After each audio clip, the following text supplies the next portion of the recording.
Postcolonial Theory and the Spectre of Capital. Vivek Chibber. Dedication. For Nivedita. Contents. Cover. Title page. Dedication. Preface. Chapter 1, Postcolonial Theory and Subaltern Studies. 1.1 Postcolonial Studies as Analysis and Critique. 1.2 The Rise of Subaltern Studies. 1.3 Subaltern Studies as Theory. 1.4 Assessing Subaltern Studies. 1.5 The Failure of Subaltern Studies. 1.6 What this book is not. Chapter 2, Dominance Without Hegemony, The Argument Explained. 2.1 Subaltern Studies in Context. 2.2 The Roots of the Postcolonial Crisis. 2.3 The Two Paths to Bourgeois Power. 2.4 Capital's Universalizing Tendency and the Bourgeois Revolutions. 2.5 Universalization Abandoned, Capital's Colonial Venture. 2.6 Conclusion. Chapter 3, Dominance Without Hegemony, The Argument Assessed. 3.1 The English Revolution. 3.2 The French Revolution. 3.3 Conclusion. Chapter 4, Dominance Without Hegemony, The Argument in Context. 4.1 Bourgeois Interests and Land Reform. 4.2 The Bourgeoisie and Subaltern Classes. 4.3 The Bourgeoisie and Nation Building. 4.4 The Postcolonial Crisis Revisited. 4.5 Critique or Apologia. Subalternists as the New Whigs. 4.6 Conclusion. Chapter 5, Capital's Universalizing Tendency. 5.1 What is at stake? 5.2 What does capitalism universalize? 5.3 Capital and Power. 5.4 Conclusion. 5.5 Postscript, The Bogey of a Hyperreal Europe. Chapter 6, Capital, Abstract Labor, and Difference. 6.1 The Problem Defined. 6.2 Capitalism and Abstract Labor.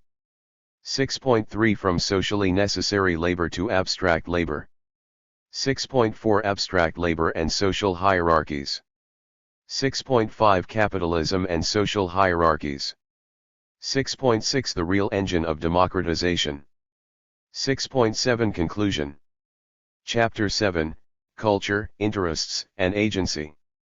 7.1 Elementary Aspects as History from Below. 7.2 The Peculiarities of the Indian Peasantry. 7.3 Peasant Psychology in Elementary Aspects. 7.4 Individual and Community in Late Colonial Bengal. 7.5 Chatterjee's Contradictions. 7.6 Conclusion. Chapter 8, Interests and the Other Universalism. 8.1 The Conventional Analysis of Worker Consciousness.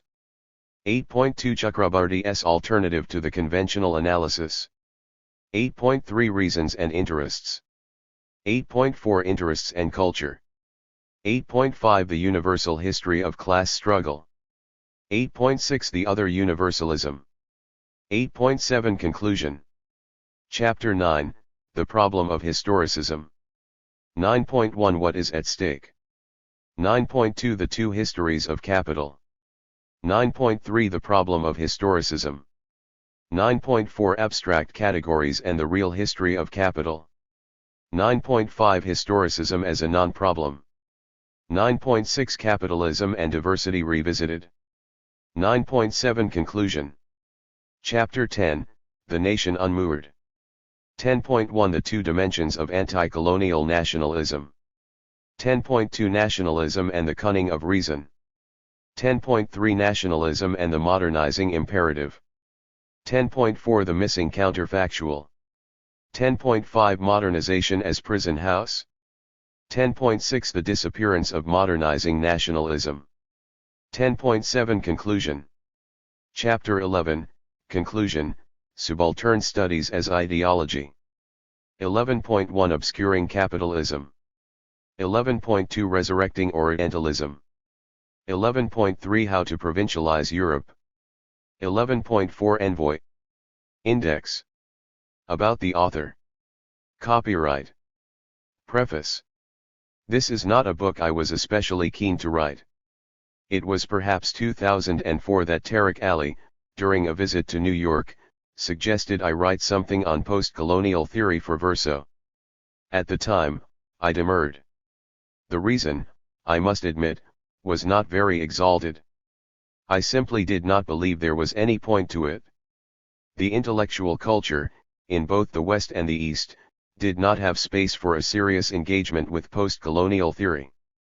To have presented a critique, no matter how careful, would probably have been to no avail. So I politely declined the offer and set about researching what, at the time, I regarded as more pressing subjects.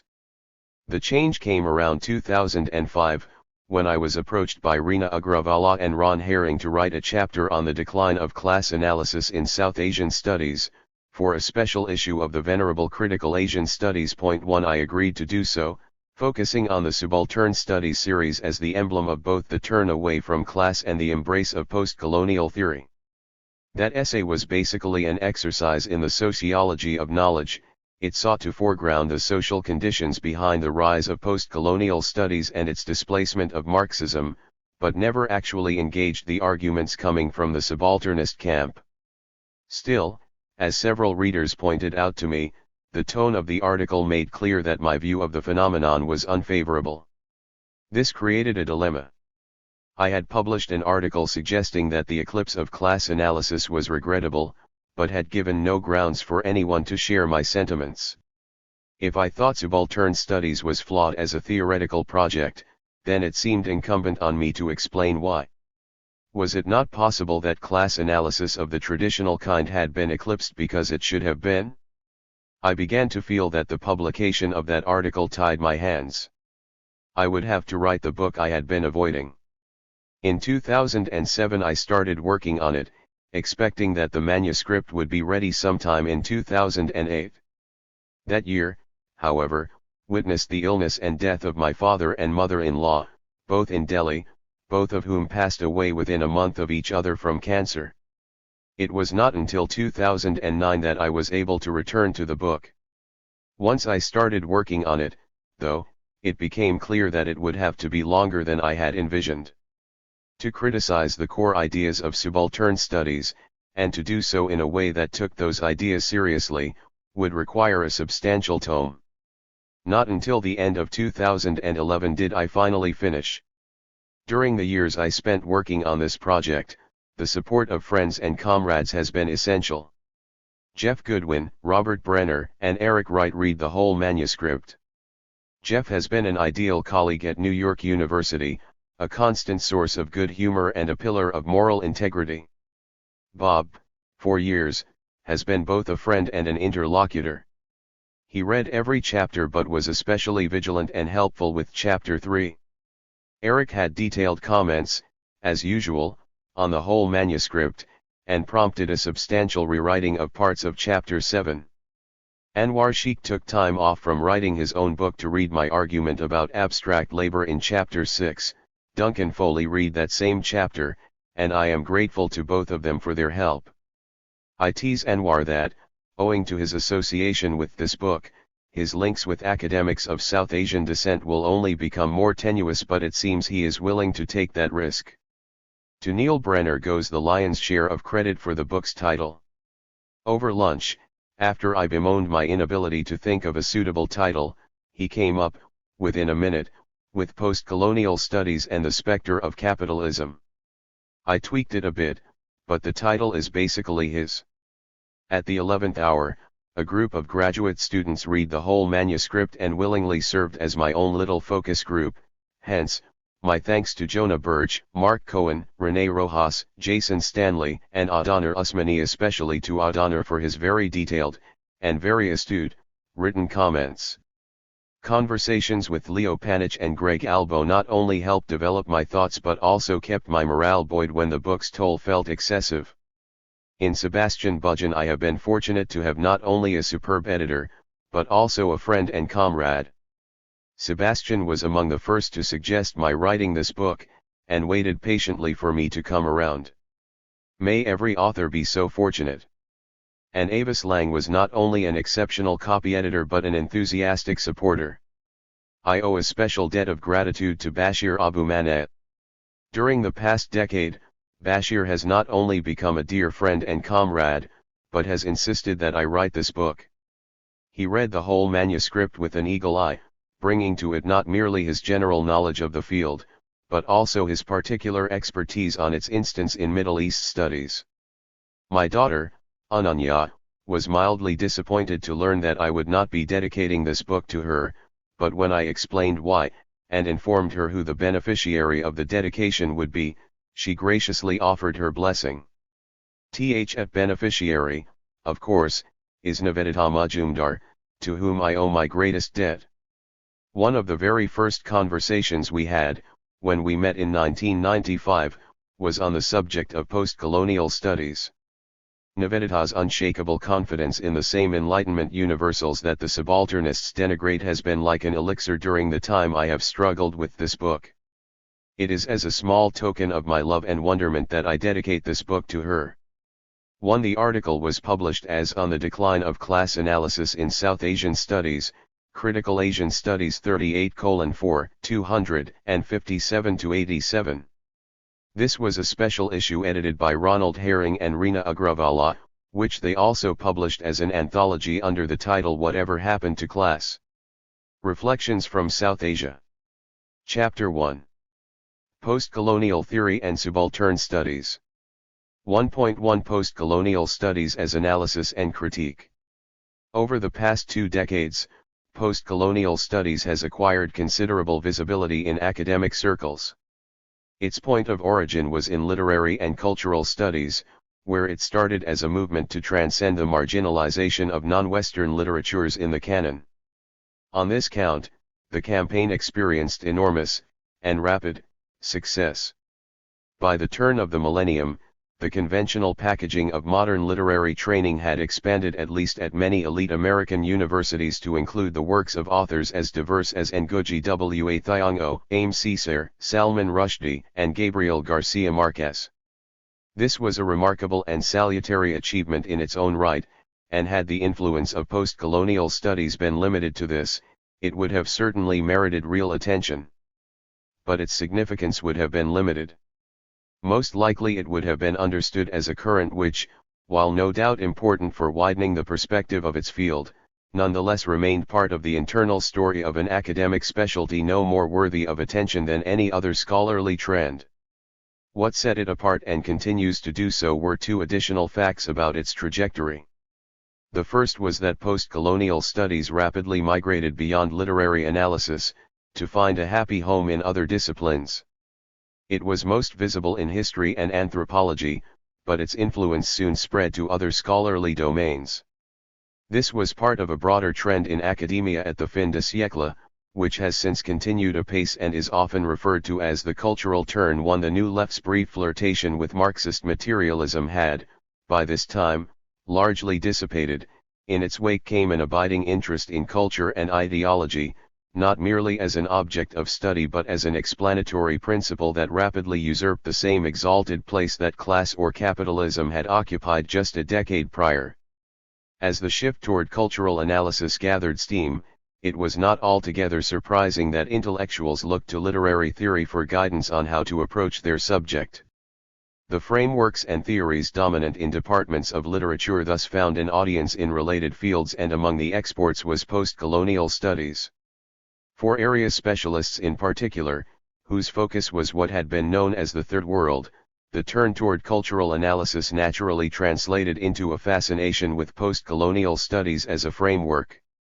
By the turn of the century, then, the approach was no longer a purely disciplinary phenomenon. The second noteworthy fact about post-colonial studies was that it claimed not just to study colonial history but also to enable political practice. The ambition was not simply to generate scholarly output but, as Robert J. C. Young advised, to foreground its interventionist possibilities. 2 leading figures in the post-colonial field have often referred to it as more than just a theory, it is also presented as a form of practice or even a movement. In its early years, this impulse was naturally directed toward the structures of colonial and neocolonial domination. More recently, however, postcolonial studies has expanded its domain to the social sphere more generally.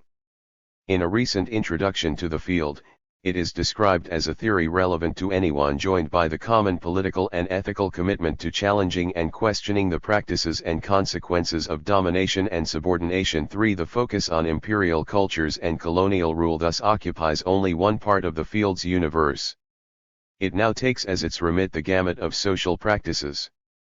Postcolonial studies has thus positioned itself not only as positive theory but also as radical critique.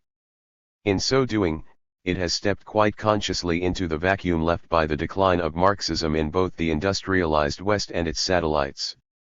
In part, this flows from the biographical trajectories of its leading lights, many of whom participated in the New Left's dalliance with Marxism. Figures such as Gayatri Chakravorty Spivak, Homi Bhabha, Ranjit Guha, Anibal Quijano, Parth Chatterjee, and Dipesh Chakrabarty emerged from the Marxist milieu of the 1970s, even if their immersion in it varied in intensity. It was only natural for them to take Marxism as their primary interlocutor as they made their way out of its orbit and forged the agenda for postcolonial studies.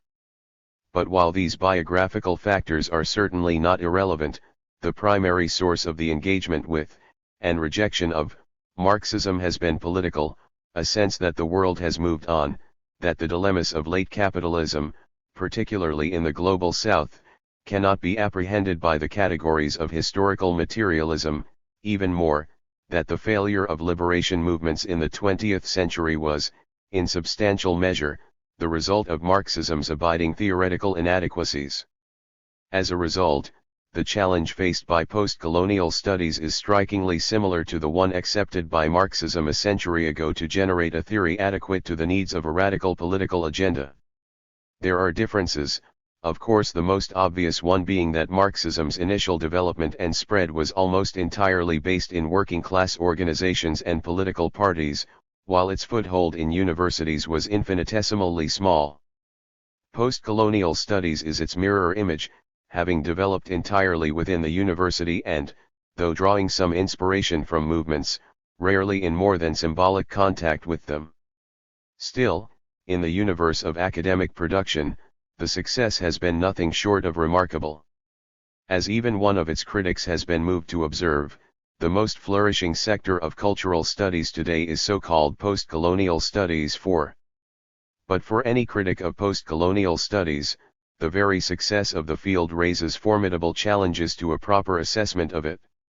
Owing in large measure to their roots in post-structuralist theory and its anti-foundationalism, many postcolonial intellectuals have eschewed developing the kind of clearly constructed propositions that would normally accompany a research agenda. This would, perhaps, be considered too vulgar a display of truth-mongering. Again and again, we find that the proponents of the field present it more as an intellectual orientation than as a theory. It is part of the move to what has been called post-theory. 5 In the inaugural issue of one of the journals dedicated to the field, Robert Young announces that postcolonialism offers a politics rather than a coherent methodology. Indeed, strictly speaking, there is no such thing as postcolonial theory as such, rather there are shared political perceptions and agenda which employ an eclectic range of theories in their service. 6 I believe that Young's characterization is quite accurate, and points to a central difference between postcolonial studies and the Marxist tradition it seeks to supplant. It is not that postcolonial studies is an assemblage of theories while Marxism was not. In fact, Marxism always comprised an eclectic range of theories, much as does the former. The difference is that Marxism always sought internal coherence and systematicity, while postcolonial studies resists any compulsion to bring together and assess its various strands. Thus, as its influence has spread, the variations in what falls under its rubric have tended to increase. From literature and cultural studies, to historiography, the philosophy of history, and anthropology, it is now possible to find postcolonial theory in all these areas and elsewhere besides, but with the common theory increasingly hard to discern. The reluctance to strive for coherence has been overlaid with a phenomenon more typical of university culture. This is the eagerness among academics to appear au courant, at the cutting edge, to display familiarity with the very latest conceptual advances. The most common means of so doing is to troll for the latest neologisms in order to pepper one's work with them, even if only for symbolic purposes. The result is a kind of conceptual inflation, in which the substantive influence of a framework appears to extend far beyond its actual reach.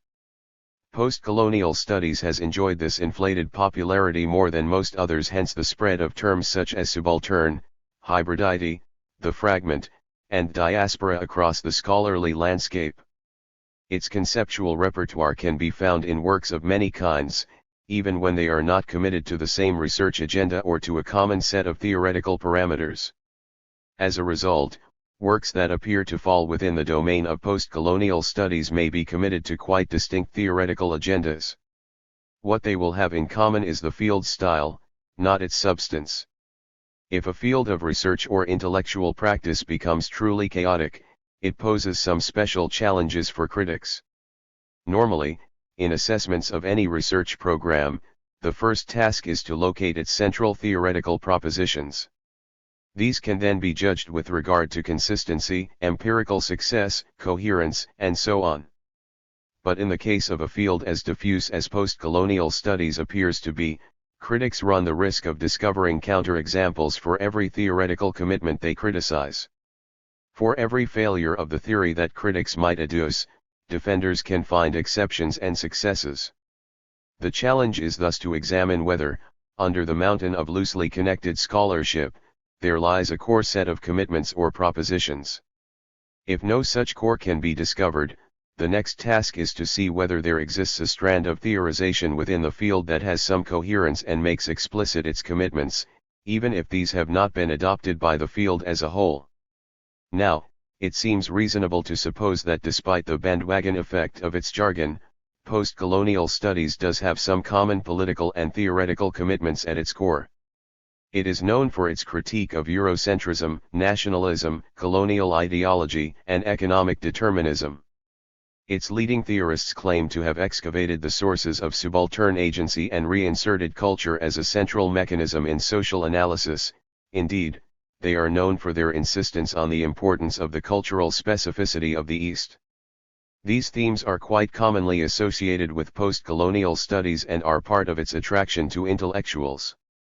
Further, they are more than a set of political commitments. Serious proponents of these views presumably also carry a set of arguments in support of their positions. Perhaps these arguments are not accepted across the spectrum of those who call themselves postcolonial theorists, but as long as the arguments cohere, they do permit assessment. And so long as the influence of the arguments being assessed is real even if not universal, then the critique is not only possible but also meaningful. 1.2. The rise of subaltern studies. It happens that we can identify several strands of theorization within postcolonial studies. Some of them, particularly its cultural theory and some of its meta-theoretical arguments, have already generated considerable discussion. 7 Although I intend to take up these issues to some extent in the following chapters, my central concern in this book is to examine the framework that postcolonial studies has generated for historical analysis and, in particular, the analysis of what once was called the Third World. There is little doubt that, had it not been for its spread into historical and anthropological scholarship, postcolonial studies would have enjoyed far less notoriety on the general intellectual landscape.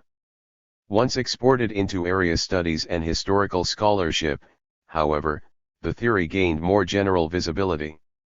Moreover, scholars in these more empirically oriented domains have made efforts to enunciate their theoretical commitments.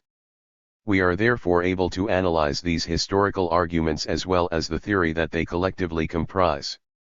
The most illustrious representative of postcolonial studies in the scholarship on the Global South is undoubtedly the Subaltern Studies Project. Initially the term was merely a name, a proper noun that referred to an annual series published in India starting in 1982. But what began as an annual volume of essays on modern Indian history, inspired by Gramscian theory and critical trends within historical scholarship, had, by the turn of the century, morphed into something more generic. Subaltern now became a marker of a theoretical orientation, an adjective that characterized an approach to the analysis of colonialism, or imperial history, or even politics in general. Leading proponents of the project having announced its affiliation with postcolonial studies, it was, by the end of the 20th century, widely regarded as the face of postcolonial scholarship in area studies. To be sure, there were and are theorists within the postcolonial fold who are not directly affiliated with subaltern studies or its theoretical agenda, but there is no more conspicuous exemplar of postcolonial theory in the relevant disciplines than the subalternists themselves.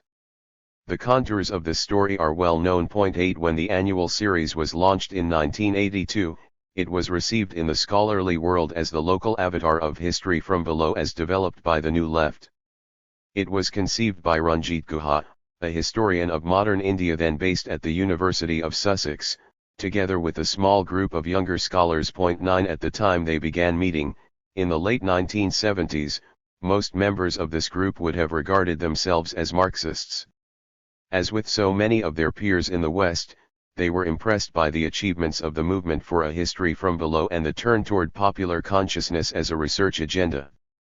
All of the sketches that group members have drawn up in later years recount the influence of E. P. Thompson, Eric Hobsbawm, and pioneers of popular history. 10 A natural accompaniment to this agenda was an abiding interest in the work of Antonio Gramsci, whose influence among social historians was growing rapidly during this period.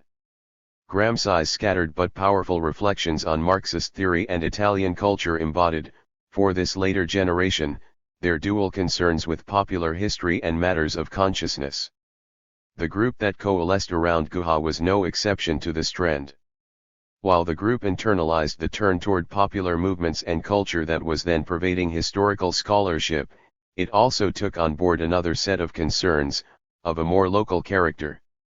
These had to do with the trajectory of colonial and post-colonial India as set against the wider experience of global modernity.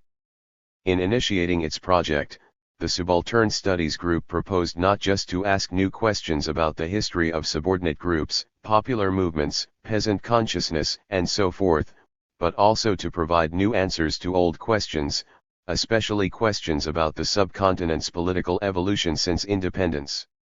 All these concerns are in evidence in the first volume's prefatory document, which serves as a kind of manifesto.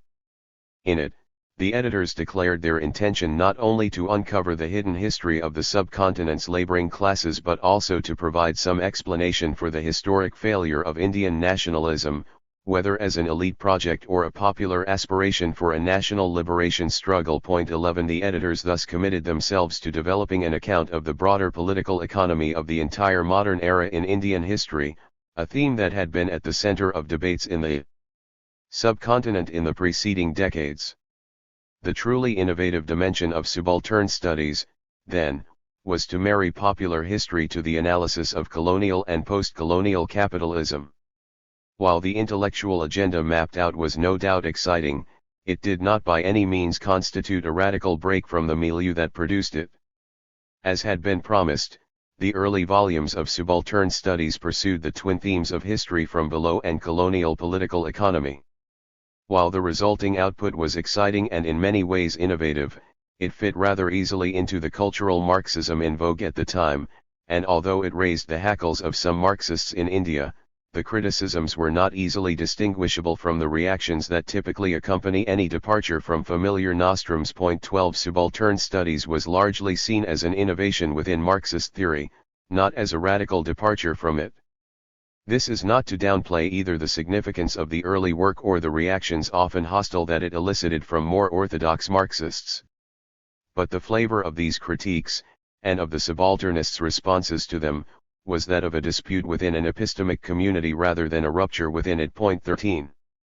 The more portentous departures came some years into the project, perhaps most famously with Gayatri Chakravorty Spivak's essay Subaltern Studies, Deconstructing Historiography in the fourth volume. 14 This was the first sign that the project might be making a transition from cultural Marxism to a more decidedly post-structuralist agenda. This was, of course, a familiar turn. From the start, Subaltern Studies had been closely aligned with intellectual trends in the New Left. Within this generation, post-structuralist theory was gaining in popularity by leaps and bounds. If the subalternists now turned to Foucault and Derrida for inspiration, it would simply be keeping pace with broader shifts. One of the first signs of a shift within the subalternist collective came in 1986, with the publication of Chatterjee's Nationalist Thought and the Colonial World. In this work, while deploying some standard Marxist arguments about Indian nationalism, Chatterjee also offered an initial glimpse of themes he would revisit and deepen over the years, themes that evinced a decidedly postmodern suspiciousness of scientific thought, rationalism, and the larger Enlightenment project. Chatterjee's book was followed in 1989 by Dipesh Chakrabarty's Rethinking Working Class History, which reflected a growing ambivalence toward Marxist frames for labor history, in particular their materialist and rationalist assumptions. 15 By the early 1990s, the traversal to a broadly postmodernist sensibility was more or less complete. While the annual volume still published essays continuing the call for history from below, there was now an increasing preoccupation with textual analysis, with marginality rather than exploitation or domination as an axial concept, with the critique of grand narratives, and so on. 16.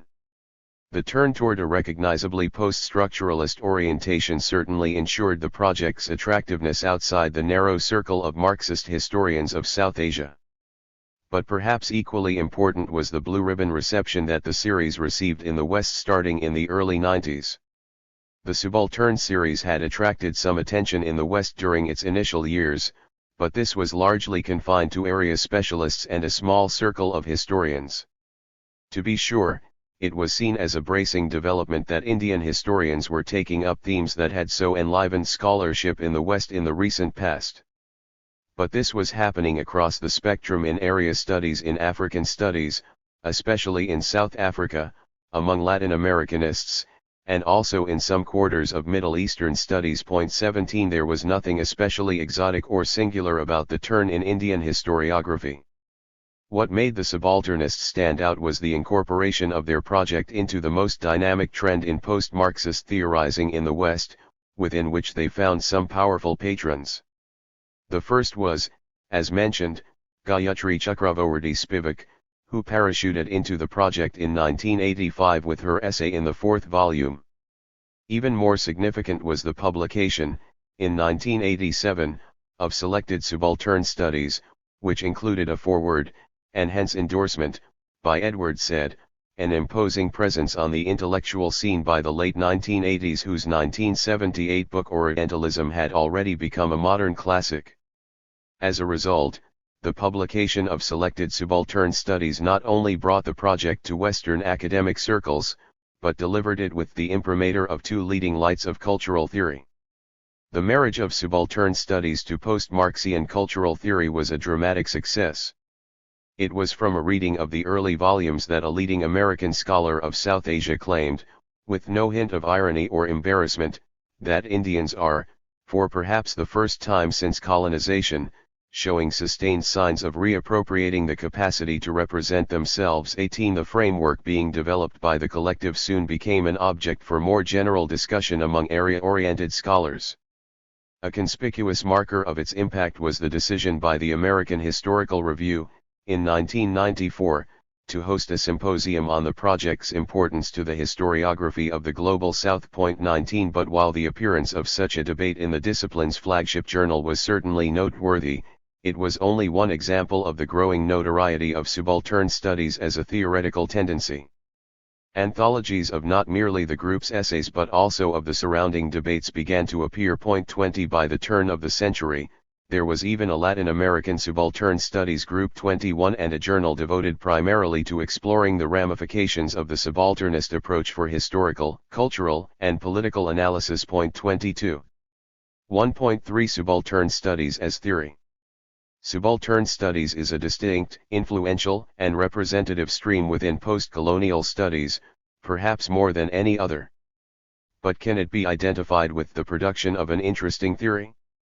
If the phenomenon merely consisted in a revamped call for history from below, as seemed to be the case in its early years, or a jeremiad against the depredations of colonialism, or the celebration of Third World agency, then whatever else it achieved, it could hardly merit attention as a theoretical project. The matter is complicated somewhat by the fact that the obscurity of much post-structuralist theorizing resists easy delineation of its claims, and although subaltern studies is less given to such murkiness, the project is by no means free of it. No critic can approach the task of explicating its central theoretical commitments without trepidation. But, as it happens, members of the collective have, on a few occasions, offered a summary of the project's core theoretical agenda. One of the more recent of these, an essay by Dipesh Chakrabarty titled A Small History of Subaltern Studies, is also the clearest and most comprehensive to date. 23. One of the most striking revelations in Chakrabarty's presentation is that subaltern studies was, from the start, a fundamentally theoretical enterprise. In other words, in the collective members' own view, their work was oriented toward producing not just a new historiography but also a challenge to the dominant theories that framed historical analysis. A second, equally striking element in Chakrabarty's account is that the theory taken by the subalternist collective as its main interlocutor was not the mainstream, but rather the Marxism from which it emerged.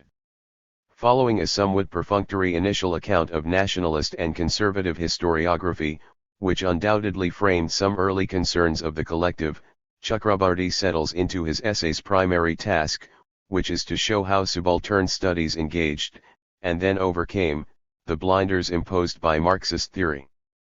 The elevation of Marxist theory to such a central place in the subalternist theoretical project may not be entirely accurate, for there is no doubt that liberal political philosophy has taken quite a beating at their hands. But there is no denying that the shadow of Marxism looms very large over the collective's project, perhaps more so than any other framework. In what follows, I draw on Chakrabarty's account to lay out the main propositions generated by the project and also try to explain very briefly the reasoning behind them. Lurking behind the positive theory developed by subaltern studies is a story and narrative, they would say, of political and economic modernization.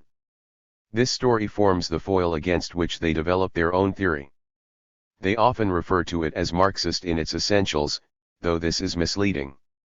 It is more an amalgam of liberal and Marxist elements, which cohere around a particularly Whiggish interpretation of the onset of modernity. The Marxism, therefore, is of a particular kind, and would scarcely be recognized by many contemporary Marxists. But that is another matter, and we will set it aside for now. The story appears in bits and pieces, not only in Chakrabarty's account but also in essays by other subaltern studies theorists. Its elements are introduced only to be knocked down, and yet if we piece together the various strands, we can glean the story's basic contours. Having a sense of its essential structure will help sharpen our understanding of what the subalternists feel is novel about the framework they have developed. The conventional story. We will refer to the story against which subaltern studies frames its work as the conventional story. At its core is a set of claims about the onset and spread of capitalism. Modern society is the product of the rise of this economic system and its subsequent spread into the world. Capitalism struck its roots initially in Western Europe, coming to life through a political struggle against feudal rule, which constituted a block to bourgeois development. This political struggle was led by the bourgeoisie, a class of incipient capitalists functioning in the interstices of feudal society. In England and France, the bourgeoisie was able to gain a leading position in emerging political coalitions, because it was able to bring other social groups together under a common banner. In other words, capital succeeded in securing political hegemony over an anti-feudal coalition. This it accomplished because it was able to present its own interests as the basis for the furtherance of its partners' interests. Having established its leadership, the bourgeoisie led a struggle of increasing intensity against the monarchy, culminating in the classic bourgeois revolutions, the English in 1640, the French in 1789. These revolutions constituted the onset of bourgeois rule in the most advanced zones of Western Europe. Once in power, the conquering bourgeoisie fundamentally transformed national economic and political institutions. It abolished feudal regulations in agriculture and, more haltingly, in cities, opening up the sluices for the spread of capitalism.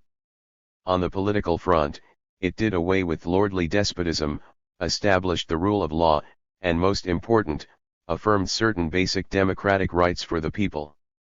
In other words, it created the fundamental pillars of modern citizenship. This formed the basis for the emergence of modern politics, a politics organized around individual rights, the aggregation of different interests, and formal contestation in the public sphere. This was a politics fundamentally different from the pre-modern variety, which was confined to a narrow stratum of the lordly class and characterized by the dominance of religious discourse and the power of the courtly faction in matters of public contestation. What made all this possible was the emancipation of peasants and workers from feudal bonds, from the myriad sources of interpersonal domination around which the ancient regime had been organized. What took place was nothing less than a fundamental transformation of national culture. The entire structure of feeling, in the wake of bourgeois rule, was reorganized around modern citizenship and secular politics. Having secured its rule in Western Europe, capital could not rest easy in its new domain. The new industrial masters fanned out into the world, searching for new avenues of profit. In much the same way that capital had established itself in the folds of the feudal economy, it now established beachheads in the New World and Asia. The conventional story predicted that the arrival of capitalists on the shores of these lands should set in train a process rather similar to that experienced in Europe. Finding local pre-capitalist social relations an obstacle to its ceaseless hunt for profits and markets, capital was expected to slowly drive out the local rulers and act as a solvent on local economic relations. That this process would occur under the auspices of formal colonial rule did not alter the fundamental direction of history. Colonialism would serve as the handmaiden of historical progress. If anything, it would enable an acceleration of the dynamic, as the European bourgeoisie would use the levers of state power to hasten the modernization of the local economy.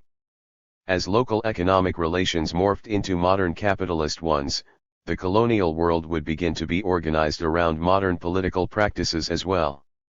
The independence movements that drove imperial powers out of the South were the first real expressions of this political form, but it was also instantiated in the emergence of trade unions, political parties, and, of course, formal democratic institutions. The upshot of the conventional story is that capitalist modernization was a global phenomenon, albeit one whose spread was temporally and spatially differentiated. Even though the colonized world came to it later, there was little doubt that it would track the grooves laid down by the advanced world. The engine that drove this process was constituted by industrialism and modern economic practices, and the accompanying political and cultural transformation was part of the package. This was capital's universalizing mission, as conventionally understood. It endowed the modern era with a recognizable zeitgeist. This carried an important implication, namely, that it is possible to slot practices and even forms of consciousness into their appropriate places in the progression from pre-modern to modern. Europe showed the developing world a rough picture of its own future. Thus, if social agents in the latter regions were found to have exhibited forms of consciousness that did not conform to modern expectations, then it must be because they had not been fully subjected to the cleansing effect of capitalist relations. The cure, at least in part, would be simply to wait to allow capitalism to do its work and imbue the agents with a modern orientation. Thanks to capital's ceaseless quest for hegemony, there would be a slow, but quite certain, global convergence around characteristically bourgeois forms of cultural and political reproduction. The Subaltern Studies response. A central concern of the Subaltern Studies collective has been to reject central components of the conventional story, whether in Marxist or liberal guise. Much of their theorizing about the colonial and post-colonial world can be understood as a double movement: the rejection of core propositions of this orthodoxy, followed by an exploration of the implications of this rejection for our broader understanding of the colonial world and, more generally, of the global South. And just as the conventional story begins with a thesis about the agent driving forward the modernizing project, so too do the subalternists. The core arguments are summarized in the following two theses about the peculiarities of capitalism in the East. The specificity of colonial capitalism. Thesis 1. a non-hegemonic bourgeoisie. The first source of the colonial world's divergence from the European trajectory is the character of its bourgeoisie. It is not that no capitalist class existed in the East. Rather, it is that the bourgeoisie under colonialism was either unable to, or chose not to, secure a leading position for itself in the struggle against the ancien regime. This is true for capitalists from the metropole, who went to the colonies under the patronage of the Europeans, as well as for local entrepreneurs who grew to maturity under colonial rule. These bourgeois classes, of course, exercised a great deal of power. But they did not take up cudgels against dominant landed classes of the ancien regime.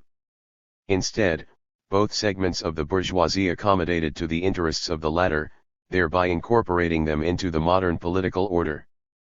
The result, Chakrabarty notes, was that there was no class in South Asia comparable to the European bourgeoisie of Marxist meta-narratives. In other words, a bourgeoisie committed to eradicating the feudal order and capturing state power in order to revolutionize the political culture. Point 24.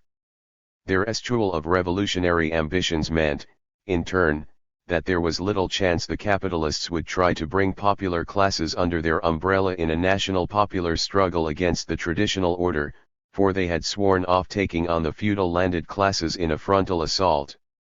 As a result, they would fail to appease the peasantry, since the main target of peasant animus was the landed overlord. Nor would the capitalists be able to promise workers a rising standard of living, since a backward agriculture would remain a drag on growth rates. Thus, Guha concludes, whereas the European bourgeoisie had come to power by forging a hegemonic coalition with workers and peasants, there would be no parallel experience in the colonial world. The bourgeoisie would exercise dominance, but not hegemony. Thesis 2, the derailment of capital's universalizing drive. The bourgeoisie's abrogation of a revolutionary course of action in India, its refusal to dismantle the pillars of feudal power, is taken to signify a deeper historical truth, that in its colonial venture, capital abandoned its universalizing mission. 25. Universalization for the subalternists seems to refer to two aspects of capitalism, the first of which is the ability of capital to present its interests as consistent with the interests of other classes, even those it exploits. This, for Guha, constitutes the key to the classic bourgeois revolutions in England and France. A rising bourgeoisie, in both cases, was able to overthrow feudalism because it successfully presented its own interests as congruent with those of peasants and workers, and in so doing, forged a social coalition under its leadership, a coalition it then mobilized to overthrow the feudal monarchy. In this instance, capital's universalizing drive refers to its ability to rise above the pursuit of its narrow sectional interests and make common cause with those of other classes. The second aspect is the implantation of social institutions that reflect the politics and culture typical of bourgeois rule. These are taken to be those institutions that can be identified with liberalism and citizenship, formal equality, political freedoms, contractualism, secularism, and so forth. For the subalternists, the link between capitalism and liberalism is very strong. It rests, perversely, on their acceptance of certain aspects of the conventional story, in which the bourgeoisie is understood to have fought not only for economic freedoms but also for political liberties. Once they had displaced the feudal ruling classes, the story goes, the bourgeoisie forged a social order based on both kinds of freedoms, the right to property, as well as political freedoms. This order of rights and liberties was granted to all, creating a national political community that overcame the localism and particularism of the ancien regime. Universalism is, in this instance, the spread of political liberalism as an accompaniment to the economic hegemony of capital. The putative derailment of capital's universalizing drive is very significant for post-colonial theory, and for the subalternist project in particular. Socially, it signals that the deep political and cultural transformations that accompanied the rise of capitalism were not in the East's cards, at least, not in any way that could fit into the standard liberal or Marxist framework.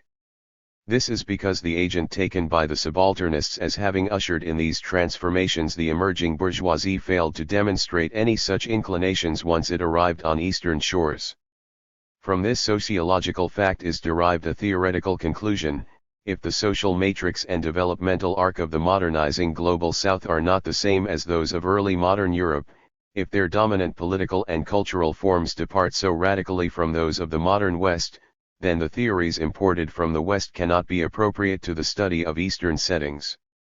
As a result, the East needs its own, sui generis theoretical categories. The specificity of colonial modernity and the dislodging of Eurocentrism. We move now to the implications of the argument from uniqueness. Theses 3 through 5 examine the consequences for political power and nationhood, while Thesis 6 takes up the problem of Eurocentrism. Thesis 3, Colonialism and the Pluralization of Power. Since colonial capitalism does not seek to overthrow the feudal landed classes, and instead merely accommodates them, it also backs away from eliminating the concomitant forms of domination.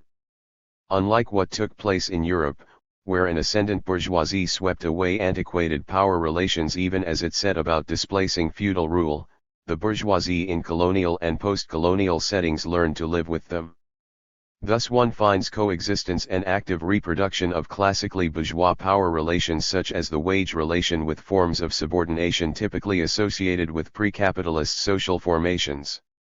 It follows that modernity in such a setting will not keep to the same path as in Europe, with the same basic institutions, their verisimilitude increasing with time. Instead it will be an altogether different kind of modernity, one in which apparently outdated power relations will be reproduced alongside more modern ones. This is an index of the fact that the bourgeoisie in colonial conditions failed to live up to its own universalizing project. 26. The immediate implication of this survival of antediluvian forms of social domination, Chakrabarty argues, is to force us to rethink the nature of power. In Europe, where the bourgeoisie was able to transform the social order, power came to be aligned with the rule of capital. Not so in colonial modernity.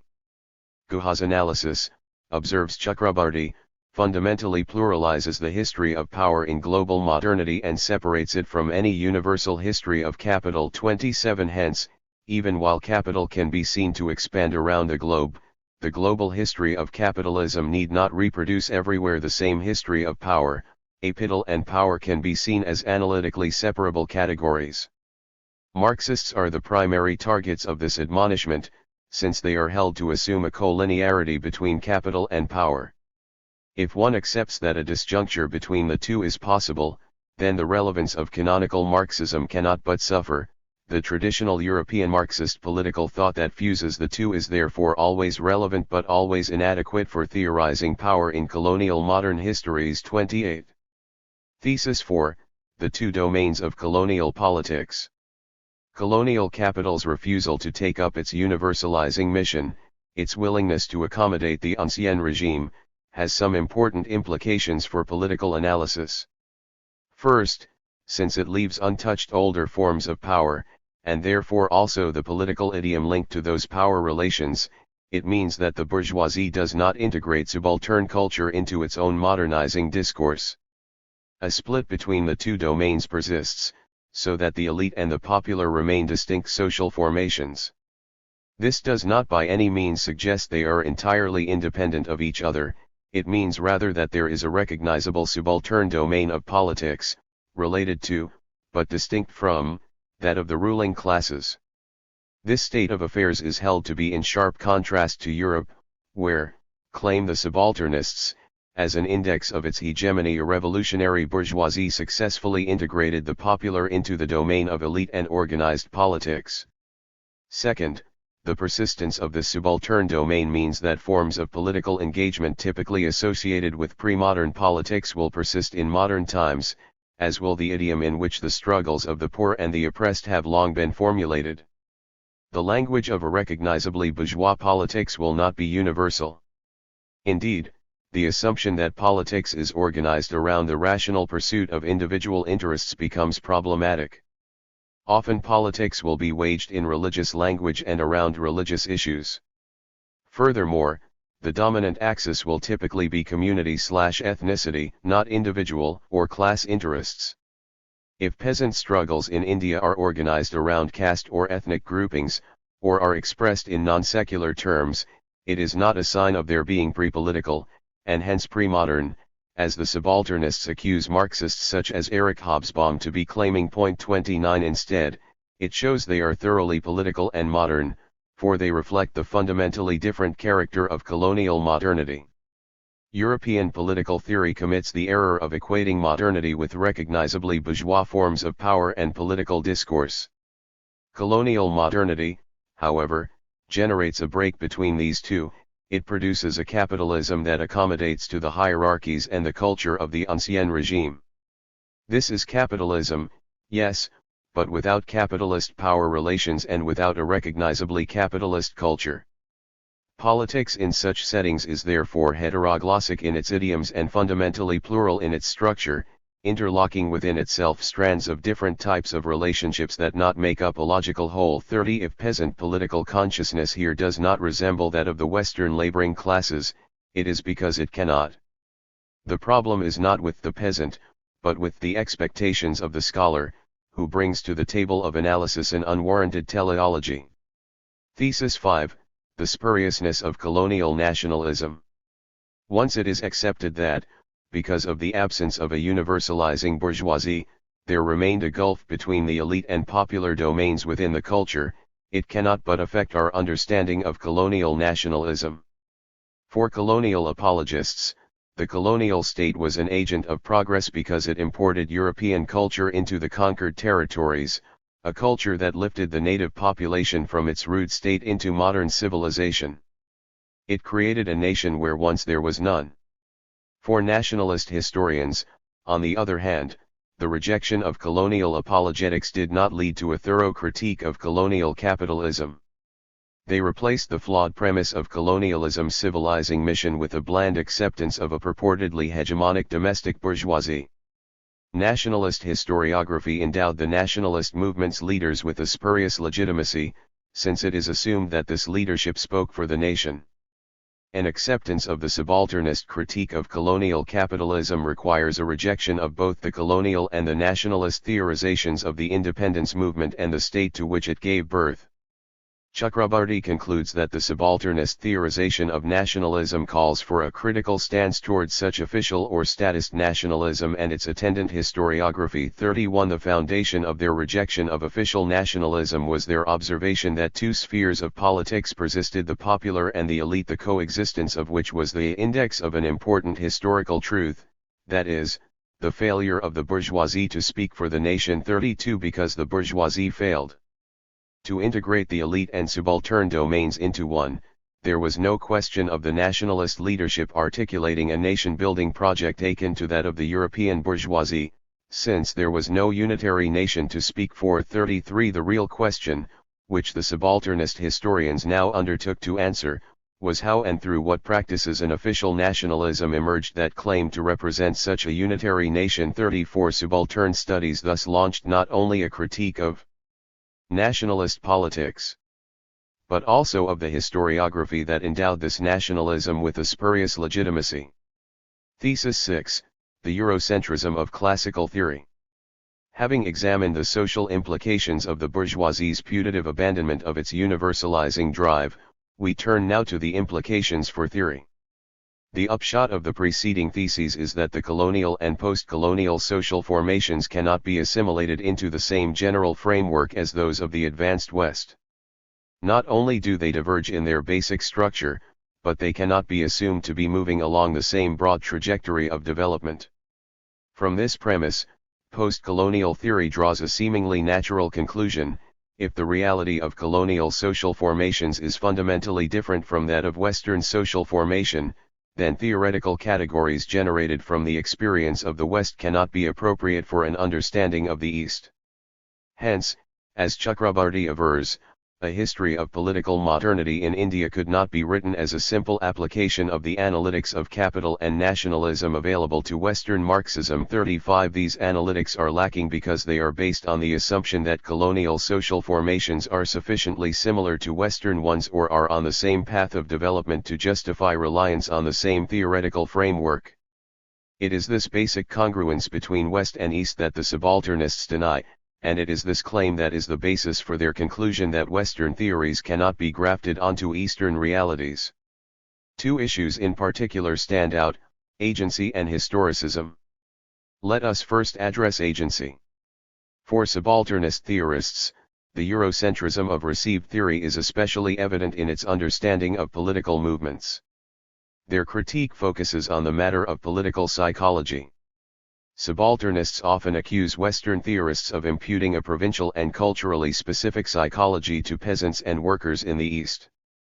Chakrabarty suggests that Marxist analysis cannot appreciate the dynamics of labor struggles in colonial India, because it assumes that Indian workers function in a liberal, bourgeois culture. This assumption, he insists, is carried over from Marx's own work on the labor contract, insofar as the latter assumes that both labor and capitalists have internalized bourgeois norms. 36 The most egregious Eurocentric assumption is that workers are motivated by material needs. Chakrabarty takes Marxists to task for assuming that workers make choices based on their interests. This assumes that workers are motivated by what he calls a utilitarian calculus, which he equates with a bourgeois culture. What Marxists fail to understand, he contends, is that workers in India were motivated by an entirely different kind of psychology, namely a psychology specific to their pre-bourgeois culture, wherein choices were not made on rational grounds to serve material interests. Rather, workers' choices reflected the premium they placed on community, religion, and honor. Chaturji largely embraces the same strictures for the analysis of peasant politics. He warns that agrarian movements in colonial India cannot be subsumed under Marxist or liberal theories, which are organized around the Western notions of interest and rationality, common components in the theories imported from Europe. Among the culprits he lists are Marxism, modernization theory, Chayanovian theories, the disciplines of economics and sociology, and liberal theory more generally. Peasant agency must be understood in its own constitutive forms. 37 A mode of understanding that none of the approaches just listed can achieve. We must, argues Chaturji, grant that peasant consciousness has its own paradigmatic form, which is not only different from bourgeois consciousness but in fact its very other. 38 Hence, since peasant consciousness is fundamentally different from the consciousness generated by bourgeois culture, we need new, indigenous categories. Only after Western theories have been set aside can we construct a proper sociology of peasant agency. As for the second issue, historicism, this is perhaps the most elusive concept in the subalternist arsenal. It appeared in some essays by Dipesh Chakrabarty during the 1990s, but did not take center stage for the subalternists until the publication of Chakrabarty's Provincializing Europe in 2000. By assembling the earlier work, and providing Chakrabarty with the opportunity to develop the concept further, Provincializing Europe places historicism at the very heart of subalternist theorizing.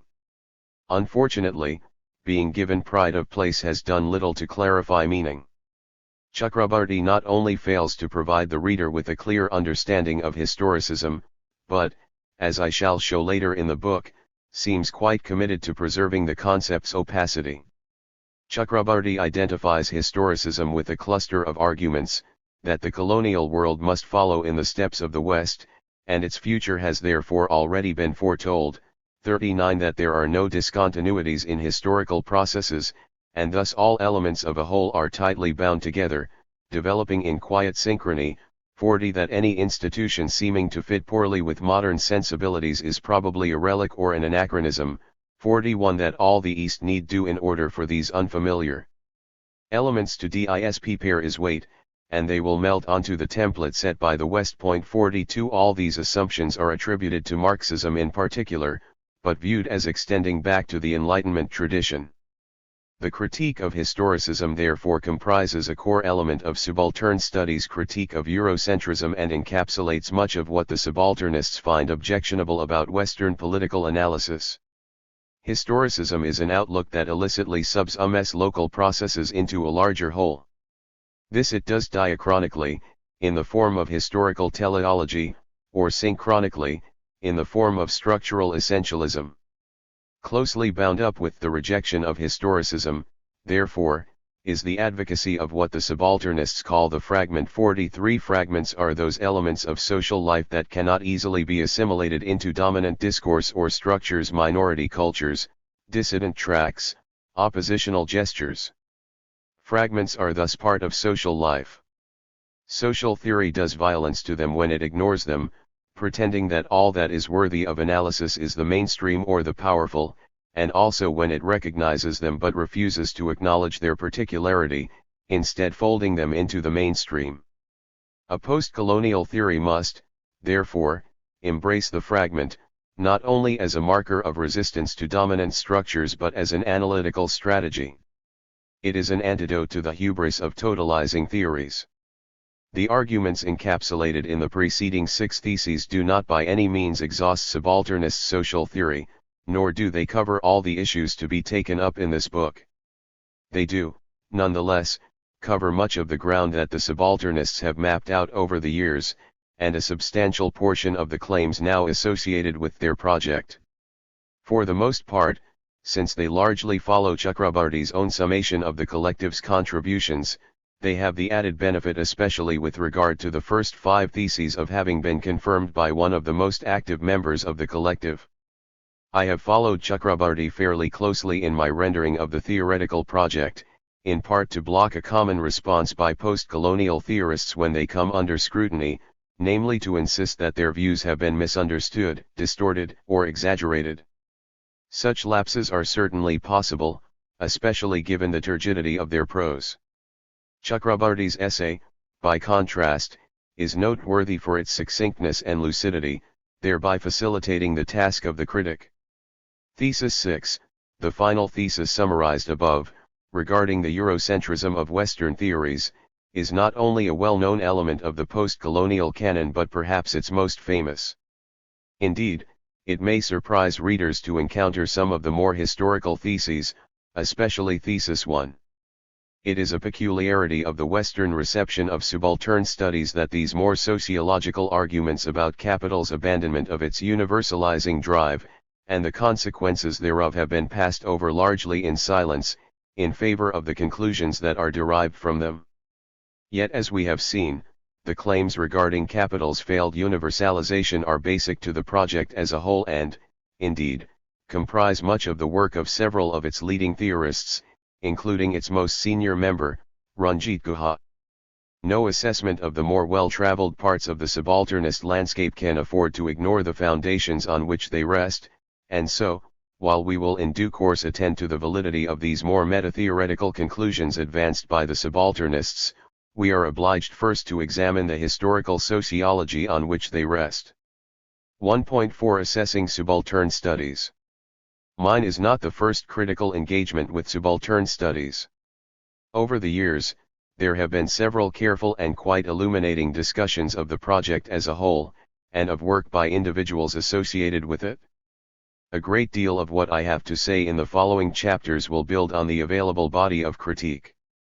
It might be useful, however, to alert the reader to ways in which this book departs from existing treatments. The first difference has simply to do with timing. Many of the more well-known critiques of the project were published during the early and mid-1990s, before some of its key arguments had been fully developed or had even seen the light of day. 44 This means that several of the more recent strands of its theoretical work have not been given the attention they deserve. Moreover, elements of the earlier work remain somewhat obscure and thus their import was not thoroughly appreciated until their fuller explication in later years. A salient example of this is Guha's argument about capital's abandonment of its universalizing mission, which was briefly outlined in the first volume and presented in bits and pieces over the next few years, but could not be properly grasped till the publication, in 1997, of Dominance Without Hegemony. So, too, with Chakrabarty's critique of historicism, which was introduced in the early 1990s but did not then attract the attention it is now garnering. 45 Hence, there would seem to be a need for a fresh examination of the project, now that members of the collective have articulated its implications more extensively. A second difference regards content. Several well-known engagements with subaltern studies have, between them, taken on different aspects of the project. One prominent theme has been the worry that the collective has not so much provided an alternative to the Orientalism of Western theories as revived it, repackaged as radical chic. 46 Another has been the claim that the agrarian analysis offered by the theorists is not an alternative to Western theories but rather an offshoot of the impeccably Western economics of A.V. Chayanov. 47 Others have noted that the early commitment to popular history was quickly replaced by an obsession with elite discourse, specifically the discourse of the Bengali elite. 48 Yet another theme has been the epistemological claims of the project and, in particular, its flirtation with relativism. 49 Finally, there is now a considerable literature on the subalternist critique of secularism. 50 In large measure, I agree with many of these critiques and will amplify some of them in the following chapters. And yet, even though certain aspects of subaltern studies have been effectively criticized, the actual theory produced by the group has largely escaped scrutiny. Instead, the object of attention has more often been the politics of the project, its motivations, its implications, its place in the broader intellectual landscape. What has been given especially short shrift is the subalternist social and historical theory, on which they base the arguments that have drawn the greater part of the critical attention. One intended contribution of the present book is an analysis of these more foundational elements of the subaltern studies project and, by extension, the wider gamut of postcolonial studies.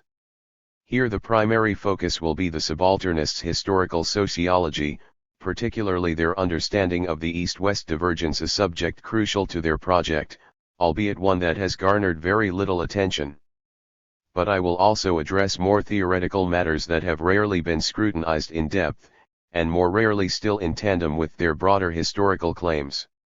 1.5 The failure of subaltern studies.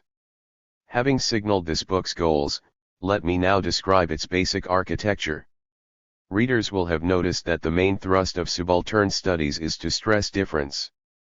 The project's basic message, which is consistent with the broad orientation of postcolonial studies, is that because Western theories are incapable of understanding the dynamics of non-Western societies, their inadequacy calls for a drastic overhaul of fundamental concepts or even the construction of an altogether new framework. The inadequacy of received theories stems from their inability to appreciate the fact that capitalism in the East turned out to have fundamentally different properties than did capitalism in the West. In the 6 theses previously enumerated, it is possible to discern 3 domains in particular where subalternist theorists stress a fundamental divide between East and West. The first is in the nature of the bourgeoisie. The Western bourgeoisie carried forth capital's universalizing drive while its descendant in the East did not. Second, the power relations produced by Western capitalism were unlike the power relations capitalism generated elsewhere. Third comes the question of political psychology. Political actors are motivated by a different set of concerns in the East than they are in the West. I will argue that the claims for a fundamental difference with regard to capital, power, and agency are all irredeemably flawed. I take up the question of the bourgeoisie in chapters 2 through 4, chapters 5 and 6 examine the issue of power, chapters 7 and 8 examine the problem of political psychology. Chapter 9 then addresses one of the main pillars of recent subalternist theorizing, Dipesh Chakrabarty's arguments about historicism. I conclude with an assessment of Partha-Chatterjee's theory of colonial nationalism. The main thrust of the book, then, is to elucidate the failure of the arguments from difference, so central to postcolonial theory. Subaltern studies has been the most ambitious attempt to demonstrate the various dimensions in which East and West diverge, but the attempt has not succeeded. The point is not to insist that there are no differences at all between the two, rather, that the differences, such as they are not of the kind described by the subalternists. Now, this refutation of their historical and political sociology is important in its own right, but it matters also for its theoretical implications. Postcolonial studies has famously advocated an overhaul of the received frameworks of European thought. Again, the call to rethink the basic structure of Western theory is based on the prior claim that the structure of modernity in the East is so different from its structure in the West that the categories developed out of the European experience cannot possibly be adequate for analyzing the East. but if the sociology on which this argument rests is shown to be deeply shaky, then the grandiose claim that we must rethink our understanding of capitalism, politics, history, agency, and everything else is also called into question. If there does not exist a fundamental divergence between East and West regarding the nature of their bourgeoisie, the power relations in place, and the subaltern group's motivational structure, then we are permitted to consider the possibility that the theories emerging from the European experience might well be up to the task of capturing the basic structure of Eastern development in the modern epoch. Instead of being entirely different forms of society, the West and the non-West would, according to this perspective, turn out to be variants of the same species. Further, if they are indeed variations of the same basic form, the theories generated by the European experience would not have to be overhauled or jettisoned, but simply modified. In order to drive this point home, I complement the critique of subalternist theories by developing an alternative analysis of the same phenomena they take up. Hence, in the chapters on the bourgeoisie, I show that Ranjit Guha's argument is mistaken and also explicate the essential convergence of capitalist strategies West and East. In the critique of Chakrabarty's analysis of power, I explain how capitalism produces precisely the forms of authority that he deems departures from bourgeois forms of power, and in rejecting Chatterjee's and Chakrabarty's account of political psychology in the East, I provide positive evidence that it is the same as the political psychology of actors in the West, bolstering my argument with elements of a theory of rationality in political agency. So, too, with my critique of historicism and of Chatterjee's theory of nationalism.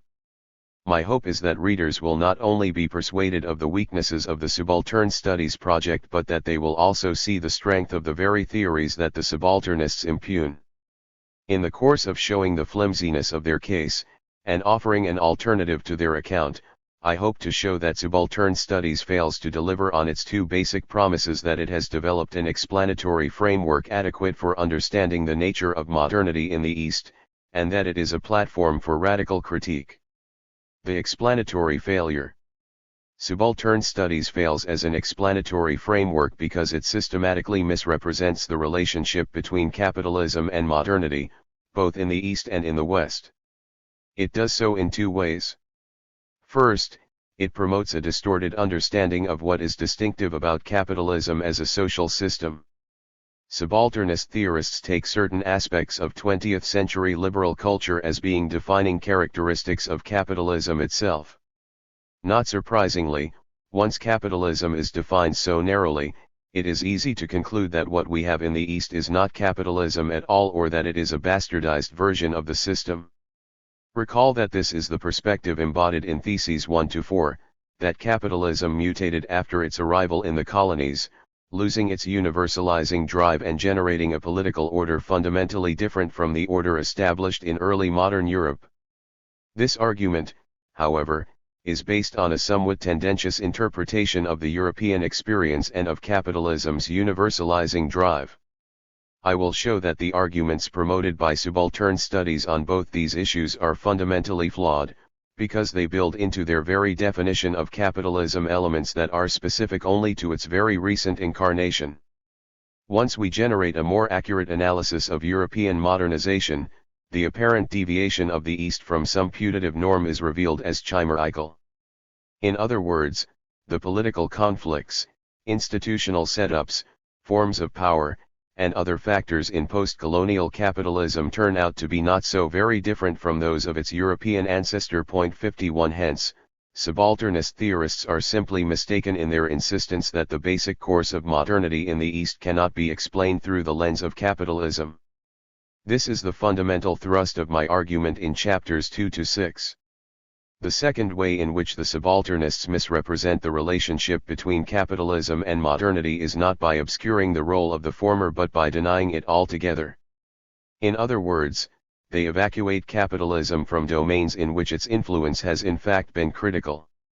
I will demonstrate this in chapter 10, where I examine Chatterjee's analysis of nationalist ideology. He notes, correctly, that a defining feature of colonial nationalism was a commitment to scientific and economic modernization. The ideology of nationalism thus tended to promote national modernization as a basic goal. Chatterjee argues that the turn to modernization came about because national elites had internalized Western discourse, but I will show this argument to be entirely mistaken. Nationalist elites promoted modernization not because they were the victims of indoctrination but because of the pressures of governing in a capitalist world economy. What Chatterjee presents as an effect of discourse was in fact a recognition of real, material pressures from global capitalism. This is an example of how subalternist theorists simply whisk capitalism out of the picture, even where it played a central role. It is not that members of the collective pretend capitalism is irrelevant or has no material reality. Indeed, they invoke it constantly. They agree that any viable theory of the modern must take into account its connection to capitalism. The problem is that even while recognizing its importance, they obscure its dynamics in some instances by endowing it with properties it does not have, in others by denying it powers it does indeed have, and in a few cases, such as Chatterjee's, by disappearing it altogether. The result is most curious. While claiming to theorize capitalism's global adventure, they separate the concept from its referent.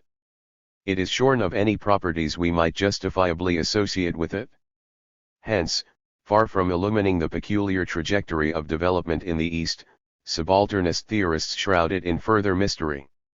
They raise central questions about such matters as the course of political development, the structure of power, social agency, and nationalism, but fail time and again to answer them properly, for the connections between these phenomena and broader structural transformations are simply lost from view. In sum, subalternist theorists do not answer the very question they raise, namely, how the entry of capitalism into the colonial world affected the evolution of its cultural and political institutions. The critical failure. Regarding the status of subaltern studies as critique, there are two dimensions of the failure on this front. The less obvious, though by no means less important, dimension of the failure can be stated quite simply: one cannot adequately criticize a social phenomenon if one systematically misunderstands how it works. Subaltern studies theorists cannot formulate a critique of globalizing capitalism if their theorization of its basic properties is mistaken. They are unable to separate those phenomena that are generated by capital, from those that are independent of it. Even more important, however, their arguments are not merely erroneous. In fact, they amount to a highly romanticized, even sanitized, presentation of capitalism. This is especially evident in Guha's work but also figures prominently in Chakrabarty's. The romanticization is not intended, it is simply a consequence of the fact that they identify capitalism with its newly minted liberal incarnations. Instead of taking liberal, democratic capitalism to be a recent phenomenon, brought about through centuries of struggle, they build its particular features into their bedrock definition of the system. Furthermore, not only do they build liberal freedoms into the definition of capital, they attribute the advent of those freedoms to the European bourgeoisie. Naturally, in a comparison between this idealized picture and the reality of post-colonial capitalism, the latter appears deformed and denatured. But when we replace the idealized picture with a more accurate one, it generates very different conclusions with respect to not only post-colonial capitalism but also the quality of modernity. This is a central pillar of my argument in chapters 3, 4, and 5. The more obvious failing on the critical front is that, far from landing a blow against colonialist and orientalist presentations of the East, subaltern studies has ended up promoting them. I show this especially in chapters 7 and 8, but it also arises in chapters 9 and 10. This is not true of all of the collective's members, though. Guha's work is largely free of Orientalism, whereas it is a central plank for both Chakrabarty and Chatterjee 52, who both insist that laboring classes in India were motivated by fundamentally different conceptions of the self than were their counterparts in the West. Others have noted this aspect of the subaltern studies framework and have issued strong objections. I join in this criticism, but in a different vein. Many critics have urged that the subalternist depictions of agency be rejected because of their Orientalism. The offensiveness of an argument, however, cannot be grounds for its rejection. The fact is, both Chatterjee and Chakrabarty go to considerable lengths to support their arguments empirically and theoretically.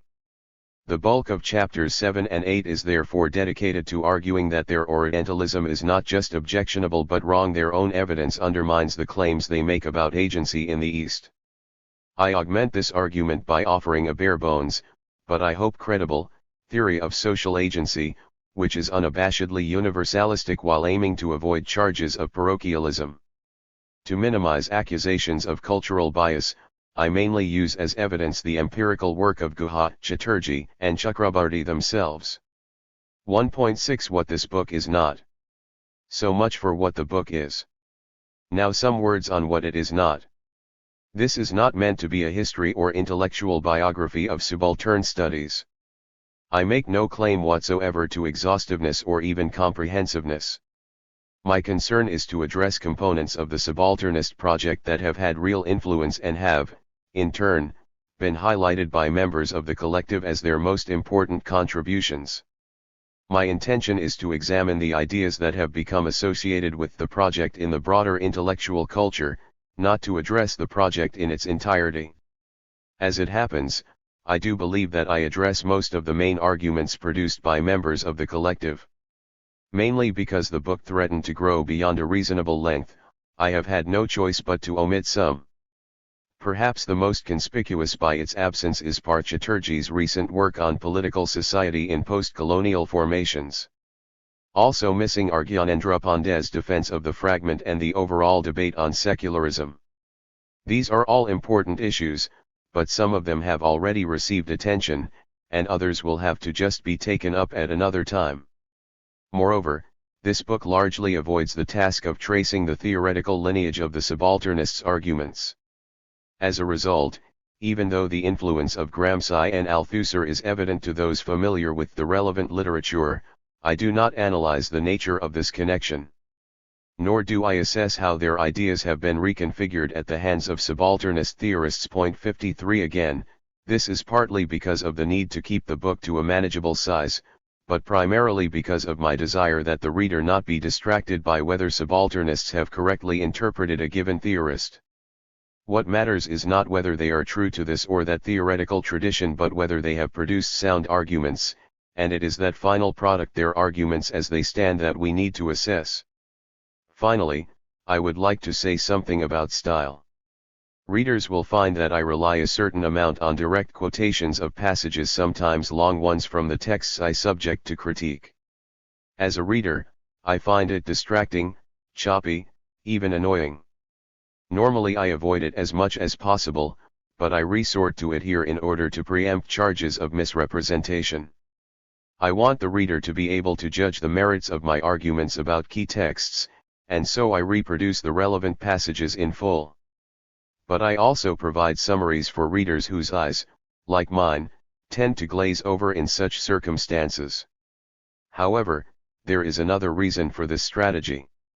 Several of the main theorists bury their arguments under a dense thicket of jargon, or present them so cryptically that the meaning is hard to nail down. The critic is therefore left with little choice but to interpret them to as best she can. Naturally, this injects uncertainty into the argument.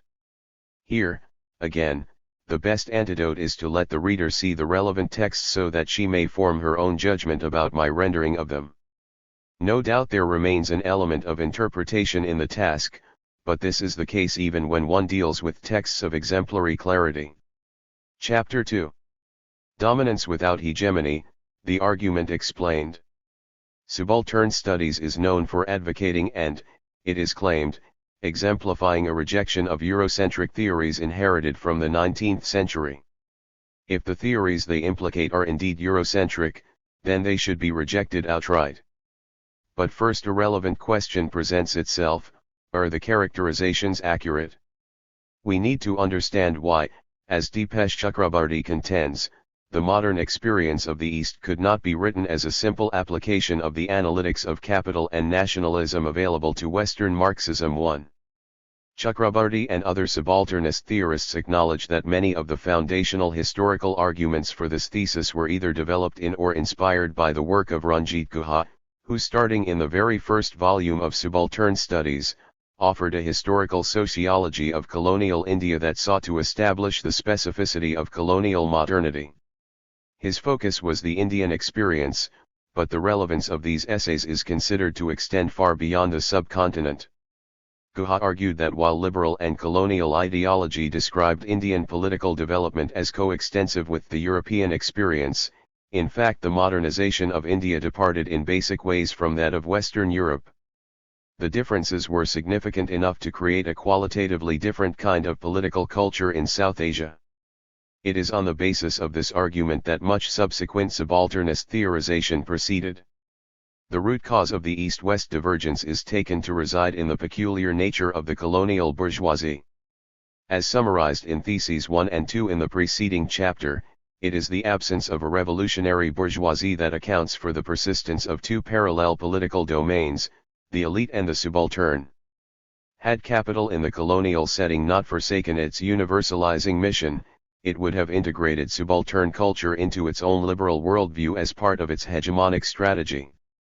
In so doing, it would have generated a coherent culture, as was purportedly achieved in Europe. But in colonial India, Guha suggests, capital attained dominance without integrating the dominated classes into either its own worldview or the institutions characteristic of its rule in Europe. There thus remained a chasm between elite and subaltern domains. Hence, political culture in colonial and post-colonial settings did not and could not converge with the patterns observed in Europe. The subaltern domain continued to subsist as a distinct sphere, even though it could not remain hermetically sealed from elite influence. The persistence of this divide in the post-colonial world is what motivates the call for a new framework, because, the subalternists declare, Marxist and liberal theories attain validity only in settings with a secure bourgeois culture. This is a remarkably ambitious and exciting set of arguments.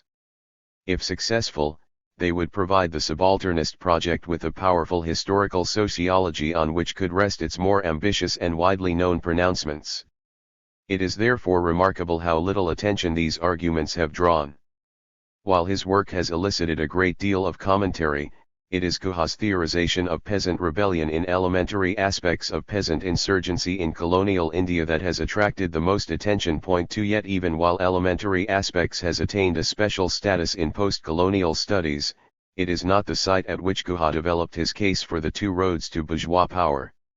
Initially he presented these arguments, albeit in highly telescoped form, in Subaltern Studies' debut collection in 1982.3. He then developed them further in two essays published in 1989 and 1992, which were brought together in 1997 in the aptly titled Dominance Without Hegemony. For it is this pair of essays that develop the arguments relevant to our discussion.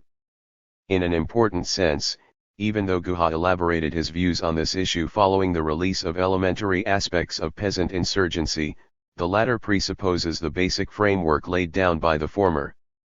So, if the wider arguments in the subalternist oeuvre are to be assessed, the first requirement is an appraisal of the historical sociology on which they rest, as developed by Guha.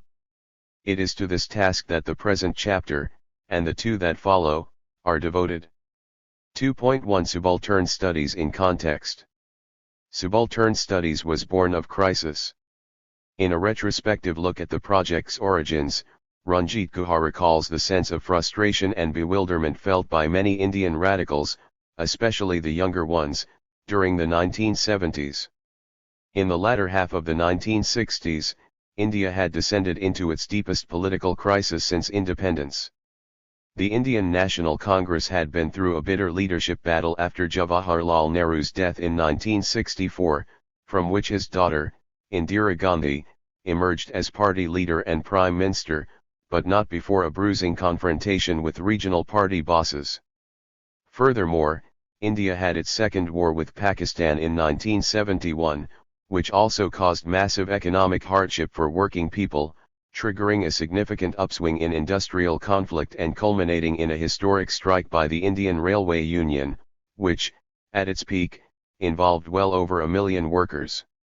Although the strike lasted only about 3 weeks, its scope was enormous, shutting down much of the national rail system, and only massive state mobilization of the police and paramilitary forces achieved its defeat. 5 In the countryside, peasant actions in West Bengal and Andhra Pradesh were being organized by breakaway communist activists, who soon came to be known as Naxalites, and who declared the bankruptcy of not only the Congress Party but the two major communist parties as well. And in 1975, Indira Gandhi declared a nationwide state of emergency, suspending constitutional liberties and unleashing a wave of repression across the country. The emergency lasted almost 2 years, and when, in a fit of hubris, Gandhi called for national elections in 1977, fully expecting to win, the outcome was an overwhelming defeat for the INC by a loose coalition of opposition parties. For the first time since 1947, the Congress had been ousted from power in Delhi. This decade-long crisis formed the backdrop to the launch of subaltern studies. As Guha recalls, the events of the 1970s called into question the national mythology about Indian political culture. At the very least, the political maelstrom belied the Indian National Congress's claim to represent the masses. The ruling elite could not unleash its wave of repression while still claiming the ascendancy of the Congress to power in independent India as the fulfillment of a promise of rulership by consent. 6 But the doubts did not stop there. The crisis years had exposed a chasm separating the political universe of the ruling elite from the culture of subaltern groups. The whole idea of a national political body, a new and encompassing ethos that bound the polity together at independence, seemed now to be no more than a shibboleth. What came to be questioned, Guha writes, was thus not only the record of the ruling party which had been in power for over 2 decades by then, but also the entire generation that had put it in power. 7. If Congress rule had not in fact rested on the consent of the masses, then serious questions arose about its rise to power, its connection to the Indian population, its strategy during the independence movement, and so on. One of the many unsettling effects of the 1970s, Guha continues, was to bring the impact of the 20-year-old nation-states crisis to bear on a settled and in many respects codified understanding of the colonial past. 8 What the intellectual ferment called for was a new analysis of Indian politics over the previous half-century or so, starting with the final decades of colonial rule. Guha summarizes the issue in 2 related puzzles. 1. What was there in our colonial past and our engagement with nationalism to land us in our current predicament, that is, the aggravating and seemingly insoluble difficulties of the nation-state? 2. How are the unbearable difficulties of our current condition compatible with and explained by what happened during colonial rule and our predecessors' engagement with the politics and culture of that period? 9. The turbulent decade thus pressed into relief an intellectual project, to undertake a re-examination of late colonial politics, and thereby to generate an explanation for the political turmoil in which the nation was now embroiled, 3 decades after independence. Central to this project would be an investigation of the real roots of Congress power, an explication of its inability to mold a cohesive nation-state, an exploration of its resort to coercion to maintain its rule, and a discussion of what this revealed about the dominant order. It is important now, 3 decades after the launching of subaltern studies, to recall that the inspiration was, at its core, political. It was geared to achieve an understanding of the roots of the political order that colonialism had bequeathed to the subcontinent. The goal was to inaugurate a new historiography of colonialism, and of the nationalist response to British rule, as a step toward understanding the crisis of the post-colonial state. 2.2 The roots of the post-colonial crisis. The core elements of the subalternist collective's theorization of India's political crisis were offered in the inaugural volume of Subaltern Studies. In its opening pages 10 it was Ranjit Guha who introduced the argument, and he did so as a set of numbered propositions, which captured the 2 axes that became central to much of his later work: the roots of the political impasse, and the failure of existing historiography to account for it. Guha began by noting that an encompassing political culture did not exist in India. Instead, the colonial era produced an enduring divide between the spheres of elite political and subaltern politics. Elite politics was coextensive with the domain of formal juridical institutions, This was the dimension of Indian political culture that had been modernized with the onset of colonialism, through which British administrative and juridical practices had been transplanted over the course of their rule. The elite political sphere was, of course, inhabited by the European elites who managed the colonial state apparatus. It also included, Guha seems to suggest, their Indian collaborators, those sections of the domestic ruling class that were recruited into the colonial order. To be sure, these new institutions were not entirely pristine replications of their European counterparts. Of necessity, they had to be fused with elements of the pre-colonial state apparatus inherited from the Mughal state. Nevertheless, this domain of politics had its own integrity and its own practices. While elite politics could be identified with the modern, formal institutions built around the colonial state, subaltern politics constituted a distinct domain, set apart from that of the ruling classes, with an idiom and practices of its own. Central to these was a reliance on informal, local networks that were based on kinship, local ties, and the primordial relations typical of traditional agrarian societies. Occasionally, under certain conditions, this reliance on local networks also generated class association. Generally, however, whereas the elite domain was characterized by the discourse of law and juridical equality, the subaltern domain was suffused with traditional forms of hierarchy and subordination. The transformation that accompanied colonialism was thus of a certain kind. Although it did transplant recognizably modern practices to the subcontinent, these practices remained largely confined to the upper crust of the political system, leaving the culture of the subaltern classes largely intact. Not only did each domain have its distinct idiom and reproductive practices, it also had its characteristic form of political mobilization. Elites relied on typically oligarchical, top-down strategies to elicit mass support for their campaigns using parts of the state apparatus, patron-client networks, subtle forms of coercion, the mass media, and so on. Subaltern mobilization, on the other hand, was horizontal in its tactical deployment, relying on the same informal associational forms that were central to political reproduction in this sphere.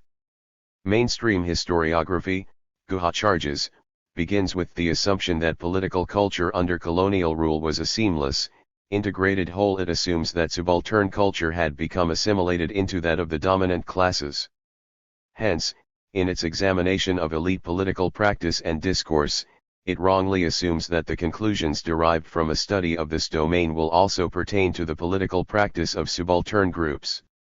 But the domains had not in fact been integrated, he reminds us, and the political practice associated with each was quite distinct.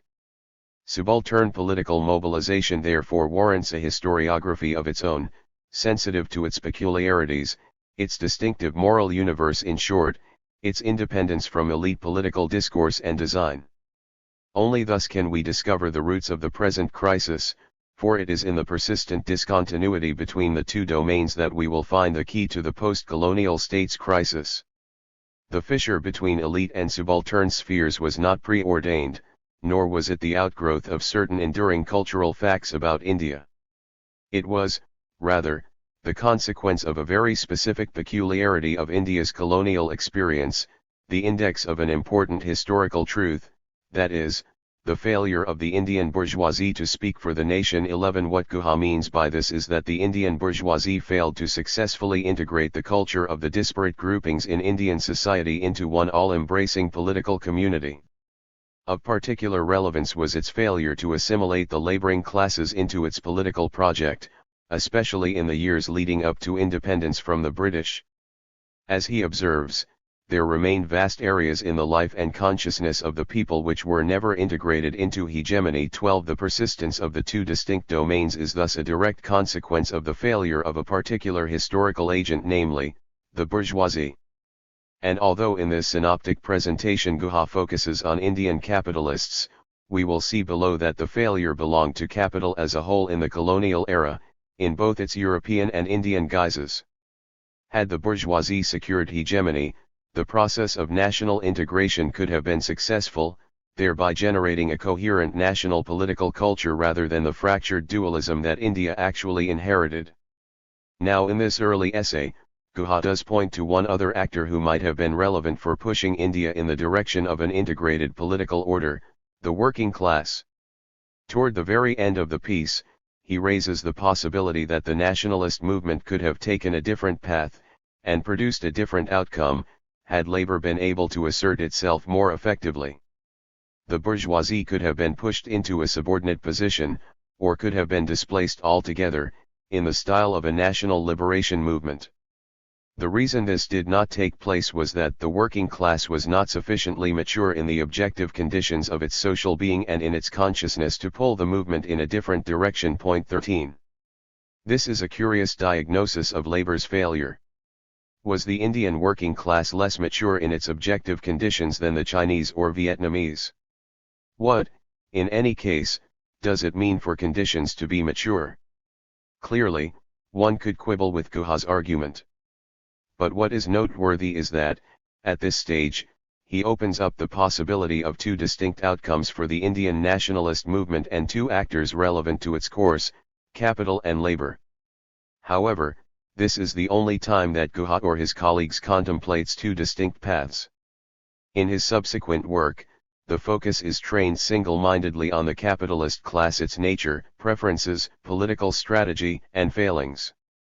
We will see that this turns out to be a critical failing of subaltern studies, not just as historiography but also as analysis. Let us return to the argument about the bourgeoisie's failure to achieve hegemony. For it to have any plausibility, Guha would need to provide two additional pieces of information. First, we would need a working definition of hegemony, to assess whether Indian capitalists did in fact fail at securing it.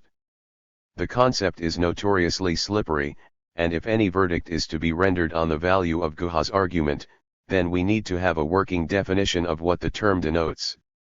Second, and just as important, Guha would need to provide a specific kind of counterfactual, which established two claims implicit in his argument, the first claim being that the relevant agent capable of bringing about an integrated political culture is in fact the bourgeoisie, since it is to the politics and record of this actor that he directs his attention in the Indian case. For the bourgeoisie to shoulder the blame in India, it must have been appropriately successful elsewhere. We must be confident that this actor does have an interest in and capacity for the task Guha assigns it. Second, Guha needs to adduce cases in which this actor did indeed achieve hegemony over subaltern classes, so that not only can we be confident that hegemony is a real possibility but, even more so, have some sense of what hegemony looks like when it actually obtains. In other words, although Guha did not make much of this point when he penned the opening essay to Subaltern Studies, the argument for the Indian bourgeoisie's failure is intrinsically and unavoidably contrastive. To announce a failure in nation-building or in achieving hegemony simply makes no sense unless judged against historical cases that can be taken as standards of nation-building and genuine bourgeois hegemony. Absent a real historical benchmark, there is no way to assess whether the Indian record is one of relative success or failure. Could it not be that the Indian experience just happens to be what hegemony looks like? Guha took up neither of these challenges in Subaltern Studies I. He was content, at that point, to present his core propositions as the signposts of a new research agenda. It was in a series of later essays that he fleshed out what he had in mind when he characterized the bourgeoisie as having failed to gain hegemony, and it was in these essays that he offered some sense of where we might find successful hegemonic projects against which the Indian achievement could be judged. As indicated earlier in this chapter, the two key publications toward this end were first published as Dominance Without Hegemony and its Historiography and Discipline and Mobilize, and were conjoined as the core of his 1997 book Dominance Without Hegemony. It was in this book that readers could view Guha's argument at its fullest, inasmuch as he provided both the ingredients missing from his opening salvo in Subaltern Studies I. It is to this larger work that we now turn. 2.3 The Two Paths to Bourgeois Power. Dominance Without Hegemony is structured not simply as history but as a critique of what Guha presents as liberal ideology. He argues that the dominant liberal historiography of India, in both its colonial and nationalist versions, suffers from a basic misconception. It assumes that the dominant classes and subaltern groups inhabited the same political and cultural universe. As a result, it blandly assumes that histories of elite strategies and preferences are an accurate stand-in for the political goals and contributions of the lower orders.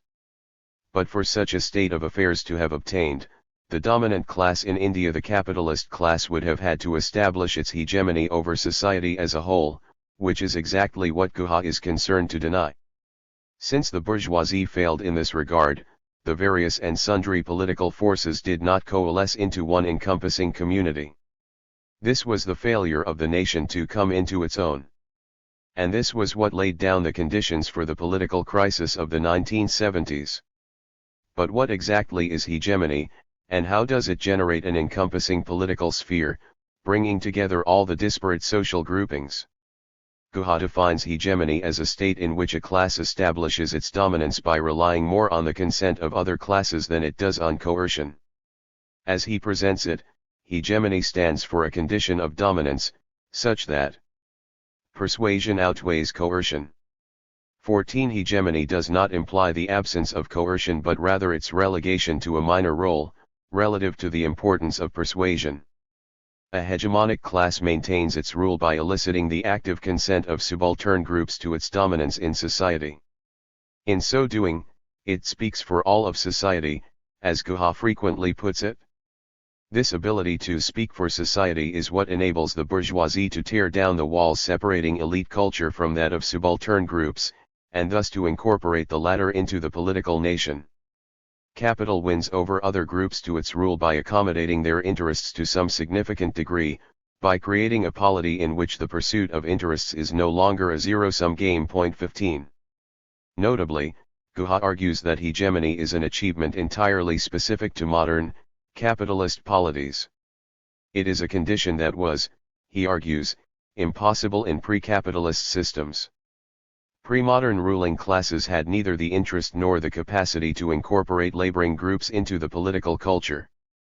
They did not strive to elicit subaltern consent, basing their rule instead on brute force or the threat of its application. 16. There was no attempt at persuasion, no exchange at the level of culture, no process of political education.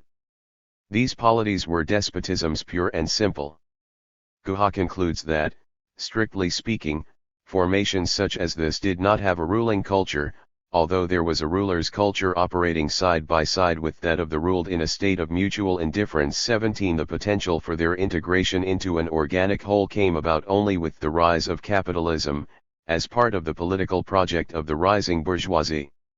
Now that we have a sense of what the concept of hegemony denotes, we come to the second challenge, namely, what are the cases of the successful attainment of hegemony against which the Indian case is being judged? The arena in which capital was able most clearly to establish itself as the hegemonic class was Western Europe, in particular England and France, and the period in which these advances were made was the early modern era. In fact, the time of capital's ascension to power can be pinpointed with some accuracy, for it was in two revolutionary explosions that the bourgeoisie established its rule, the English Revolution of 1640 and the Great French Revolution of 1789. These revolutions marked the arrival of not only a new class but a new form of rule, an entirely new structure of class dominance. The modern bourgeoisie, as exemplified by English and French capitalists, maintained their power through the consent of the masses. In so doing, they also created the modern political nation. This is the achievement against which the performance of the Indian bourgeoisie is judged. For Guha, the European experience established two things: first, that the bourgeoisie is the critical agent behind the establishment of the modern political nation, with its characteristic political idiom and institutions, and second, that the achievements are most clearly exemplified in the classic bourgeois revolutions of the early modern era. The capitalist class in India had the opportunity to construct its own nation, through a political mobilization of its own, when it participated in the nationalist mobilization against colonial rule. It could have charted a path parallel to the one taken by the classic capitalist classes in Europe, constructing a viable and consensual political order. But, Guha argues, the independence movement merely revealed the Indian bourgeoisie's utter inadequacy, its abject failure to attain real hegemony over the rest of society. The standard set by the European achievement Guha refers to as the competence of the class, its potential as an historic agent. To this he contrasts the performance of the actual class, as it was found in India. The difference between its competence and its actual performance is what he is pressing in his later essays. The conditions under colonialism were such that the Indian bourgeoisie's performance fell far short of its competence. 18 Indeed, the shortfall was so significant that it constitutes, for Guha, a fact of world historic significance. It amounts to a structural fault in the historic project of the bourgeoisie. 19 In other words, even though colonialism created a bourgeoisie on the subcontinent and placed it on a trajectory that might have followed that of European modernization, this was not to be. The Indian capitalist class was committed to a political project fundamentally different from that of its European predecessors. Colonialism created a bourgeoisie, but one that would not, or could not, forge a recognizably modern political order. The error of liberal historiography, then, is its assumption that the colonial order was built around real bourgeois hegemony, as was the case in Western Europe. It construes the colonial state as an extension of the liberal state of Great Britain. On the nationalist side, historians have assumed that the Indian bourgeoisie secured the ability to speak for the nation, much as English and French capitalists had done during the classic bourgeois revolutions.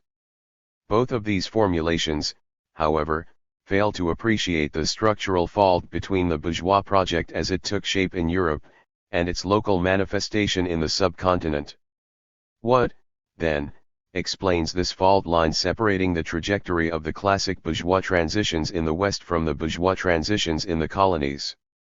To explain the disjuncture between the two experiences, Guha must proceed by first establishing the nature of the paradigmatic transformation in Europe and then by examining why a similar transformation was forestalled in India, even though actors of the same kind dominated the scene.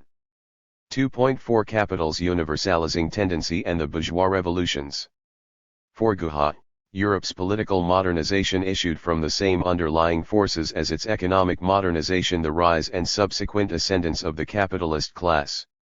Having arisen within the confines of feudal agrarian structures, the emergent bourgeoisie found its further economic expansion blocked by the ancien regime. In order to remove the obstacles to its further expansion, the capitalist class undertook a political struggle against the feudal monarchy. Once in power, the nascent capitalist class consolidated its economic program through legislation that enabled a more rapid spread of markets into the agrarian economy. They also initiated an ambitious program of political and cultural liberalization to round out the process of economic liberalization. As we will see, the central components of this dimension of European development were, for Guha, the creation of liberal political institutions and the eventual forging of a national political identity. More to the point, because the construction of these institutions is an achievement attributed to the bourgeoisie, it constitutes the standard against which Indian capital's agency is measured. Guha, as well as the subalternists in general, insists that this modernizing project was in turn driven by a deeper structural force, namely, the universalizing drive of capital. This concept occupies a central place in their theoretical work. At times they refer to it as a drive, at other times as an urge or even a mission, and sometimes as a tendency. They do take the universalizing drive to have propelled Europe's political and economic transformation, but they also see it as having governed the emergence of the dominant ideologies of the era, liberalism, secularism, and socialism. Thus, while the bourgeoisie's political struggle is the proximate cause of the ancien regime's demise, the struggle is in turn the expression of a deeper motor force. It is necessary, then, to examine what Guha has to say about the connection between capital's universalization and the bourgeois democratic transformation of Europe. This examination will enable an analysis of why a parallel process could not occur in India, and what the consequences were of this structural fault in the bourgeois project. Capital's universalizing tendency. At its core, capital's universalizing tendency is simply, for Guha, the drive by capitalists to expand their scope of operations. Although this is an economic imperative, it also brings along with it certain political and cultural transformations. Guha draws directly on Marx's theory in this regard, and his summary statement reads like an introduction to the Moor himself. This tendency derives from the self-expansion of capital. Its function is to create a world market, subjugate all antecedent modes of production, and replace all jural and institutional concomitants of such modes and generally the entire edifice of pre-capitalist cultures by laws, institutions, values, and other elements of a culture appropriate to bourgeois rule. 20. We should note that the transformative urge has two distinct components for Guha: the economic, which pushes capital to expand into the world, create a global market, and then supplant antediluvian economic forms that stand in its way, and the politico-cultural, which refers to the construction of bourgeois norms and practices in areas where capital takes root. We will have more to say on this distinction later in the present chapter, and a great deal more in chapters 4 and 5. For now, it is enough to underline that Guha is aware of this distinction, and seems to suggest that the two dimensions should be coextensive. The propulsive force of capital's self-expansion has some important consequences. The first of these is that it creates an interest in overthrowing the ancien regime. In the orthodox Marxist account, which Guha takes for granted, early modern capitalists found their expansion blocked by the feudal nobility's political and cultural dominance. Feudal lords used their influence within the state to enact legislation that obstructed the further consolidation of capitalist production.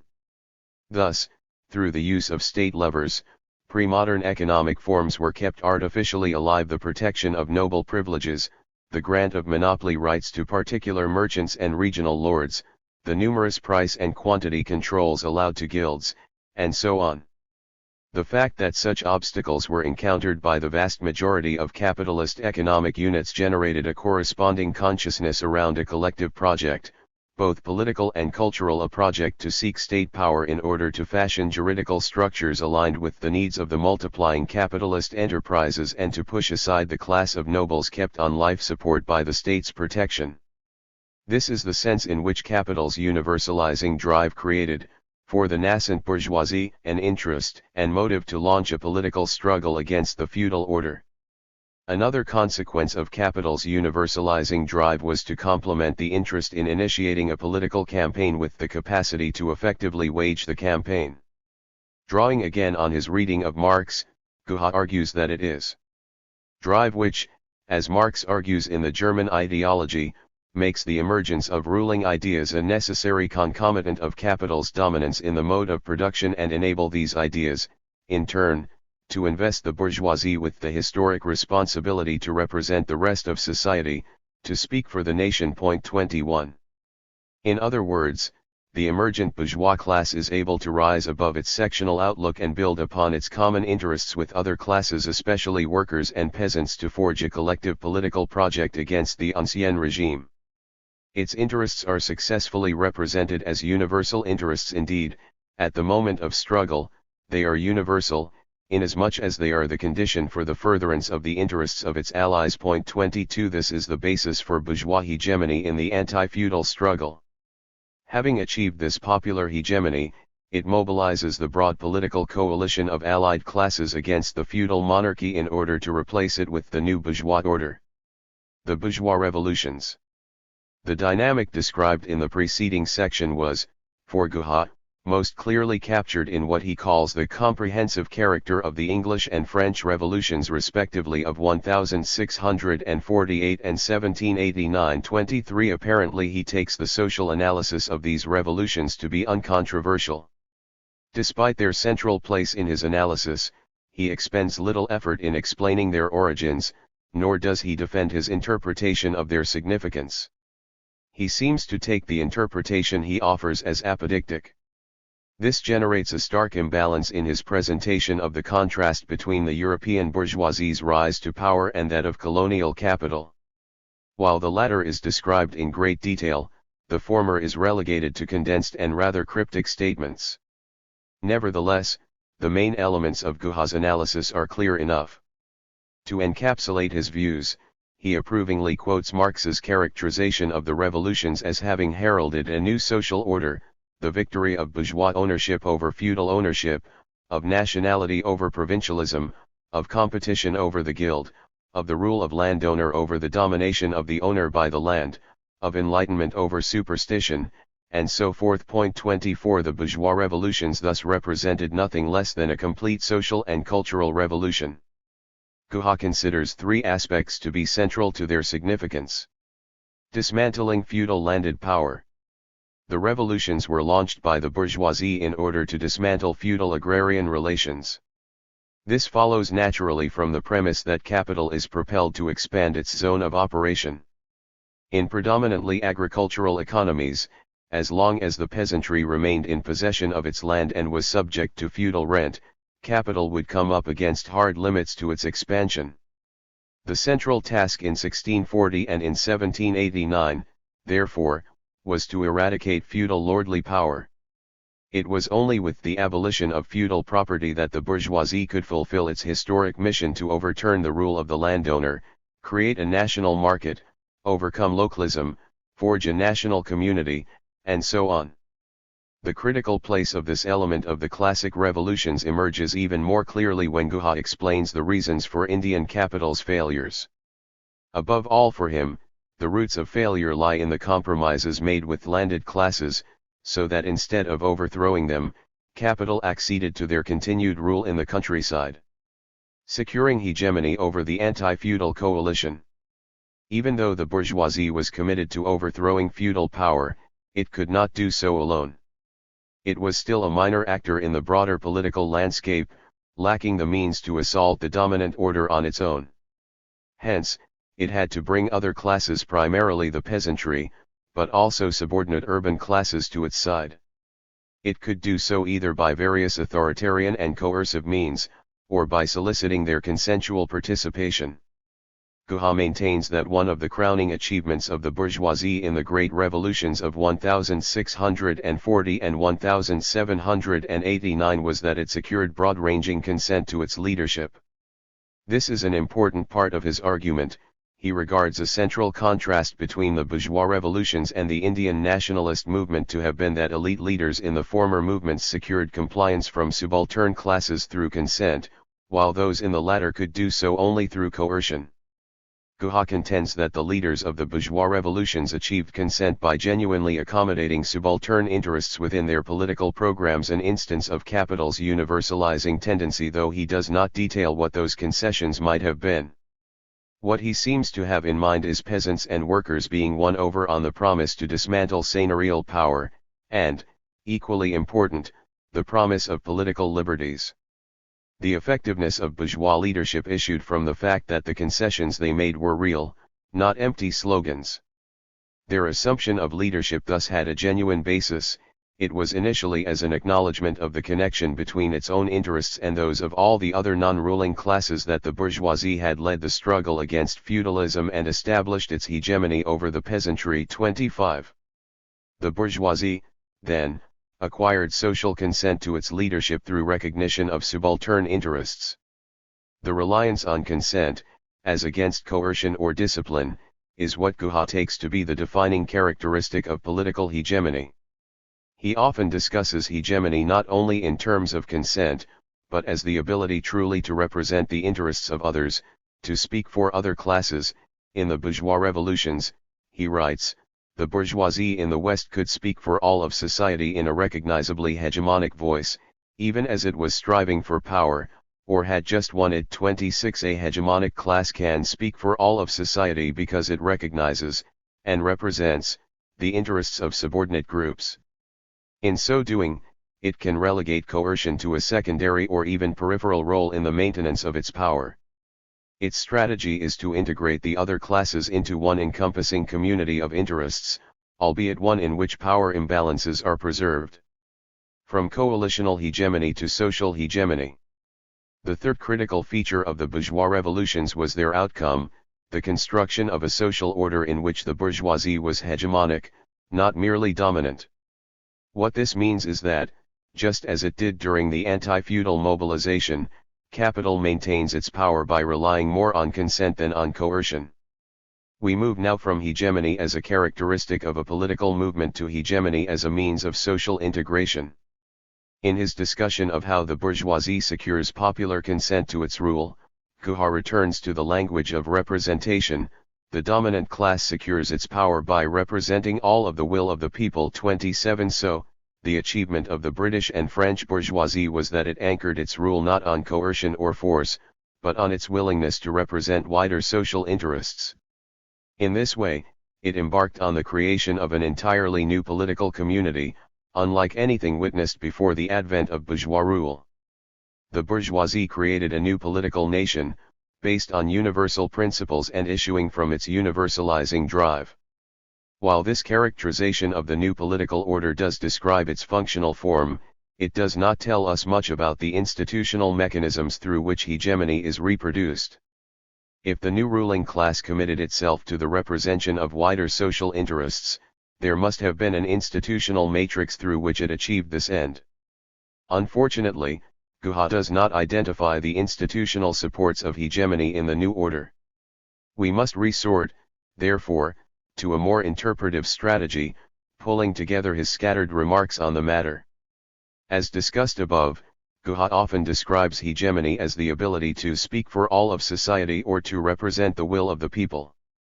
What he seems to have in mind as the specific embodiment of this principle is that of liberalism, political and economic, both as a set of institutions and as the language of political contestation. Capital gains its legitimacy, its ability to speak for the nation, by opening a space for subaltern groups to articulate and pursue their interests, albeit within the limits of bourgeois property relations. The basic rights and freedoms associated with liberalism and political democracy are the means by which they achieve these ends. The formal freedoms associated with liberal democracy greatly expand the scope of political practice for the laboring classes. Moreover, in allowing for new political practices, they also create an entirely new political idiom. This means that the institutions of liberalism are not the only factor in the building of hegemony. The bourgeoisie also enables the creation of a new discursive form, what Guha calls a political idiom, through which interests are expressed by social actors. This idiom is that of rights, liberties, equality, universal principles. The political actualization of rights, freedoms, and the rule of law thus brings social classes into one encompassing political order and becomes the basis of a new political discourse. 28. The significance of the bourgeois revolutions, then, was that they embodied the universalizing tendency of capital. This tendency initially took shape as a broad, anti-feudal social coalition led by the bourgeoisie and became a new liberal political order based on universal rights and formal equality. In so doing, it created, for the first time, an encompassing political community that brought together dominant and subaltern classes into the same political domain. This was, for Guha, the historic achievement of the British and French bourgeoisie. As was said above, it set the standard against which the performance of colonial and national capital in India is measured. Having examined the significance of capital's universalizing drive in Europe, we now turn to its frustration in modern India. 2.5 Universalization abandoned, capital's colonial venture. Two forms of capital are relevant for understanding Indian political evolution: the capital that rested in European hands during the years of British rule, and the capital that belonged to Indian entrepreneurs. The very presence of these two forms, the fact that they successfully reproduced themselves over the course of 2 centuries and even swelled enormously in scale, might suggest that the universalizing tendency did materialize in the subcontinent. But Guha resists any such conclusion. While capital did migrate to the Indian subcontinent, it did not instantiate its universalism in the relevant way. What Guha has in mind is the political and cultural transformation that was unleashed in Europe. Judged by this standard, he announces, both groups failed.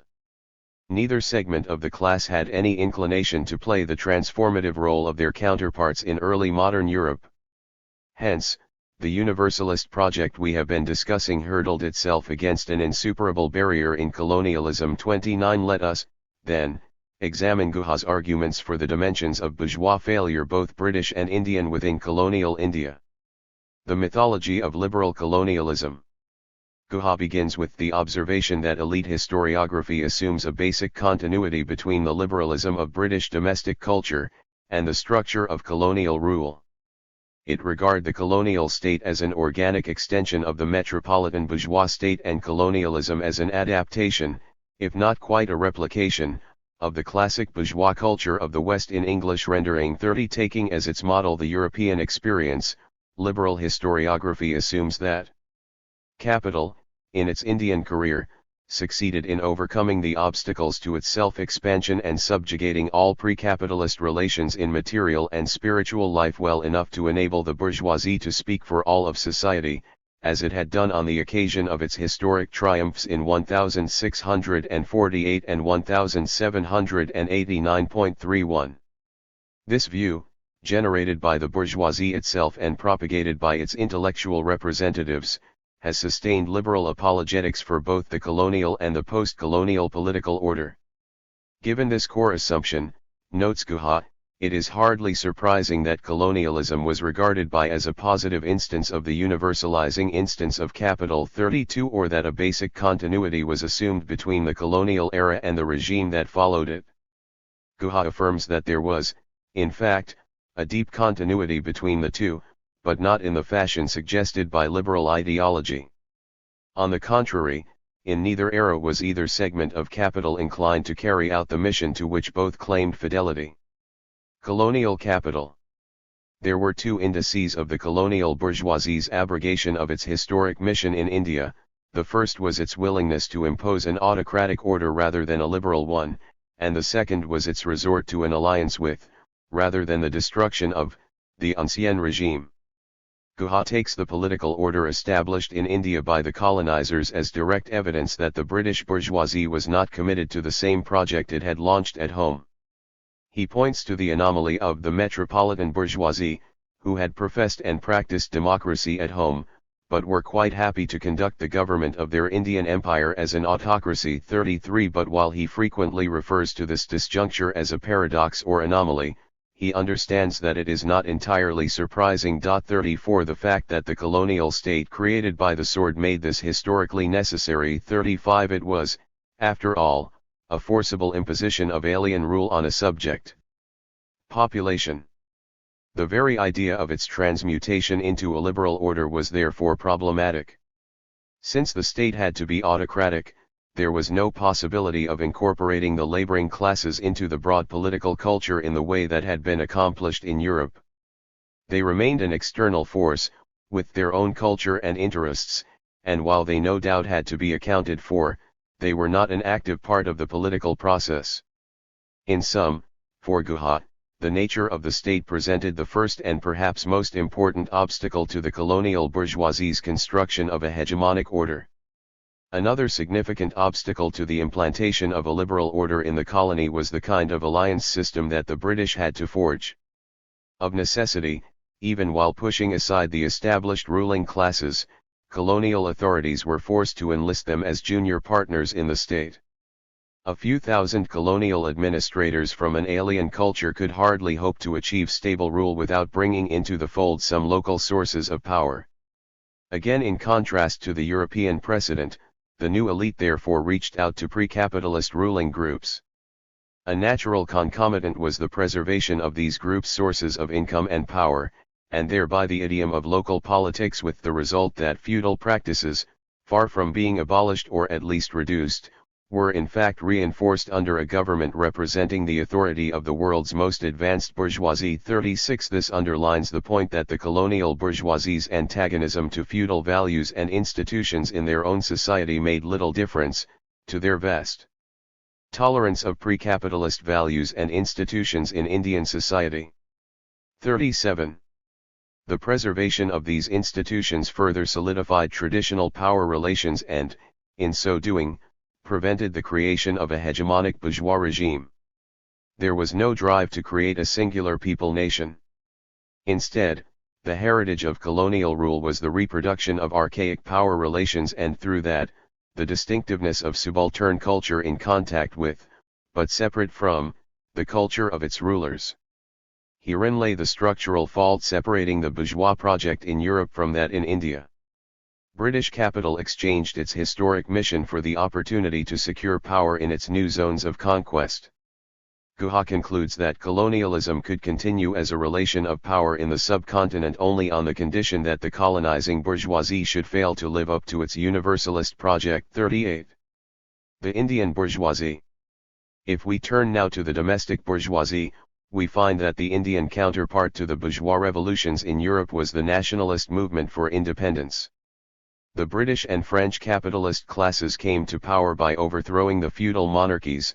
Indian capital in its turn had to confront the power of feudal landed classes. But in taking them on, capital came up against not a feudal state per se but rather a colonial state that was patronizing these classes. In some respects, capital's task paralleled that of its European predecessors. It still had to confront traditional classes but could do so only by crafting a broad political coalition. As Guha puts it, it would still have to express its hegemonic urge in the form of universality. 39 But the form taken by this universalism would have to differ somewhat from the European version. It would have to be not just an anti-feudal coalition, but a nationalist movement.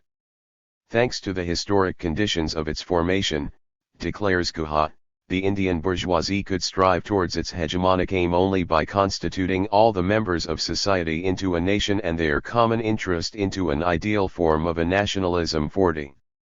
Any verdict on the Indian bourgeoisie's competence at its historic mission thus derives, above all, from its performance in the nationalist movement.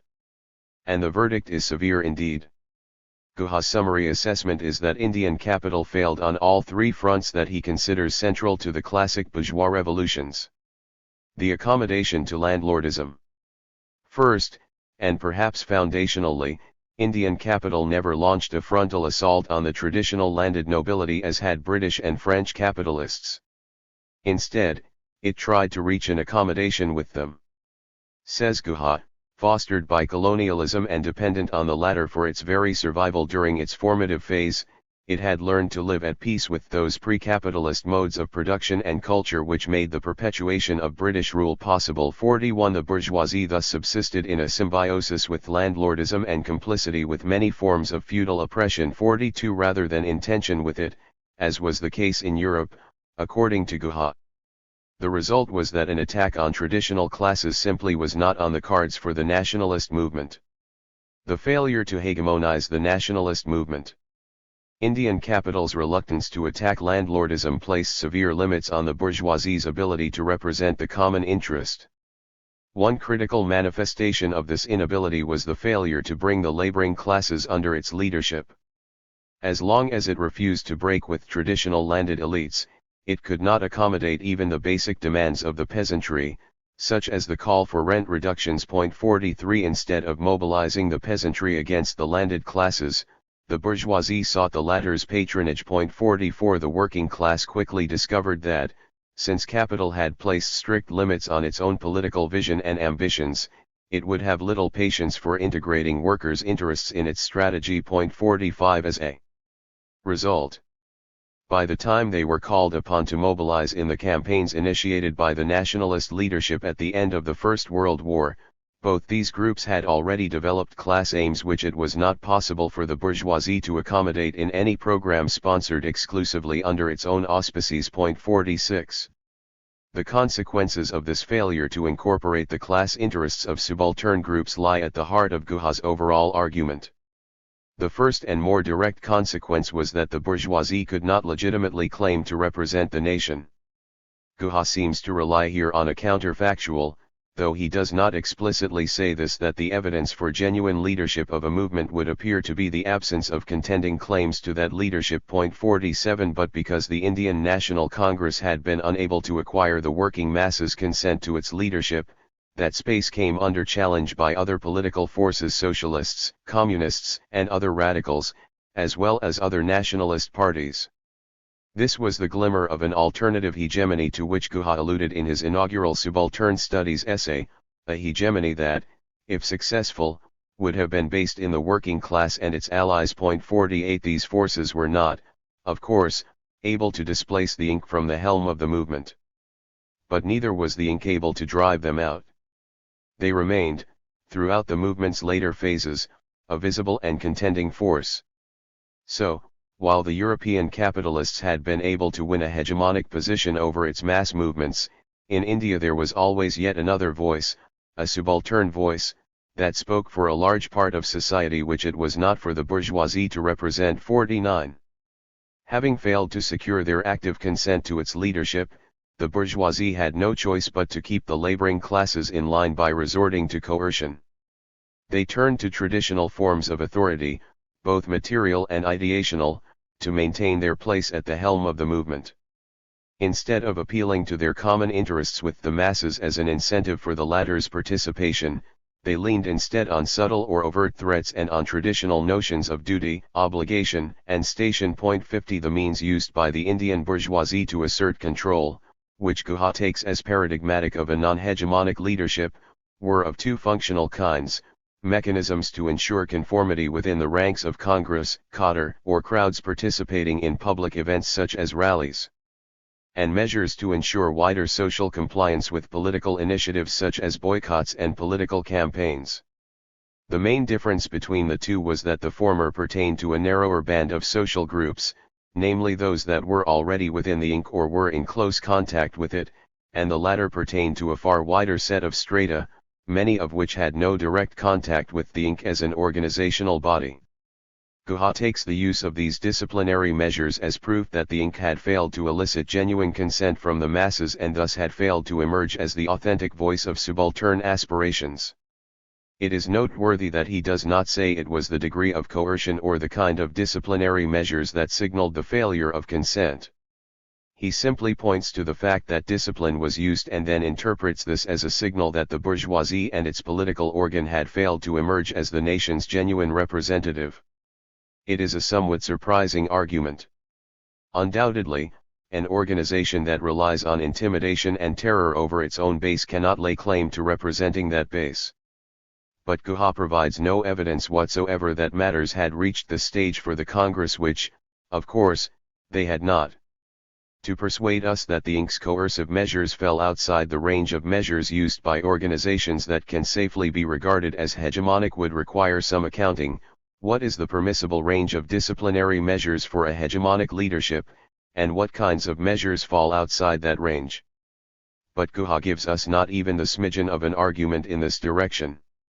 We are offered only two elements: the fact that coercion was used, and the conclusion that this demonstrates a failed hegemony. The failure of bourgeois liberalism. We now arrive at the third dimension of the Indian bourgeoisie's failure. Unwilling to attack landlordism, having compromised with feudal interests, refusing to acknowledge the authentic interests of labor and the peasantry, and unconfident in its political legitimacy, the bourgeoisie failed to establish its hegemony over the new order. In sum, the indigenous bourgeoisie, spawned and nurtured by colonialism itself, adopted a role that was distinguished by its failure to measure up to the heroism of the European bourgeoisie in its period of ascendancy. 51 Again, Guha's characterization of its failures reverts to the language of liberalism and representation. The liberalism they professed was never strong enough to exceed the limitations of the half-hearted initiatives for reform which issued from the colonial administration. This mediocre liberalism, a caricature of the vigorous democratic culture of the epoch of the rise of the bourgeoisie of the West, operated throughout the colonial period in a symbiotic relationship with the still active and vigorous forces of the semi-feudal culture of India. 52. The bourgeoisie's mediocre liberalism, which Guha contrasts to the heroism of the European bourgeoisie and in particular to the vigorous democratic culture that it helped cultivate, was the direct expression of its refusal to shape its program in ways that would accommodate the interests of the subaltern classes. It reflected capital's inability, or unwillingness, to secure their consent to its leadership. Capital's half-hearted liberalism meant, finally, a failure to integrate subaltern culture into its own. Having no organic link to the masses, resorting to becoming allied with traditional classes, and mobilizing traditional cultural tropes and forms of power to keep the masses in line during the independence movement, the bourgeoisie succeeded only in giving further life to the autonomy of subaltern culture. Instead of incorporating them into a new, inclusive, and expansive worldview, it preserved their traditional political practices and idioms. The consequence was the phenomenon which subaltern studies took as the defining feature of post-colonial India, the existence and reproduction of a distinct subaltern domain, a separate political culture that exists parallel to and in contact with, but has never been absorbed into, modern bourgeois politics. As Guha concludes, the failure of the bourgeoisie to speak for the nation during its nationalist phase carried over into the post-colonial era. That failure is self-evident from the difficulty which has frustrated the bourgeoisie in its effort so far at winning a hegemonic role for itself even after half a century since the birth of a sovereign Indian nation-state. The predicament continues to grow worse, and by current showing should keep the students of contemporary South Asia busy for years to come. 53. Thus, the ultimate expression of India's failed bourgeois revolution was the failure to build an integrated political culture, which would have been possible only if the capitalist class had recognized the real interests of the laboring classes. This it did not do, because as it entered India, capital in both its European and Indian guises abandoned its historic tasks. In exchange for power, capital relinquished its universalizing mission. 2.6 Conclusion. At the heart of the subalternist project, and of post-colonial theory more generally, stands the claim that there is a deep fault line separating Western capitalist nations from the post-colonial world. The importance of Ranjit Guha's work is that it offers a historical sociology that seeks to explain how and why this fault line came into being. The power of his argument lies in the fact that he does not derive it from the kind of essentialism that can sometimes be found in post-colonial theory or in the writings of other subalternists. He relies, instead, on a historical argument about the different biographies of capital in the two zones. Central to Guha's explanation is the claim that the kind of modernization that capital wrought in the West was not on the agenda as it traveled to the colonial world, that in colonial social formations, capital abandoned its universalizing drive. Having unpacked in some detail the specifics of this argument, we are now in a position to make some observations about its peculiarities. The first has to do with what Guha means by capital's universalization. Recall that he begins by locating the drive to universalize in the economic logic of capitalist production in what he calls the self-expansion of capital, which propels it to create a world market, subjugate all antecedent modes of production. 54 But, while Guha bases the expansion of capital's ambit on its economic logic, this soon recedes into the background of his analysis. What begins to loom larger is the notion that, as it expands, capital must also transform the political and cultural matrix of traditional societies. Indeed, for Guha, the true test for whether capital has established itself in a region, what he refers to as its universalization, is the extent to which it replaces the local culture with laws, institutions, values, and other elements of a culture appropriate to bourgeois rule. 55. Although this shift might appear minor, its consequences are significant. In Marx's rendering, the expansion of capital's sphere does not carry any direct implication for the form of political rule. The spread of its characteristic economic relations is consistent with, and might even require, coercive state structures.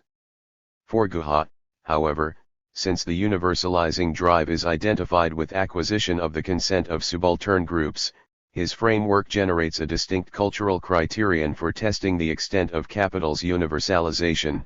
Insofar as capital fails to promote a liberal polity, it fails in its universalizing mission.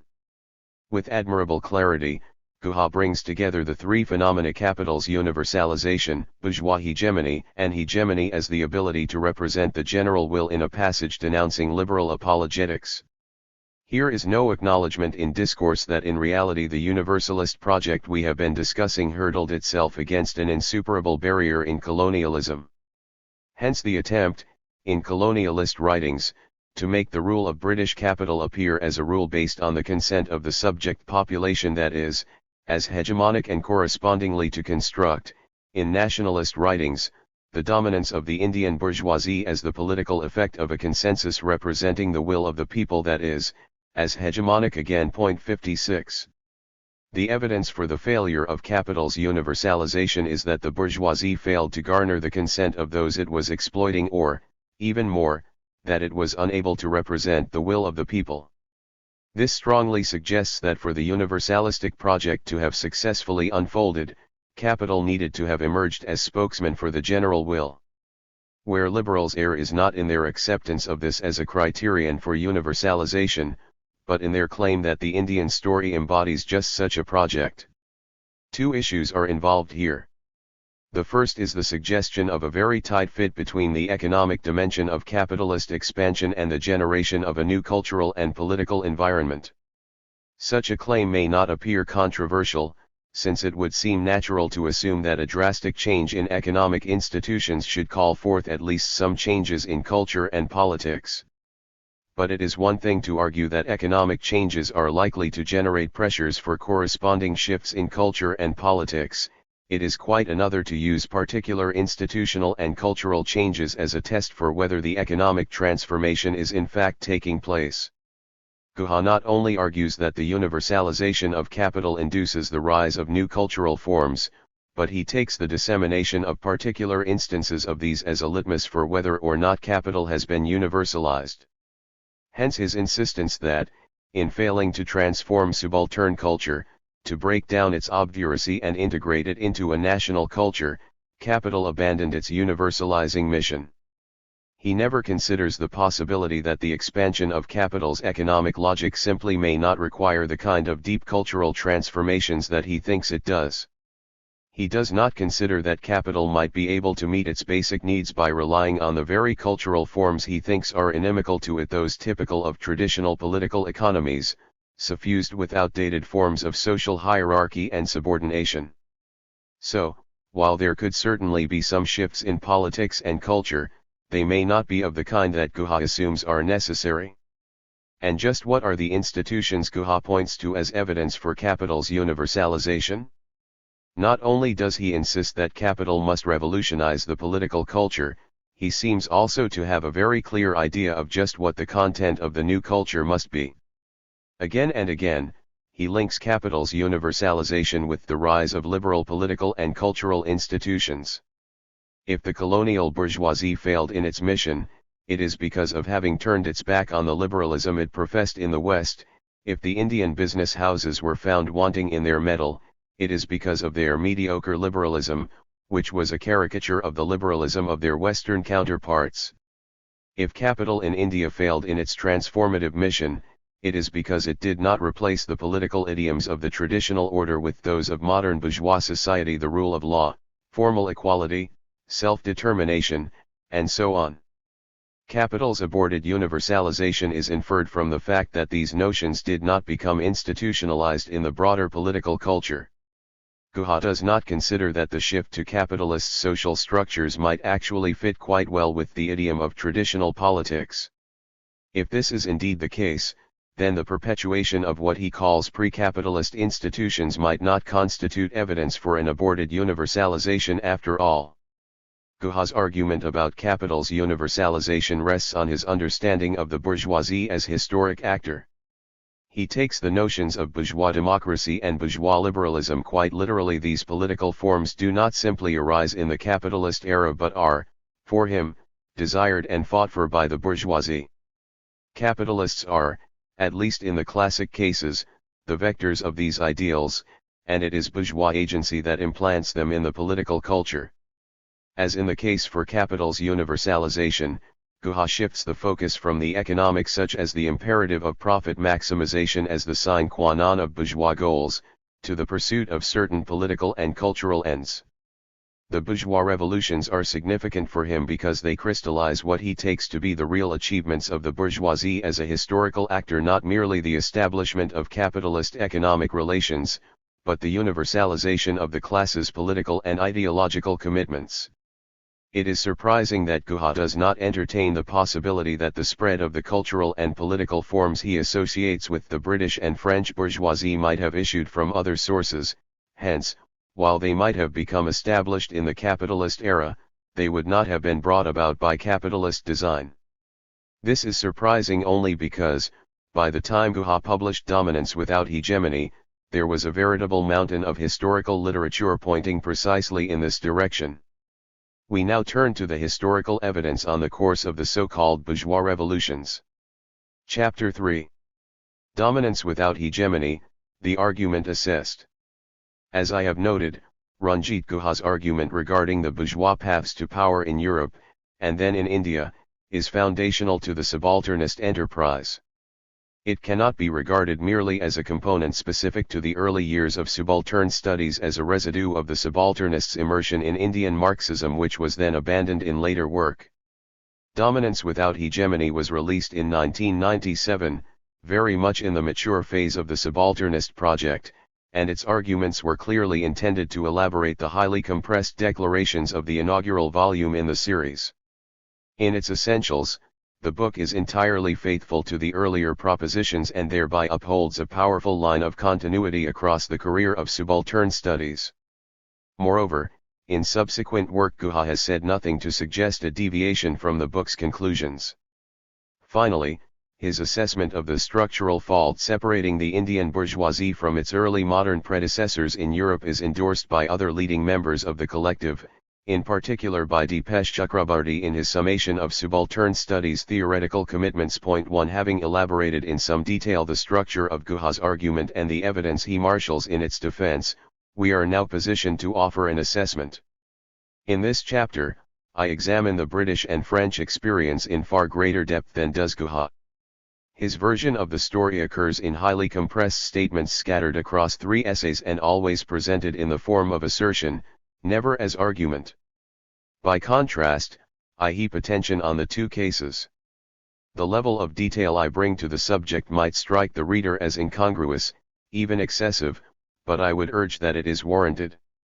As I suggested in the previous chapter, Guha's argument about the peculiarity of colonial modernity rests on a deeper claim about the departure of the Indian bourgeois revolution, the struggle for independence from British rule, from the classic experiences of early modern Europe.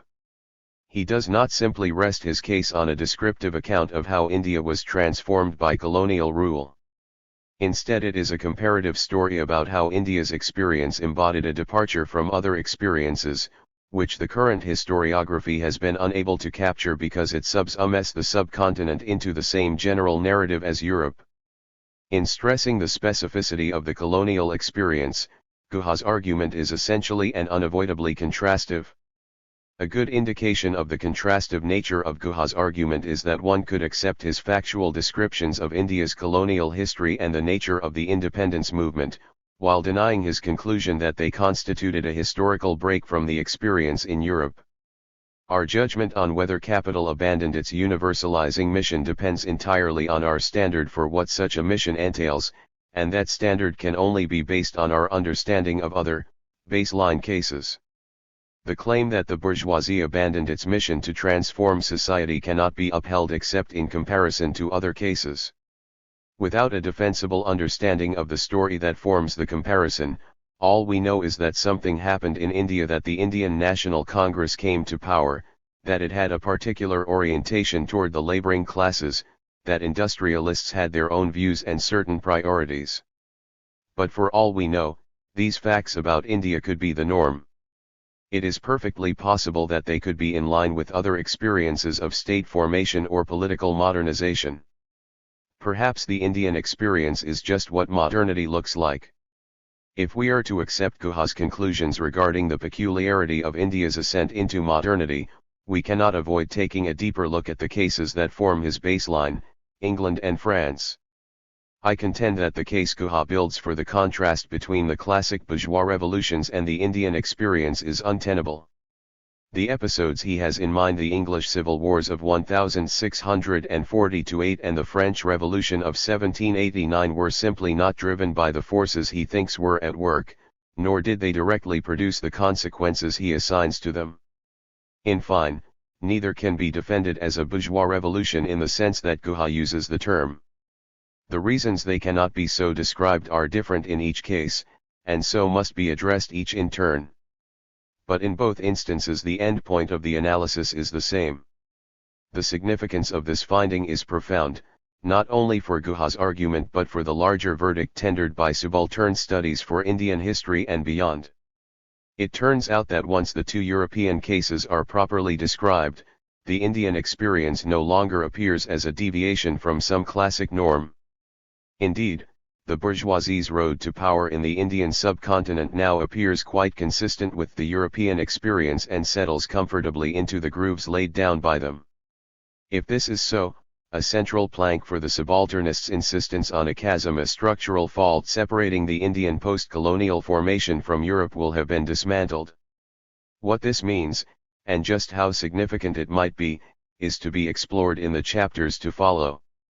3.1 The English Revolution 2. The basic facts about the English Revolution are not in dispute. In 1640, the Stuart monarch Charles I convened Parliament for the first time since having dissolved it 11 years earlier. He did so reluctantly, largely in order to raise funds to push back an advancing Scottish army. For much of his reign, Charles had been straining to break free of parliamentary controls on his power. The goal had been to concentrate financial and military initiative in the hands of the monarchy, much as Spain and France were doing across the English Channel. The onset of a new cycle of interstate conflict in the 1620s had made this seem something of an imperative to the Stuarts, who were acutely aware that, on a geopolitical scale, England was still no match for the Catholic powers on the continent. 3 The prospects of following suit, in the direction of an absolutist monarchy, must have seemed necessary if England were to hold its own against more powerful rivals.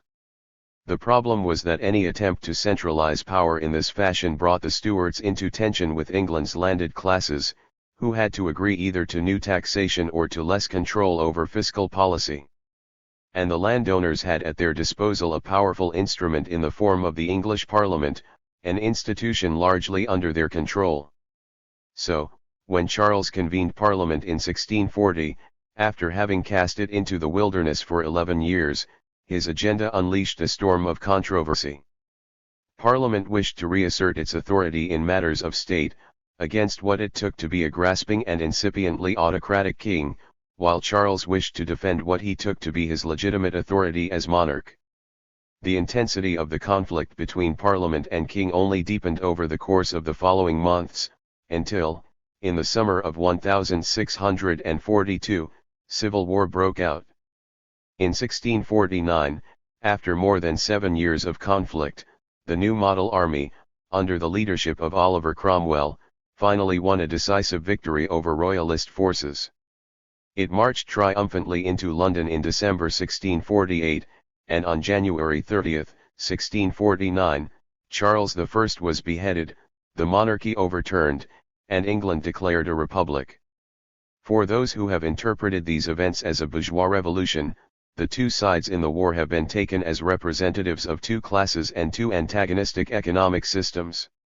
The parliamentary forces, especially the House of Commons, have been viewed as agents of the rising capitalist class, while the royalist side has been viewed as the recalcitrant feudal nobility, standing by the greatest of all feudal lords, the king. 4 The victory of Parliament and its new model army is naturally presented as the triumph of the bourgeoisie over a decrepit feudal order.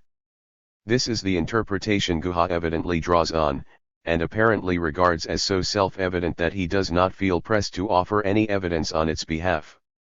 His disregard of the matter is curious, for by the late 1980s, the years in which he was developing his initial formulations into the full-fledged essays that comprise Dominance Without Hegemony, this interpretation of the English Revolution was almost universally understood as being unsustainable. Even Christopher Hill, perhaps the most illustrious defender of the bourgeois anti-feudal project view, had beaten a tactical retreat. 5 The problem starts with the basic claim that the revolution was launched by a capitalist class to dismantle a feudal political economy. The problem of feudalism. The fundamental flaw with the view that Guha reproduces is that, by 1640, there was no structural division in the landed class, with a rising capitalist gentry on one side and a refractory feudal nobility on the other. Indeed, by the early decades of the 17th century, the English countryside had been largely transformed, so that feudal agrarian relations were a thing of the past all across the kingdom. 6 Rural surplus appropriators were, in general, committed to market-dependent forms of production, feudal dues having been replaced by capitalist rent or profits. Hence, there was simply no question of the revolution being anti-feudal, since there was quite simply no feudalism to shift away from. The conflict that unfolded and then spiraled into civil war after 1640 took place entirely within a class of agrarian capitalists. The rural magnates that organized Cromwell's new model army as well as those lined up against them on the royalist side were all capitalists. To be sure, differences in size and status still existed. But these did not map onto divergent modes of surplus appropriation. The war was not waged to install a capitalist order, rather, it was waged over what kind of capitalist order England ought to have.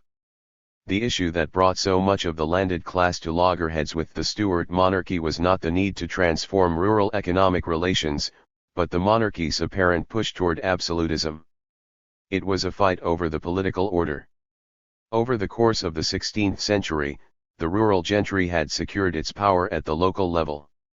It dominated the justices of the peace, the county courts, the religious institutions, and so on, much as the feudal classes had done in medieval times. Now, however, these institutions were turned to the protection of absolute rights in landed property and, through that, the rule of the agrarian bourgeoisie. The Tudor monarchy had, both directly and indirectly, aided the stabilization of gentry rule at the local level.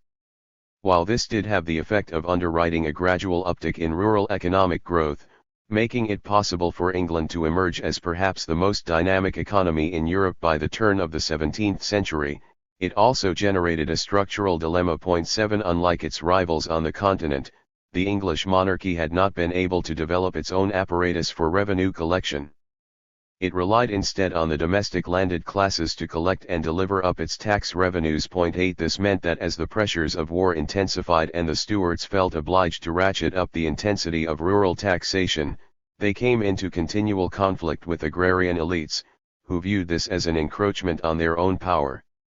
What especially rankled was not just the pitch of taxation, but the gentry's sentiment that their pivotal role in the generation and disbursement of revenue was not matched by a corresponding power within the state. The thrust toward absolutism was thus viewed by the landed classes as an attack on their freedom to rule. 9. For the monarchy, the solution to the problem was to reduce its dependence on lordly cooperation in all matters of state, by building new instruments of fiscal and legislative autonomy, centralizing power in the crown, and reducing the power of Parliament. For the rural lords, the imperative was to reassert their sovereignty as masters of the political nation, to defend the rightful power of Parliament, and in so doing, to beat back the Stuart monarchy's centralizing ambitions. Their reaction to the centralizing drive did not in any way entail a revolutionary break from, or transformation of, the larger social system. Indeed, the gentry largely understood its mission to be the preservation of the political order from Charles's grasping hand. After all, this economic and political system served their interests well. They were the only lordly class in Europe to have won absolute property rights in land, they dominated county and parish juridical institutions, they had carried through the Reformation and hegemonized the local church, and they had real national representation. As long as the national-level institutions could be kept in line with the basic conditions of lordly domination at the local level, the rural gentry's position would be unassailable for the foreseeable future. 10 The Lord's goal was, in effect, reformist, to bring the state back into line with earlier patterns of rule by dismantling the instruments that gave Charles increased power over them. This was not a trivial matter, to be sure. It entailed a direct confrontation with the crown. But it did not impel them to launch an assault on the social order, since it was their social order. The political coalition. If Guha's characterization of the conflict as anti-feudal is misleading, so is his understanding of its political base. In his account, the bourgeoisie launches its confrontation with the feudal state by building a coalition with other classes, including peasants and urban labor, and they agree to its leadership. He takes this consent to have rested on the parliamentary leadership's construction of a program that represented the authentic interests of popular forces. The central planks of the program were the dismantling of feudal economic restrictions and the expansion of political rights for the lower orders. Guha credits the bourgeoisie for initiating these elements, and this is the basis for his criticism of the Indian capitalist class, in that they refused to promulgate a similar program. but here, too, his presentation steers wide of the facts. It is true that the revolution unleashed an avalanche of popular initiatives, which, for a while, did expand the political order. This was not, however, because of a bourgeois commitment to cobbling together a broad social coalition. In fact, the intention of parliamentary leaders in 1640 was to keep the social coalition on their side as narrow as possible. What they wanted was to push Charles into accepting their demands for parliamentary and religious reform without having to mobilize popular forces. It was to be an elite pact. Within the House of Commons, gentry support for reform in 1640-1 was widespread, and given Charles's desperate situation with regard to the invading Scottish forces, a unified opposition was quite effective in pressing its demands. By the summer of 1641, the parliamentary opposition had achieved most of its political objectives by legislative means. Hardly a sword had yet been drawn. If anything, the early and easy success of the parliamentary initiative was evidence that a revolution was unnecessary. There is considerable evidence that the leadership wanted to complement legislative changes with positions for John Pym and a few other MPs on Charles's Privy Council, the immediate body of advisers on whom the king relied for policy. This was not revolution, it was reform backed by a change in the power elite. The matter could have perhaps ended there, but for the fact that Charles gave every signal that although he had agreed to the anti-absolutist measures as a temporary expedient, he would likely move to reassert his power once the balance swung back in his favor. That this was a real danger was made clear in the fall of 1641, as evidence mounted that he was plotting a military coup against the parliamentary opposition. Parliamentary forces led by Pym saw little choice but to press for further powers, if only to defend themselves, and so, by the end of 1642, they were demanding greater control over the military as well as ministerial appointments. In addition, and perhaps most important, the opposition began to respond to rapidly building popular pressure in London, which was mobilizing to defend the measures passed during the early phase of the rebellion, and also pushing for greater haste and ambition in the reform process by force, if need be. London quickly became the center of a powerful mass movement, buoying the spirit and strength of the opposition. 11. The entry of the London crowds unalterably changed the character of the conflict. Thus far, Pym and his colleagues had kept it an elite affair, intended to shift the balance from king to parliament, but with no serious ambitions beyond that. The arrival of the popular classes forced a shift in the rebellion's entire structure, but the change was double-edged. While it emboldened some parliamentary leaders to press their demands further, their confidence bolstered by the acquisition of a new mass base, the movement also had the effect of diluting support for the rebellion within the ruling class.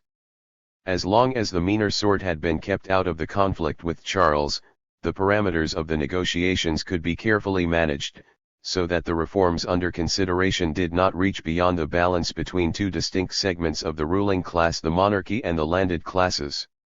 Now, however, demands made on the leadership by the swelling crowds raced ahead of the leadership's initial designs. 12. A victory by Parliament could thus betoken a deep transformation of the existing religious, political, and social hierarchies. For much of the parliamentary leadership, such an outcome was beyond the pale. They now had to weigh which outcome was the more detestable: the possibility of Charles's emerging from the conflict unscathed, though perhaps weaker, or the likely losses in the event that a radical mass movement took power. For most of the aristocrats in Parliament, the prospect of the former was distinctly preferable to the latter. Even while a resuscitated Stuart rule would be obnoxious, it would at least defend lordly dominance over the rabble.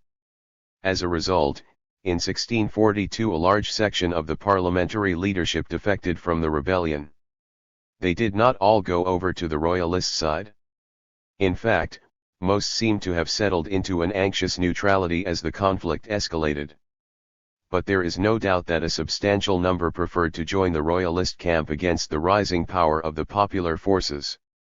Hence, in the summer of 1642, as it became clear that Charles was assembling an armed force to march into London, 302 MPs remained with the opposition to prepare for its defence, while 236 MPs left London altogether, most of whom probably joined Charles. 13 Whereas the members of Parliament had been almost totally united in the early months of the conflict, they were now almost evenly split.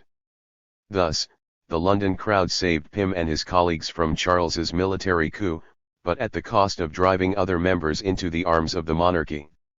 As for those who remained committed to the parliamentary cause, their willingness to lean on popular forces in its defense did not by any means suggest an embrace of radical demands. Indeed, even though their disdain for the meaner sort was less intense than that of the defectors to the royalist side, opposition leaders still regarded the mass movement as a necessary evil at best.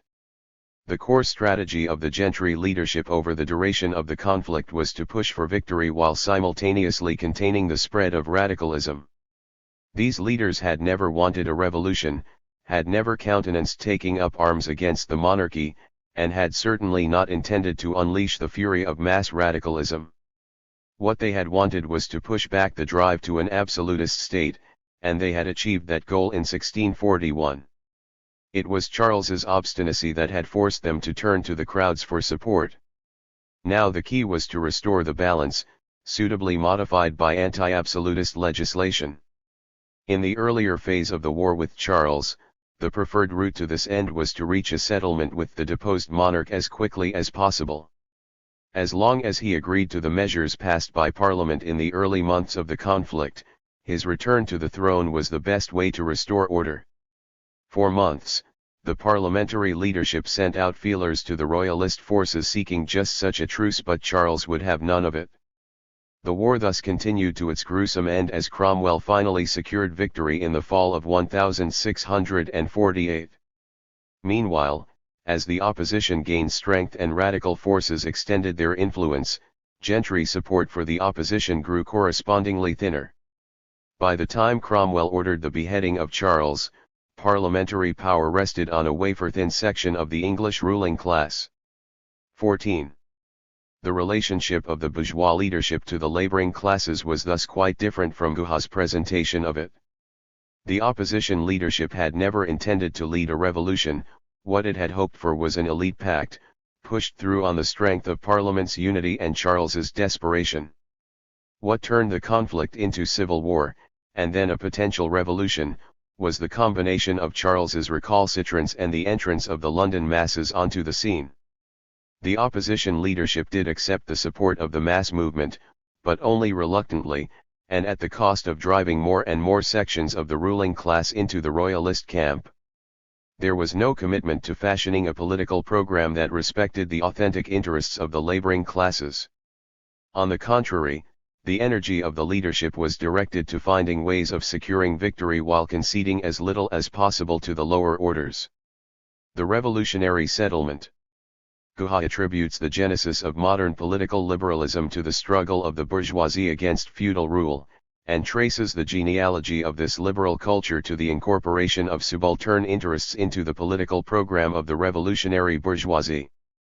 This is the heroism he attributes to British capital. At a formal level, his surmise is correct. There was a connection between the revolutionary strategy of British elites and the kind of political order they subsequently constructed. But its substance was rather different from Guha's understanding of the matter. The continuity between the two phases of their ascent to power, the revolutionary struggle and the construction of the new state, was marked by the landed classes' efforts to constrict the political arena to the greatest extent possible, so that subaltern groups would be frozen out of the emergent political nation. This began in the course of the civil wars and accelerated after the Restoration in 1660.15. Civil war unleashed an explosion of popular energy, which found expression above all in a phenomenon relatively new to British political culture: tens of thousands of pamphlets, petitions, magazines, leaflets, and handbills that expressed the aspirations of the popular classes. 16 To a certain extent, the landed classes and their elite allies shared in this new discourse. In so violent a struggle, in which each side was trying to muster public support for its position, there was a need to justify the actions taken and for each camp to make the case that its interests were identical with the public interest. In this broadened space for ideological contestation, the elites could not prevent the eruption of popular demands for political rights.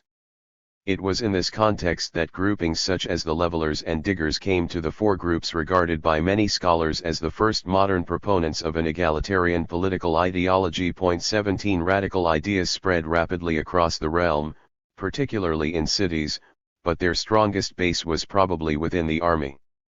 The influence of radical ideas, by which we mean here the demand for political and religious liberalism, was handicapped by two main weaknesses. The first was that their currency remained limited. To be sure, they found a significant mass base in London and other urban centres, but outside the cities they found nowhere near the same level of popular support.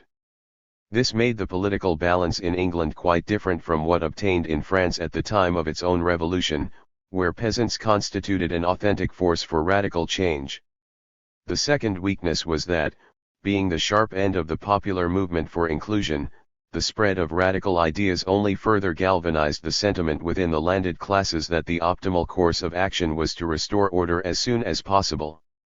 Over the course of the civil wars, gentry domination of local institutions had been challenged, though by no means eclipsed by the entrance of new groupings into positions of authority.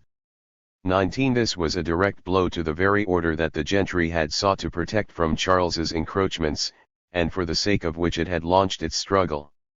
The growth of radicalism threatened not only to give ideological license to these developments but to further empower new challengers.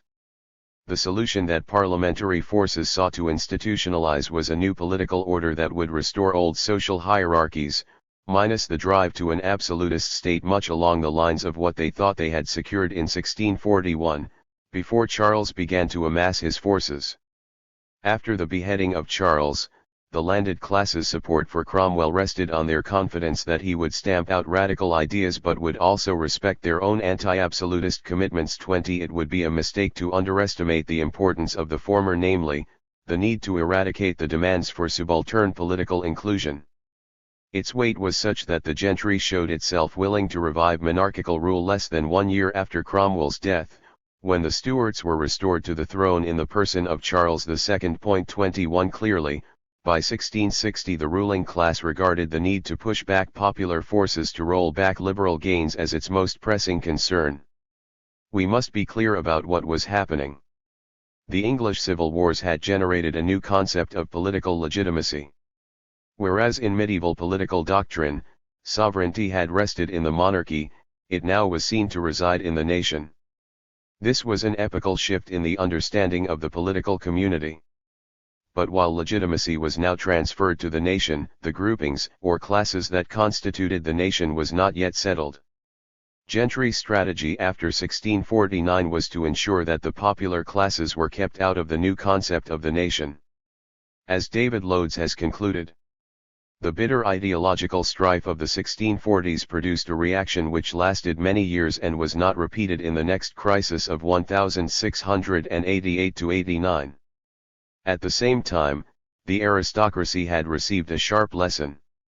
Posterity will say, a royalist writer had declared in 1649, that we overthrew the king to subject ourselves to the tyranny of the base rabble. Thanks to Cromwell, this had not happened, but it had come close enough to constitute an unmistakable warning of the dangers which could follow if the lower orders were called in to settle quarrels within the ruling class. The experience was never to be forgotten and was not to be repeated in this country until the eve of the present century. 22. The rebellion had never intended that power devolve beyond members of the ruling class. The time had come to bring the rabble back into line. In this effort to restore order, the landed classes largely succeeded. For a brief moment, from 1689 to the first decade of the next century, political space expanded, as both the electorate and the frequency of elections increased in number. 23 But this opening was short-lived. The ascension of George III in 1714 inaugurated a long and suffocating process of political constriction. In essence, the Crown forged a modus vivendi with the bourgeois aristocracy, allowing them to consolidate their power in the localities in exchange for their support of far-reaching financial and administrative reforms. 24 It was these reforms that enabled the construction of England's fiscal military state, by mid-century the most fearsome military apparatus in the Western world. The flip side of this state-building process, however, was the long-term disenfranchisement of the lower orders. As David Underdown notes, the Restoration unleashed an ongoing constriction of the political nation, not, as Guha suggests, its expansion. 25. The most glaring element of the regime's oligarchic nature was its narrow electoral base. By the time of George III's ascension, the landed classes had begun a slow strangulation of the political arena, adding one obstacle after another to lower class participation. Over the course of the 18th century, the nascent and increasingly vital electoral arena came under the tightening grip of the Whig oligarchy, only to be followed by decades of Tory hegemony. Expansion of this domain of politics did not occur again until the Reform Act of 1832, and it is sobering to contemplate that by the time it passed, the franchise in England was smaller and narrower than it had been in 1630.26, but the exclusion of the popular classes went far beyond the electoral arena. The entire structure of the political system was punitive. Trade unions did not get legal protection until 1871, indentured labor was a common practice well into the late 19th century, the legal system imposed draconian penalties, even capital punishment, for petty theft. 27 The radical promise of 1640, embodied in the demands of groups such as the Levellers and the Quakers, was driven underground by the 1720s, reappearing periodically in bursts of militancy. Exported to the continent, radical ideas took root in France and elsewhere but achieved little institutional anchorage in England, where they originated. 28 The enduring political consequence of the English civil wars was a bourgeois oligarchy, not a new and expansive political nation. We can safely conclude that the English Revolution did not substantively resemble Guha's depiction of it in any of the three dimensions he cites as evidence of the heroism of the bourgeoisie: its putative anti-feudal, anti-landlord objectives, its creation of an inclusive, hegemonic coalition, constructed to recognize and reflect subaltern aspirations, or its creation of a liberal social order after the acquisition of state power. In each of these domains, as we have seen, the actual practice of the English bourgeoisie was at odds with Guha's portrayal.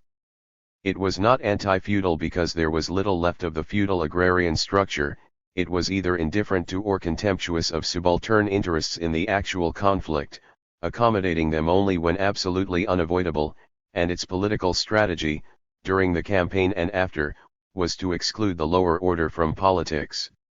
These facts are very well known. What is remarkable is that Guha seems unaware of them, and even more so, that the historical profession has allowed these misconceptions to pass uncontested. 3.2 The French Revolution. Guha would seem to be on surer ground in his characterization of the French Revolution than of the English. For most of the 20th century, the events of 1789 were taken as paradigmatic of the bourgeoisie's revolutionary capture of power. If any revolution was anti-feudal, devoted to liberalism indeed, was it not inspired by Enlightenment ideas, and paradigmatically modern in its political discourse? Surely it must be the French. But in fact, here too the historiography has not been kind to Guha's interpretation. To be sure, the revolution did culminate in the end of centuries-old seigneurial rule in the agrarian economy, and, in that sense, yes, it was genuinely anti-feudal. And true, it also opened up the space for political contestation in the direction of liberalism to a greater extent than any preceding revolution. In these respects, the French Revolution was a decidedly epoch-making event. But while these characteristics of the revolution do make it unarguably significant, closer inspection reveals little to confirm Guha's specific propositions concerning its significance, namely, that it was led by a rising capitalist class, that this class launched the conflict in order to install a liberal economic and political order, and that it did so by attracting the peasants and workers to its program. The Revolution and the bourgeoisie. The English Revolution could not be anti-feudal because it occurred after the transition to capitalism had already been completed. In France, capitalism had barely begun to sprout by 1789. Hence, there was every possibility for the revolution to be anti-feudal, and in fact, this was one of its defining characteristics.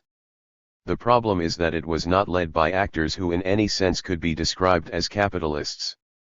In some respects, the background to the French Revolution is remarkably reminiscent of the English experience of a century prior. Much as was the case with the Stuarts, the ruling Bourbon dynasty was confronted with a catastrophic imbalance between the military and geopolitical demands being made on the state, on the one hand, and the revenues available to fund them, on the other. In the course of the 18th century, France had been locked in almost perpetual conflict with England, the most recent of which the 7 Years' War had resulted in humiliating defeat. The root of the fiscal weakness was an agrarian economy still encased in pre-capitalist property relations, unlike the more dynamic English agriculture. Backward agriculture, of course, made for a slow-growing revenue base, a situation aggravated by the fact that the French nobility was largely exempt from taxation. Over the centuries, the French state had been able to expand its reach only through the expedient of reaching an accommodation with regional landed magnates, granting them state office and exemptions from taxation in exchange for their political support. Consequently, the flow from an already low revenue base was reduced even further, as monies that could have buoyed the exchequer went instead into the nobility's coffers. By the end of the century, what had originated as an expedient had turned into a curse. The panoply of exemptions and perquisites had locked the state into perpetual fiscal crisis. 29. Faced with a treasury verging on collapse, the crown had no choice but to push for greater revenue. The most feasible approach was to reconsider the myriad privileges and tax exemptions that had been granted to the nobility over the centuries. But the landed magnates would hardly relinquish their prerogatives without a struggle. Faced with a serious crisis of governance, Louis XVI agreed to convene the Estates General, a national assembly that brought together representatives of all three orders: the nobility, the clergy, and the so-called Third Estate, the 97% of the population that belonged to neither. The 1,200 delegates were chosen through a national electoral process and converged on Versailles in May 1789. Within days, it was clear there would be no simple way out of the crisis. The delegates found themselves at loggerheads. 30. At the heart of the impasse was a divergence of goals among the delegates to the Estates General. On some basic points regarding the desired direction of reform, opinion did converge. Virtually all the delegates agreed on the need to scale back the arbitrary use of power by the monarchy. In other words, that Bourbon absolutism needed to be dismantled. But beyond this, the vision of the new order fractured. For the nobility, the goal was to pare down the crown's powers while retaining as many of their own privileges as possible. Their desired new regime would be a constitutional monarchy, but geared to the preservation of noble power and dominance. For representatives of the Third Estate, reform would be pointless if noble privileges were left untouched. Louis XVI certainly had to accept a diminution of his powers, but this would be of little use if not accompanied by more opportunities for professional and social advancement for non-noble moneyed groupings. The strata represented at the convention under the rubric of the Third Estate. 31. So, while the latter rallied to the nobility's call to hem in monarchical arbitrariness, they also raised the cry for equality before the law and an end to noble privilege, thus directly pitting themselves against most of the noble delegates. What had begun as a call to discuss avenues for fiscal reform rapidly turned into a campaign to dismantle the absolutist state. It is important to stress, however, that almost none of the delegates construed this goal as a call to revolution. There was a commitment to political change, to be sure, but even the most radical of the delegates imagined nothing more drastic than turning France into a constitutional monarchy. 32. Certainly, the bourgeois delegates of the Third Estate showed no ex-ante commitment to popular sovereignty. 33. Much as in the English case, the horizons of even the most refractory elements in the reform coalition were confined to expanding their own power. This amounted to a diminution of arbitrary use of power by the state and an expansion of political space for whichever elite group the delegate happened to represent. For the Third Estate, reform thus meant greater political and social scope for themselves, but with no commitment to greater rights for subaltern groups. Indeed, in the most famous tract to emerge from the Third Abbacies, What is the Third Estate?, there was an explicit rejection of political rights for those without property. 34 Nobody came to Versailles in 1789 carrying a program for bourgeois revolution. If the Third Estate was not revolutionary, neither was it capitalist. For purposes of assessing Guhat's argument, this is perhaps the central point. Of those who represented the Third Estate, from whom would emerge the leaders of the French Revolution, the overwhelming majority had nothing to do with capitalist production. There were 610 representatives of the Third Estate, and only 90 of them had anything to do with commerce. Even here, most of the 90 were petty bourgeois shopkeepers, merchants, and so on. Only about 10 were involved with industrial production, and most of these were from traditional, heavily protected sectors. Even more damaging, those who would later emerge as the Jacobin faction were among the poorest of the delegates, closer to the plebeian world of the Parisian masses than to the glitter of the moneyed classes. The vast majority of the delegates who came representing the Third Estate were people who today would be called the salaried middle class. In fact, of the 610 delegates, some 500 were associated with the legal profession. 35 If the social background of the delegates to Versailles is relevant to the characterization of the revolutionary coalition, and surely it must be, then there is little to warrant labeling it as bourgeois in the modern sense of the term.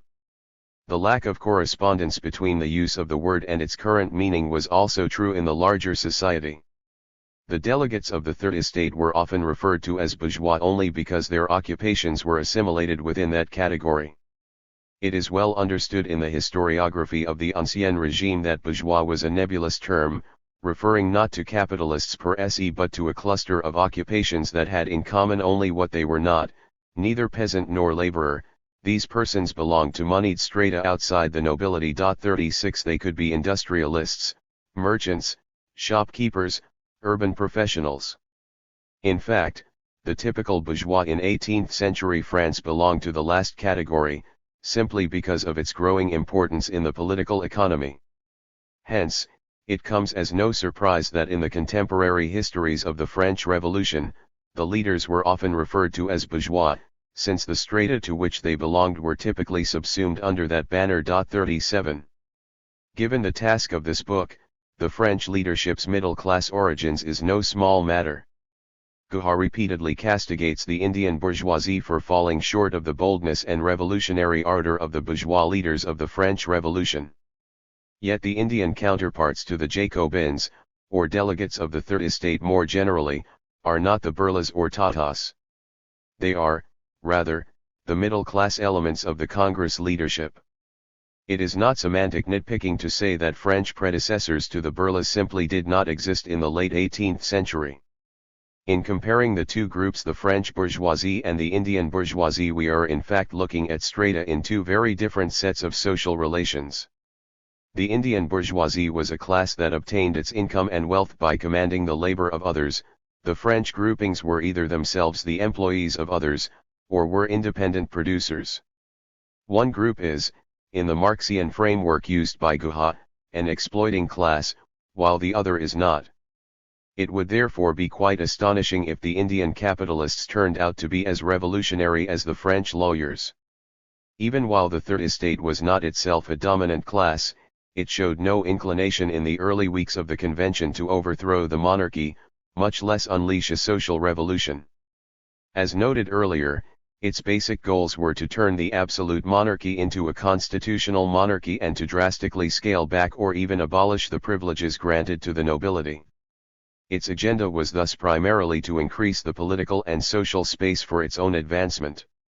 In the initial weeks of the convention in the summer of 1789, these goals seem to have been achieved.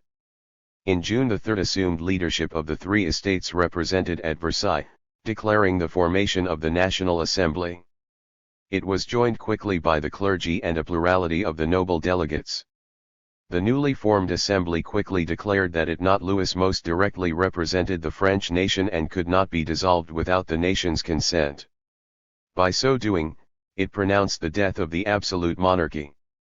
Once a significant segment of the nobility came over to the National Assembly, Louis had no choice but to concede defeat. In late June, he agreed to recognize the Assembly, rescind unpopular taxes, and confer with the Estates General on future taxation. He also promised freedom of the press and individual liberties. 38 The delegates had achieved their goal. Absolutism was dead. It is important to be clear, however, about what did not change in June 1789. Louis had expressly preserved seigneurial rights, and so feudalism had not been abolished. Basic liberties had been promised but not yet enumerated. More directly, there had been no extension of the franchise to the workers and peasants. Neither the abolition of feudalism nor the extension of democratic rights to subaltern classes had been demanded by the Third Estate. What they had demanded, and been granted, was greater rights for themselves. What they had garnered, therefore, was an elite pact, much as the English gentry had forged in the winter of 1641. And this, really, was all that the vast majority of delegates in the National Assembly had aspired to. There was no call to go further. The political coalition. What drove the events in France from being merely an elite pact to being a true revolution was, as in England, the combination of a recalcitrant monarch and the intervention of the popular classes. It was not, as Guha would have it, driven by elites reaching out to producers and soliciting their participation in a social mobilization. It was not, in other words, part of an elite hegemonic strategy, in Guha's terms. Rather, the subaltern classes forced their concerns onto the elite project, a project that had been based largely on the exclusion of those interests. Further, the representatives of the Third Estate only reluctantly acted on popular demands for inclusion and reversed some of the central legislation as soon as threats from below subsided. In late June 1789, Louis agreed to recognize the National Assembly as well as a battery of civil liberties. Within days, however, it became clear that this might well be only a temporary concession, as news reached the Assembly that he had begun to amass thousands of troops outside Paris and Versailles. He seemed to be preparing a military strike to disperse the National Assembly.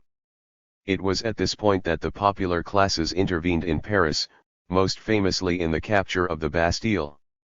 France became engulfed in popular uprisings. In urban centers across the country, local committees quickly formed in defense of the National Assembly. Perhaps even more significant was the coalescence of this urban movement with a massive rural uprising that spread across much of the country. The rural revolts did not come out of the blue. Episodic, though noticeable, unrest had been in evidence since 1775, driven at least in part by a squeeze exerted on the peasantry by landed proprietors. 39 The uptick in peasant actions amounted to something of a counterattack against the seigneurial regime, remarkably consistent in tempo. Peasant insurgency was further fueled by a failed harvest in 1788-9 and the inevitable deprivations that followed in its wake. Already in early 1789, before the Estates General had met, peasant actions had begun to escalate, with demands not just for a reduction in seigneurial dues but also for the opening of food stockpiles in lordly granaries. There was widespread suspicion that landed proprietors, both secular and ecclesiastical, were hoarding grain. By summer, rumors of grain hoarding mingled with fears of violent migrants and of aristocratic plots against the Third Estate. 40 These rumors added yet more fuel to the fires of rural insurrection, and by late July 1789, much of France was gripped by a spiraling peasant revolt. The immediate effect of the popular intervention was that it once again forced Louis to retreat. He hastily announced the withdrawal of the troops amassed outside Paris, thereby appearing to abdicate power to the National Assembly. The more fundamental consequence of the national uprising, however, was to impel the Assembly to more radical measures. In the countryside, peasant actions had taken on an explicitly anti-seigneurial character, and the months of June and July saw something of a crescendo in the uprising. 41 While the delegates to the Assembly were overjoyed to have the revolution come to their rescue, their relief gave way to a deepening apprehension as news of the movement's escalating radicalism surfaced. The initial response from most of the delegates was consternation, bordering on revulsion. But as the days went by and word of the movement's episodic violence reached them, the apprehension turned to fear and panic. 42 By early August, it seemed as though the mass movement might spin out of control. Up to this point, more than a month after Louis XVI had conceded defeat, little had transpired in the National Assembly. Delegates had agreed in principle on the need for reform but drew back from crafting the needed legislation, partly because of the deep divisions between them and partly because of the sheer overwork of running the new regime. The exploding mass movement shook them out of their torpor. In a matter of days during the first half of August, the Assembly issued two sets of declarations that seemed to dismantle the pillars of the social order, the abolition of feudalism and the Declaration of the Rights of Man and of the Citizen. The first promised to dismantle the entire seigneurial regime, and the other to incorporate the laboring classes into the political order. What are we to make of the promulgation of these revolutionary decrees? Were they evidence of a bourgeoisie finally coming into its own and embracing its historic project, as Guha suggests? Apparently not. Recall that although the delegates were of privileged, moneyed origins, there was virtually no capitalist grouping in the National Assembly. Even if the delegates had come with a fully formed agenda to dismantle the feudal regime, it would be of limited relevance for Guha's attempted parallels between the bourgeois representatives to the Estates General and the Indian capitalist class. But even if we admit the possibility that there may have been a real capitalist presence in the Assembly, the course of events belies any notion that there was an elite, anti-feudal, and liberal project, or that the delegates reached out to the masses by crafting a program that represented their interests. In fact, it was the reverse. The popular movement imposed the revolutionary agenda on the delegates. As we have seen, there is no evidence that the Third Estate had any inclination to dissolve feudalism or to extend political rights to laboring classes. They moved in this direction only under pressure from the movement. Possibly the mere fact that the decrees followed a mass rebellion is not conclusive evidence that the latter caused the former. Reform might have been coming anyway, and perhaps only the timing was affected by mass pressure. But even this argument cannot be sustained. Consider the actual content of the legislation that followed the issuance of the general decrees, and the continuing association between reform legislation and the popular movement. Had the delegates been genuinely committed to a revolutionary program, they would certainly have tried to squeeze maximal leverage from the mass pressure. Instead, their strategy was to craft legislation that minimized the blows to the existing power structure. By the fall of 1789, the peasant revolt had subsided somewhat, giving legislators the sense that the immediate threat of violence, too, had subsided. Their reaction was to skew the laws toward the status quo, not against it. When anti-feudal legislation finally emerged in March 1790, it was clearly intended to minimize the blow to seigneurial power. Both the legal and the financial burden of freedom was placed on the peasants, making it highly difficult for them to rest free of feudal obligations. 43 And, on the political front, when the rights of man were translated into actual law, it turned out that the non-propertied would have distinctly fewer rights than their betters. The Assembly refused to allow universal suffrage.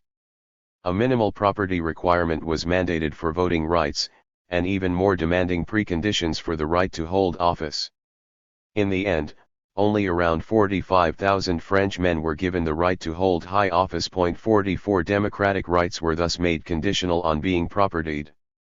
The legislation around the abolition of feudalism and the rights of man revealed the Assembly's priorities. Its members were committed, much as the English revolutionaries in 1640 had been, primarily to rolling back royal power. Their attitude toward popular power was decidedly less enthusiastic, even hostile. It was a force they leaned on only because it was the sole available counter to royal malfeasance. Had they been committed to popular power, they would have used the mobilization of summer 1789 as a means to dismantle the ancien regime. Instead, they tried their best to preserve it, but with greater latitude for the propertied Third Estate. As Albert Sobol incisively summarizes, the new political institutions had one aim and one aim only, that of ensuring the peaceful, uninterrupted rule of the middle classes in their hour of victory, free from the threat of a counter-revolution and monarchy on the one hand, and of any attempt of the people on the other. 45. The National Assembly's goal was to strike a fine balance between rolling back the threat of royal counter-revolution while also keeping the subaltern classes out of the political nation. But just as in the English case, no such equilibrium was possible. Above all, there was no direct control over the popular movement. And as mass uprisings erupted across the country, more and more segments of the elite reformist coalition defected to the side of reaction. As their base within the ruling classes contracted, the remaining reform-minded delegates had no choice but to increase their reliance on the mass movement, which only prompted further defections from the reform coalition, forcing it to embrace the revolution.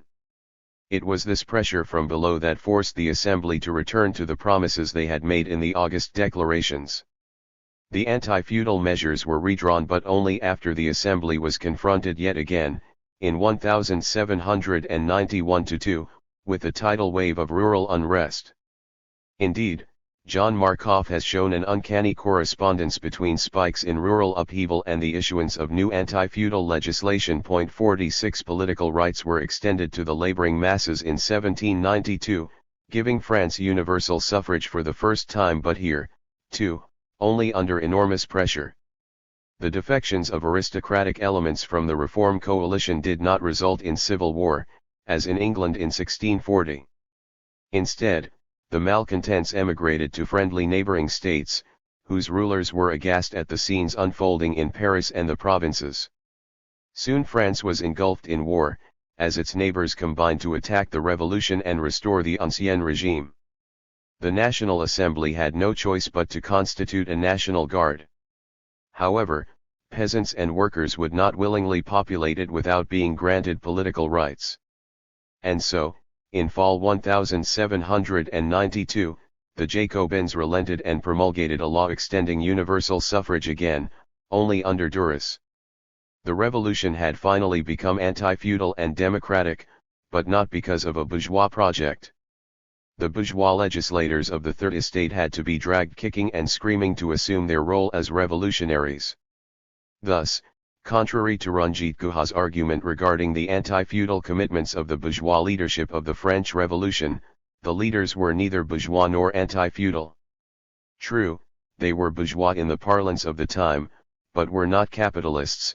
They finally abolished feudal obligations, but did so literally at the point of a sword. Similarly, the extension of democratic rights to the subaltern classes, primarily through the expansion of suffrage, was thrust upon the National Assembly, initially by mass rebellions, and then by the need to raise a citizens' army to defend against foreign aggression. If there was a project at all, it was the more limited one of dismantling absolutist rule and increasing the Third Estate's scope for professional advancement. Guha's presentation of the dynamic with the leadership forging a coalition by reaching out to the laboring classes and accommodating their interests is therefore largely imaginary. It was in fact the peasants who had to reach out to the dignitaries in order to get the reform coalition to turn into a revolutionary one. The revolutionary settlement.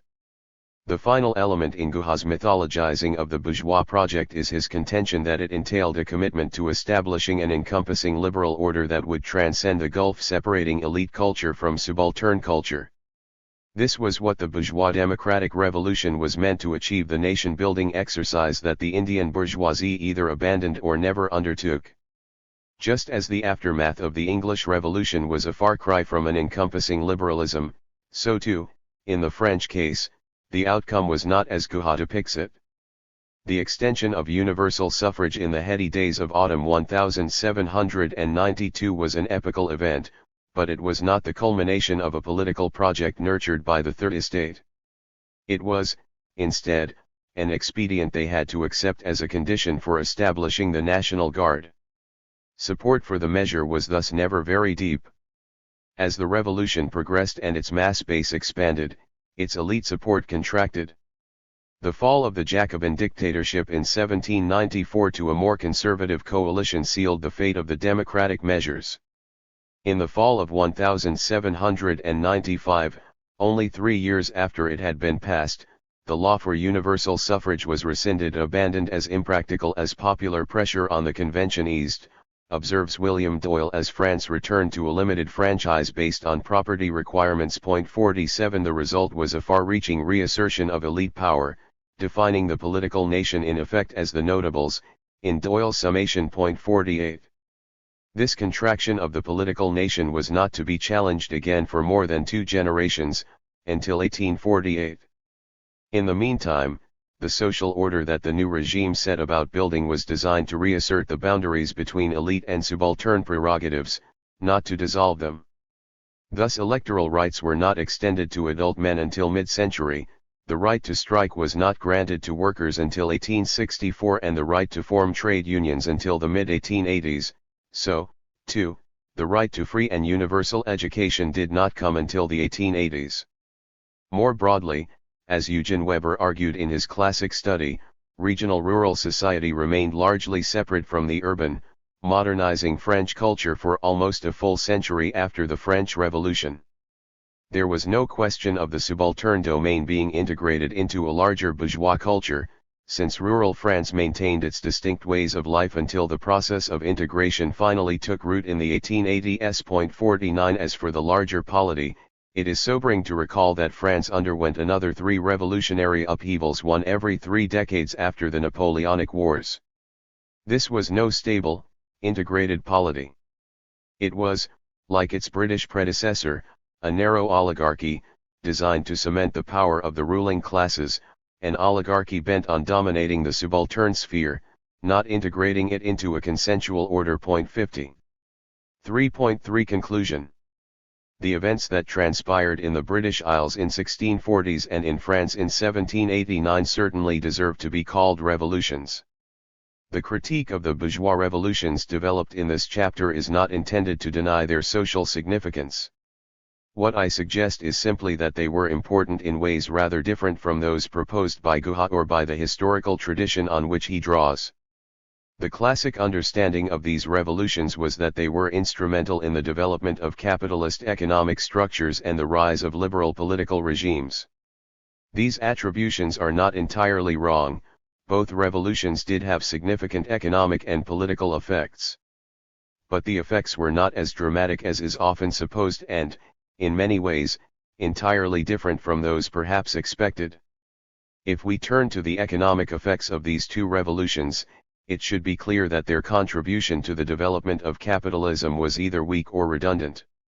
In England, where the agrarian structure was already capitalist, there was no question of the revolution's creation of a bourgeois economy.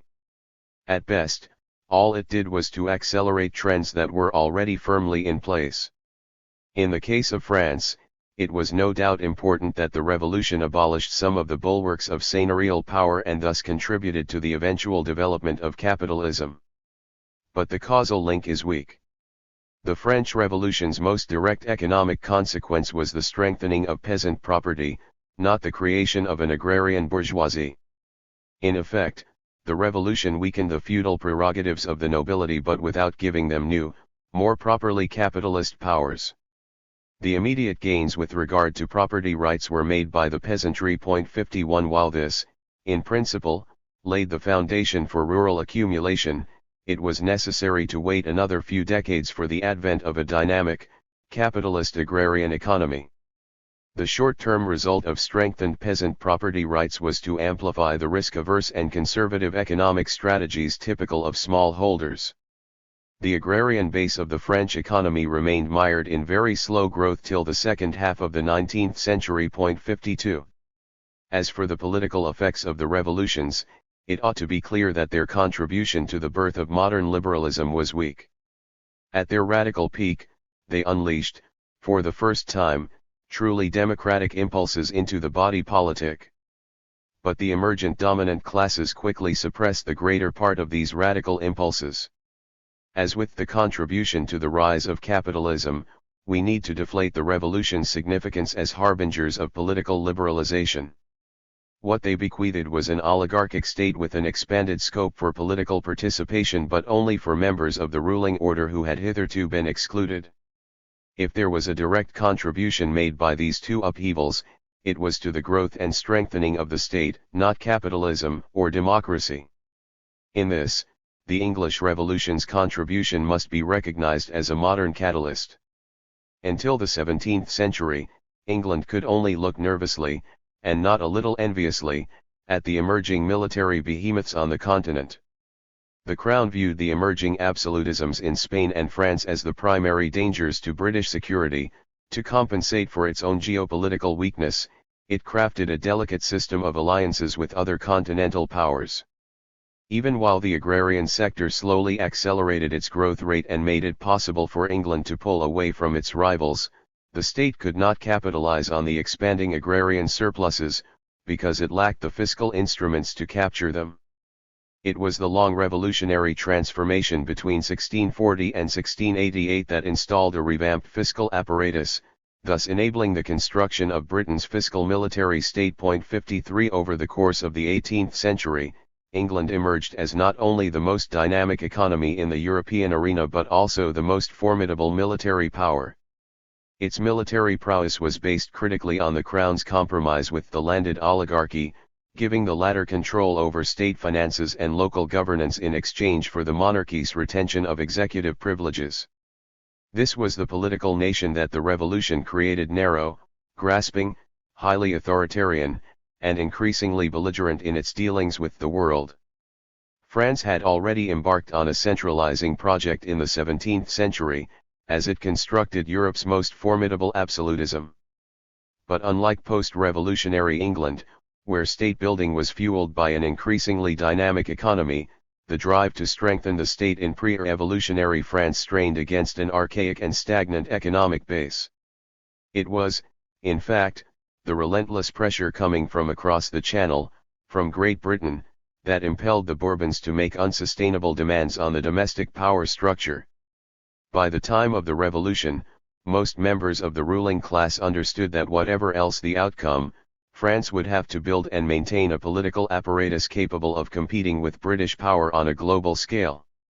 Hence, from the early stages of the Thermidor through Napoleon's rise to power, the centralizing efforts of the French Revolution were not disturbed, even as its radical and democratic impulses were rolled back. 54 France emerged from the Revolution with an even more formidable state apparatus than was in place on its eve. 55. We can safely say, then, that the major immediate achievement of the bourgeois revolutions was the building of new and more powerful states, authoritarian in their internal dealings, narrow in their social bases, and aggressive in their external policies. Nation building did follow in train, but the development of national consciousness and national identity was in large measure a consequence of state building, not its antecedent condition. For the European powers, the fact of England's geopolitical ascension in the 18th century, its repeated defeat of the vaunted French military machine, and its pivotal role in defeating Napoleon, served as toxins for an uncertain future. The message was clear: to have a future, rival continental powers would have to construct political economies that measured up to the looming juggernaut across the Channel. England had managed to achieve both a dynamic capitalist economy and a cohesive, stable, and fiscally sound state structure. European rivals would have to follow suit. Through the first half of the 19th century, continental powers embarked on ambitious projects of domestic economic transformation and state building. In all these cases, state building was the first order of business. The construction of national identities either followed in train or was embarked upon in service of the drive to build more powerful states. This is a point to which I will return in Chapter 10, when we examine Partchaturji's analysis of colonial nationalism. We now have an assessment of the counterfactual against which Guha assesses the advent of Indian nationalism, insisting that the Indian bourgeoisie falls short of the standard set by its British and French predecessors. We have seen that in neither England nor France did any of the three critical dimensions of the revolutions resemble his depiction of them.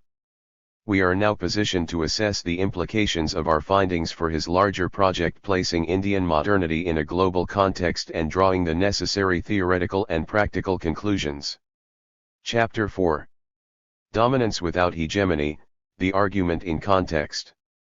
Now that we have reviewed the actual record of the British and French upheavals, it is time to take anew the measure of the Indian bourgeoisie, which, as we know, Ranjit Guha regards as having failed in its assigned mission to transform the political order in the direction taken by England and France. This chapter offers an assessment of Guha's argument about India's path to political and economic modernity, using as a backdrop the findings of Chapter 3.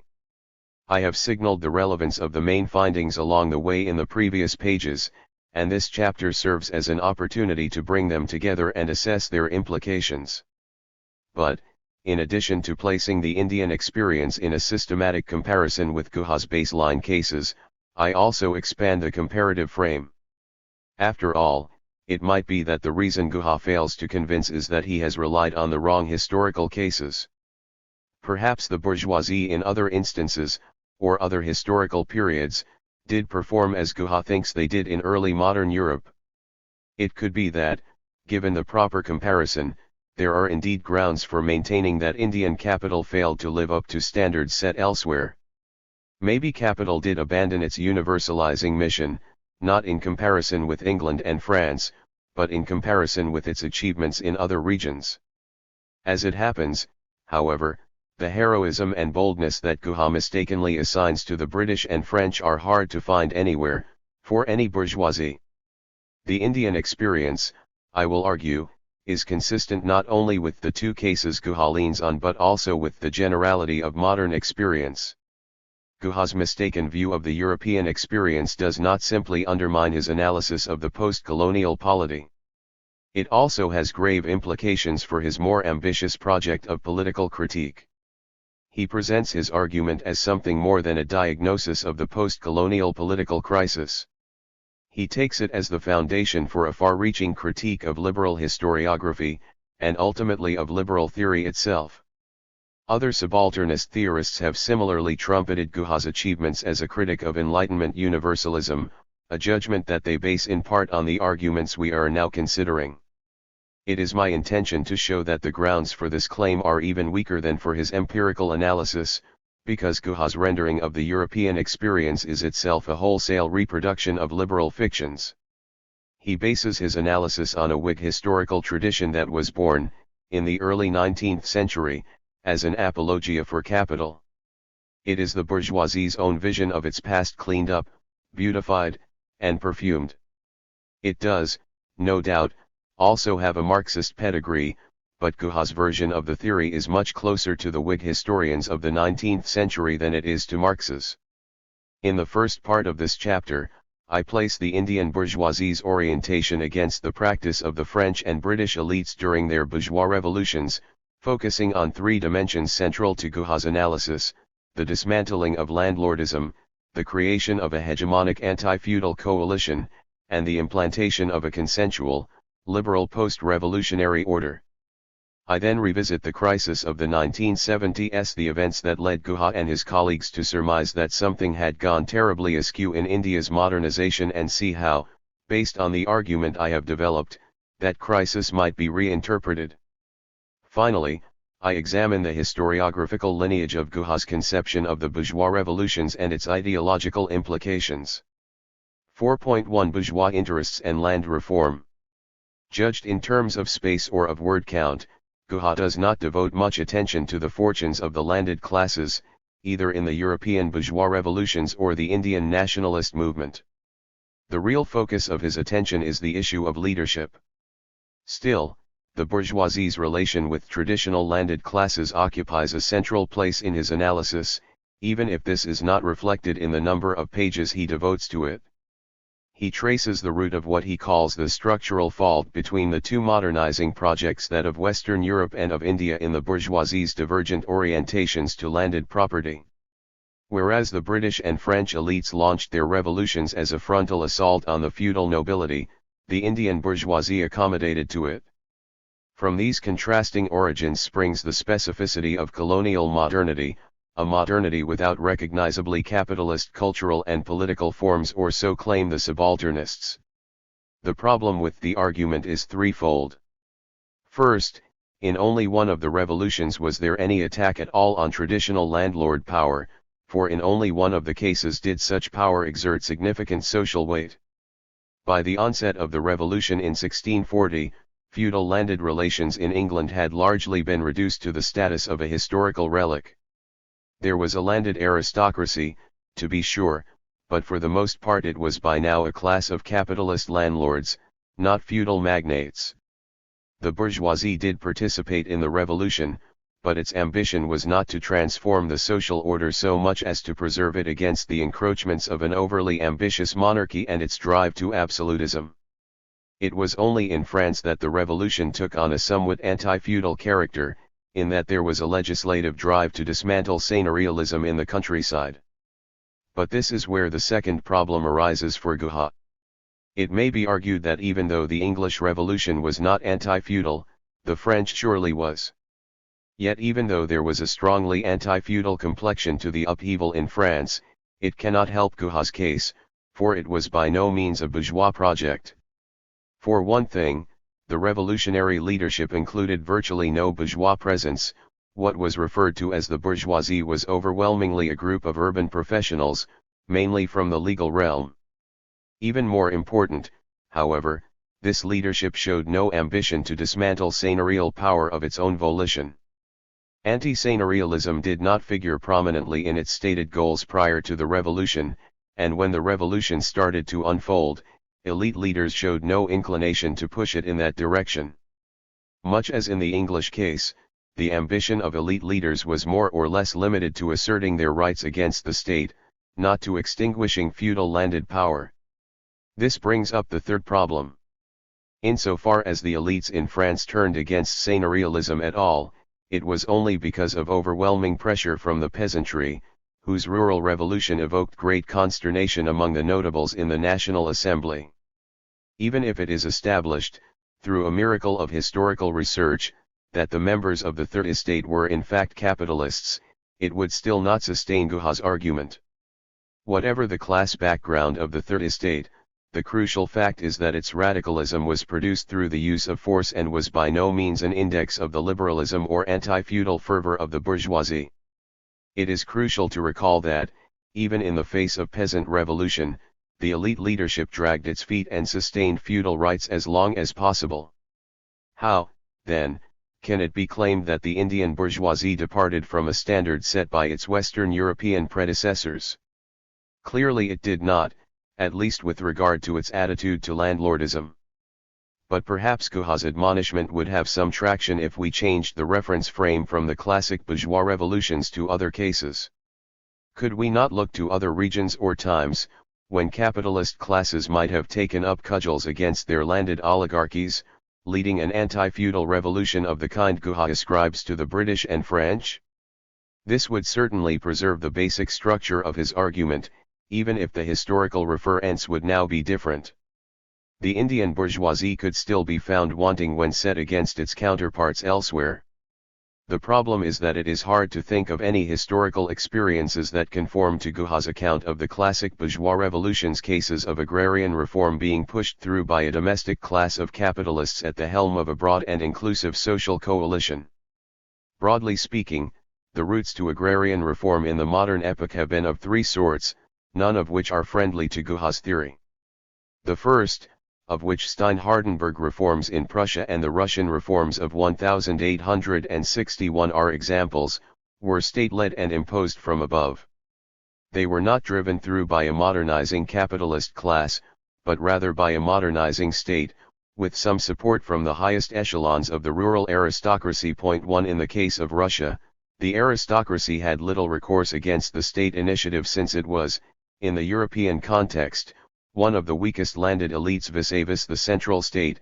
In Prussia, they were carried out with the support of some segments of the nobility, a tactic to which the state had to resort because of the comparatively greater power of the landed classes. But in both cases, the initiative came from above and lacked even a hint of the hegemonic or liberal political commitment that Guha associates with bourgeois revolutions. 20th century analogues to this strategy are hard to find, but the limited reforms of Ataturk in Anatolia and Nasser in Egypt are perhaps the closest. A second route to reform has been the revolutionary one, embodied most conspicuously in the great peasant revolutions of the 20th century in Mexico, Russia, China, Vietnam, and so on too. It goes without saying that these cannot serve as stand-ins for the bourgeois revolution. These were revolutions from below, led primarily by the peasantry. Guha might have carried out a comparison here with the Indian experience had he not abandoned his query, raised in his inaugural essay in Subaltern Studies 1, about why national integration in India took a bourgeois path instead of one led by an alliance of workers and peasants. It would have been interesting to ask why Indian statehood came into being under elite leadership and did not break out onto a revolutionary path as it did in Mexico or Vietnam. But Guha chose not to pursue this analytical track, opting instead to focus single-mindedly on the question of the bourgeoisie. The third route has been through military imposition, typically by occupying powers. For decades, historians took Napoleon's expansion into Europe to be the first instance of agrarian reform from above. No doubt this was partly influenced by his own propaganda, which presented his campaigns as extensions of the revolution outward, against reactionary nobilities on the continent. Recent scholarship has been somewhat less credulous with respect to Napoleon's claims, showing that he was in fact quite willing to reach an accommodation with rural elites in exchange for their support. 3 The pillars of rural class power were shaken, but not destroyed, through Napoleon's policies. In more recent years, it was the American occupation of Japan and Korea in the aftermath of the Second World War that occasioned militarily imposed agrarian reforms. In these instances, the reforms were quite far-reaching, especially in Korea, where they effectively destroyed rural landed elites. 4 Whatever the story of these reform episodes, they do not support Guha's argument. If anything, they further undermine it, because in these cases reform was imposed by occupiers, showing the utter inability, or unwillingness, of domestic elites to attack landed power. Reforms had to come from the outside, because no internal force was able to implement them. These cases cannot, therefore, bolster Guha's case for the underperformance of the Indian bourgeoisie. If we take a sweep of all three of these reform strategies, we see that they have one thing in common: they do nothing toward reviving Guha's faith in the capitalist class as anti-feudal protagonist. The reforms were all initiated and led by social forces other than the capitalist class. Guha is correct in his observation that the capitalists in the Indian nationalist movement did not lead the charge against traditional landed classes. He is incorrect, however, in his assertion that this set them apart in any way from their counterparts anywhere else, or even from the non-bourgeois leaders in the so-called bourgeois revolutions of Western Europe. Indeed, bourgeois reluctance to attack landed property has been the rule throughout the modern epoch, even in countries that experienced agrarian reform. We can safely conclude that, in its preference to cement an alliance with local landed classes over the prospect of an anti-feudal coalition, the Indian bourgeoisie did not stand out in any way at all. To use Guha's language, its performance was very much in line with its competence. 4.2 The bourgeoisie and subaltern classes. We turn now to the matter of whether or not the bourgeoisie achieved ideological hegemony in Guha's terms over the revolutionary coalition.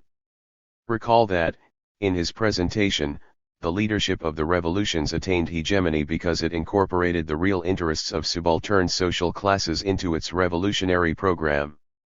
Through representing their aspirations, it thus spoke for all of society. The key elements of this program were liberation from feudal exploitation and the bestowal of political liberties. The litmus test for having secured hegemony is the fact that European elites sustained their leadership of the revolutionary forces without having to resort to coercion. In the Indian nationalist movement, by contrast, the bourgeoisie did not willingly internalize subaltern demands. It resisted placing them on the political agenda, and hence failed to elicit subaltern consent to its leadership. Having failed to secure its hegemony over the movement, it had to utilize coercion to keep its mass base in line. The disciplinary measures were an index of its inability to win mass consent to its leadership. Upon examination, these arguments can be seen to break down. As for the leadership's commitment to subaltern interests, we saw in the previous chapter that, in neither the English nor the French case, was this part of the story. In both, the leader's intention, far from incorporating mass demands, was to marginalize them as much as possible, and to keep the political agenda confined to the preferences of the elite groupings. In both, the design had been to just beat back the crown's absolutist ambitions and to expand the political space for landed classes and urban elites. The goal was to force through an elite pact, not to transform the condition of the lower orders. To the extent that the demands of the latter were brought on board, it was because mass mobilization forced the issue. Furthermore, once mass pressure subsided, the very same elite leadership moved to push subaltern groups back out of the political arena and confine its scope to the privileged classes. Hence, insofar as the Indian bourgeoisie was reluctant to incorporate subaltern demands into its program, it was no different from European elites in the classic revolutions. In both cases, ruling classes reacted similarly to subaltern mobilization by trying to minimize its claims on their own power. If we turn now to the use of discipline in the movements, and whether this signaled a hegemonic failure for the Indian capitalist class, the results are even more damaging to Guha's argument. The critical point here is that his case for Indian capital's failure rests entirely on the implicit contrast with the European elite's practice. When we examine the course of the English and French revolutions, however, we find not only that their leaders resorted to a vast spectrum of disciplinary devices to control and mobilize their base, but that the measures were, in all likelihood, far more coercive than anything the Indian National Congress ever attempted. Both revolutions turned into civil wars, in which the revolutionary side had to resort to measures such as conscription, billeting, and requisition of supplies, which make anything done by the Inc. pale in comparison. So, if the Inc. was not a hegemonic leader of its political coalition, neither were the English and French elites. Guha, however, has stipulated that the latter were, which would mean that the Inc., too, must be deemed hegemonic. Either way, the case for its exceptionalism collapses. Perhaps his argument can be saved by changing the contrastive frame. As we tried in the preceding section, perhaps his case will fare better if we look to other countries as possible benchmarks with which to compare the Indian experience. Perhaps the European cases are inappropriate as comparisons, because they were real revolutions, while the Indian one was not. We could try to look to other movements where bourgeois leaderships did not resort to discipline, at least not of the kind highlighted by Guha. The problem is, it is hard to think of any mass political mobilization in modern history in which leaders did not use disciplinary devices, of the kind Guha mentions, over their mass base. The kind of tactics Guha points to, social boycotts, psychological pressure, ostracism, crowd control, have been central to every modern social mobilization we know of. Whether we turn to the great anti-colonial movements, or social reform struggles, or trade union movements, there has never been a social struggle in which such measures were not used. 5. In sum, there seems to be scant justification for the view that the Inc.'s practice is an index of relative failure in acquiring hegemony. Guha's argument thus seems to land us in a dilemma. If we accept his insistence that the European experience is a benchmark of hegemonic success, then we must reject his categorization of Indian capitalists as having failed. Whereas if we accept his judgment about Indian capital as failing to attain hegemony, then the European leaderships must also be so judged, and what is more, the leadership of just about every successful modern movement must also be deemed non-hegemonic, surely a perverse conclusion. Either way, there is no basis for an insistence on a structural fault between the bourgeoisie of Europe and that of India. 4.3 The bourgeoisie and nation building. We now come to the final element in Guha's argument about the bourgeois revolutions, which focuses on the nature of the political settlement they generated. Guha believes that the liberalism of the revolutionary bourgeoisie issued in the construction of an inclusive and encompassing social order. Capital had acquired hegemony by successfully articulating the interests of subaltern classes in the anti-feudal coalition. It then built upon its success as a mobilizing agent in creating, after its victory, a political nation that bridged the gulf that had thus far separated subaltern politics from elite politics. What disappoints Guha when he considers the Indian experience is the mediocre liberalism of its capitalist class, which failed to measure up to the heroism of its European predecessors. Recall that he regards this failure as lying at the root of the crisis-ridden political culture of post-colonial India. Because it did not create an encompassing political culture, based on the consent of the subaltern classes, the bourgeoisie could not stabilize its rule. It had, perforce, to continue its reliance on discipline and coercion, much as it had done during the independence movement. Whereas the European capitalists had rested their dominance on the consent of the masses, the Indian ruling class settled for dominance without hegemony. In assessing this argument, let us again assume that Guha's facts about the Indian experience are correct. I will not challenge him in his surmise that the Indian bourgeoisie's liberalism was mediocre, or even negligible, that it had no deep desire to build an encompassing political community, or that it did not strive to speak for the nation. Even if we accept all these descriptions, however, the evidence adduced in the previous chapter shows that Guha's claim of the existence of a structural fault between the Indian bourgeoisie and the leaders of the classic bourgeois revolutions is deeply flawed, not because he has his facts about India wrong but because, once again, he dramatically misconstrues the European experience.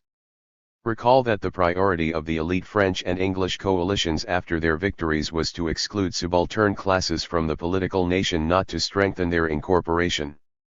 In both of these revolutions, the opposition leadership's own agenda had no place for the construction of an inclusive political community.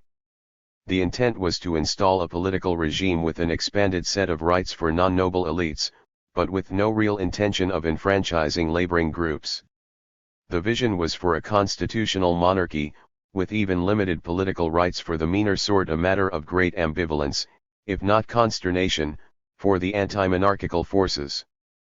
And in both England and France, the immediate consequences of the revolutions were not at all friendly to the poor. The polities that arose in the wake of the classical bourgeois revolutions were oligarchies, not liberal orders. They were more open than absolutist states, to be sure. They were not, however, encompassing political communities. For more than a century after the new states were installed, laboring classes had to wage unceasing struggle to gain any substantial political rights, the very rights that Guha seems to associate with a hegemonic order.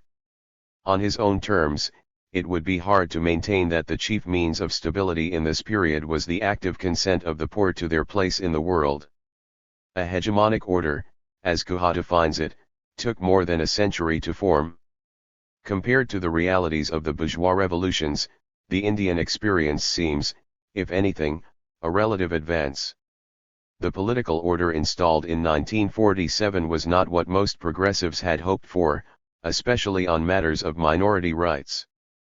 But the new state offered a great deal more political space than had either of the European models. This is not because the Indian bourgeoisie was especially enlightened.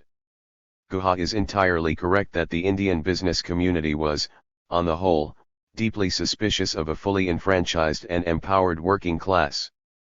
But it had little choice in the matter.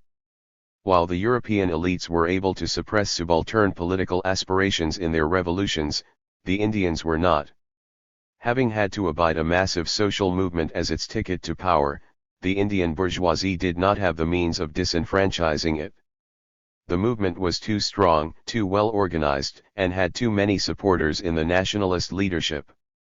While the bourgeoisie may not have wanted to endow laboring classes with power, it was something they had to accept. This point is worth stressing. Guha is entirely justified in impugning the liberal credentials of Indian capitalists.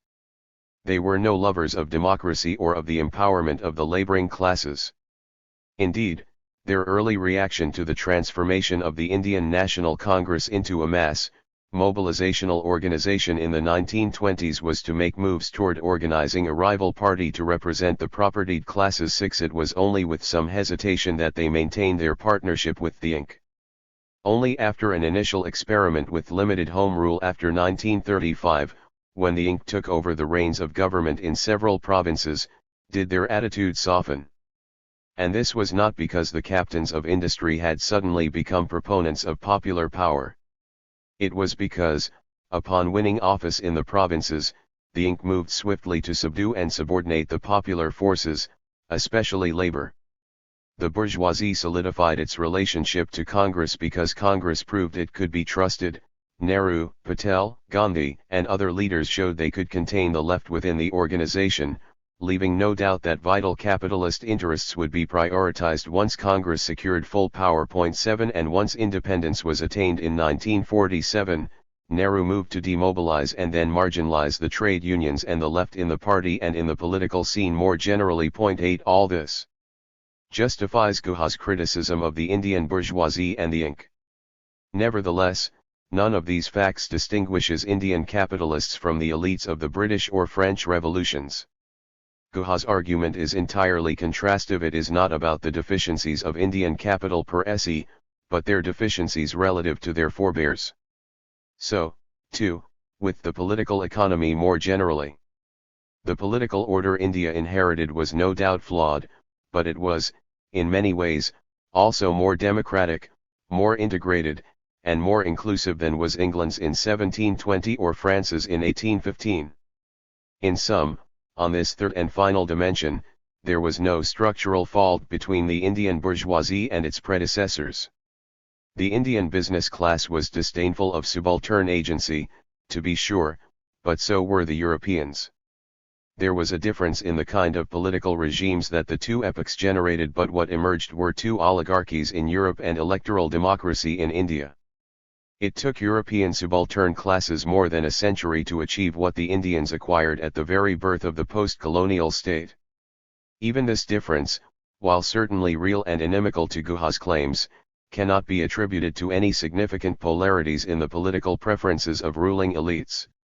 It arose, instead, because of variations in the political capacities of the other actors. Even though the preferences of capitalists in India were much like those of the British or French elites, they were not in a position to impose them on the rest of the nation. Subaltern agency took care of that. 9. 4.4 The post-colonial crisis revisited. What motivated Guha to undertake his analysis was, as mentioned, the political crisis of the 1970s. It is now clear that our conclusions cast these events in a very different light than do his conclusions. To Guha and the subalternists, the political upheavals of these years were symptomatic of a deep structural weakness of the post-colonial order, namely, the chasm separating elite political culture from that of subaltern groups. These phenomena were viewed as deviations from the route to modernity taken in early modern Europe and as the legacy of a weak and illiberal bourgeoisie that itself fell short of the heroic performance of the British and French capitalist classes. The failure of Indian capital was declared on three interrelated grounds: their refusal to confront landed property, their inability to achieve hegemony over the national movement and thus their resort to coercion, and their failure to build a binding social order and thereby bridge the gap between the two domains. The arguments of the present and preceding chapters suggest that not only is Guha's explanation for the crisis-ridden polity flawed, but the significance he attaches to the crisis must also be revised. He takes the political crisis of the post-colonial order to be an indicator of a failed bourgeois revolution. It is viewed as pathological and, had the path to modernity been of a standard type, avoidable. If the modernization process had been shepherded by a competent bourgeoisie and political leadership, the expected result would have been very different. In what ways? Presumably it would have looked something like what Guha takes to have occurred in Europe. He thinks that the bourgeoisie's ascension was coeval with the installation of a liberal and consensual political order. The implication is that a polity of this kind would have been far more stable and harmonious, and, most important, would have rested on the consent of the governed. I have argued that, to the contrary, the bourgeois revolutions created what was essentially an oligarchy of the propertied classes riven with conflict and racked with political instability. Indeed, in the French case, it culminated in two further revolutions within half a century. Against this backdrop, what Guha considers a deviation from Europe's story, the creation of a fractured political nation, the exclusion of the dominated groups, the gap between elite and subaltern, is in fact directly aligned with it. Indeed, we can safely say that the post-revolutionary regimes in Europe were more oligarchic and less consensual than India's in 1947.10. Hence, what Guha takes as pathological should instead be seen as normal in the construction of bourgeois political orders. What Guha takes as a sign of a failure in political modernization is in reality what political modernization has looked like for much of the world. His premise that post-colonial India deviated fundamentally from the norm established by early modern Western Europe is thus quite dubious. If the very premise of the project is questionable, so is the explanation he offers. Guha claims that the exceptional features of Indian political culture are the consequence of the many shortcomings of its capitalist class. These he measures against the virtues of the British and French bourgeoisies. The implication is that, had the Indian bourgeoisie been more akin to capital during its rise to power in the classic revolutions, the outcome in India would have been very different. Once again, the premise that the capitalist classes in the two eras had very different political orientations falls flat. The English bourgeoisie and French capitalists were no more interested in building an encompassing political nation than were the Birlas or Tatas in India. They had no more animus against feudalism than did the Indians, nor were they any more solicitous of subaltern interests. There were good reasons that Indian political modernization exhibited a gap between elite and subaltern political domains. This was exactly what the bourgeois orders of early modern Europe looked like, as long as the new ruling classes were able to impress their preferences onto the political order. In sum, dominance without hegemony as Guha defines it is not an aberration associated with the post-colonial world or the sign of a failed bourgeois revolution. It is, and has been, the normal face of bourgeois power. 4.5 Critique or Apologia. Subalternists as the new Whigs. At this point, we should pause and reconsider Guha's conviction that he has provided a critique of, an alternative to, liberal historiography. He uses the appellation liberal pejoratively, taking it as an intellectual enterprise committed to obscuring the real history of capitalist expansion, especially its expansion into the colonial world, a bourgeois discourse par excellence. It helped the bourgeoisie to change or at least significantly to modify the world according to its class interests in the period of its ascendancy, and since then to consolidate and perpetuate its dominance. 11 Liberal historiography is thus complicit with the dominance of the modern bourgeoisie. In fact, Guha continues, the function of this complicity is, to make liberal historiography speak from within the bourgeois consciousness itself. 12 Thus, the liberal interpretation of history not only extends the interests of the dominant class, but actually reflects that class's own views of itself and of the world. The arguments developed in Dominance Without Hegemony are meant to be an antidote to such apologetics. The limits of Guha's critique. What are the elements that, to Guha, make liberal historiography an expression of the bourgeoisie's own worldview? For him, what makes liberals complicit with bourgeois ideology is the claim that the mission launched by capital in the East is the same one that it had successfully carried out in Western Europe. In the West, capital had established a political order based on the consent of the governed on the acquisition of hegemony. Liberal intellectuals misrepresent actual history when they depict the colonial and post-colonial polities as resting on similar foundations. The essential point about that misrepresentation is that dominance under colonial conditions has quite erroneously been endowed with hegemony. This is so because liberal historiography has been led to presume that capital, in its Indian career, succeeded in overcoming the obstacles to its self-expansion and subjugating all pre-capitalist relations in material and spiritual life well enough to enable the bourgeoisie to speak for all of society, as it had done in England and France in 1640 and 1789.13. This argument has two significant components. One is, as we have stressed, that the litmus test for capital's having overcome the obstacles to its self-expansion is that it is able to speak for all of society to base its rule on the masses' consent. The test is not whether capital is able to establish its economic dominance or its political supremacy. No doubt these are important to Guha, but the real indication of capital's having carried out its mission is that it becomes an agent for expressing the general will. The second noteworthy point, again, is that Guha takes just such an outcome to have occurred in England and France after their revolutions. To him, these revolutions embody the liberal commitment of the bourgeoisie. The problem with liberal ideology, for Guha, is that it illicitly generalizes the European experience onto capital's Eastern career. It therefore masks or obscures the class's failure to carry out its mission. He does not dispute its self-description in the European context. He accuses it of acting in bad faith. This is why his criticism of colonial capital is colored with a distinct sense of disappointment it did not bring to India the same political commitments that drove it on its home turf. He charges the bourgeoisie with failing to live up to standards embodied in its own practice. This is exemplified with great clarity in one of his most powerful denunciations of British capital's misdeeds in India. I excerpted it in Chapter 2 but present it again here, with the relevant passages highlighted. He metropolitan bourgeoisie, who professed and practiced democracy at home, were quite happy to conduct the government of their Indian empire as an autocracy. Champions of the right of the European nations to self-determination, they denied the same right to their Indian subjects until the very last phase of the Raj. Their antagonism to feudal values and institutions in their own society made little difference to their vast tolerance of pre-capitalist values and institutions in Indian society. 14. We must pay attention to the italicized passages, for Guha takes them to collectively embody the paradox of colonial rule, the paradox being the dramatic contrast between British capitalists' political practice at home as opposed to its actions in India. But this is a paradox only if one accepts as one's premise a largely mythological account of European history. If we inject, instead, the real history of capital's ascension into Guha's account, the putative paradox evaporates.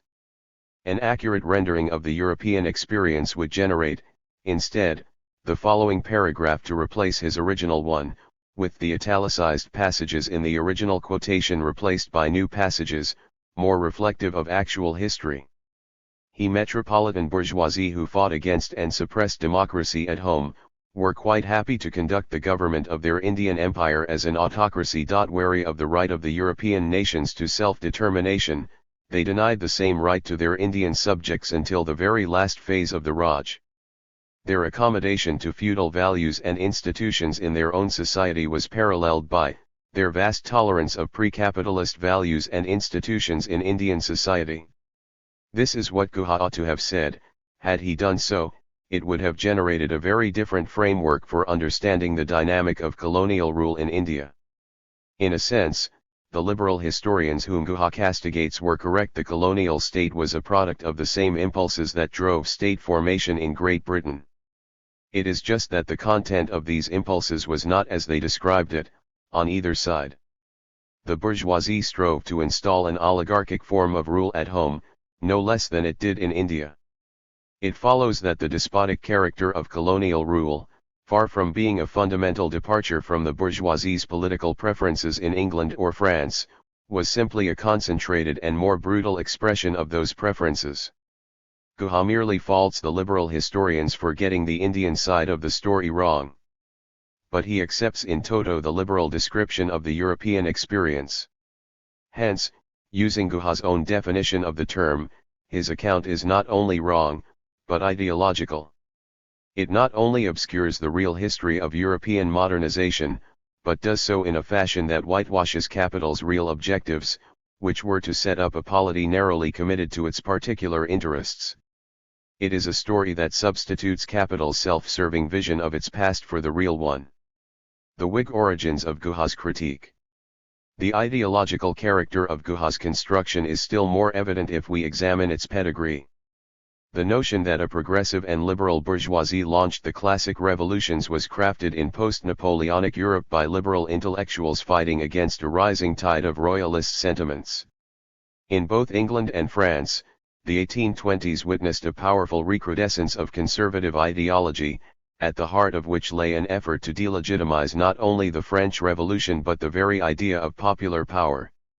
In England, historical debates had, for decades, been structured by the political struggle between two parties, Tory and Whig, both captured by dominant classes and both hostile to popular classes. The origins of the Whig version of the English Revolution can be traced to the propaganda that parliamentary leaders crafted during the revolutionary years, and thereafter. It portrayed the anti-monarchical leaders as driven by the defense of liberty against arbitrary power. More to the point, this historiography depicted the revolutionary goals as a defense of popular and national interests, not the interests of a particular class. Herein lay the origins of the notion that the bourgeois leadership of the movement expressed the interests of the broader nation. In this Whig interpretation, the civil wars were not only justified but necessary in the forward march of freedom and liberty. The Whigs laid claim to be the lineal descendants of the revolutionary forces, and thereby to be defenders of liberty. In the Whig tradition as handed down to the 1820s, parliamentary leaders in 1640 carried the banner of liberty, but they were not yet identified as bourgeois. 15 They were seen as enlightened leaders committed to the idea of freedom. The identification of freedom with bourgeois leadership was imported into the story more by French historians, also writing in the wake of Napoleon's fall. 16 Fighting against the restoration of Bourbon rule, when the revolution of 1789 was under attack as an orgy of excesses, progressive liberals developed an interpretation that not only portrayed the French Revolution as a defense of popular liberties, but added to it the argument that the bourgeoisie had been at the helm of the struggle. In their highly influential works, published over a span of more than 3 decades, Augustin Thierry, François Guizot, François Mignet, Henry de Saint-Simon, and others laid the foundation for what has come to be known as the liberal interpretation of the French Revolution. But the basic elements of this interpretation eventually congealed into a general framework for both of the great revolutions, British and French. Guizot and Thierry both projected the analysis of 1789 back to the civil wars in England. Within this view, both revolutions were the product of a rising bourgeoisie, fighting for modern liberties and overthrowing the feudal order in their defense. French liberal historiography was the first to portray the revolution as a product of class struggle. But in their interpretation, the struggle was between the third estate as a whole and the parasitic nobility. They accepted Sieyes's dictum that the third estate was everything, that it comprised virtually the entire nation. Hence, its bourgeois leadership literally spoke for the nation. There was no question of conflicting interests between the leadership and its mass base. This formulation reached its sharpest expression in the work of Augustin Thierry, which was very influential at mid-century. In his early writings, Thierry regarded the very idea of a conflict between the bourgeoisie and the masses as absurd, because the former was just another way of describing the latter. The bourgeoisie was the nation. 17 Later he allowed for the possibility of antagonism but pointed to its doubtfulness, because the bourgeoisie was now identified with the universal aspirations and interests of the people. 18 This basic identification of the bourgeoisie with the aspirations of the populace, and hence of the nation, became the bedrock on which liberal historiography was built over the course of the 19th century. It carried over into Guizot, Michelet, and Marx, and, later, to the progressive historians of the early 20th century. The French liberal historians had a long-term impact on how the Revolution of 1789 was interpreted. They also had a most immediate impact on the interpretation of the English civil wars. In order to legitimate their case for the French Revolution, Thierry and Guizot reinterpreted the events of 1648 in England as a precursor to 1789. English Whigs had already gone to some lengths to defend the civil wars as a victory for the forces of liberty. The French liberals now handed them an argument to further strengthen their case. Whereas the earlier historiography had seen parliamentary opposition in 1640 as motivated by religious and moral convictions, the newer vintage anchored these motivations to the agenda of a social class.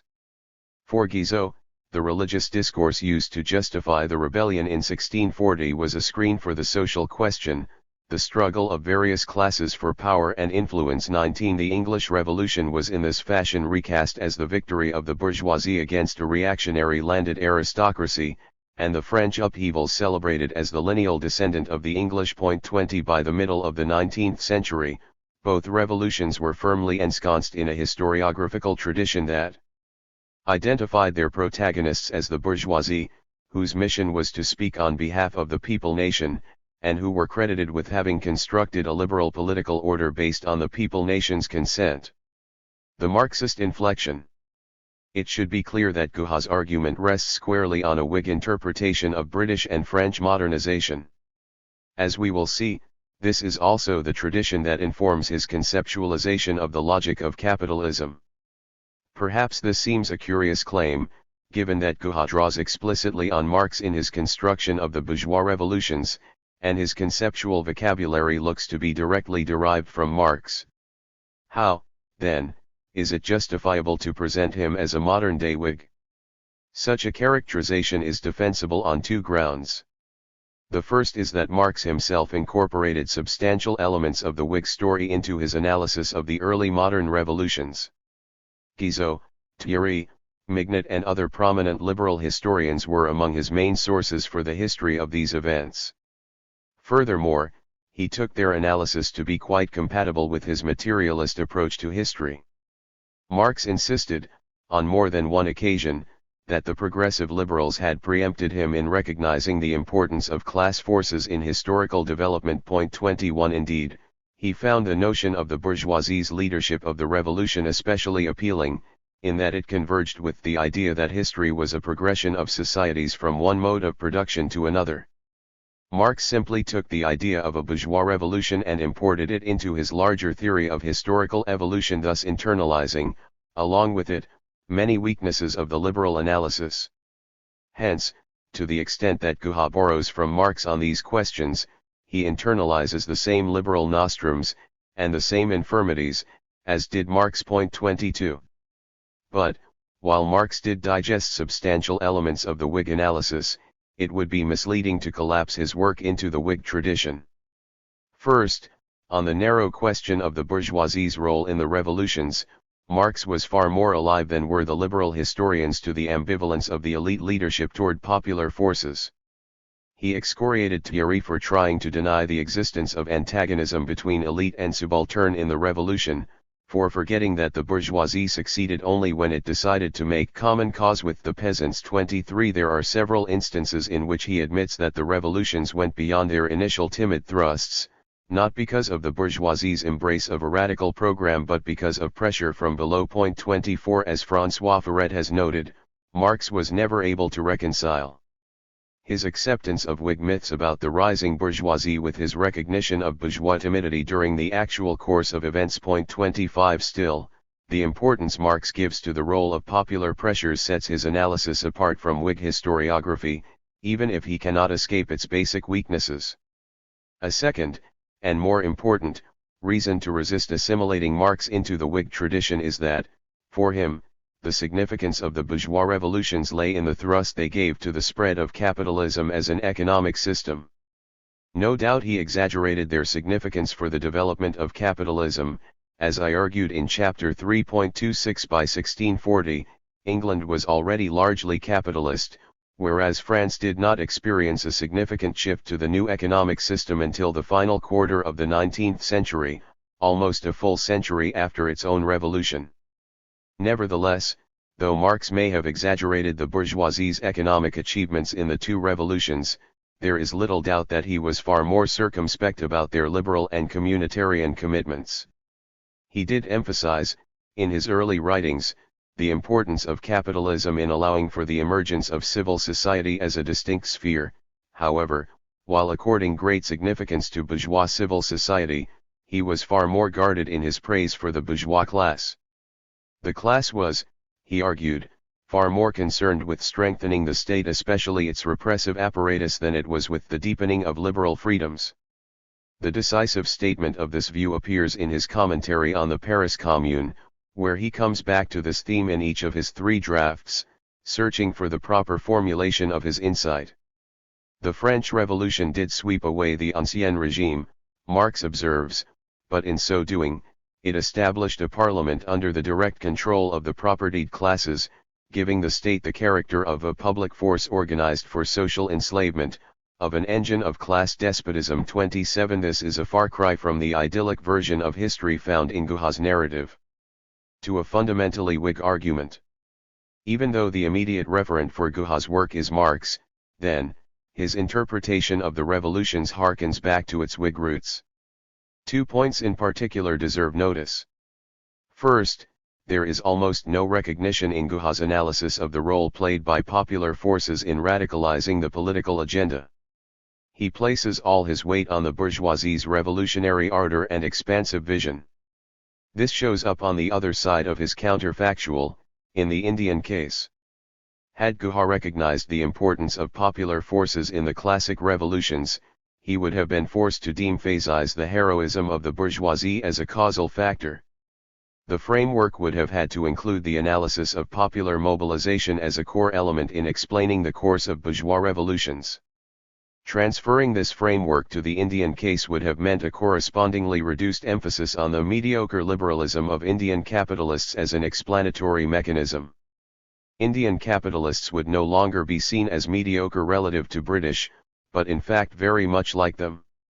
The conservative character of Indian nationalism would then have to be seen not simply as a consequence of the shortcomings of Indian capital, but of the failure of the subaltern classes in the nationalist movement.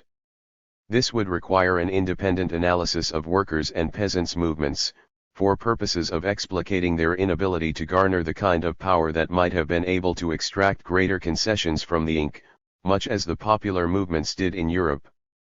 But in dominance without hegemony, the subaltern classes rarely emerge as an actor, as a historical subject. Throughout the analysis, they are always the object of the bourgeoisie's strategy. Guha never takes up the question of why popular forces failed to gather enough strength to push the Inc. in a more radical direction. This reflects his commitment to taking the bourgeoisie as the central actor for explaining the quality of Indian nationalism and, following that, the post-colonial state. He never asks the relevant question, because in his framework the course of the revolution reflects the qualities of its bourgeois leadership. This derives from an internalization of the Whig interpretation of the classic revolutions, in which a heroic bourgeoisie ushers in a new era, independent of popular pressure, thereby generating Guha's distorted counterfactual.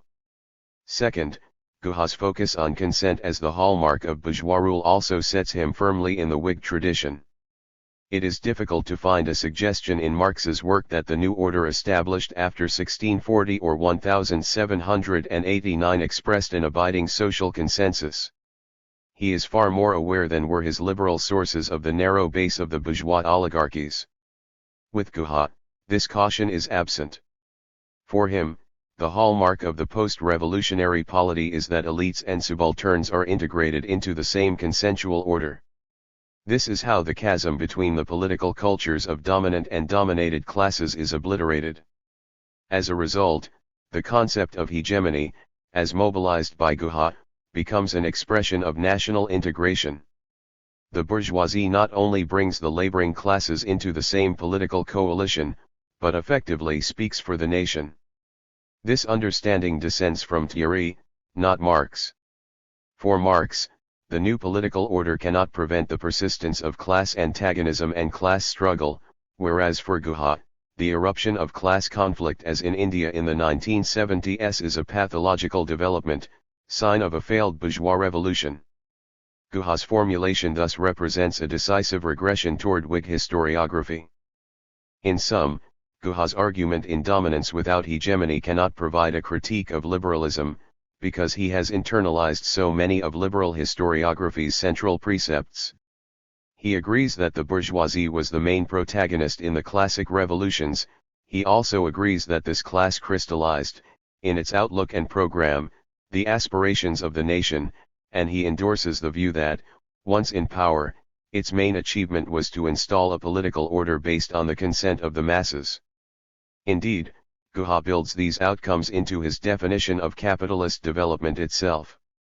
Capital's universalization, he insists, issues in a political order in which the bourgeoisie successfully delivers these ends. What capital universalizes is political rule based on consent. Insofar as it fails to do so, what has been installed is a bastard child. Thus Guha's criticism of liberal ideology is of a minor order. He does not question the basic liberal conceptualization of capital, nor does he reject the mythology about capital's role as an historic actor. He merely questions whether capital has carried out its so-called mission, its striving towards self-realization in India. 28. 4.6 Conclusion. For the past 3 chapters, we have examined Ranjit Guha's central claim regarding Indian political formation, viz., that its pathologies are attributable to its bourgeoisie having failed to lead a proper bourgeois revolution. Guha's judgment rests on his conviction that the revolutions of 1640 and 1789 generated a novel form of social power, unique to the modern bourgeois epoch, power based on the consent of the governed. The British and French bourgeoisie based their rule on hegemony, while in India the capitalist class attained dominance but not hegemony. The task I have thus far undertaken is to show that hegemony, defined as reliance on consent rather than on coercion, was never the anchor of the bourgeois revolutions.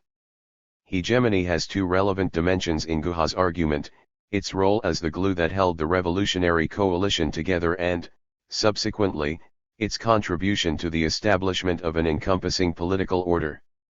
Our evidence has shown that, in neither of these dimensions, did the elite leaderships of the revolution seek or establish hegemony, thus defined. In the revolutionary period, they tried their best to contain and suppress subaltern demands for representation, administering a significant dose of outright coercion, certainly more than the leadership of the INC used over its own base in the nationalist movement.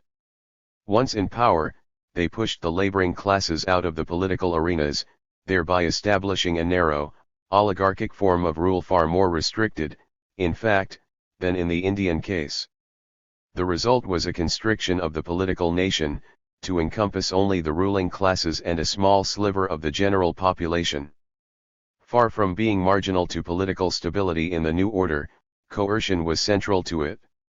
So, if the hallmark of hegemony is the promotion of persuasion rather than coercion as the main instrument of stability, then the bourgeois revolutions cannot be associated with hegemonic leadership. These findings bolster my broader conclusion, that there was no structural fault in the political ambitions of the Indian bourgeoisie as compared with the leadership of the classic bourgeois revolutions.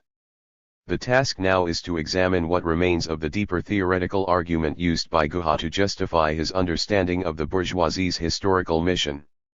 Recall that for Guha, the capitalists' struggle for hegemony, as well as their success in achieving hegemony, are both expressions of a deeper force, the universalizing tendency of capital.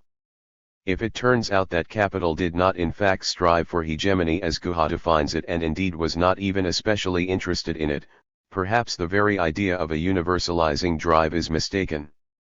We might conclude that capital not only failed to subsume the colonial world under its logic, but that it has no internal motor to universalize. And if that is so, then surely the theories that have been developed over the past century, which place a general conception of capitalism at the core of their conceptual framework, are even weaker than we thought. Each part of the world would then have to generate theories derived from its cultural and social specificity. The post-colonial rejection of European Enlightenment theories would extend far beyond the colonial world. As it happens, the consequences of my empirical critique are not quite so dire. Guha works with a very particular understanding of capital's universalization. As we have seen, what is universalized is the bourgeoisie's construction of a very specific kind of political order, one in which the dominant class bases its rule on the consent of the governed. For Guha, as for other subalternist theorists, there is a clear criterion by which to judge the matter. For capital to have universalized, it must be the case that the bourgeoisie acquired hegemony, and hegemony is defined as rule based on consent.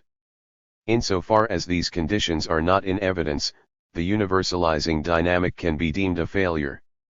In the next chapter, I will propose a different definition of capital's universalization, one that is more consistent with the bourgeoisie's actual practice. I will argue that Guha was correct to suggest that capital has a universalizing tendency, but that he wrongly identified its content. In other words, he was right in his claim that capital has a universalizing drive, but wrong in identifying what is actually universalized. It was not a particular normative order, but rather the subordination of economic agents to the competitive pressures of the market. Capitalism universalizes market dependence. We will see that this process is perfectly consistent with the phenomena that subalternist theorists claim is specific to the colonial world but deem inconsistent with capital's universalizing tendency, the persistence of a subaltern domain, distinct from that of the elites and suffused with social hierarchies, traditional power relations, and political idioms. Chapter 5. Capital's universalizing tendency. The main conclusion of the preceding chapters is that India's bourgeois revolution, its independence movement, did not, as Ranjit Guha maintains, diverge from the classic European revolutions. The reason Guha's reading of this history cannot be supported is not that he has his facts about India wrong. His reading of the Indian experience is unobjectionable, even conventional in many respects. The reason his argument fails is that his understanding of the European experience is fatally flawed, and all his conclusions about India ride on his European counterfactual. The fact is, the European bourgeoisie was no more enamored of democracy, or contemptuous of the ancien regime, or respectful of subaltern agency, than were the Indians. In terms of actual achievement, the Indian nationalist movement created a state that was, if anything, closer to Guha's ideal of a hegemonic order than were the oligarchies established by the classic bourgeois revolutions. So the divergence that Guha imagines as central to the post-colonial predicament simply does not exist. Indeed, not only is his argument wrong, but it dusts off and repackages one of the hoariest traditions of bourgeois apologetics. It cannot generate a critique of liberal historiography because it relies fully on that very historiographical tradition, on its apologia for the emerging capitalist class. While the empirical critique settles the question of Indian capitalists' divergence from the Europeans, its implication for Guha's deeper theoretical argument is uncertain. There are two main components to the argument: that the European bourgeoisie championed, and then established, a consensual and liberal political order, and that the bourgeoisie's willingness to base its rule on popular consent was itself an expression of a deeper force, namely capital's universalizing tendency. Guha takes the former as evidence of the latter. Hence, the fact that the colonial and Indian bourgeoisie showed no interest in an encompassing political order indicates that capital abandoned its universalizing mission. The issue now is, what are the implications of the discovery that nowhere did capitalists ever try to speak for the nation? If the European bourgeoisie at home was no more interested in a consensual order than was Indian capital at home, it could be taken to mean that not only did the Indian capitalist class eschew its universalizing mission, but so did its European predecessors. Does this not suggest that the very idea of capitalism having a universalizing tendency might have to be abandoned? Does my critique of Guha justify the conclusion that the very idea of capitalism's universalizing drive is fatally flawed? Perhaps his mistake lay in attributing any such tendency to capitalism at all. In this chapter, I offer a defense of the idea that capital does have a universalizing tendency, even if Guha's conceptualization of it is incorrect. In the conclusion to Chapter 4, I suggested that Guha's doubts about capital's universalization rest on a very specific understanding of what is being universalized. He takes it to be the spread of ideological hegemony, narrowly defined. In this chapter, I propose that there is little warrant for Guha's definition. He settles on it more or less arbitrarily, even though there are grounds for another rendering of it, grounds with which he is quite familiar. Furthermore, as we have seen, Guha's construal of the concept seems to have very little support from the historical record. It is hard to find any instance of a bourgeoisie committed to the kind of universalization that Guha's rendering of it requires. Hence, I offer a different definition of universalization, and I show that this definition is both more consistent with the actual practice of capitalists. Having shown that my alternative definition is more in line with the historical record, I then argue that universalization, properly defined, is quite consistent with the very phenomena that subalternists think are evidence against it. For Guha, the main evidence for incomplete universalization is that the bourgeoisie does not base its rule on the consent of the governed. We have clearly seen the flaws in this whole line of reasoning. Now I will address another of the putative indices of failed bourgeois hegemony, the persistence of certain kinds of power relations, which subalternist theorists see as different from bourgeois forms of power, and thus see as more evidence of the stalled universalizing drive. Here, too, their basic sociology is mistaken. The power relations they regard as signs of a failed or abandoned bourgeois project are, in fact, entirely compatible with the dominant bourgeois political culture. Once again, this proposition gains support from the historical record in capitalism's heartland, Western Europe, and the United States. I show that, in all of the zones where capitalism took root, its political practice undermines Guha's characterization of its basic tendencies, but upholds the definition that I have offered. In other words, the evidence suggests that capital does show a consistent universalizing tendency, just not in the manner understood by Guha. Taken together, chapters 4 and 5 show that the phenomenon Guha takes to be symptomatic of a stalled universalizing drive by capital, the existence of a distinct subaltern domain, with its own idiom, embedded in antiquated power relations, and with its own political culture, is quite consistent with the universalizing process, but only if this process is redefined. We thereby reject Guha's historical sociology while retaining the idea that capital is driven to universalize itself. 5.1 What is at stake? In two separate essays published in the same year, Dipesh Chakrabarty explains his view of the deep implications of Guha's analysis. Point 1 He affirms Guha's thesis concerning the bourgeoisie's failure to base its rule on the consent of the governed, quoting approvingly Guha's verdict that vast areas in the life and consciousness of the people escaped any kind of bourgeois hegemony. 2 He also agrees that the failure to hegemonize was itself a symptom of the universalizing dynamic coming to a halt. But he places additional emphasis on another consequence, which was also present in Guha's analysis but receives greater prominence in Chakrabarty's own work. This is the failure, in capital's bid for supremacy, to transform relations of power. The fact that capitalism did not dissolve the separate subaltern domain did not just mean that the lower orders remained outside the influence of bourgeois ideology, it also implied that they were subject to forms of power very different from those established by capital in Europe, where it undertook a thorough social transformation. Chakrabarty explains it thus in Provincializing Europe. South Asian political modernity, Guha argued, brings together two non-commensurable logics of power, both modern. One is the logic of the quasi-liberal legal and institutional frameworks that European rule introduced into the country. Braided with this, however, is the logic of another set of relationships in which both the elites and the subalterns are also involved. These are the relations that articulate hierarchy through practices of direct and explicit subordination of the less powerful by the more powerful. Point 3. In another essay, Chakrabarty produces a very similar description of Guha's analysis but describes the form of power in the subaltern domain a little more sharply, as one in which hierarchy was based on direct and explicit domination and subordination of the less powerful through both ideological symbolic means and physical force. For he later continues, social domination and subordination of the subaltern by the elite was thus an everyday feature of Indian capitalism itself. This was capitalism of a colonial type. 5. The peculiarity of Indian modernity was that its capitalism left intact the political domain of subaltern groups and the forms of power peculiar to it, in which elites exercised direct and explicit subordination of the lower orders, often involving the use of physical coercion. In itself, this is not an uncommon observation. Virtually every social analysis of colonial development has noticed that Indian modernization has left older forms of domination intact.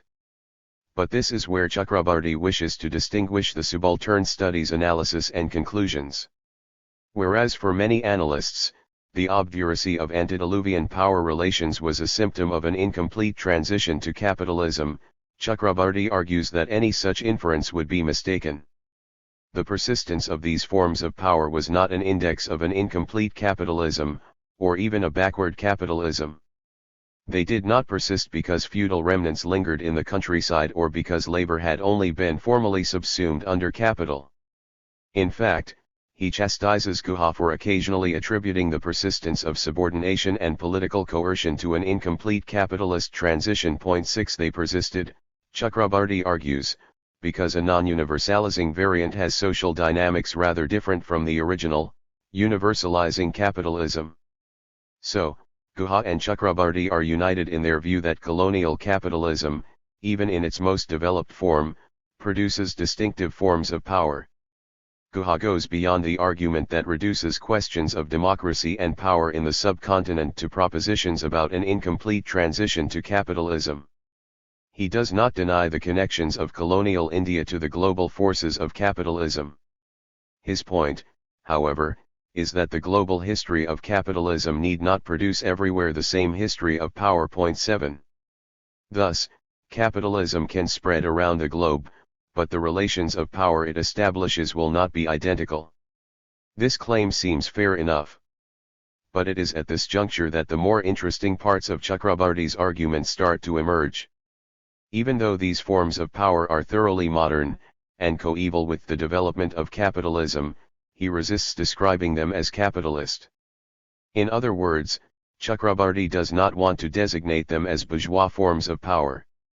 Guha's work enjoins us, he argues in the essay, to recognize differences in the history of power in colonial India and in Europe. The gesture is radical in that it fundamentally pluralizes the history of power in global modernity and separates it from any universal history of capital. 8. In provincializing Europe, Chakrabarty reproduces the passage but adds a clause. Fundamentally pluralizes the history of power in global modernity and separates it from any universalist narratives of capital. Subaltern historiography questions the assumption that capitalism necessarily brings bourgeois relations of power to a position of hegemony. 9. Chakrabarty is making a significant and distinctive argument here. Colonial capitalism implanted certain power relations in India, which cannot be subsumed under a universal history of capital, that is, they cannot be taken as an instance of the same capitalist power relations that emerged during European modernization. The reason is that in no meaningful way were they bourgeois forms of power, because the bourgeoisie in India never achieved hegemony, did not penetrate the subaltern domain, and could not do so because capital had abandoned its universalizing drive. As he concludes, this was capitalism but without capitalist hierarchies, a capitalist dominance without a hegemonic capitalist culture, or, in Guha's famous term, dominance without hegemony. 10. That is to say, a non-universalizing capital produces a bourgeoisie without hegemony, as well as a capitalism that does not produce recognizably capitalist forms of power or specifically capitalist hierarchies. Let us clarify what kinds of authority Chakrabarty is referring to. In the essays where he makes this argument, he does not provide many concrete examples, but he does tell us where we can find them. In a footnote, he points the reader to his earlier work, A History of Labor in Indian Jute Mills During the Interwar Years 11, where he describes in some detail the power relations he has in mind. In this earlier book, Chakrabarty explored the forms of authority that managers wielded over their workers in the jute industry. 12. He argues that the power relations used by managers departed from the kind Marx identified with capitalism. In capitalism, power is supposed to be exercised through an articulated body of rules and legislation that have the effect of ensuring an economy in the use and exercise of managerial power. 13. In other words, the exercise of power must be transparent, predictable, and clearly demarcated. But in the jute mills, Chakrabarty observes, managers' authority over their workers was highly arbitrary, personal, often violent, and excessive. 14. Managers could hire and fire at will, they could use terror as a form of labor control, and they arbitrarily set wages at levels they deemed fit. They ensnared workers in debt obligations, confiscated wages, intimidated or beat workers who defected to other mills, and, of course, used violence against suspected union organizers. In order to exercise their authority, managers often relied on workers' pre-existing notions of deference and hierarchy, which stemmed from their rural cultures. Chakrabarty describes the various forms of paternalism that managers enacted, and even promoted, to secure obeisance. Central to this was the concept of the mob ape, a traditional Indian notion that authority figures assumed something akin to parental responsibility for those under their control. Hence, managers claimed that they were in loco parentis to the workers. 15 workers, correspondingly, had a responsibility to accept the authority of managers and to perform as directed. When punishment was meted out, it was justified as parental justice. 16 Existing caste hierarchies and social divisions made fertile ground for the implantation of such ideas, of course. Managers keyed on these aspects of worker consciousness and remobilized them to suit their own ends. Here Chakrabarty draws on the premise that truly bourgeois forms of power rely on a unique and clearly identifiable set of mechanisms, which do not include the kind he found in Bengal's jute mills. What he probably has in mind is the notion that, with the advent of capitalism, ruling classes need not rely on direct coercion to extract a surplus from laboring groups. In feudalism, because the peasantry had direct access to the means of production, they did not rely on lords for their productive activities. Lacking any leverage to induce a surplus from peasants, lords had no choice but to rely on threats and intimidation to extract rents from them. This made power in feudalism highly arbitrary, very violent, and interpersonal in form. Coercion thus was built into the class structure, as was direct subordination. 17 But in capitalism, surplus extraction does not have to depend on outright coercion. Employers can rely instead on the silent compulsion of economic relations. To use Marx's famous formulation. 18 Direct coercion fades away, and power is then exercised through the impersonal force of structural pressures. Rather than appearing as their direct oppressors, capitalists can present themselves as the workers' benefactors. The system turns out to be perfectly compatible with formal equality in the political realm, even as the bourgeoisie exercises economic dominance. So, the unstated premise on which Chakrabarty bases his designation of colonial power as non-bourgeois seems to be that formal equality and impersonal power relations appear as the quintessential forms of capitalist power. If capitalism had truly universalized, without distortions, into the colonial world, it would not have had to rely on the forms of coercion Chakrabarty found in the Calcutta jute mills of the 1920s.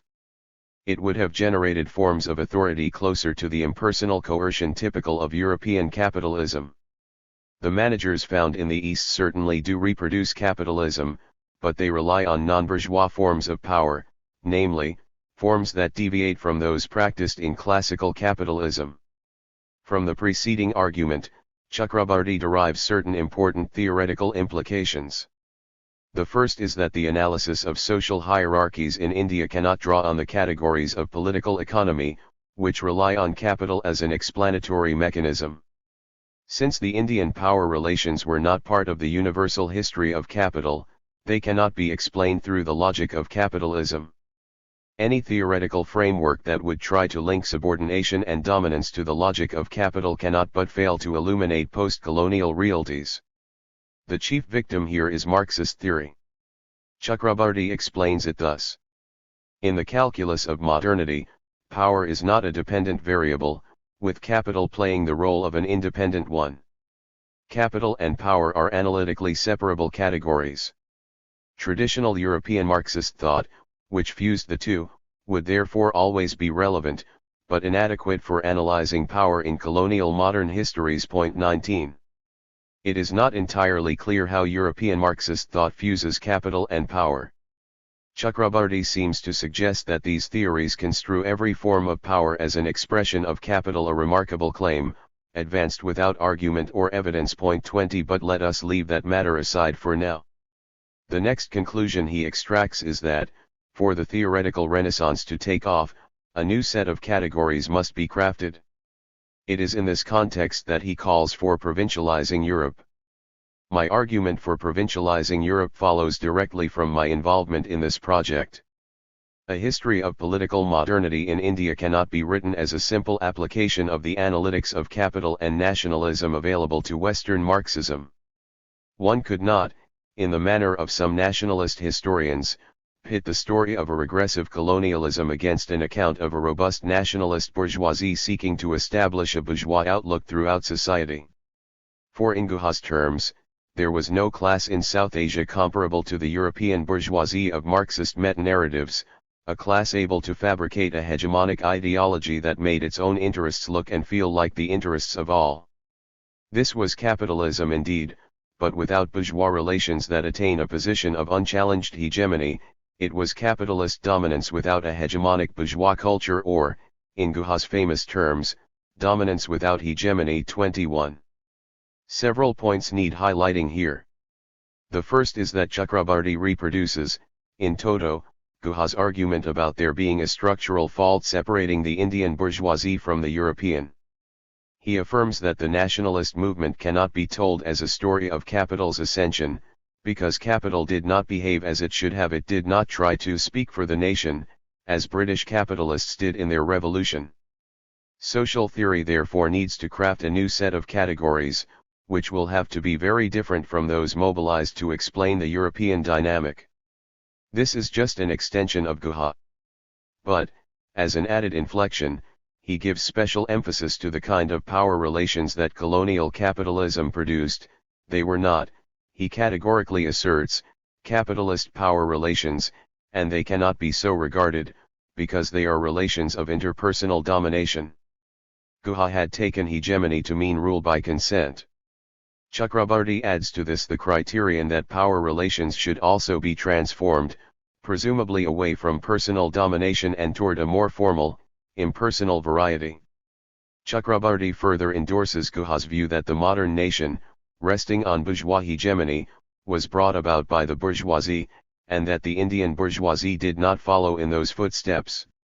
So capital in India failed to implant its own form of domination through impersonal means and also failed to generate a genuine political community under its hegemony. This is why Marxist theory as a meta-narrative loses relevance for India. Marxist theory is the child of European reality. It presumes that history unfolds in a certain way. The bourgeoisie is born, it recognizes its interests, it overthrows the traditional order, imposes its own vision of society, creates a viable nation, and exercises power through formal and impersonal means. Since this did not happen in India, Marxist theory and its liberal cousin must be replaced by theory attuned to Indian realities and freed of European assumptions. This is how Europe is to be provincialized.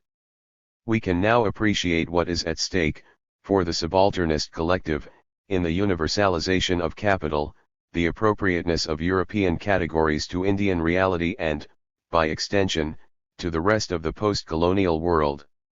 Chakrabarti's desire to provincialize Europe stems from his conviction that any comparisons with the European story will be misleading, because, once capital traveled to the colonies, the latter were subjected to a very different set of economic and political dynamics than those experienced in Europe. A proper apprehension of these dynamics will require the construction of a new set of categories, sensitive to the peculiarities of this new form of modernity, a modernity that sustained a capitalism that refused to produce the power relations it implanted in the West. A specifically post-colonial capitalism demands specifically post-colonial categories. Two pillars support Chakrabarti's conclusion that Western categories must be abandoned for new, indigenous ones: the claim that the bourgeoisie did not establish its ideological hegemony in the form of rule by consent, and the claim that it did not displace older power relations with its own. Both are dimensions of Guha's meta-concept, the universalization of capital. If capital successfully universalizes, so the argument goes, it will exercise its rule by consent and will displace older power relations with recognizably bourgeois forms of power. We have already seen that the first of these two axioms is, for the most part, a fantasy, a myth accepted by Guha and his followers with alacrity. No gulf separates the rise of the European bourgeoisie from that of its Indian descendants. The political and social vision of capital in its European incarnation was fairly similar to the vision that shaped its course in India. Whichever analytical framework is appropriate to explaining the former, then, will be just as appropriate to explaining the latter, as we have demonstrated in chapters 3 and 4. So, if part of the justification of abandoning the simple application of the analytics of capital and nationalism is that the story will simply make no sense, since Indian capital did not act on the same interests or with the same goals as it did in Europe, then we can safely conclude that the worries lack foundation. It now remains to be seen if the second pillar can withstand the weight that the subalternist collective places upon it. Are the reproduction of interpersonal hierarchies and the dependence on coercion impossible to explain through the narrative of capital? Or, to translate this bit of jargon, is the exercise of personal domination consistent with capitalist exploitation? Should we expect that as capital expands its scope in an economy, it will abjure a reliance on such forms of power? Is the resort to such domination by capitalists an anomalous development? If so, then we must accept Chakrabarty's conclusions that capital did not implant bourgeois relations of power and that traditional Marxian categories are inadequate to Indian reality. But if it can be shown that interpersonal coercion is perfectly consistent with capitalist employment relations, then we will be forced to reject these conclusions, in which case, the history of power of this kind can indeed be assimilated into the narrative of capital. And if this is so, we will have demonstrated that capital's historical path to dominance, as well as the persistent social hierarchies to which Chakrabarty now refers, are explicable through the very categories that he urges us to reject. 5.2 What does capitalism universalize? To assess whether capital abandoned its universalizing mission in its colonial venture, we first must ask, what it is supposed to universalize. Whatever capital supposedly universalizes, it must be something that can be tied quite closely to its intrinsic features. We must have good reason to believe that wherever capitalist social relations appear, so must these attendant phenomena. Having rejected Guha's argument, the burden falls upon us to provide an alternative. As it happens, an alternative candidate for universalization is not hard to find. Guha refers to it in his own discussion. Recall that he describes capital's tendency to universalize thus. This tendency derives from the self-expansion of capital. Its function is to create a world market, subjugate all antecedent modes of production, and replace all jural and institutional concomitants of such modes and generally the entire edifice of pre-capitalist cultures by laws, institutions, values, and other elements of a culture appropriate to bourgeois rule. 22. As noted in Chapter 2, this passage contains two distinct elements associated with the universalizing tendency: the self-expansion of capital on one side, and its attendant political and cultural transformations on the other. Guha never defines capital's self-expansion, presumably because he assumes the reader will take it to carry Marx's meaning. For Marx, it referred to both a micro and a macro level phenomenon. At the macro level, it referred to the tendency of capitalism as a system to expand its zone of operation to find new markets, to create new ones if needed by displacing existing economic forms, to reach into every part of the world and incorporate it into a world market. But for Marx, this macro-level tendency derives from the micro-level action of individual firms. Capitalism expands geographically as producers seek out new buyers for their products and new inputs to go into the production process. But capital's self-expansion also means the increasing scale of operations for individual producers, as part of the competitive battle between firms. In order to drive out rival firms, producers constantly search for ways to lower the market price of their product. One way to do so is to expand their productive capacity, to throw greater quantities of the product onto the market so as to lower its unit cost. This requires a greater scale of operations, bigger units, and larger production runs, thereby using more labor, consuming more inputs and demanding yet bigger and deeper markets to absorb the goods. Hence, as capital expands its geographical zone of operation, it also expands the size of its units, its scale of production, the baseline size of operations for market entrants, and so forth. The system not only widens, it deepens. An economic system that tends to quicken its tempo and spread around the world could certainly be described as expanding. But it is not immediately clear why it should be described as self-expanding. The choice of words here goes beyond Marx's Hegelian pedigree.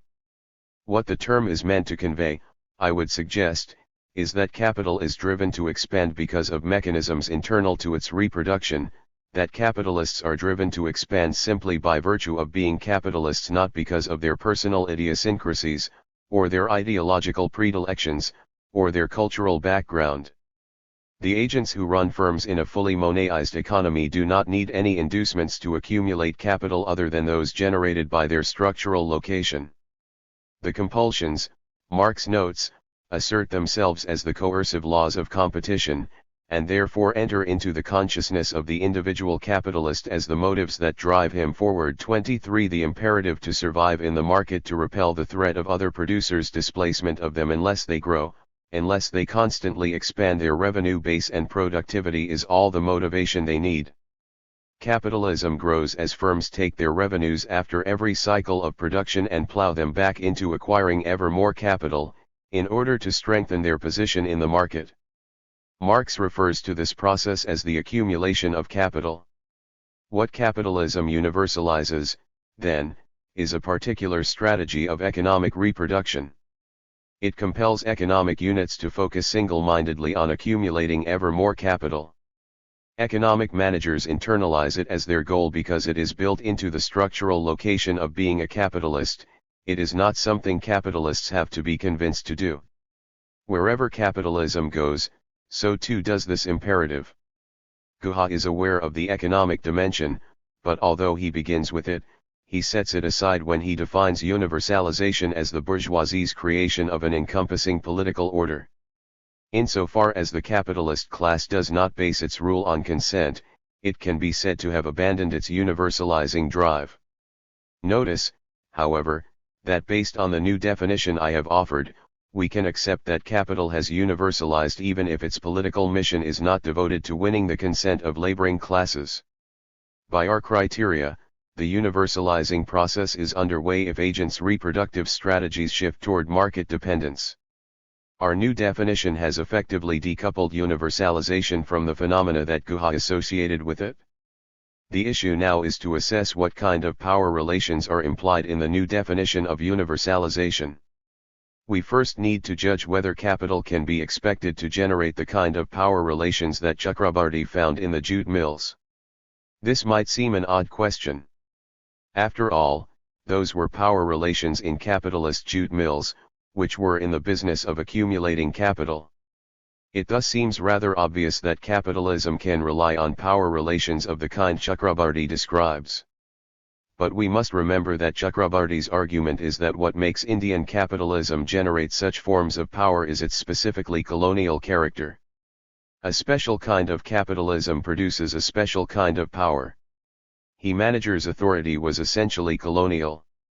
It derived more from the colonial situation than from any other factor internal to the production process. The Scottish manager in a Calcutta jute mill was something he could never have been at home. 24. In other words, arbitrary power, the use of terror, the mobilization of traditional hierarchies, the creation of debt obligations, the multifaceted reliance on interpersonal power were phenomena peculiar to colonial capitalism. The issue, then, is whether capitalists' direct authority over workers both on and off the shop floor is an artifact unique to colonial capitalism, or generic to all forms of capitalism. If the drive to dominate their laborers is general, shared by capitalists everywhere, then Chakrabarty's argument fails. If the experience of capitalism in Europe and the Americas shows that managers strove to extend their control over workers, that they resorted to interpersonal forms of authority, used violence, terrorized workers, relied on state backing, ensnared workers in debt, mobilized traditional cultural roles whenever they could, if all this is true of capitalism in the West as well as the East, then Chakrabarty loses his basis for arguing that when such strategies are employed in colonial India, they pose a challenge for theory. When capitalism in the East relies on such power forms, it can no longer be seen as evidence of capital's failed universalization. To the contrary, it will be good evidence for its having successfully universalized.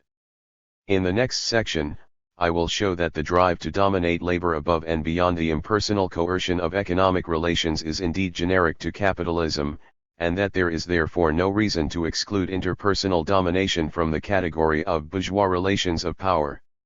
Regardless of geographic location, it is rational for capitalists to dominate workers in this fashion.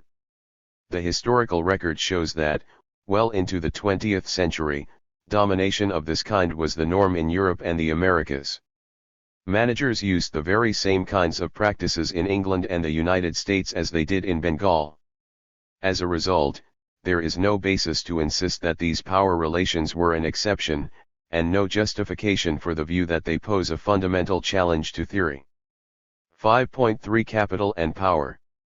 Capital came to the colonial world in a form that many theorists have associated with highly coercive and even brutal forms of domination.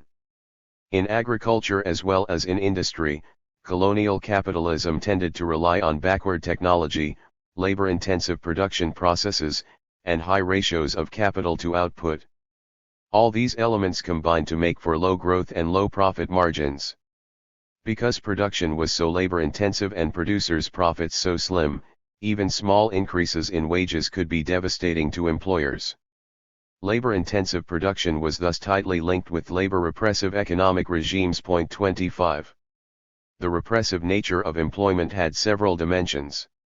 One, of course, was the establishment of a host of institutional mechanisms to discourage economic demands from employees: draconian anti-union laws, airtight supervision on the shop floor, private armies to terrorize local labor. But employers complemented these measures with more individualized ways to ensure the supply of cheap and docile labor. Hence, they commonly ensnared workers in debt and even reduced some to the status of bonded laborers. In addition, employers often reduced individual laborers to varying degrees of servility, both to discourage economic demands and to tie them down to their particular location. Whereas the first set of institutional mechanisms was directed at labor as a whole, the latter was mobilized at the level of the individual.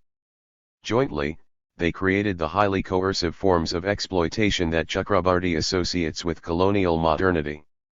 Such regimes of labor-repressive production were very much part of capital's spread into the colonial world, and they have been explicitly theorized by many scholars as capitalist production. For those based in a Marxian tradition, such regimes are conceptualized as relying on the production of absolute surplus value. For those based in more mainstream approaches, they are understood as interlocking markets. But in both cases, they are seen as forms of capitalism, as instances of capital's universalization. Hence, one way to answer the challenge from post-colonial theorists would be to argue that the highly coercive regimes of exploitation in the South are attributable to the particular form in which capital entered those parts of the world. If we used Marxian language, for example, we could offer the following formulation: in the colonial world, the reliance on producing absolute surplus value rendered capitalism highly coercive and violent, while in the advanced world, it was the production of relative surplus value that caused a switch to less personalized, more formal regimes of profit-making. Although it would be legitimate to link the persistence of coercive exploitation to the prevalence of backward technology and labor-intensive production of the kind just described, I will adopt another strategy here. The sorts of power relations discussed by post-colonial theorists are certainly coincident with the extraction of absolute surplus value. But they are not confined to such conditions. Indeed, one phenomenon that motivates post-colonial theorists' worries about the relevance of Marxian categories, and of Western categories more generally, is the persistence of caste and status hierarchies, and of coercive relations of exploitation, even in the more modern sectors of the economy. Hence, it will not do to explain such power relations as the product of outmoded production techniques. If we wish to show that such forms of power are consistent with capital's universalization, then we are obliged to demonstrate their possibility even in the extraction of relative surplus value, that is, in the more capital-intensive, technologically dynamic conditions of bourgeois employment relations. Wage labor and domination. There is a superficial plausibility to the belief that capitalist production ought to dispense with interpersonal coercion in class relations. In feudal economies, peasant producers had secure access to the means of production, chiefly land, which ensured that they could reproduce their families through their own labor, with some cooperation from the village community. Peasants had no material need for lordly patronage or lordly assets. Moreover, lords were obligated to respect peasants' customary rights to their holdings, evicting recalcitrant producers from their land was typically not a viable option, even if they resisted the lord's rental demands. In such a situation, lords could make demands on peasants' surplus but had to back up those demands by the threat of force, for they lacked any other means to motivate peasants to relinquish their surplus. For a lord's threat of force to be effective, it could be leveled only against his own peasants, it had to be specific to the village communities in the lord's reach, and in cases where the same village was divided between several manors, the threat had to be specific to the families under the lord's jurisdiction. Peasants were thus exploited by a particular lord, in a particular region. With the advent of capitalism, the logic of exploitation underwent a transformation. Peasants who once had customary rights to the land found themselves thrown off their holdings and forced to seek employment, either from capitalist farmers or from urban manufacturers. 26 In one sense, peasants experienced this new dispensation as liberating. They were now emancipated from the personalized rule of their lords and free to dispose of their labor as they wished. Crucially, however, though they were free to decide whom to choose as an employer, they no longer had the option of rejecting employment per se. Expropriation meant the loss of livelihood, and hence of independent production based on family labor. Lacking the means to reproduce themselves, they had to seek out employment as a basic condition for physical survival. They had escaped subordination to the personal rule of their overlord only to find themselves subject to the impersonal coercion of their economic circumstances. This is what Marx had in mind when he referred to the dull compulsion of economic relations. In this scenario, it is true that the locus and even the form of coercion have changed. In feudalism, the agrarian overlords had to seek out peasant communities and impose demands on them. As their ability to impose direct rule over the peasant community receded, so did the stream of rents flowing into their coffers. In capitalism, the employer does not have to seek out and then threaten the worker with violence in order to compel him to offer his labor. The locus of compulsion has shifted from the person of the overlord to the worker's structural situation, and so has the form. No longer is the laborer threatened with bodily harm or violent death. Now he is threatened simply with compromised well-being or, at worst, death by starvation.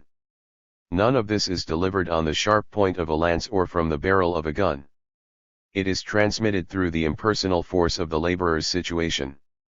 Yet while it is correct to insist that the labor extraction process in capitalism does not rest solely on interpersonal domination, it does not follow that interpersonal domination becomes redundant. In fact, it occupies a central place in capitalist economies. What changes is its location in the production process. In feudalism, coercion is used in order to induce the peasant to offer his labor services. Lords compel their wards either to work on their demesnes for a stipulated duration each week, or to surrender a portion of their crop if they work on their own plots for the entire duration. Either way, coercion is used to compel them to work for the lord.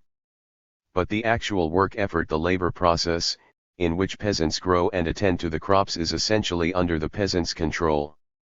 The lord exercises little or no authority over the peasant in this dimension. Force is thus mobilized outside the labor process, not within it. In capitalism, the employer does not have to compel the worker to offer his labor services. This is taken care of by the worker's economic circumstances. But once the laborer appears at the worksite, the employer has to mobilize some degree of authority or power in order to extract the needed labor effort from him. There is a need for the exercise of interpersonal domination, but its locus has shifted from outside the labor process, as was the case in feudalism, to within it. Domination and the labor process. There are two basic reasons for the capitalist to wield a measure of personal authority over his workers, whether he is located in an advanced or a colonial economy. The first has to do with employers' compulsion to extract maximum labor effort from employees. Capitalists need not compel workers to show up for work, as we have seen. The inducement to sell their labor power is imposed on workers by their economic situation. When they offer to work for an employer, however, what they agree to is the simple fact of work for a stipulated period of time. The intensity and dexterity of that work cannot be specified. How hard they will work is a matter subject to constant manipulation and adjustment, and can only be settled in situ. For the employer, the goal of production is set very clearly to maximize his profit, in order to expand his market share and market power. To achieve this, his most powerful weapon is minimization of unit costs, in order to increase the margin between his product's costs and its selling price. But, in order to minimize his unit costs, he must increase labor productivity. He has to induce his employees to produce more goods in the same amount of time, which translates into insisting that his employees work at the highest level of intensity they can sustain. The employer thus organizes his workplace to extract the maximum quantum of labor effort from his workers, as a condition for his own success as a capitalist. This goal is imposed on him by the demands of competition. The compulsion to extract the maximum work effort would not be a problem were the capitalist's labor force to offer it willingly. His problem arises from the fact that while the employees will indeed offer him their working time, they will have good reason not to work at the intensity he deems fit. For the employer, profit maximization is the primary motive, as well as the goal, of his activity. For workers, the firm's profitability is a second-order concern, accepted only because it is a condition for the fulfillment of their primary goal, which is to secure their material welfare. But their material welfare depends not only on the profits of the firm. It also hinges on other dimensions of their experience at work. Its demands on their health, on their autonomy in the production process, on the proportion of their waking time it consumes, and so on.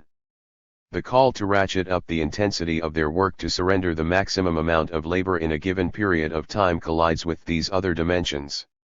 Workers may, and often do, find that the increasing intensity of labor comes at the cost of their well-being.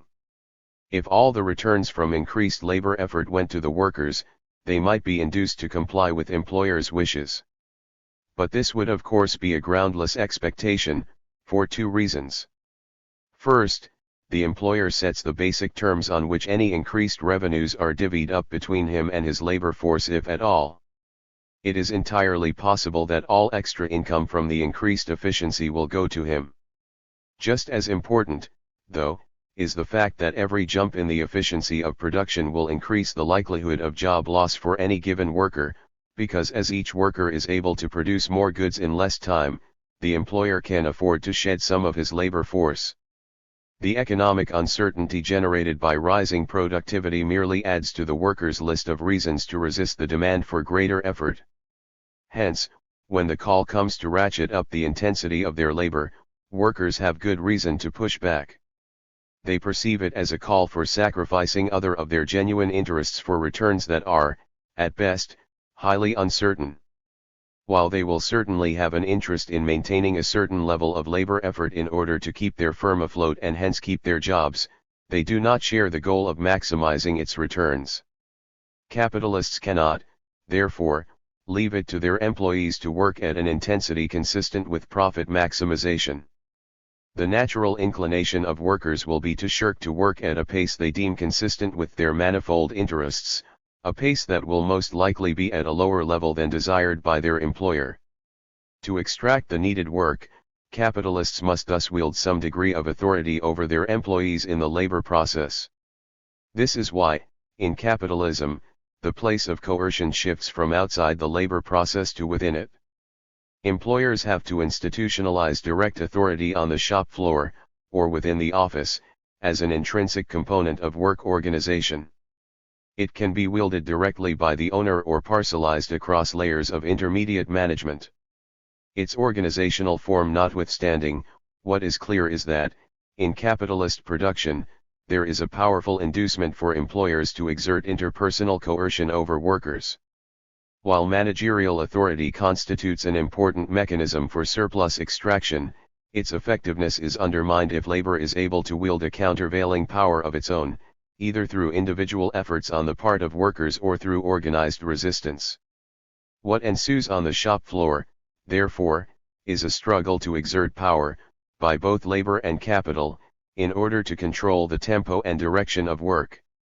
A critical component of the power game is for management to ensure that workers cannot build organizations for collective action. Point 27 If they are permitted to do so, the resultant leverage can be wielded to place limits on the demands that employers can make.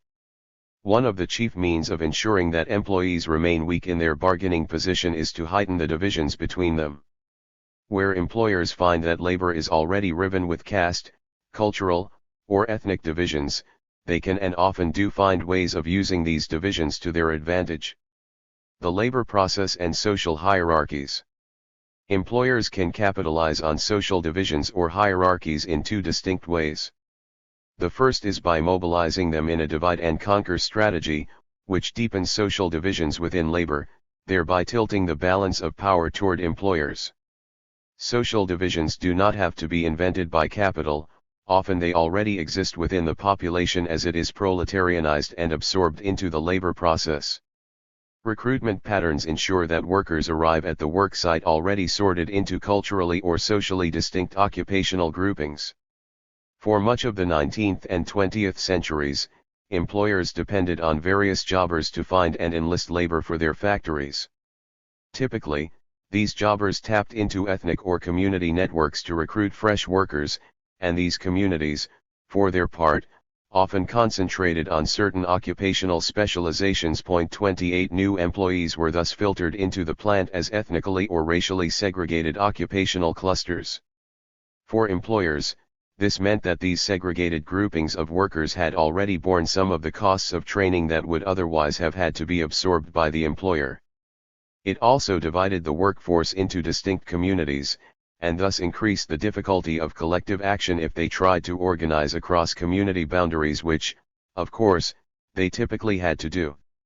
What all this shows is that the divisions in the divide-and-conquer strategy do not have to be invented by capital, even though it often does try to create them. Labor typically comes to capital already riven by social hierarchies, which capital finds it can turn to its advantage. But divide and conquer need not be an artifact of transitional societies. It is also built into the fabric of more developed incarnations of capitalism.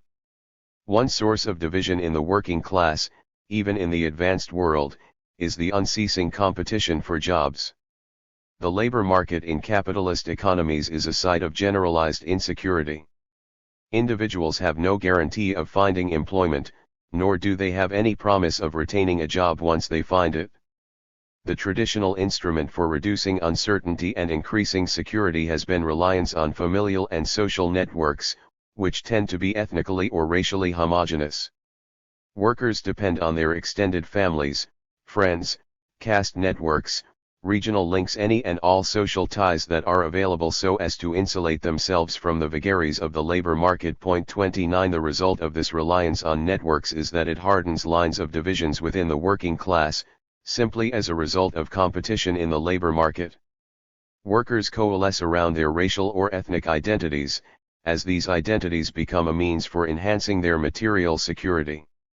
Employers therefore do not have to create social hierarchies as a conscious strategy. They find the hierarchies already constructed through the reproduction of capitalism itself.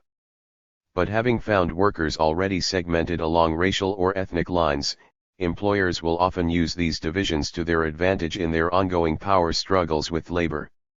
A second, more direct device by which employers can benefit from social divisions or hierarchies is by relying on them to reinforce their interpersonal authority over the workers. Hierarchies often produce their own norms of deference and obeisance as part of their reproductive logic. Dominated groups learn, over time, to include displays of submission as part of their repertoire of survival in the face of authority. Where such norms of deference are an important component of community relations, and where employers are from communities that command such deference as part of the culture, employers can and do mobilize these norms to demand compliance from employees. Employers belonging to dominant ethnic or racial groups can rely on workers' habits of obeisance as a part of the labor extraction process. And in order to ensure the stability of such norms, they often give support to the institutions that bolster them: religious, cultural, or educational.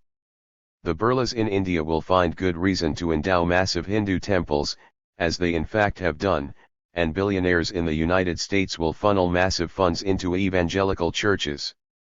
Capitalism, in these instances, will not only fail to dissolve the traditional culture of the subaltern classes, but will give it added strength and substance.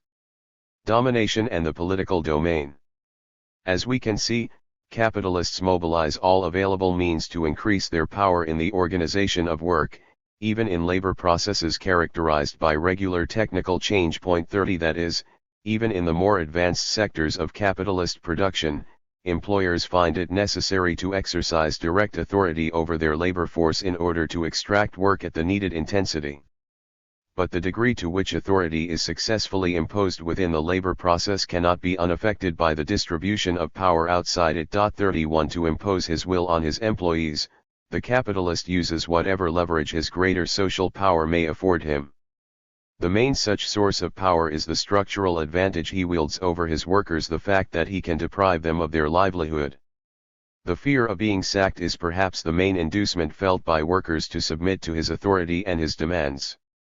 Employers are therefore wary of measures that decrease their workers' dependence on their waged work. Hence business groups often intense resentment of the decommodification of sundry goods by the welfare state.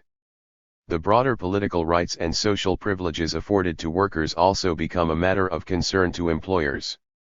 Workers are far less able to resist authority at the workplace if they lack social and political equality outside it. If employers also have monopoly power over the state apparatus, cultural production, political parties, and so on, these institutions lie beyond the reach of the laboring population and thus cannot be used to protect their interests at the workplace. Consequently, the drive to impose their authority in the production process inclines employers also to establish their dominance in the broader political and social sphere.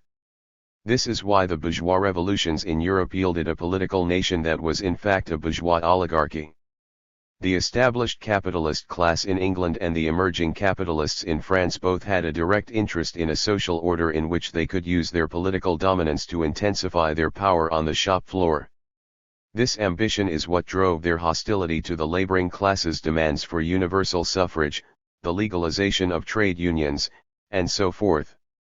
Capitalists' resistance to political liberalization was in part occasioned by the fact that, even into the mid-19th century, manufacturers across Europe were still heavily dependent on low-wage, labor-intensive production, and therefore had much to lose from an enfranchised and organized working class. Any increase in unit labor costs was perceived as a body blow to profit margins.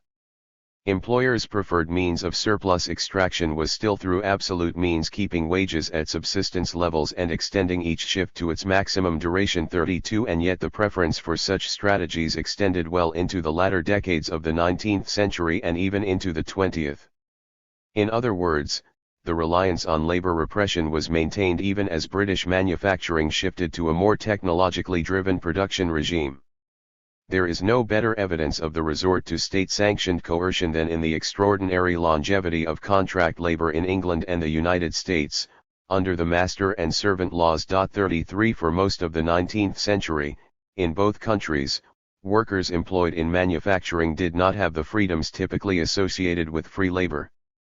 A common form of employment in industry was contract labor, in which workers agreed to commit to their employer for a stipulated period of time, often several years, at a fixed rate of remuneration. Any attempt to renege on the bargain, either by quitting or by insisting on renegotiating the wage rate, was punishable by law. Employers were free to terminate the contract at any time, but workers lacked a symmetrical privilege. A worker who gained employment under these terms had forfeited the right to dispose of his labor power as he wished.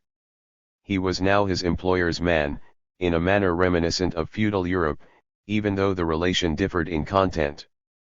But the employer's power over his employees was not confined to a right to their labor power, it extended also to the effort that the workers expended.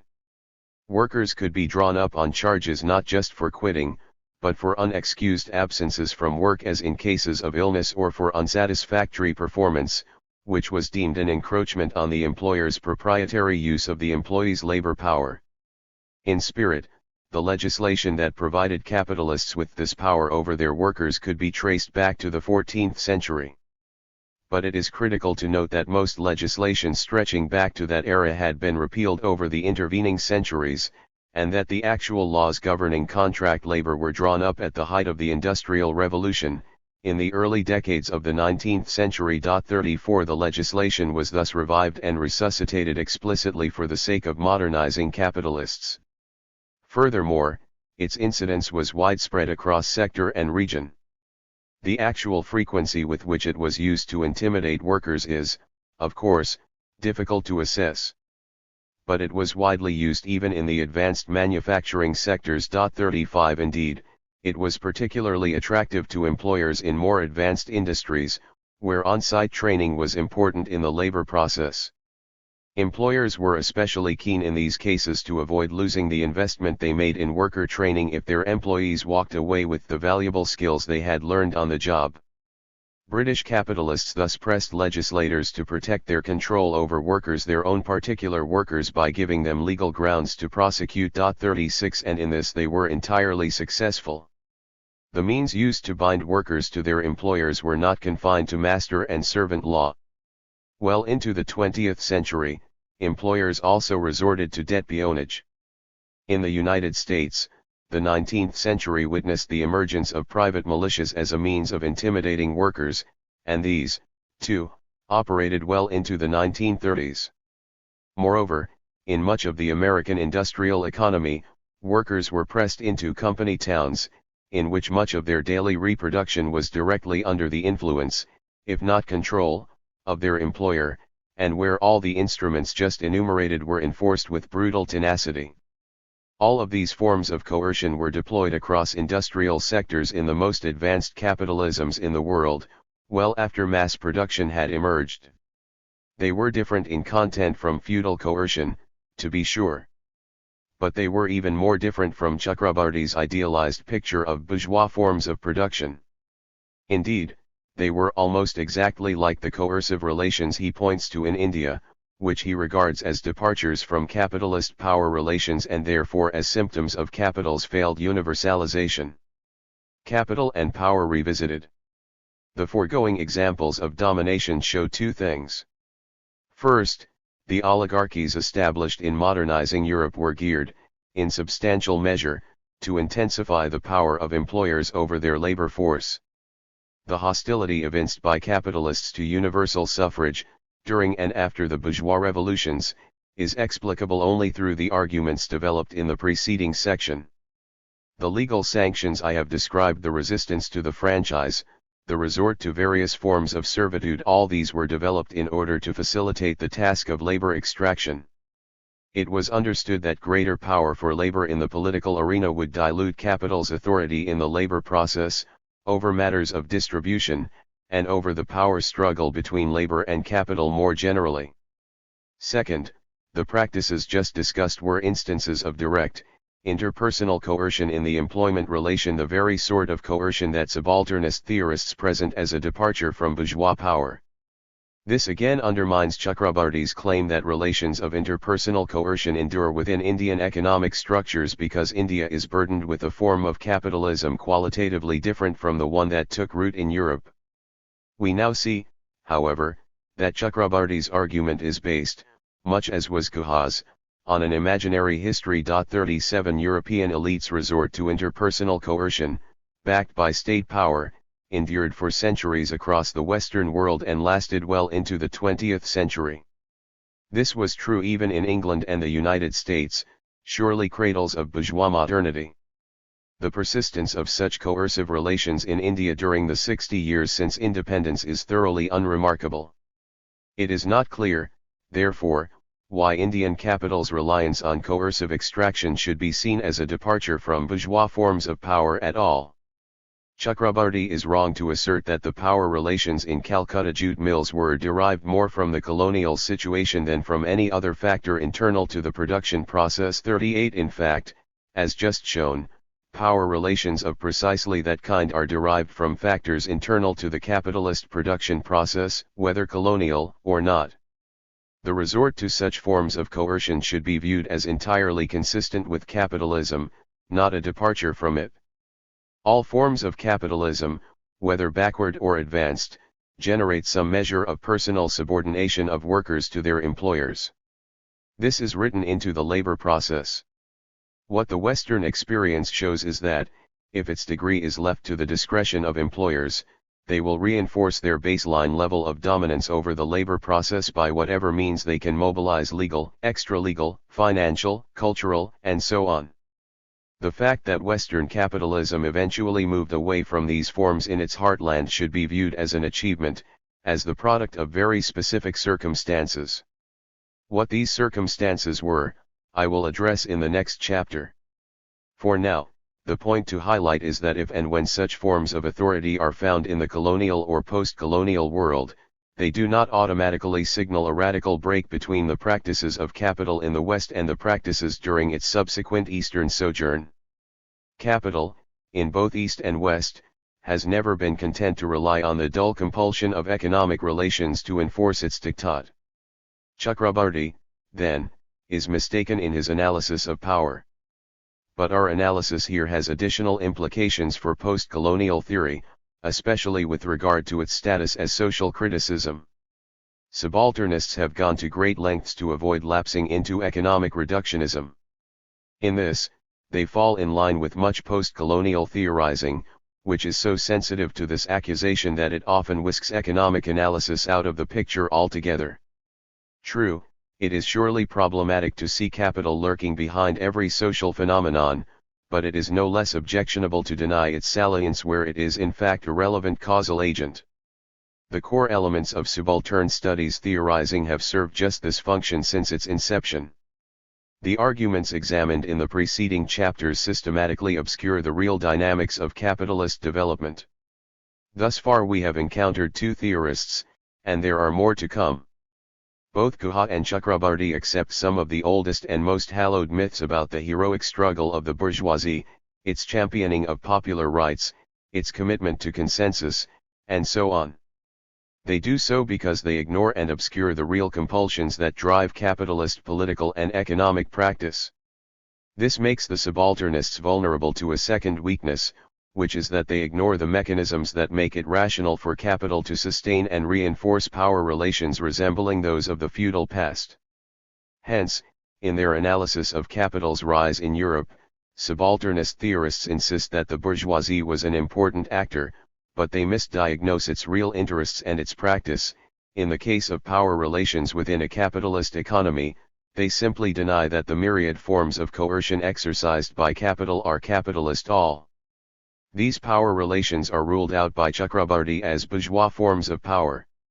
Chakrabarti, like Guha, thereby only obscures capital's reproductive dynamic in the colonial world. Instead of theorizing how capitalism reproduces status and caste hierarchies, he detaches these hierarchies from capital. These arguments are instances of Guha's and Chakrabarti's acceptance of a highly romanticized conception of capitalism, one in which the bourgeoisie's inclination to dominate, coerce, and utilize traditional discourses is ruled out tout court, in favor of a conception that capitalism's defenders have promulgated for more than 2 centuries. We will encounter several other instances of this weakness in the chapters to come. 5.4 Conclusion. Subaltern Studies launched its research agenda on the back of an observation, that the political development of the East seems to have diverged in crucial respects from that of the West. Whereas the West has experienced the development of a stable, integrated political culture, the East continues to be burdened with a poorly integrated and unstable polity. This constitutes the premise for the entire subalternist project, and I have not disputed its validity. What I have questioned is the set of propositions that Ranjit Guha has mobilized to explain the East-West divergence. According to Guha, political modernization in the West has been a consequence of the universalization of capital. Capital's universalizing drive was carried through by the modern bourgeoisie in England and France, who launched the revolutions of 1640 and 1789 and then established, for the first time, political orders founded on the consent of the governed. This is what the bourgeoisie in the East failed to do. Moreover, Guha contends that the bourgeoisie's failure was indicative of another, deeper lacuna, which is that when capital entered the colonial world, it abandoned its universalizing mission. I have argued in this chapter that there are no grounds for concluding that capital gave up its universalizing mission once it came to the subcontinent. Guha arrives at his conclusion based on an idiosyncratic notion of what universalization entails. Not only is his an unusual definition of the term, but it has scant support from the historical record. If the West is where capital successfully universalized, then the bourgeoisie's political practice in that region ought to be consistent with what the theory predicts. But it was not, as we observed in Chapter 3. Neither British capitalists nor French elite leaders showed any inclination to pursue the ends that Guha asserts they did. If, however, we replace Guha's definition of universalization with the one I have offered, then the tension with the historical record disappears. What is universalized under the rule of capital is not the drive for a consensual and encompassing political order, but rather the compulsions of market dependence. For capital, this amounts to a compulsion to produce in order to sell production for exchange value, not for use. This, in its turn, makes it rational for capitalists to seek political power over their workforce both at the micro level on the shop floor, and in broader political institutions outside the production process. My account leads to the prediction that, far from seeking to accommodate the ambitions of the subaltern classes, capital should view their independence with suspicion, instead of fighting for a liberal political order, as Guha would have it. A universalizing capital ought to prefer a narrower, more exclusionary regime. These predictions are far closer to actual historical experience than are the ones generated by the subalternist account. What is more, they are consistent with the experience of both East and West. Two conclusions follow from the argument thus far. The first is that the peculiarities of the subcontinent and much of the post-colonial world are not generated by capital's having failed in its drive, but of its having acted on that drive. The continued salience of archaic power relations, the resort to traditional symbols, the resilience of caste and kin-based political coalitions, and so forth, all this can be shown to be consistent with the universalizing tendency. 39 So, too, are the preferences and practices of Indian capitalists in the independence movement perfectly consistent with this same process of universalization. Hence, even if we allow that the kind of power exercised by capital in the East is different from that in the West, they can both be explained as instances of capitalist dynamics. They express capitalists' different responses to different settings. All this I have already pointed out. But I repeat it here because it is the basis for our second conclusion, that, if my critique is accepted, we can safely reject Dipesh Chakrabarty's insistence that the actual course of political modernity in India cannot be viewed as part of the universal narrative of capital and cannot be explained through an application of the analytics of capital and nationalism. 40 In fact, the arguments of the present chapter, if successful, do precisely that. They show the relevance of the universal narrative of capital to the advent of political modernity, not just in the West but also in the East. Thus far my argument has addressed only a part of Chakrabarty's challenge. Recall that his claim was twofold, that capital's failure to universalize, the bourgeoisie's inability to attain hegemony, produced forms of power and authority that are inconsistent with the logic of capital. Hence his call to pluralize the analysis of power. The second claim was that such non-capitalist forms of power resist scrutiny through the lens of Marxian categories. Both claims have been addressed in the current chapter but not exhaustively. We have seen that a different conception of capital, a conception true to Marx's formulation, but by no means unique to him, is capable of explaining the persistence of the very forms of power that Chakrabarty presents as anomalous. Yet the worries about Marxism's universalizing categories run deeper. In the next chapter, I will address additional concerns that universalizing categories cannot explain the diversity of power in the post-colonial world. I will then take up a second issue, rounding out our engagement with Guha's and Chakrabarty's analysis of the elite-subaltern split. Although I have already shown that the persistence of a distinct subaltern sphere is perfectly consistent with a universalizing capitalism, I have not addressed the next looming puzzle. If the bourgeoisie is not driven to integrate the subaltern sphere into one encompassing polity, then why, in Europe, did such integration nonetheless take place? Why, despite the centuries-long persistence of authoritarian, oligarchic rule in Europe, did the continent experience a wide-ranging democratization of the culture by the mid-20th century.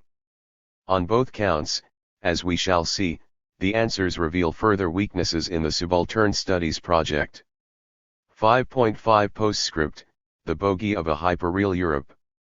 In the preceding chapters I have pointed out that much of the subalternist argument for the uniqueness of the East is based on a false depiction of the European experience with capitalism.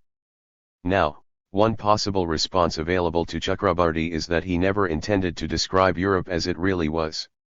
At several places in Provincializing Europe, Chakrabarty warns that he refers to Europe only as a hyperreal entity. 41 For him, hyperreal concepts refer to certain figures of imagination whose geographical reference remains somewhat indeterminate. 42 This is the closest he comes to a definition. 43 Seemingly, then, his argument is about an abstraction, an idea of Europe, not the actual entity.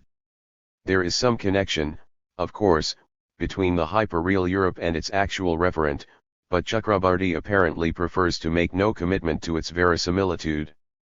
This claim is worth considering. Several commentators seem to view Chakrabarty's defense as a credible description of how he actually uses Europe in his analysis. In addition, the defense could be used against the accusation that he misdescribes the real history of capitalism in Europe. He can simply counter such accusations by reminding us that he is concerned only with how a certain notion of Europe is used to marginalize the East, not with Europe as it actually was, but merely how its fictive stand-in is put to use. If this is the case, it might also insulate him from certain aspects of my criticism, such as when I charge him with presenting a highly romanticized construal of the history of capitalism.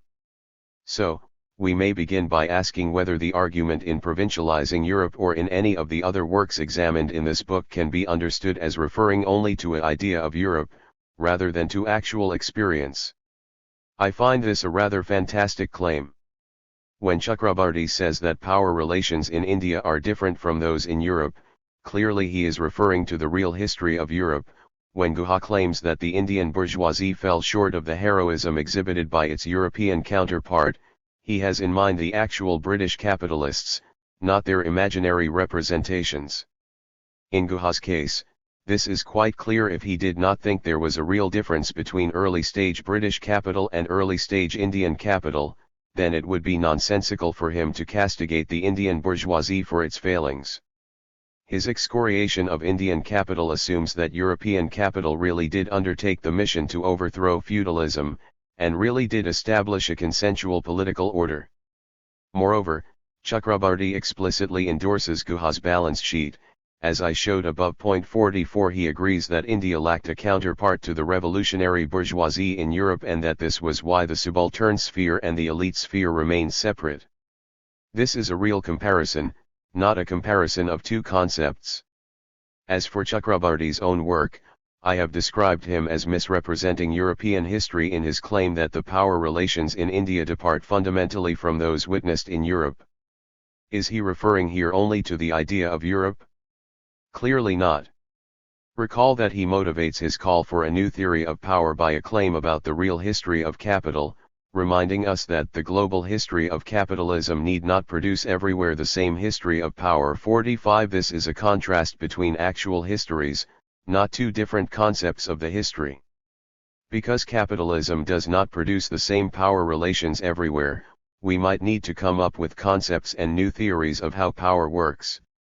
Exactly where might we find this real difference in the global history of capitalism? Again, Chakrabarty is clear. Urging that we note differences in the history of power in colonial India and in Europe. 46 He is drawing attention to the difference between India and Europe. There is no hint, nor is there reason to believe, that he has only their hyperreal counterparts in mind. We may also turn to Chakrabarty's argument in Rethinking Working Class History, from which he draws in Provincializing Europe. There, too, his discussion of power relations on the shop floor, his designation of the violence and discipline as excessive, is an explicit comparison with the exercise of power in British industrial relations as he understands them to have actually been. It is a real comparison, however mistaken it turned out to be. It is not a comparison between Calcutta jute mills and the idea of capitalist domination. 47 It is safe to say, then, that the motivation to rethink the sundry categories of Enlightenment thought can only arise from the putative real difference in their experience. Only if the history of power in India really does depart from that of its European predecessor must we reject narratives based on the European experience. To put the point another way, Chakrabarty asks us to believe that whenever he claims there to be a difference between the European experience and that of the East, we should take Europe to denote an abstract concept that we should place invisible scare quotes around it, reading it as Europe. Yet he cannot reasonably mean this. If he does, it radically destabilizes his call, as well as the call from post-colonial theory more generally, to reject grand narratives. The justification for the rejection of totalizing or grand narratives, and the resultant need to construct categories tied to the specificity of the East, presumes the existence of real differences between the histories and structures of West and East. Everything I have quoted in the preceding paragraphs is consistent with this commitment. If we now suddenly deflate that commitment, and insist that we are only comparing the East with Europe, which may or may not accurately present Europe as it actually was, then we also remove the justification for rejecting grand narratives. What if it turned out that European history and structures are in fact much like those of the East? On what basis should we then reject grand narratives? To the contrary, we would now have good reason to embrace theories that viewed West and East as part of the same basic story, that construed them as variants of the same universal history. Chakrabarty cannot have it both ways. He cannot enjoin us to recognize the specificity of the East, while also claiming that he is making no claims about the actual history of Europe and India. 48 If he really does think that grand narratives are misleading, he must admit this is because the East really is different from the West. Chapter 6. Capital, Abstract Labor, and Difference. The previous chapter established that capitalism can directly generate many varieties of power relations, including interpersonal domination, the very kind of power that Chakrabarty presents as evidence of a failed universalization. Relations of direct authority and subordination can quite readily be folded into the universal narrative of capital. Some post-colonial theorists grant that the reliance on interpersonal domination, and on existing racial and cultural divisions, is not alien to class relations in capitalism. Their worry is that the phenomena cannot be explained through the theoretical frameworks bequeathed by the Enlightenment. Here, too, the most common target is Marx, although the criticisms extend to Enlightenment thought more generally. Capitalism may generate a highly diverse landscape of labor extraction and domination, the argument goes, but Enlightenment thought cannot provide us with a conceptual vocabulary to understand this diversity, because the theories handed down from Europe are relentlessly homogenizing and universalizing, and thereby incapable of appreciating complexity. So, while the actual history of capitalism may be uneven and diverse, the frameworks handed down by European thinkers will be inadequate for the task of capturing its dynamics. Post-colonial theorists have fastened onto Marx's concept of abstract labor as a prime example of the deficiencies of universalizing theories.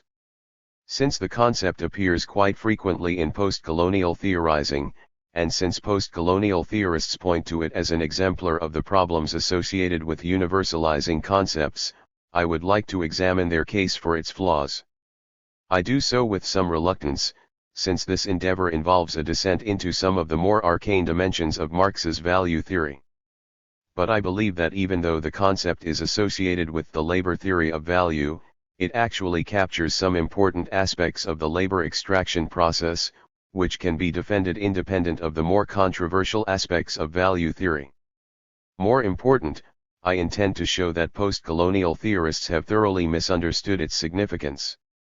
Far from blinding us to the heterogeneity of the working class, or being unable to accommodate the persistence of caste-based, racial, or ethnic divisions within it, the concept of abstract labor powerfully illuminates these very phenomena.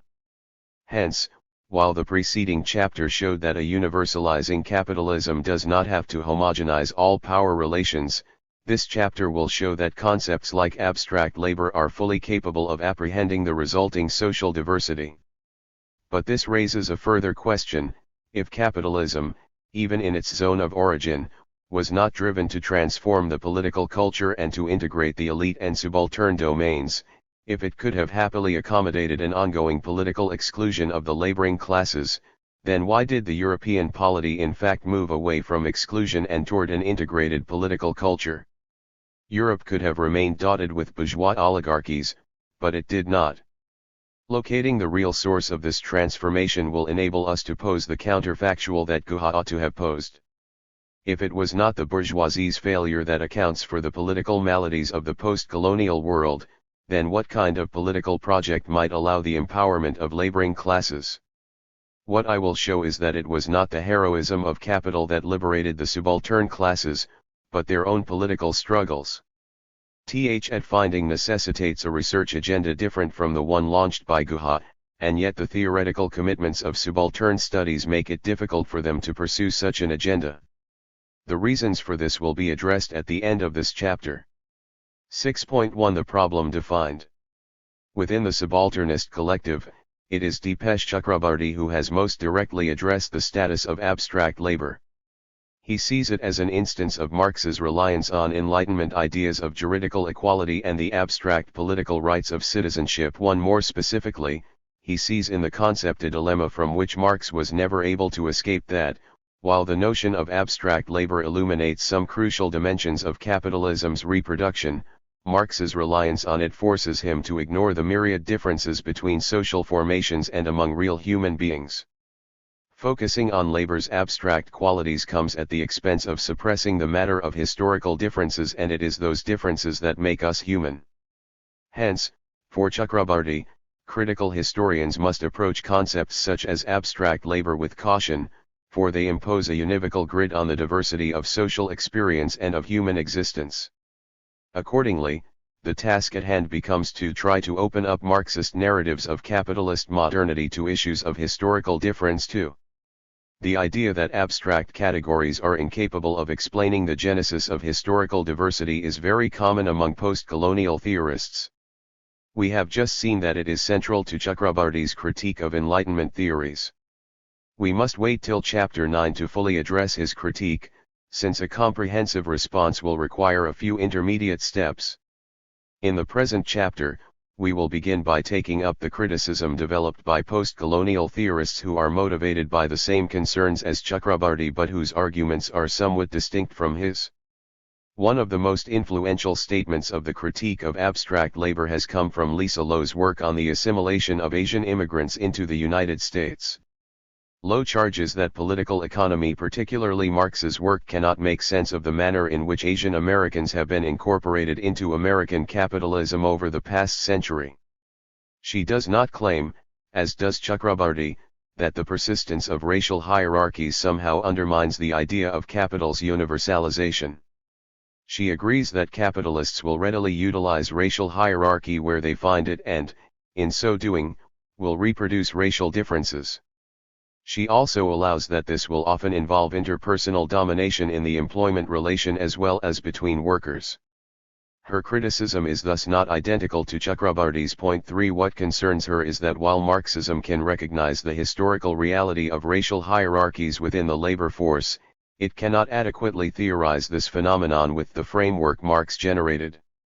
For her, the reality of racial difference is inconsistent with the theoretical structure of Marxian political economy. What supposedly makes a racialized labor force, and racialized work relations, difficult for Marxian theory is the central place it accords to abstract labor. Like many post-colonial theorists, Lowe never offers a detailed explication of the concept, so the source of her concern is not immediately apparent. But the basic thrust of her critique seems clear enough. She takes Marx to have argued that capitalism makes labor abstract by rendering it increasingly homogeneous over time.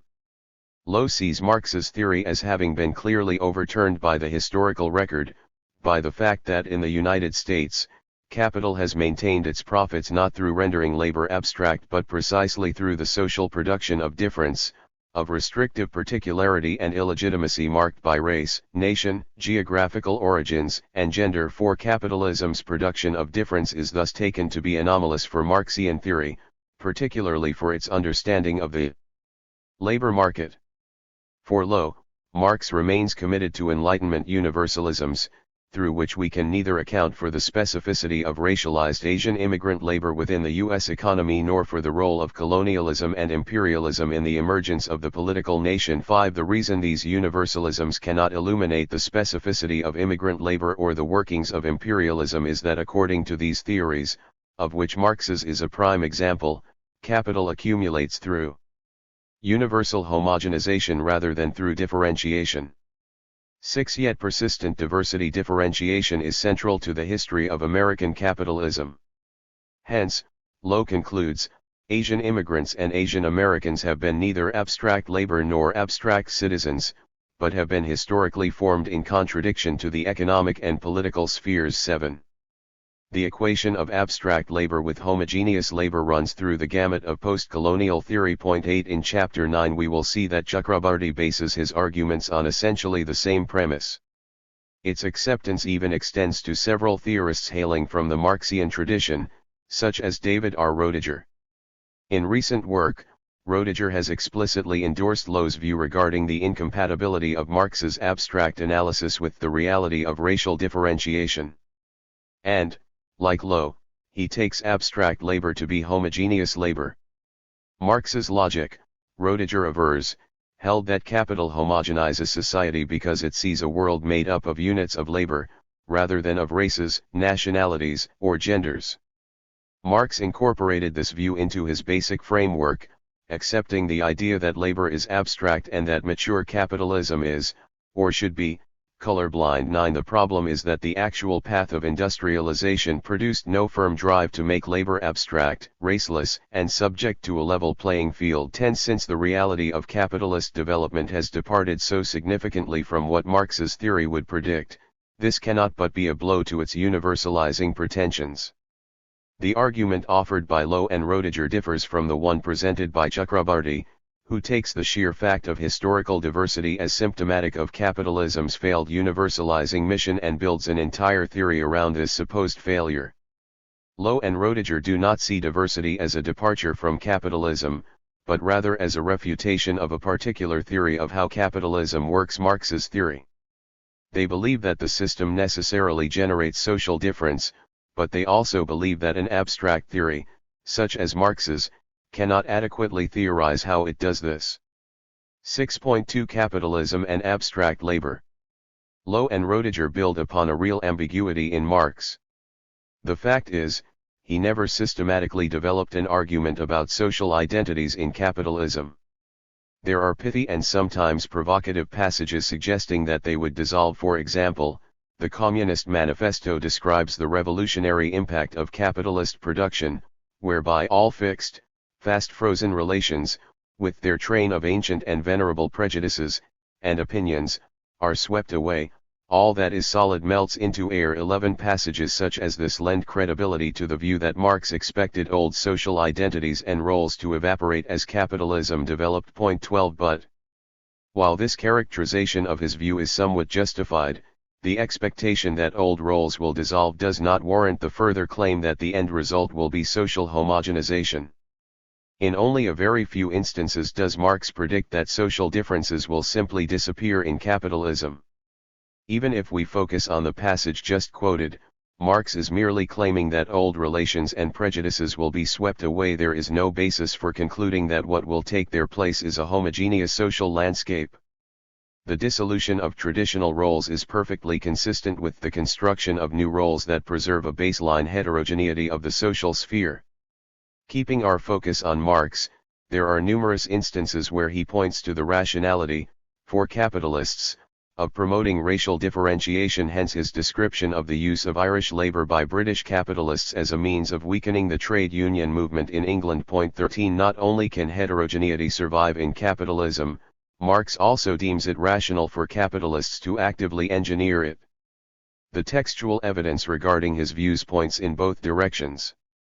Pasting conclusions onto scattered remarks buried in popular writings is not the best way to develop a theory. A more promising avenue is to look at Marx's more systematic arguments, especially those focusing on social reproduction. In this respect, Lowe, Roediger, and the subalternists are on the right track, in their focus on the part of Marx's theory that seems to address directly at least one aspect of role differentiation: the place of labor in the creation of surplus value.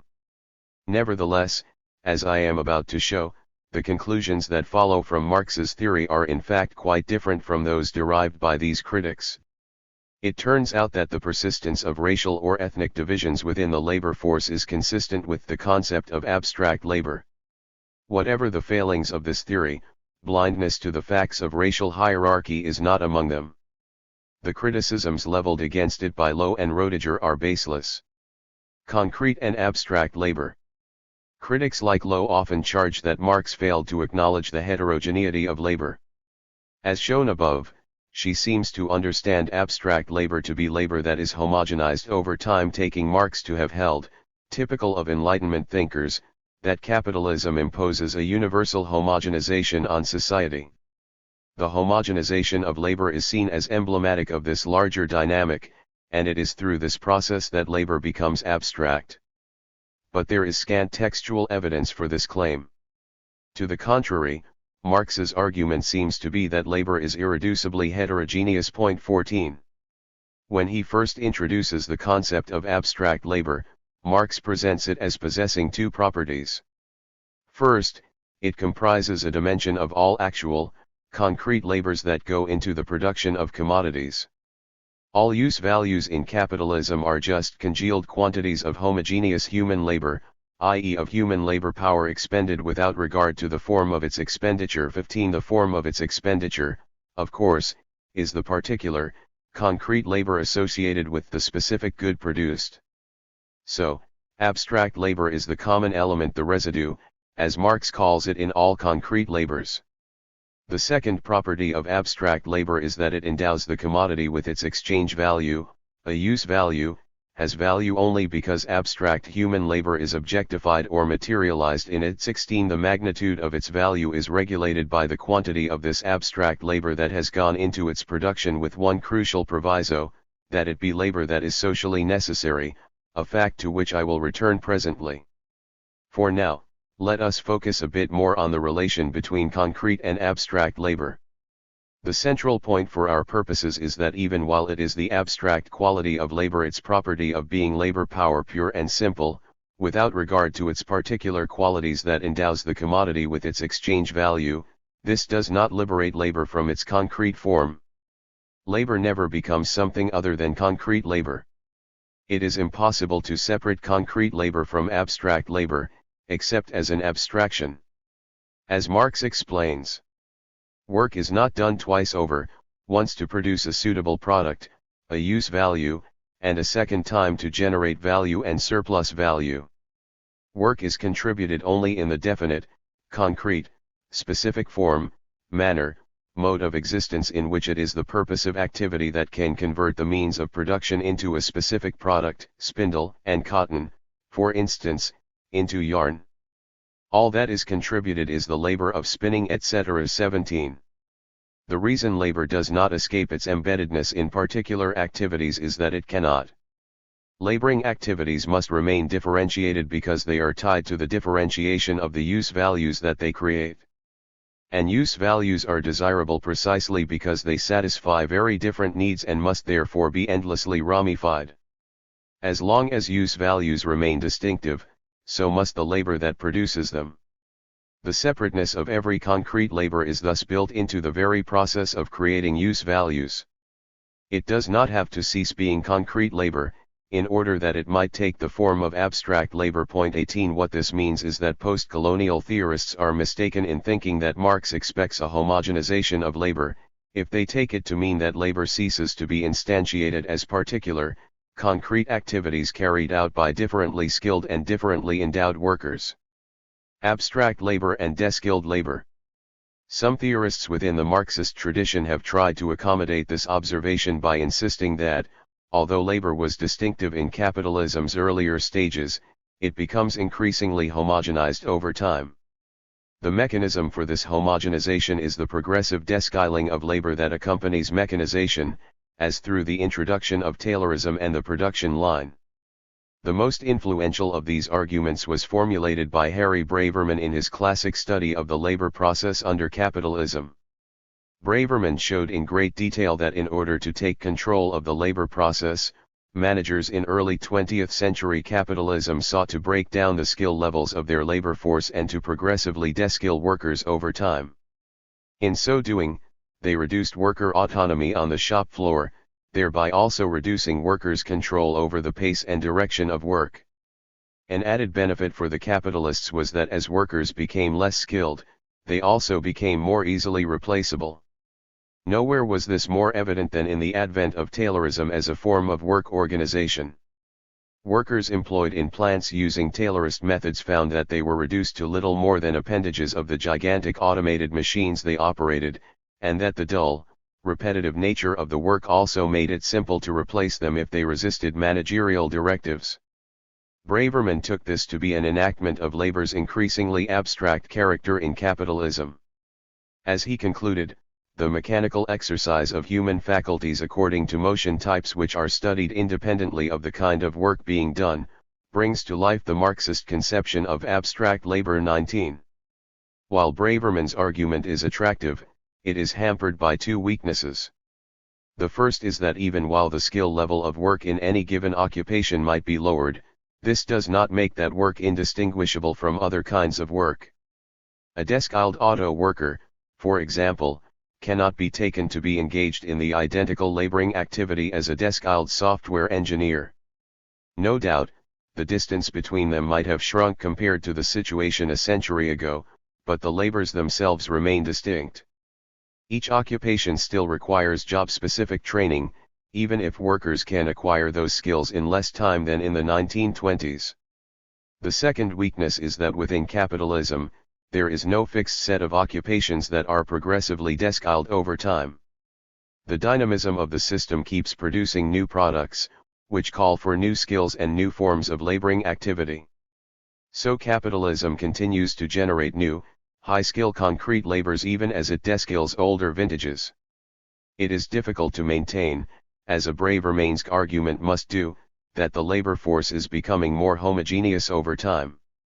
There is a dual process underway, the uneven deskilling of existing occupations, alongside the appearance of new and highly skilled ones which might, of course, be subject to deskilling over time, as even newer skilled occupations emerge. 6.3 From socially necessary labor to abstract labor. Labor in capitalism thus never ceases to be concrete labor, because it cannot avoid being directly connected to particular use values. This conclusion steers the discussion back to the original question, what is abstract labor and how do we explain its emergence in capitalism? We have seen that labor does not become more homogeneous over time. We have also seen that deskilling should not be conflated with abstract labor. Wherein, then, lies the source of abstract labor? Recall that Marx defines abstract labor as having two characteristics: that it is a dimension of actual, concrete labor, and that it constitutes the substance of exchange value. All labor, everywhere, is concrete labor. But abstract labor emerges only in conditions where the goal of production is the maximization of surplus value in capitalist conditions. Hence, the key to understanding abstract labor is to examine those features of capitalism that conduce to the creation of value, and in particular, surplus value. Something happens to the place of labor in the economy when production is carried out under capitalist conditions, so that, for the first time in history, it is no longer just concrete labor, but also abstract. We have seen that the defining characteristic of capitalist production, and what sets it apart from other economic systems, is that it forces producers to submit to the competitive pressures of the market. 20 In order to survive this pressure, firms have to orient their economic activities to the maximization of profit. Survival in the market requires that firms capture a large enough share of total demand to allow them to recoup their outlays and also to make a surplus over and above the initial expenses. It is this surplus that allows them to fund the acquisition of new technologies, new machines, workplace reorganization, or other measures that increase productivity and drive down unit costs. This drive to continually intensify surplus extraction and continually lower production costs is what is universalized in capitalism. In order to produce their goods, firms must hire labor, and this labor must have particular skills, with particular aptitudes or abilities, suited to the manufacture of the specific goods that the firm produces. A textile producer mobilizes the concrete labor needed for the production of his particular textile, and a watchmaker engages labor with the skills needed to produce his specific watches. To produce any use value at all requires that the labor process be designed to the requirements of the particular use value in question. Now, this aspect of production is not specific to capitalism. In any economic system, whenever a good is produced, the labor that is utilized, and the labor process that actually manufactures the good, is constrained by the good's specific attributes. For capitalist producers, these constraints are just as operative as they are for producers in earlier epochs. What is specific to capitalism is that, while the goods produced must be use values, simply making them available for consumption is not the fundamental goal of those who produce them. For the capitalists who manufacture the goods, it is the goods' potential as sources of profit that is relevant. Hence, while production must cater to the commodity's particular properties, it must also be organized to maximize its profitability. The real attraction to the capitalist is thus its exchange value. Precisely because the real goal of production is exchange value, not use value, capitalism forces an epochal shift in the utilization of labor.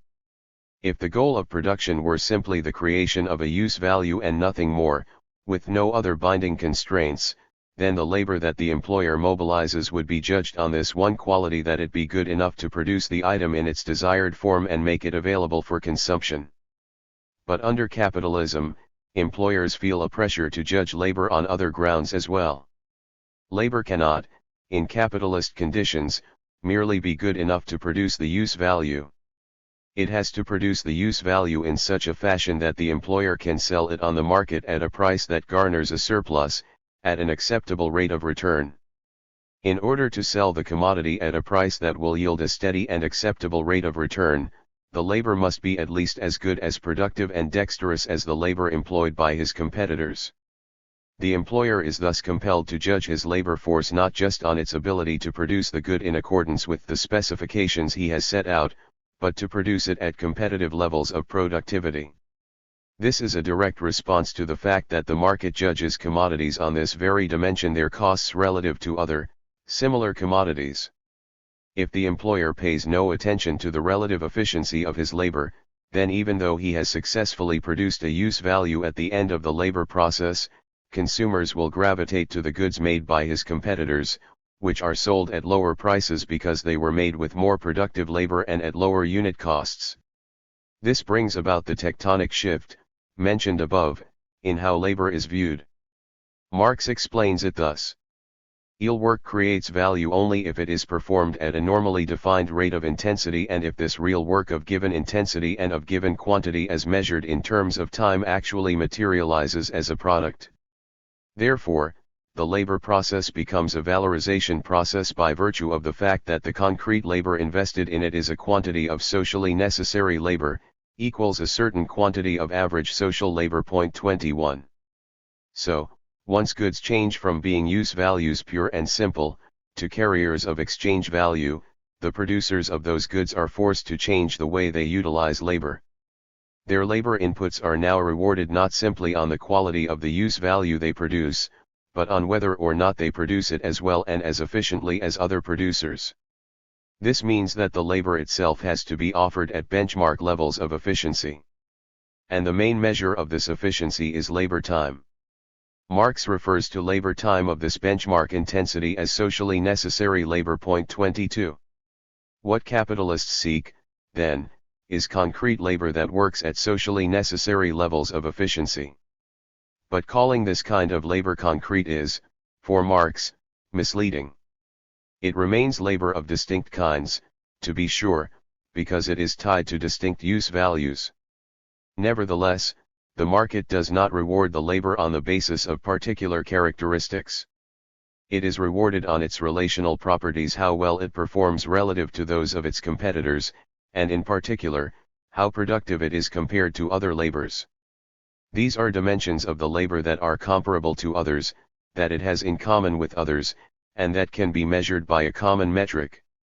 Labor, in other words, is rewarded in the market on its general features, not its particular ones. It is rewarded as abstract labor, labor as such, general labor, average labor, even though it must be mobilized in its concrete forms. Hence, abstract labor is not a distinct kind of labor. It is not another species of labor called homogeneous labor, as postcolonial theorists imply. It is simply a dimension of concrete labors. It refers to properties that the latter have in common, properties which can be compared with one another and which are rewarded by the market. The most important such property is labor's productive efficiency, which can be measured in its throughput. Marx's argument is that the emergence of abstract labor is specific to capitalism because capitalism creates a social mechanism that takes the dispersed, disparate laboring activities of producers, and forces them onto a common metric. That mechanism is market competition, and that metric is labor time.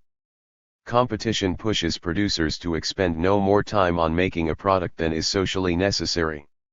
Since producers are rewarded solely on this dimension, employers also shift their focus from the myriad qualities of their laborers' work, to a single quality which they consider in abstraction the laborer's productive efficiency. This is the dimension that enables them to stay in business. Capitalism forces employers to treat labor abstractly, because the market demands it. 6.4 Abstract labor and social hierarchies. Now that we have derived the concept of abstract labor from the dynamic properties of capitalism, what remains to be seen is how it relates to social hierarchies such as race, caste, ethnicity, or gender. The drive to treat labor abstractly is consistent with the persistence of social hierarchies in two distinct ways. First, employers might use racial groupings as a sorting mechanism within the labor process, if distinct skills map onto different racial or caste communities. As observed above, capitalists often find labor clustered into distinct occupational specializations, associated with particular communities. Point 23 The employer hires them as laborers of a particular kind, with particular skills that are handed to him for free, absolving him of some of the costs normally involved with training his labor force. This represents the community's socialization of part of his labor costs, what Marx refers to as variable capital. The capitalist therefore assimilates this social division into the technical division of labor of his plant. He sorts the workers into the labor process by their community identity, because this sorting brings along their skill sets.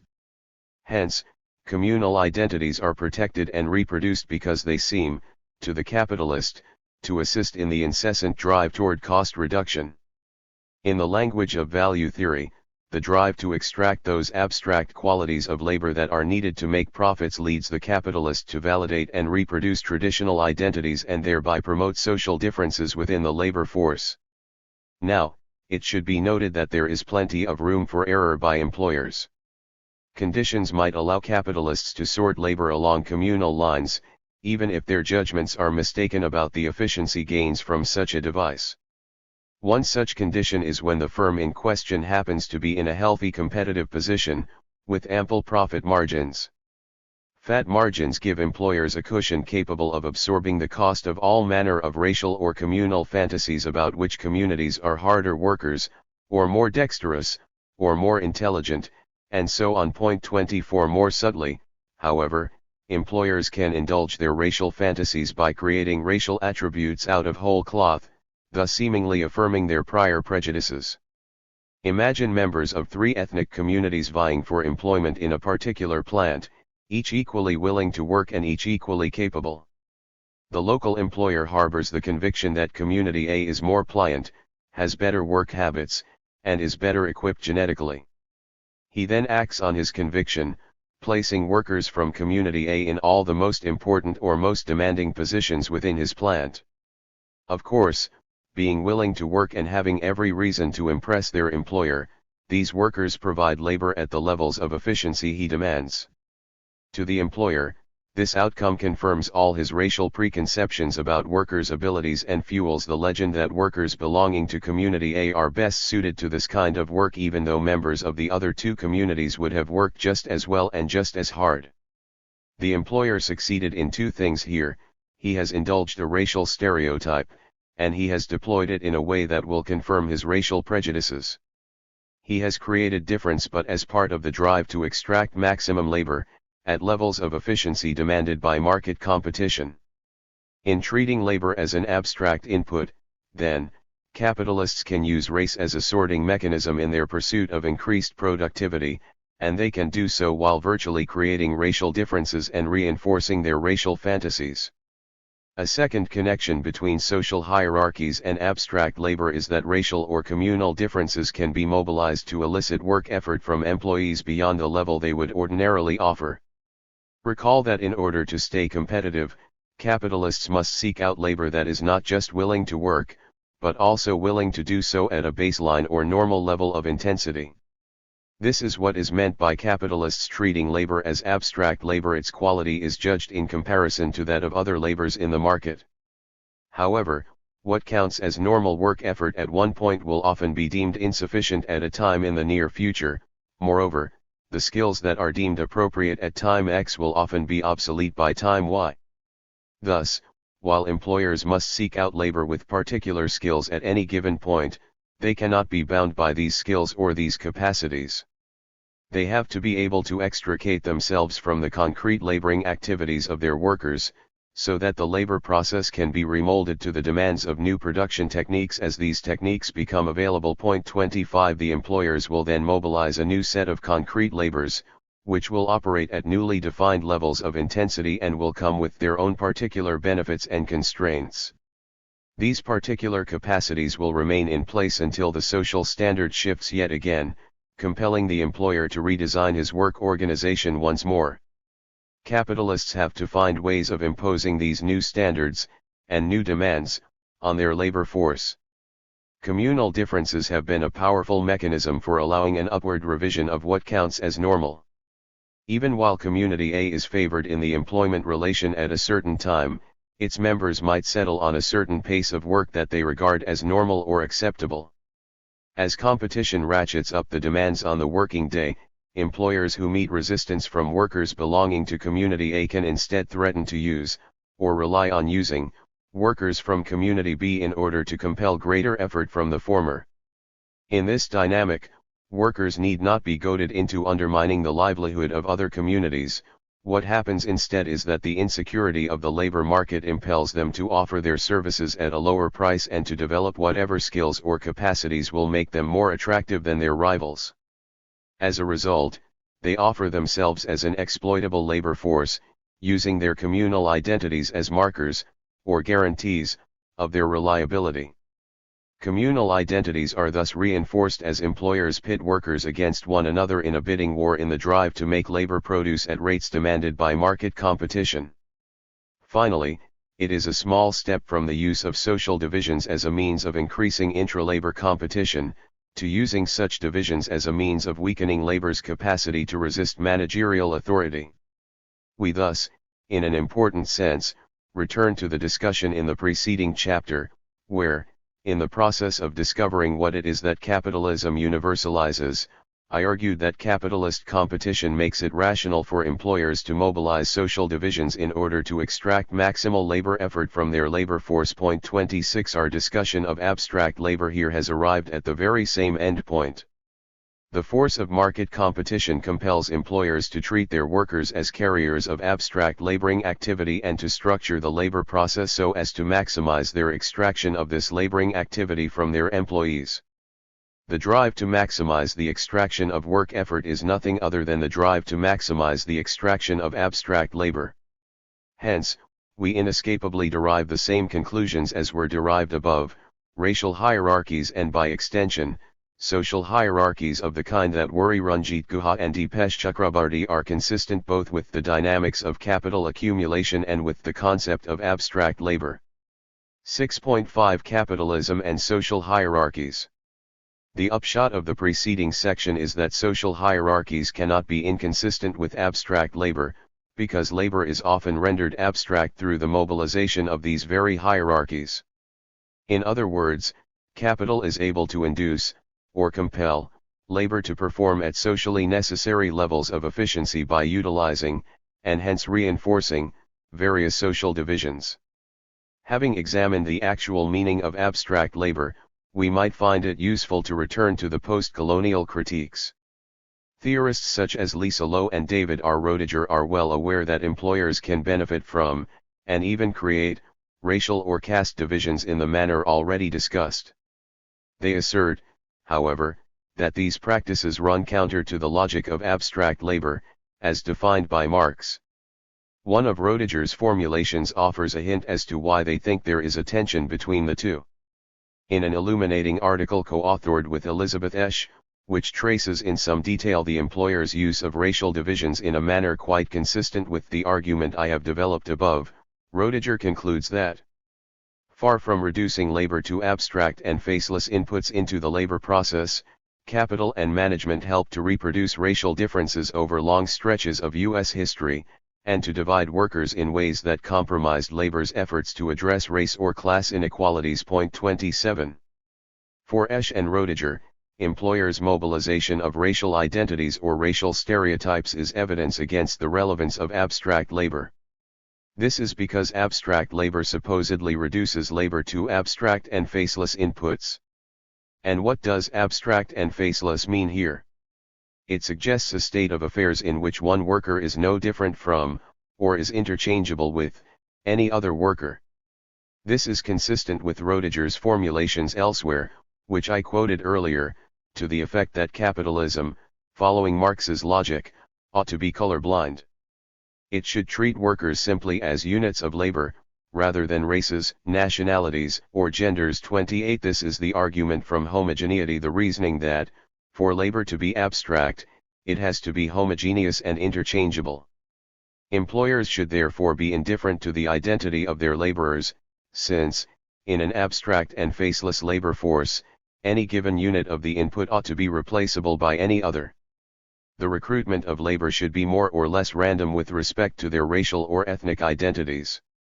This is the promise of abstract labor, that in its indifference to identity, in its consideration of labor abstractly, it makes labor raceless, and subject to a level playing field. 29. It is true that, for Marx, all the capitalist cares about is labor's capacity to produce value.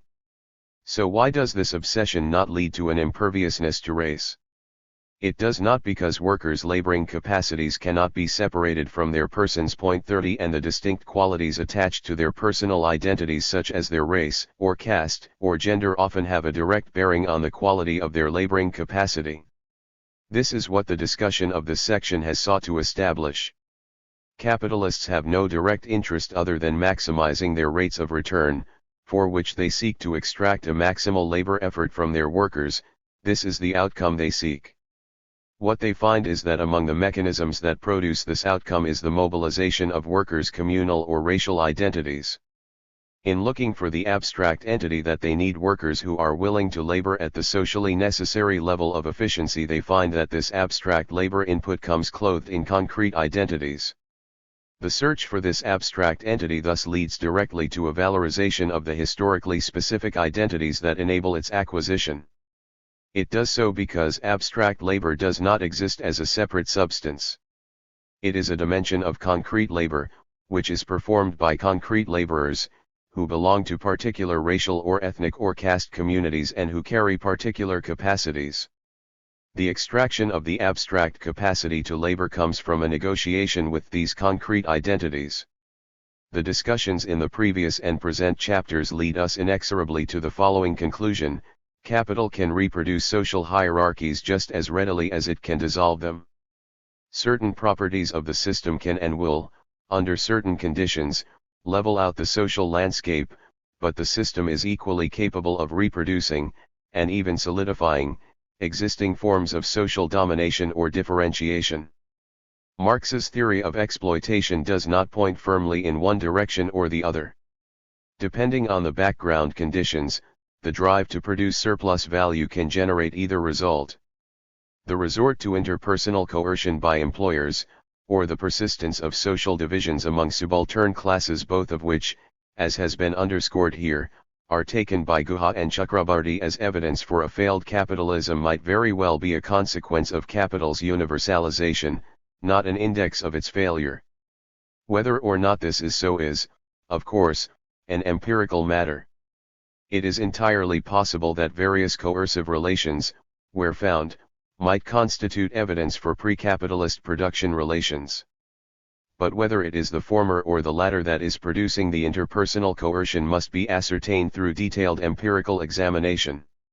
What we can safely conclude is that the mere existence of social domination cannot be taken as evidence that some fundamental break in capital's mission occurred when it entered the non-Western world. This, in turn, undermines at least a part of Chakrabarty's case for the abandonment of Enlightenment theories as described in Chapter 5 insofar as they rely on universalizing categories of political economy. Some categories might of course be misleading, or deserving of criticism. But no one has ever doubted that. What is at issue is whether there is something about the deep structure of Enlightenment theories that prevents them from coming to terms with social heterogeneity, especially in the global South. It is this latter claim that we can reject. Based on the arguments I have developed thus far, rooted in an Enlightenment tradition, there is no warrant for concluding that in order to theorize the constellation of power in post-colonial nations, we need to construct entirely new theoretical frameworks. As we have seen, the most abstract category of all, abstract labor, is perfectly capable of explaining the enduring social heterogeneity of the working class, its post-colonial detractors notwithstanding. To be sure, we are not yet finished, there are more arguments to consider. But we have made some headway against two of the main ones, that capital's universalization stalled in the East, as evidenced by the persistence of social hierarchies, and that the dynamics of these hierarchies lie outside the purview of Enlightenment, especially Marxian, thought. 6.6 The real engine of democratization. Capitalism, as we have now demonstrated, does not have to dissolve social differences, even though it can and often does just that. The fact that post-colonial social formations are riven by such differences cannot, therefore, justify the conclusion that these formations lie outside the ambit of capital's functioning or that their capitalism is any less robust than the West's. The power relations that Chakrabarty sees as signs of capitalism's failure might well be its direct consequence.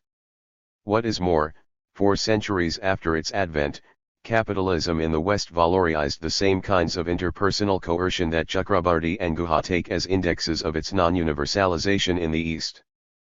But while these findings compel us to recognize that India's post-colonial modernity might be 31 no less capitalist than Western modernity, they nonetheless force us to confront a final issue. Even though such practices were reproduced in the West long after capitalism became the dominant economic system, the fact is that the European order did undergo a deep transformation from oligarchy to democracy, from hierarchical to socially egalitarian. The Western polities have generated an integrated political culture, with more democratic norms of social infraction and a diminution of interpersonal coercion, even if Guha and other subalternists may romanticize the end result. The basic intuition driving the subalternist project and post-colonial studies that there is a significant difference between the political culture of the East and the West cannot be dismissed as mere fiction. The difference is real, even if subaltern studies has misdiagnosed its cause. What, then, are the real roots of the political transformation of Europe, and can this slice of history be consistent with capital's universalization? There is good reason to suggest the presence of a link between capitalism and democratization. 32 What I have questioned is whether the connection is made through the agency of capitalists.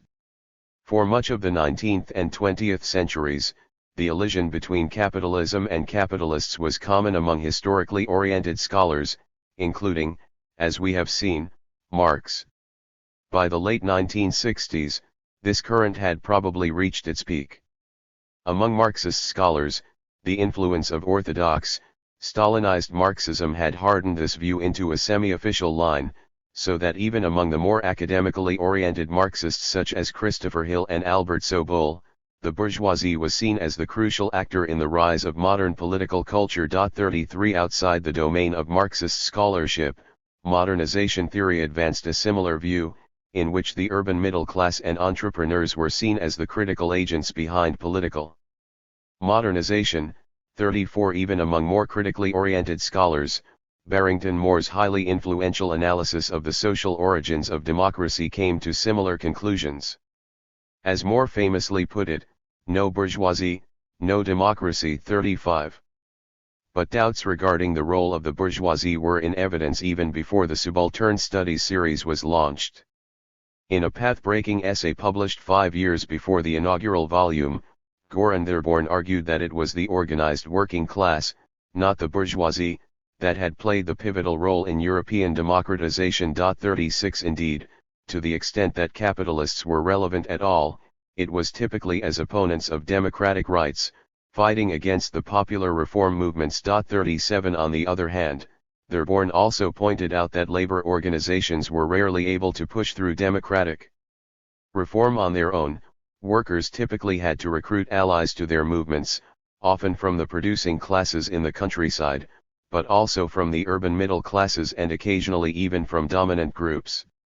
What it took to achieve reform, in other words, was a coalition of classes, lined up against elite oligarchies. In fact, labor was often defeated in democratic struggles when it was the sole protagonist or even the numerically preponderant component of the democratic movement. But while the actual movement for democracy was rarely a labor movement outright, it was still the case that the working class was the only consistent democratic force in the arena. 38 Labor and labor parties spearheaded the drive for democracy, forming its center of gravity and giving the movement its crucial leverage, because of labor's strategic location within the growing capitalist economy. Subsequent research has rendered considerable support to Thirborn's thesis, confirming the critical role of the working class as well as the observation that success typically depended on the construction of a broader, but labor-led, coalition. 39 Popular pressure thus played a crucial role in the rise of democratic institutions, even if the triggers for actual reform may have been different, and the routes to democratization diverse. The same principle was at work in the deepening of civil rights and the dismantling of various forms of social coercion discussed earlier: indentured servitude, contract labor, company towns. Most such phenomena owed their existence, in large measure, to the penury of the typical industrial worker and his resulting dependence on the patronage of his employer. But with the establishment of trade union rights, the union's demands for better wages and working conditions, the greater financial stability that they afforded working families, vulnerability to predation by employers radically decreased. In the United States, company towns and long-term indebtedness to employers fell drastically soon after the passage of the Wagner Act of 1935, which legalized trade unions. 40. It was not the bourgeoisie that brought about what Guha, Chakrabarty, and other post-colonial theorists call bourgeois relations of power: the reliance on impersonal forms of domination, the recognition of formal equality, the extinction of status hierarchies, and so on. These forms of power are not built into the logic of capital, even though they can be forced on capitalists, and the latter can be made to live with them. They are compatible with capitalism, but no less than are the kinds of authority relations that Chakrabarty takes as anomalous for capital. Both categories are forms of capitalist power, and both are explicable through the abstract logic of capital accumulation. Emergence of the more benign relations, which relied less on personal coercion, required decades of struggle by the laboring classes. The irony is that, precisely because popular classes were able to push their way into the political arena as active participants, bending public institutions to their will, forcing elites to respect their civil rights, the effect of their success was to integrate those classes more fully into a bourgeois order. Politics ceased to be a monopoly of the dominant classes. Throughout the course of the 20th century, politics became a mass phenomenon, and the political culture increasingly came to reflect the newfound power of groups hitherto excluded from it. In other words, it was as a consequence of mass movements that elite political culture and elite institutions were forcibly integrated with those of the laboring classes, forging one integrated sphere. The key to the dissolution of the subaltern domain, then, was not a bourgeoisie following through on the promises it had made to workers and peasants as it recruited them into its coalition, it was the mobilization of the lower orders, forcing the dominant class to relinquish its monopoly over social and political power. It would seem, then, that the key to the emergence of an integrated political order, the question that animated Guha's entire research project, is not the bourgeoisie, but rather the subaltern classes. Left to the whims of the capitalist class, the universalization of capital is more likely to lead to coercive and exclusionary regimes than to rule by consent. Hence, if in India the political sphere has not undergone the sort of integration that the West experienced in its modernization, then the explanation would seem to lie primarily in the structural, or organizational, or even cultural facts about the working class and the peasantry. Why have they been unable to amass the needed organizational capacity? Were popular alliances in the colonial struggle compromised in some way? Has the post-colonial order somehow diluted class identities? These are the questions that might shed light on the persistence of popular subordination. But such questions rarely appear in Guha's work. They do not because they cannot. Guha cannot pose the questions because he mistakenly identifies the bourgeoisie as the pivotal actor in the emergence of bourgeois political culture. So, in the central essays that comprise Dominance Without Hegemony, the analytical focus is trained single-mindedly on the shortcomings of, and mistakes by, the bourgeoisie and its political representatives. The factors that inhibited the accretion of subaltern power never move beyond the margins. When workers and peasants do appear, it is simply to establish the claim that they remained outside the reach of bourgeois hegemony. Whatever the failings of the Indian National Congress, they only raise the more important question of why the popular classes were unable to push through a more radical agenda, based on a different political configuration, before or after independence. In his opening essay in Subaltern Studies 1, Guha did pose the possibility of an alternative political alliance as an historical question, but this was quickly abandoned in favor of an exclusive focus on the bourgeoisie. 41 In the larger body of work by the collective's members, there was, much as with Guha, an initial impulse in the direction of such questions. In some of the earlier work by Gyanendra Pandya and David Hardiman, for example, the focus on popular mobilization opened up the possibility of analyzing the relative strengths and weaknesses of Indian popular movements in relation to those of other colonies and the earlier movements of the West. But by the 1990s, such questions had rapidly receded to the background. 42 Interest in the subaltern classes during colonialism did not move much beyond the exploration of their consciousness, its independence from Congress hegemony, its internal structure, and so forth. 43. As for Guha's later work, the question never again commanded analytical focus.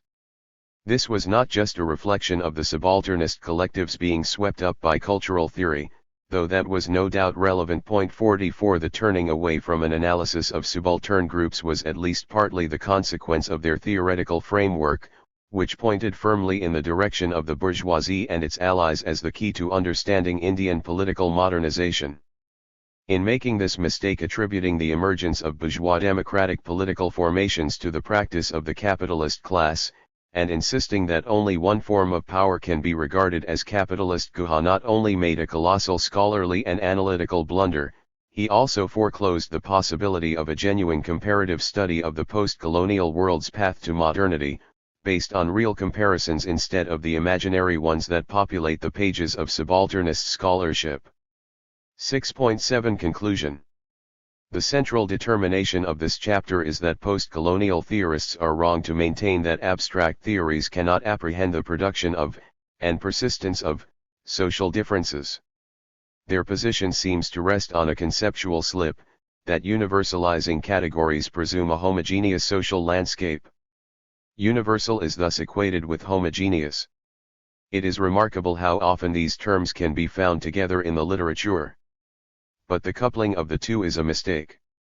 As I have shown here, the abstract logic of capitalism, elements of which Marx tried to capture through the concept of abstract labor, can sustain and even create tremendous diversity in social identities. Here we have examined only the problem of social hierarchies in the labor market. A similar case could be made for the connection between capitalism's abstract logic and diversity in other domains as well. This argument has far-reaching implications for post-colonial theory. It means that as capitalism spreads across the globe, it does not inevitably turn every culture into a replica of what has been observed in the West. The universalization of capital is perfectly compatible with the persistence of social, cultural, and political differentiation between East and West. Capital does not have to obliterate social difference in order to universalize itself. It merely has to subordinate those dimensions of social reproduction that are essential to its own functioning. These dimensions are the ones directly involved in the production and distribution of use values. Doubtless this will necessitate attendant transformations in certain aspects of social and political institutions in order to stabilize the changes in production activities. But the scope of these second-order changes, which aspects of the received institutions are transformed and which are not, cannot be prejudged. To make inferences about the degree of capital's universalization from the mere fact of social diversity is therefore a risky venture. It presumes we have a fixed and confirmed menu of identities that can be labeled bourgeois and those that cannot. What makes this risky is that we are still in the process of learning how traditional institutions and identities can find new life within capitalism. Further along, in Chapter 9, we will see that this argument has some very damaging consequences for Dipesh Chakrabarty's analysis of social difference, as well as for his call to provincialize Europe. Capitalism can sustain a broad gamut of power relations and social identities.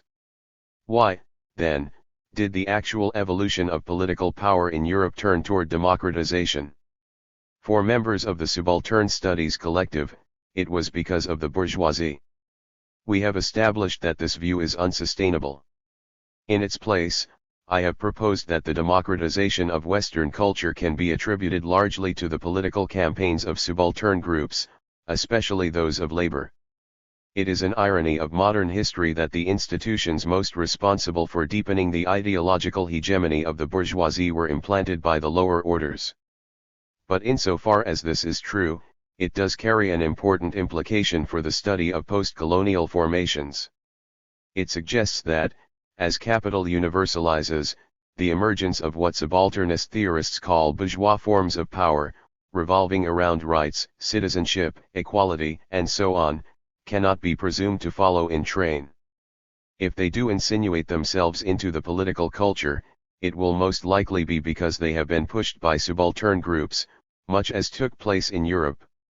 For this to be the case, however, we have to assume that subaltern groups in the East share certain psychological characteristics with their counterparts in the West, certain needs and interests. We have to entertain the proposition that they partake of a common human nature. Yet members of the Subaltern Studies Collective have gone to some lengths to deny this possibility.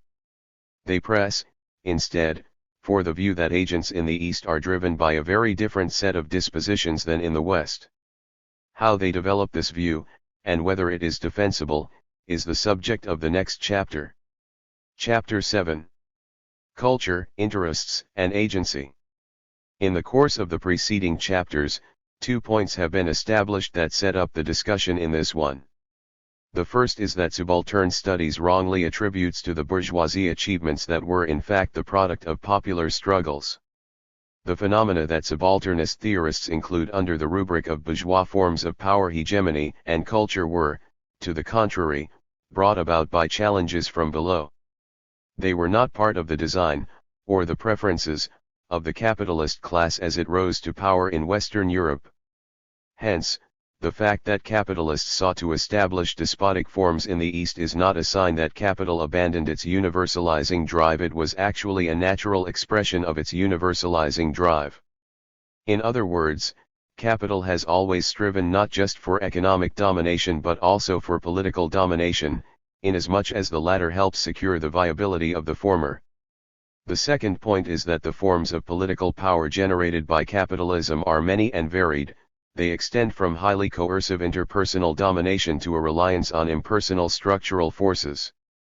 Chakrabarti and others within the subalternist collective erroneously identify bourgeois forms of power with just one particular form, and then mistakenly conclude that the persistence of other power constellations in capitalism demands a fundamental reworking of received theory.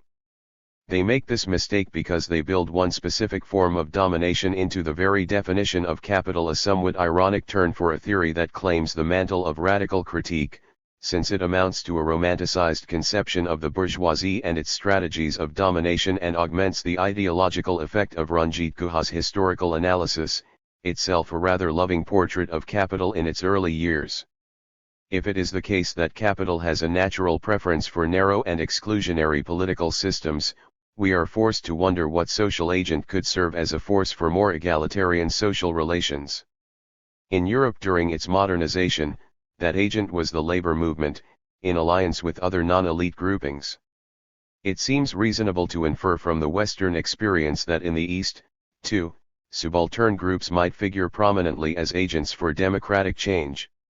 Certainly, for the vast majority of progressives over the past century, it was taken for granted that the push for democratization would feature laboring groups at its center. This expectation has not been mere fantasy. For much of the 20th century, trade union and peasant farmer groups did in fact figure prominently in struggles for democratization. If we examine the broad sweep of modern political history in the global South, there is ample evidence that in nationalist movements during the colonial era, and continuing into the post-colonial era, organizations of the popular classes have pushed in much the same direction as did their counterparts in Europe. This view of subaltern groups has been virtual orthodoxy within progressive circles since the French Revolution. But it has not just been drawn inductively from the empirical record. It is based on the conviction that social actors in the East share the same interest in self-determination as do their counterparts in the West. The expectation that they will fight for greater respect, for political enfranchisement, stems from the belief that they have the same basic interests in these ends as did the British or French revolutionary agents. Post-colonial theorists rightly characterize this as a central element of the Enlightenment tradition. But it has also been the view of virtually every important leader in the anti-colonial tradition through the 20th century, from Sun Yat-sen and Ho Chi Minh to Frantz Fanon and Che Guevara. It is remarkable, therefore, that the subalternist collective issues a firm injunction against such universalistic ideas. They deny that agents share a common set of needs or interests across cultural boundaries, arguing instead that the peasants and industrial workers in the East have a wholly different psychology from those in the West.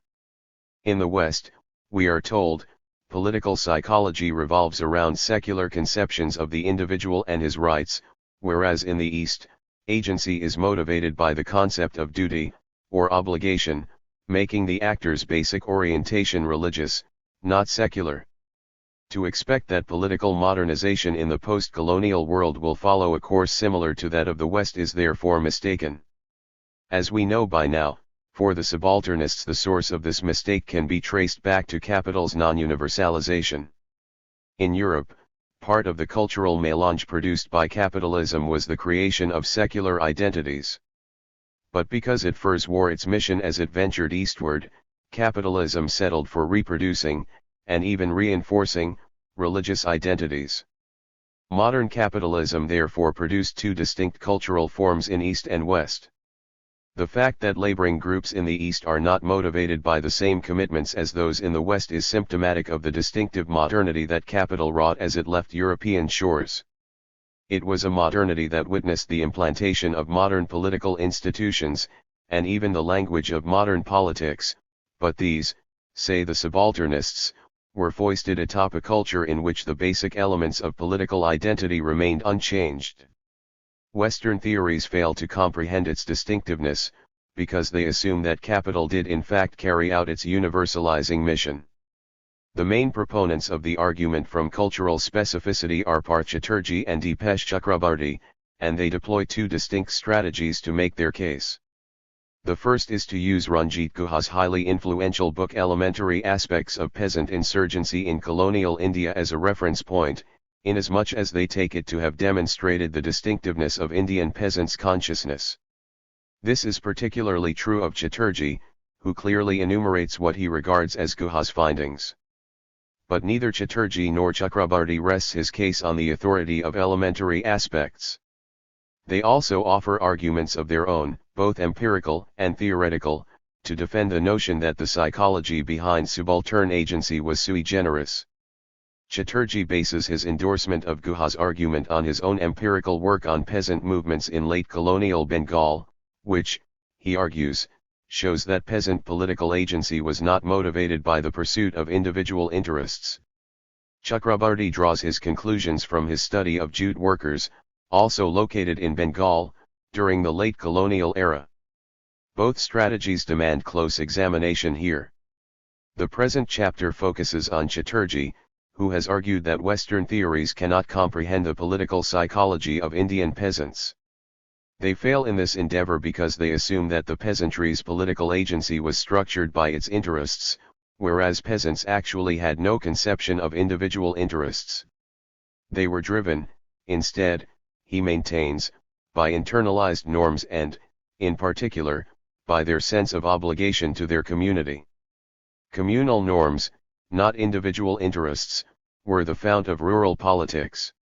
Chatterjee draws on Ranjit Guha's work in support of this argument, but he also bases his conclusions on his own research about Bengal peasant struggles in the late colonial era.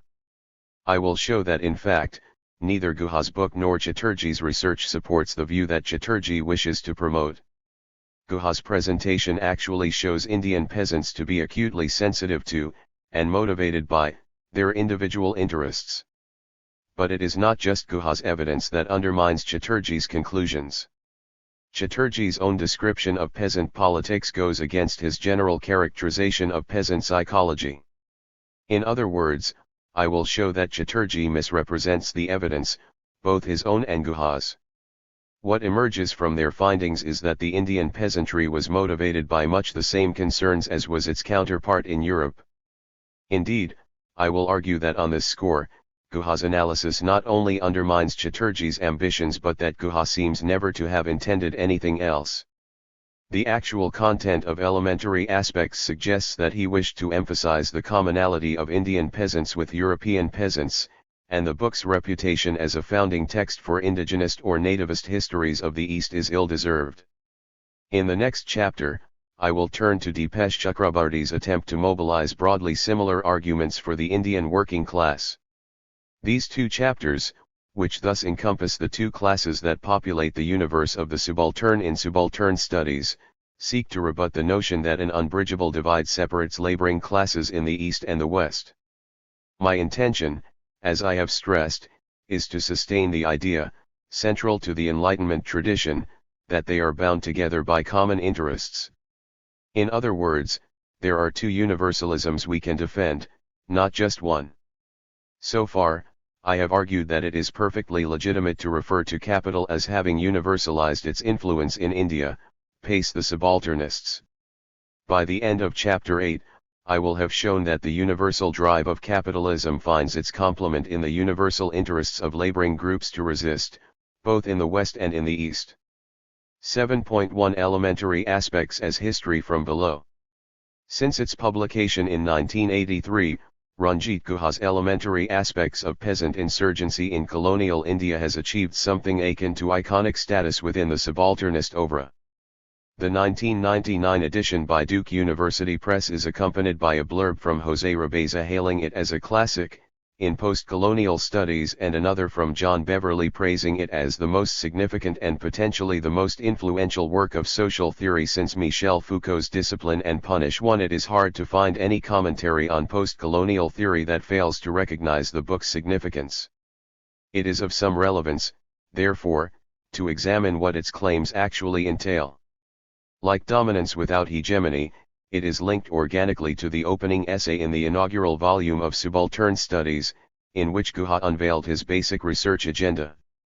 A central element of his argument in that essay was that the subaltern domain was not only distinct from that of the elites, but was characterized by its own forms of domination, mobilizational patterns, and cultural idioms. Point 2 Because subaltern politics differed from mainstream political culture, many liberal and even Marxist historians dismissed peasant movements as apolitical or immature.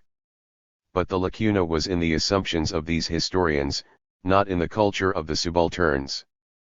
Unable to comprehend the particularities of peasant culture or the forms of power peculiar to the subaltern domain, they either dismissed rural uprisings as not yet fully political or simply imputed to peasants the strategic priorities of elite leaders. We have already examined what Guha and other subalternists regard as the quintessential forms of power in the subaltern domain: caste and ethnic hierarchies, interpersonal domination, and the like. As for the resources that peasants deployed in their struggles, Guha cited the importance of informal, kin-based, and territorial networks, as against the formal mechanisms typically utilized in elite politics.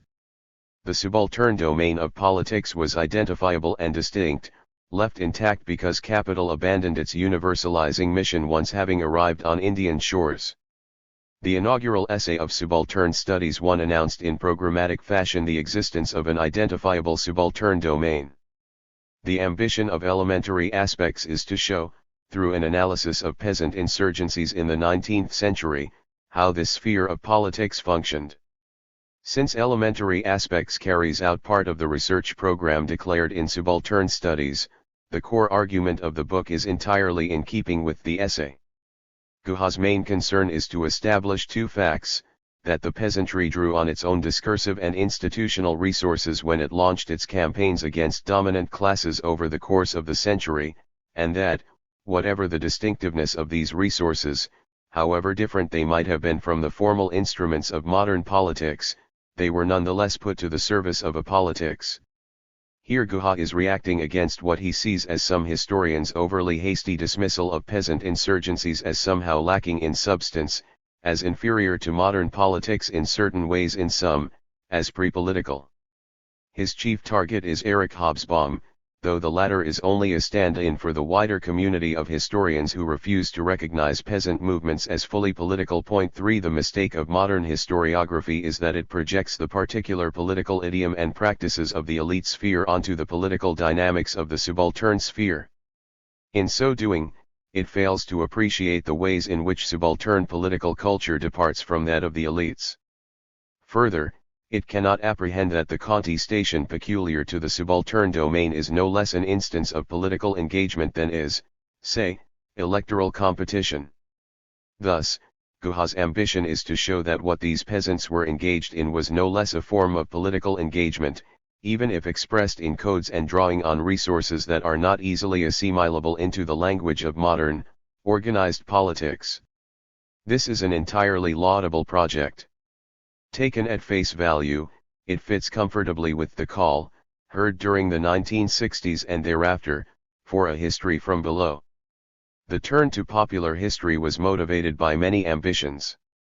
One of these, surely, was to understand the participation of working people in political culture, not just as dupes of elite designs, or as unthinking mobs, or as the passive recipients of structural pressures, but as active and thinking agents.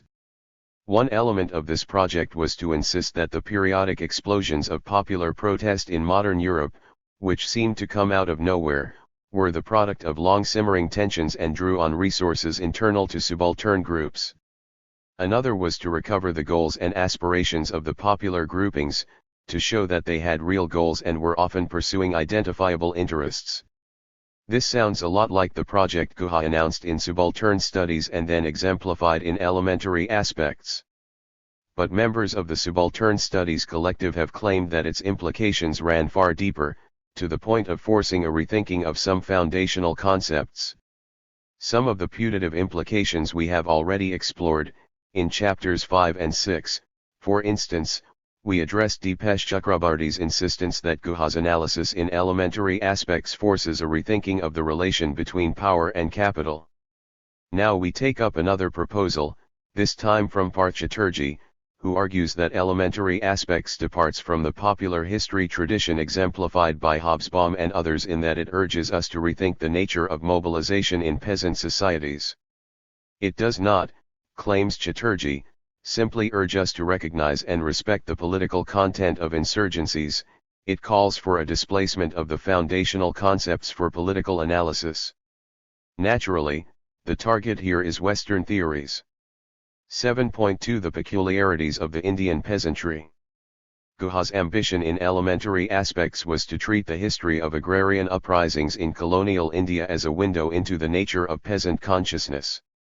In 6 substantive chapters, he provides a brilliant analysis of themes that recur across the peasant uprisings, their typical forms of consciousness, patterns of mobilization, geographical scope, internal structure, and so on. Point 4 Chatterjee argues that, in addition to these commonalities, Guha discovered a deeper element, fundamental to peasant consciousness in colonial India: the role of community.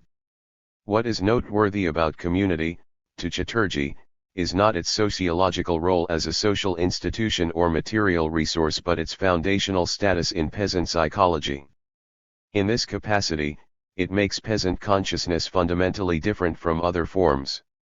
This is how Chatterjee characterizes the role of community in constituting peasants as political agents. The principle of community does as the characteristic unifying feature of peasant consciousness is directly place it at the opposite pole of a bourgeois consciousness. The latter operates from the premise of the individual and a notion of his interests. Solidarities in bourgeois politics are built up through an aggregative process by which individuals come together into alliances on the basis of common interests. The process is quite opposite in the consciousness of a rebellious peasantry.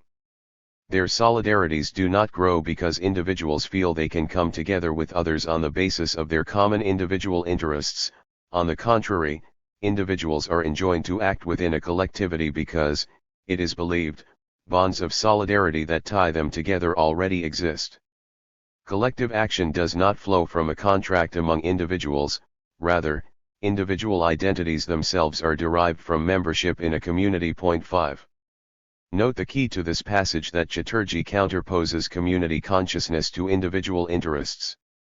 Most students of agrarian history would recognize that peasants typically evince a strong attachment to local community and take seriously their obligations to these structures. Point 6 But this disposition is assumed to rest on the individual peasant's actual interest in the community's survival, and his dependence upon it.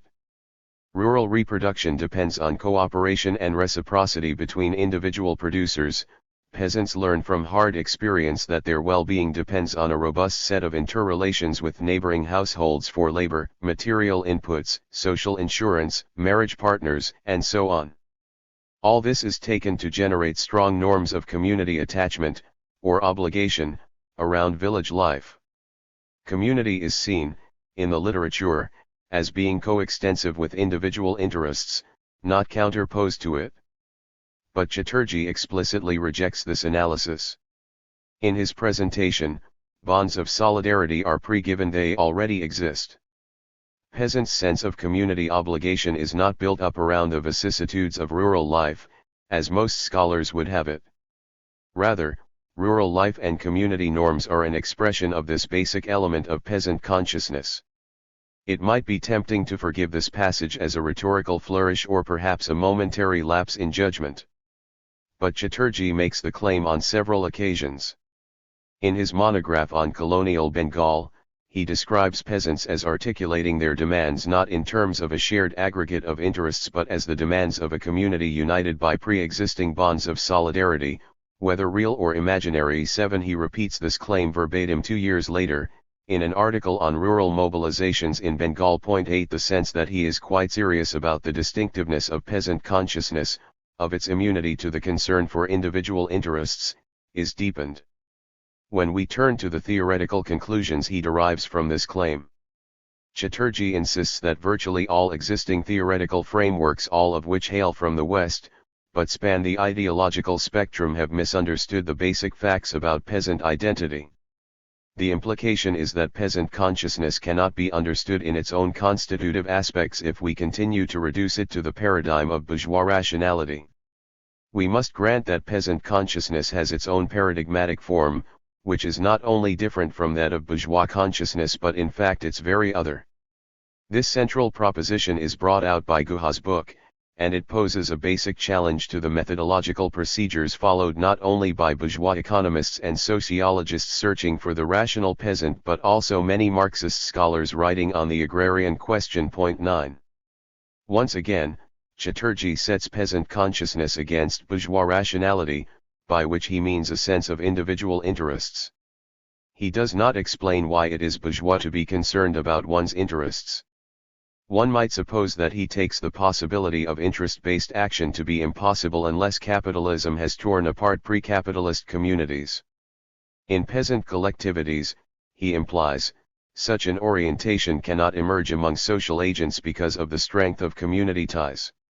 Of course, this is quite a contentious assertion that community ties obviate the possibility of self-interested motivations. Point 10. But let us set that aside for now. Let us take him at his word and follow the argument. Here is what he urges us to consider. Peasants have their own paradigmatic form of consciousness, which is different from something called bourgeois consciousness.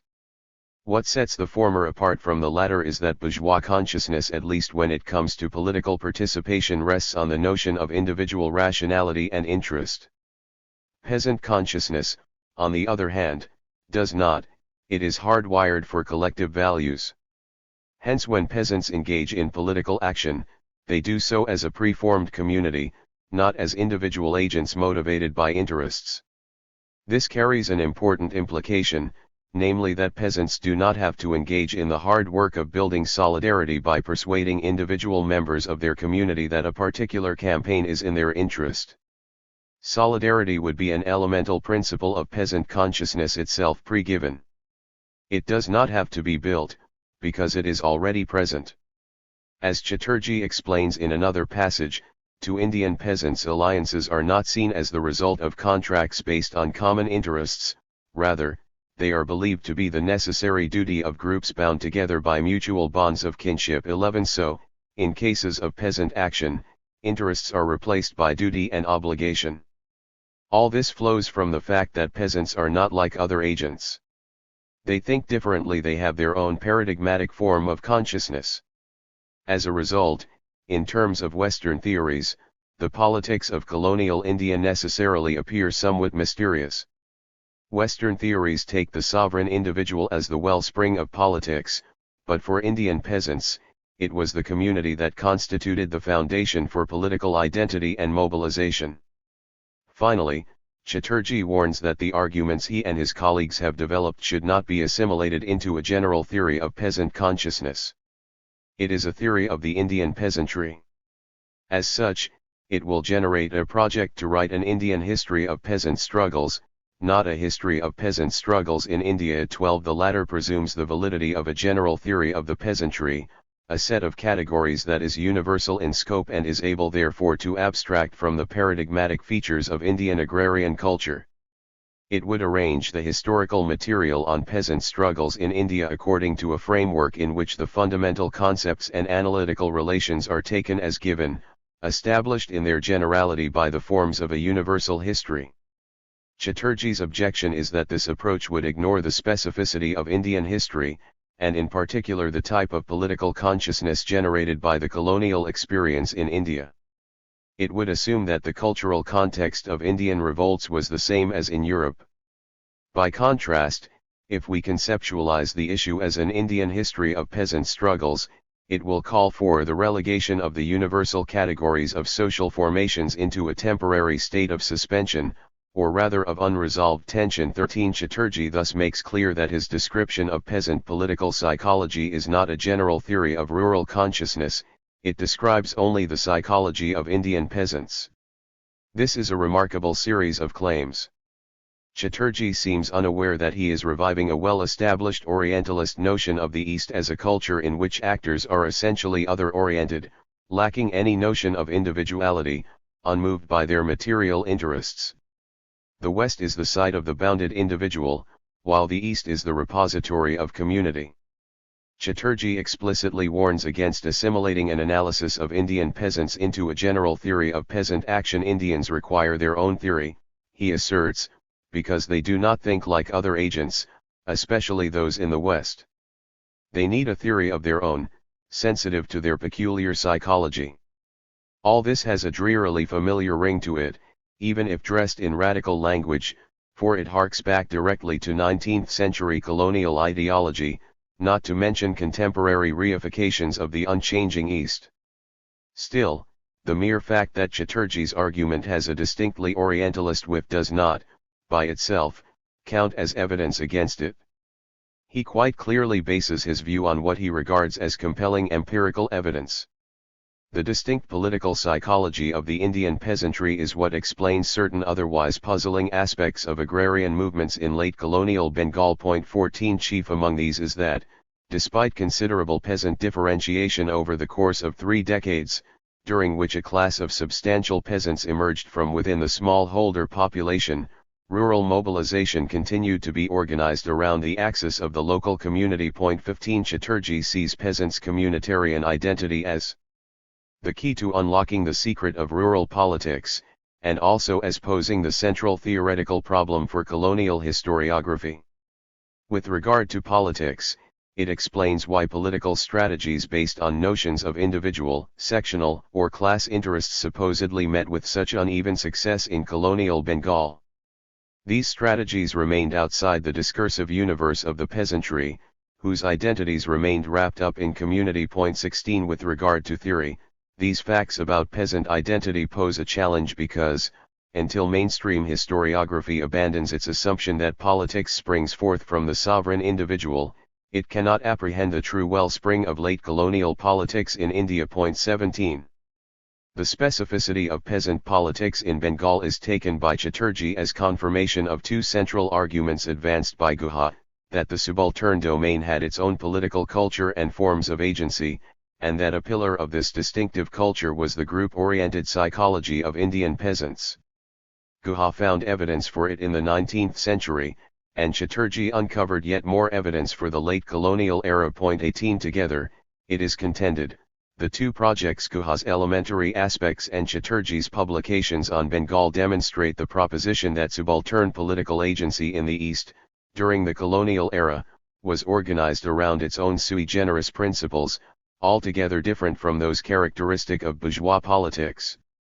For that reason, they cannot but be mystifying to mainstream political theories, which universalize the political culture of the bourgeois West. 7.3 Peasant psychology in elementary aspects. Turning to Guha's argument in elementary aspects, we must now ask whether the book supports the contention that Indian peasants were motivated purely by their perceived duty to the group, with little or no consideration of their individual self-interests. In fact, there is little in elementary aspects to warrant Chatterjee's characterization. Whatever the book's flaws, it does not give the impression that Indian peasants functioned with a political psychology all their own, differentiable from bourgeois consciousness, in which their individual interest played little or no role. What seems central to peasant psychology is not the sense of duty or obligation, but the appreciation of risk, the regard for their interests, and the hesitation to bear the costs of collective action. These aspects are brought out clearly in the book's introductory chapter, where Guha seeks to encapsulate his main findings. He observes that colonial rule tended to fuse the power of the landlord, the money lender, and the state official into one powerful apparatus of exploitation. This was the fulcrum for political stability in the countryside, comprising a concentration of power that the peasantry had never before seen. When contemplating an uprising against a force such as this, Guha argues, there was no way for the peasant to launch into such a project in a fit of absent-mindedness. For this relationship was so fortified by the power of those who had the most to benefit from it, that he risked all by trying to subvert or destroy it by rebellion. 19. The leaders of the community, Guha observes, were aware of the risks involved as well as families' worries about the consequences. This made for 2 responses on their part. The first was that they took up arms only as a last resort when all other means had failed. 20 To the greatest extent possible, they avoided uprisings, the preferred course of action being appeals to the authorities, petitions, or peaceful demonstrations. When all such means failed, however, and peasant leaders turned to more direct and confrontational strategies, they had to find some way of overcoming the hesitation of many of their peers. This was the second kind of response. But to carry it out, community leaders had to take account of villagers' worries about their interests, because so many peasants threatened to withhold their participation in the insurgency. Leaders found they could not take for granted the solidarity that Chatterjee imputes to Indian peasants. Instead, they had to build it through a combination of persuasion and exhortation. As Guha notes, the preparation of an uprising was almost invariably marked by much temporization and weighing of pros and cons on the part of its protagonists.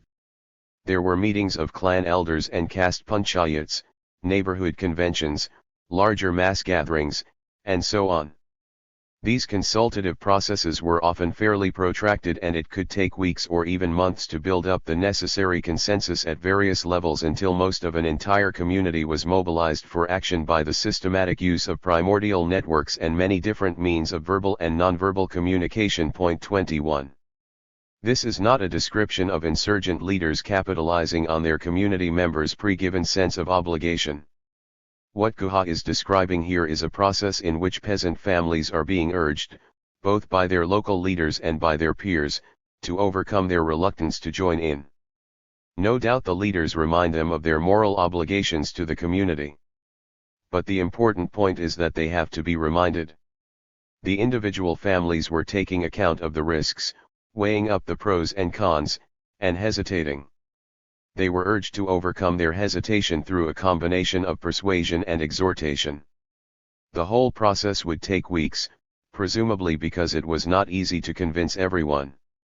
Even then, not all of the families threw in their lot with the insurgents, meaning that many of them found the risk unacceptably high. What this tells us is that there was a powerful, perhaps even pervasive, impulse among the peasants to shirk, to avoid the risks and costs of collective action, to hope these liabilities would be borne by their peers. The tactics Guha describes, which village leaders employed in the face of such reactions, are classic examples of sanctions and incentives. Point 22. But why would these measures be needed if mutual solidarity was an inbuilt, foundational element of peasant psychology? Guha is portraying a dynamic in which leaders must consciously forge a sense of mutuality through the deployment of considerable resources they are unable to take it for granted. At the very least, they realize there is constant threat of peasant defection, which can be averted only through active intervention. And the possibility of defection is brought about because many families are reluctant to risk losing what little they have. Guha's analysis of peasant unity is not confined to the summary statement. He devotes an entire chapter of elementary aspects to it, under the heading, appropriately, of solidarity. In this chapter, he points to two kinds of solidarities relevant to rural insurgencies in the 19th century, those forged between peasant communities, and those that obtained within them. Both, he shows, had to be built up through a combination of sanctions and exhortations. They could not be taken as pre-given. Guha devotes the first 20 pages of the chapter to showing the importance of solidarity as a condition for successful struggle, though his main concern here is to show that what many commentators have missed is that the solidarity was built along the lines of class, not of ethnicity or caste. Point 23. Having shown that peasant solidarity was critical to the launch of rural insurgencies, Guha then turns to an analysis of its constitution. Here he returns to the mechanisms described in his introductory chapter, which I presented above. He observes, unity such as this depended for its strength on two types of communal sanctions, cultural and physical. The first of these was imposed usually as a threat to one's status within the community, either by defilement or by social boycott. More often, however, the price of dissidence from common action would be denial of cooperation by fellow villagers. This could ruin a peasant economically as well as socially. Point 24. In other words, solidarity depended critically on sanctions, and what made sanctions work was most often their effect on the peasants' material well-being, the fact that they could be economically and socially ruined if their peers decided to punish them for shirking. Added to these sanctions was the mundane threat of violence against those who refused to participate. Point 25. Rarely, Guha asserts, would sanctions against breach of solidarity remain confined to a purely nonviolent exercise in social boycott. It was common for the latter to be accompanied by threats of physical violence too. 26. He then devotes 4 pages to describing the various forms of violence visited upon recalcitrant community members who were found to be shirking. It is passages such as these that entirely overturn the analysis that Chatterjee imputes to Guha. But sanctions and intimidation could not have been the only instruments for inducing local participation. Given the level of sacrifice involved, families surely had to see some beneficial results from their endeavors. After describing the various negative sanctions, Guha turns to more positive measures utilized by community leaders to elicit cooperation. The one he focuses on was known as pressing, and it was designed not to intimidate or threaten, but to exhort. Exhort on what basis? Guha's answer is interesting, and deeply damaging to Chatterjee's case. The purpose is to win support by appealing to the mutuality of interest between those who have already taken up arms and others who are yet to do so. 27 reluctant peasants were urged to participate because it was in their individual interest to do so. They would benefit from it. It was not enough to remind them of their obligation to the collective, they had to be assured that it would be conducive to their well-being. Once again, Guha shows in detail that significant sections of the community did not regard their obligations to be so binding as to displace their concern for their individual interests. Insurgent leaders found they had to resort in many different ways to inducements, exhortations, sanctions, and even threats.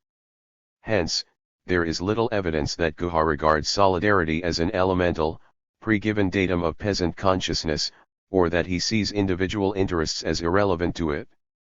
Seemingly, then, Guha's depiction of peasant movements in colonial India is the very opposite of Chatterjee's characterization of it. There is no support in elementary aspects for the claim that Indian peasants have a unique political psychology. Rationality and individual interests appear to lie at the very heart of peasant consciousness. The fact that Guha discovers these facts about peasant political culture should not surprise students of the subject. As Chatterjee notes, most of the reigning theories of agrarian society recognize rural agents' sensitivity to their interests. This is no less true of moral economy arguments, such as James Scott's, than it is of Marxist efforts. 28 Guha's analysis in elementary aspects simply joins the pantheon of classics in agrarian studies that confirm the importance of material interests in peasant psychology, both East and West. 7.4 Individual and community in late colonial Bengal. We now turn to Chatterjee's own work on peasant movements during the last years of colonial rule in India.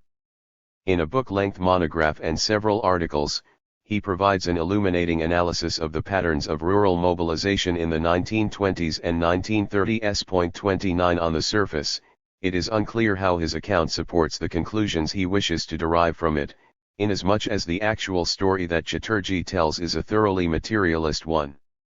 At its core is the relation between the evolving class structure in rural Bengal and the forms of agitation that swept across the region in the final decades of British rule. Chatterjee shows, lucidly at times, the existence of a strong connection between the regional social structures and the demands taken up by the peasant movements. Time and again, he shows that the demands expressed particular interests, and that those interests could be derived from the alignment of classes in the regional economy. The question to be addressed now is how and why he thinks his evidence, which, much as Guha's does, seems to push in a materialist direction, can sustain his argument for the irrelevance of interests to Indian peasant consciousness. The contours of rural movements in late colonial Bengal. The agrarian structure of late colonial Bengal consisted primarily of a small holding peasantry on one side and a traditional class of landlords on the other. These landlords, known as zamindars, had been the regional ruling class for centuries, and had maintained a dominant position under colonial rule. Colonialism incorporated zamindars into the state structure as an arm of British authority in the countryside. But peasants also felt the state's grasping hand more directly, through the burden of taxation. Hence, in the late colonial era, Bengal's smallholder population faced two great antagonists, who often worked in tandem: the zamindars and the colonial state. In the final decades of British rule, peasant agitations were primarily directed against one or both of these agents, sometimes in the form of anti-rent campaigns, at other times as mobilization against state fiscal demands. But by the closing decades of British rule, another actor emerged on the rural scene, from within the smallholder community. This was a class of wealthier peasants, known as yatdars, who had accumulated more land for themselves and who often hired in additional labor or rented out their land, or even served as money lenders to their less fortunate peers. Yatdars did not supplant the traditional landlord class. The latter continued to be a powerful presence, though they were physically more remote, often located in nearby towns or cities. The newer class of rich peasants merely inserted itself as an additional, albeit smaller, claimant on the peasant's surplus, though located closer to home, often in the same village, and always more familiar. They were not equally visible throughout the region. Chatterjee argues, through an impressive and quite careful examination of Bengal's regional economies, that yatdars had more of a presence in the southwestern districts and less in the eastern. Eastern districts were thus split more along traditional class lines of landlord and peasant, while in the southwest, peasants had also to contend with this new stratum from within their ranks. Yatdars exerted some influence across both regions, but not evenly, and in neither case did they push aside the traditional landlords. The structure of politics that Chatterjee describes consists of the basic duo of peasants and landlords, modulated by the entrance of a class of rich peasants, and overseen by the colonial state. 30 Out of this alignment of forces emerged a wave of peasant agitation stretching from the Great Depression to the Second World War that, he contends, support his case for the specificity of Indian peasant consciousness. Yet the basic facts of peasant campaigns in those decades do not seem especially friendly to Chatterjee's theory. The lines of cleavage are more or less what one would expect. The main protagonists were the small-holding peasants, and they directed their campaigns against the two main actors that laid claim to their income, the traditional landlords and/or the colonial state. This seems consistent with an interest-based account of peasant politics and is reminiscent of what Guha found in the 19th century. The entrance of the yatdars, however, complicates the story a bit. Yatdars affected rural political mobilizations in two ways. First, as Chatterjee himself shows, in both the southwest and the east they played an important role, often as leaders or organizers, taking up key positions, articulating peasant demands, effectuating strategy, and so on. But there was a difference. In the southwest, where peasant differentiation was greater and where yatdars were more powerful and had emerged as the exploiting class, deep antagonisms also emerged between peasants and yatdars. 31 While rich peasants and smallholders launched joint campaigns against the colonial state during these years, these alliances came apart time and again as smallholders turned against yatdars. A sort of seesawing rhythm ensued, with rich peasants leading mass campaigns against the colonial state, and then, as these campaigns subsided, the middling and poorer peasants breaking away and turning their wrath against the yatdars themselves. 32 The anti-yatdar campaigns did not greatly damage the class. Indeed, the campaigns tended to peter out after an initial flurry, as peasants were unable to find an independent political identity. Nevertheless, the peasants in the southwest refused to accommodate to yatdar dominance. Matters were a little different in the east. In these districts, rural differentiation was less advanced, and peasant-yatdar friction did not reach the same level as in the southwest. Eastern yatdars were able to attain a more secure position as political leaders of the peasant mobilizations. Here the main target of the campaigns was the landlord class, the zamindars, rather than the state. The political alignment in the east was therefore more consistent, the peasant-yatdar alliance against traditional zamindars. Yatdars also figure in Chatterjee's argument in a second respect, with regard specifically to the eastern districts. In both the southwest and the east, the peasants launched their movements against external authorities, but in East Bengal the campaign took on a distinctly communal hue. It was not only anti-landlord but anti-Hindu. Once again, Chatterjee's own evidence seems to provide a straightforward materialist explanation. The peasant population in the east was overwhelmingly Muslim, while the zamindars were predominantly Hindu. 33 This was reinforced by the fact that in the eastern districts, the actors who ensnared the Muslim peasants in debt were also Hindus, living in the surrounding urban centers.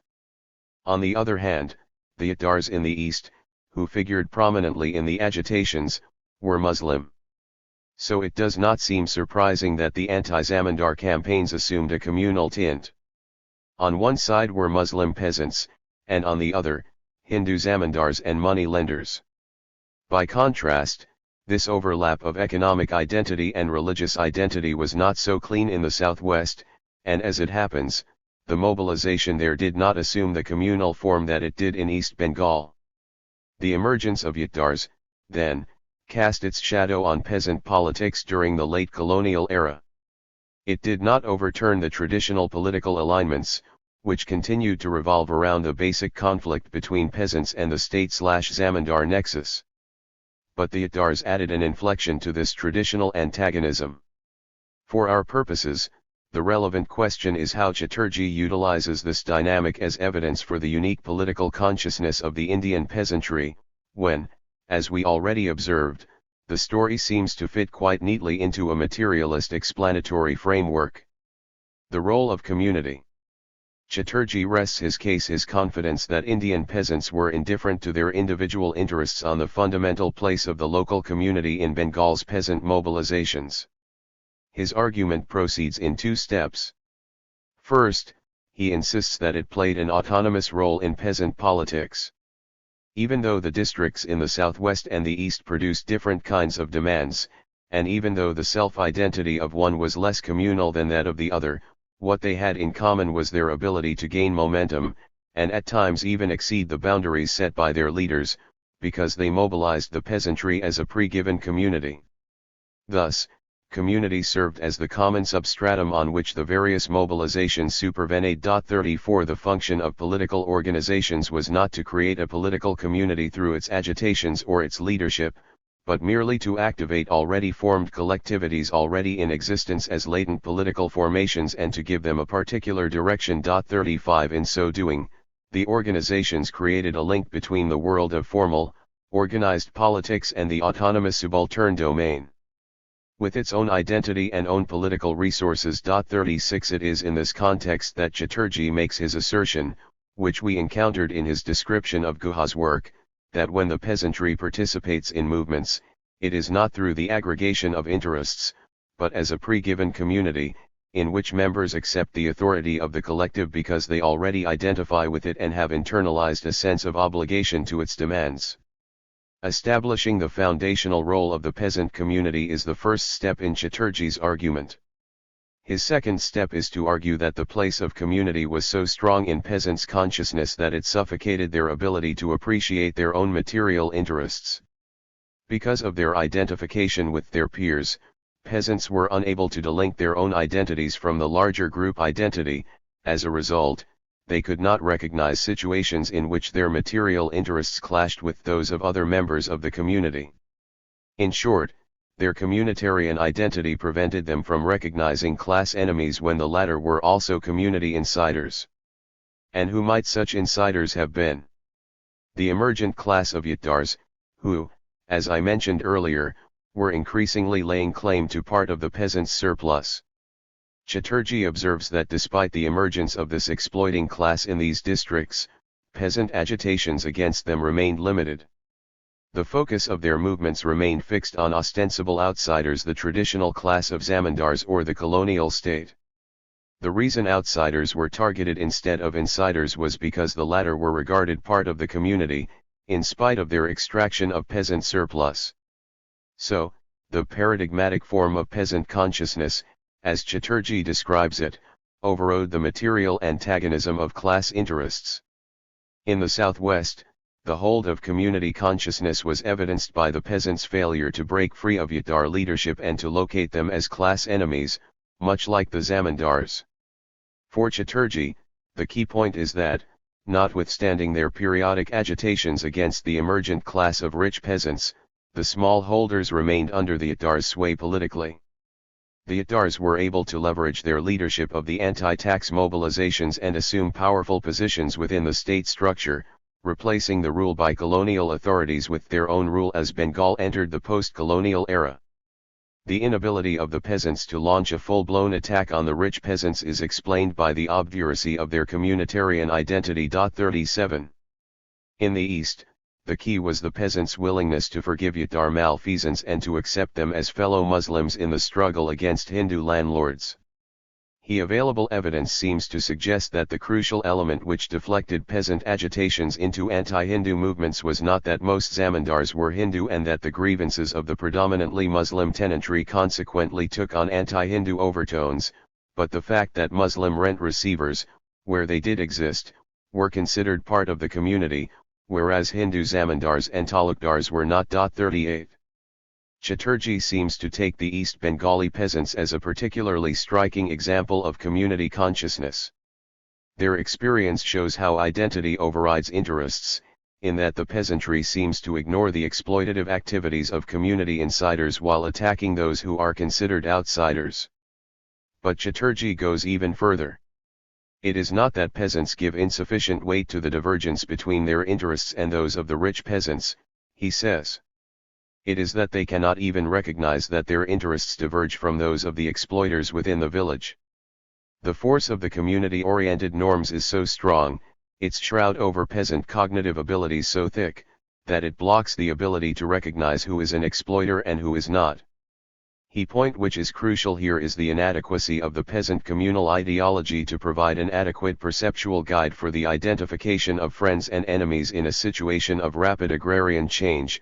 The peasant communal ideology is incapable of identifying inside exploiters or identifying the linkages between the external bureaucratic state apparatus and its agents within the putative community.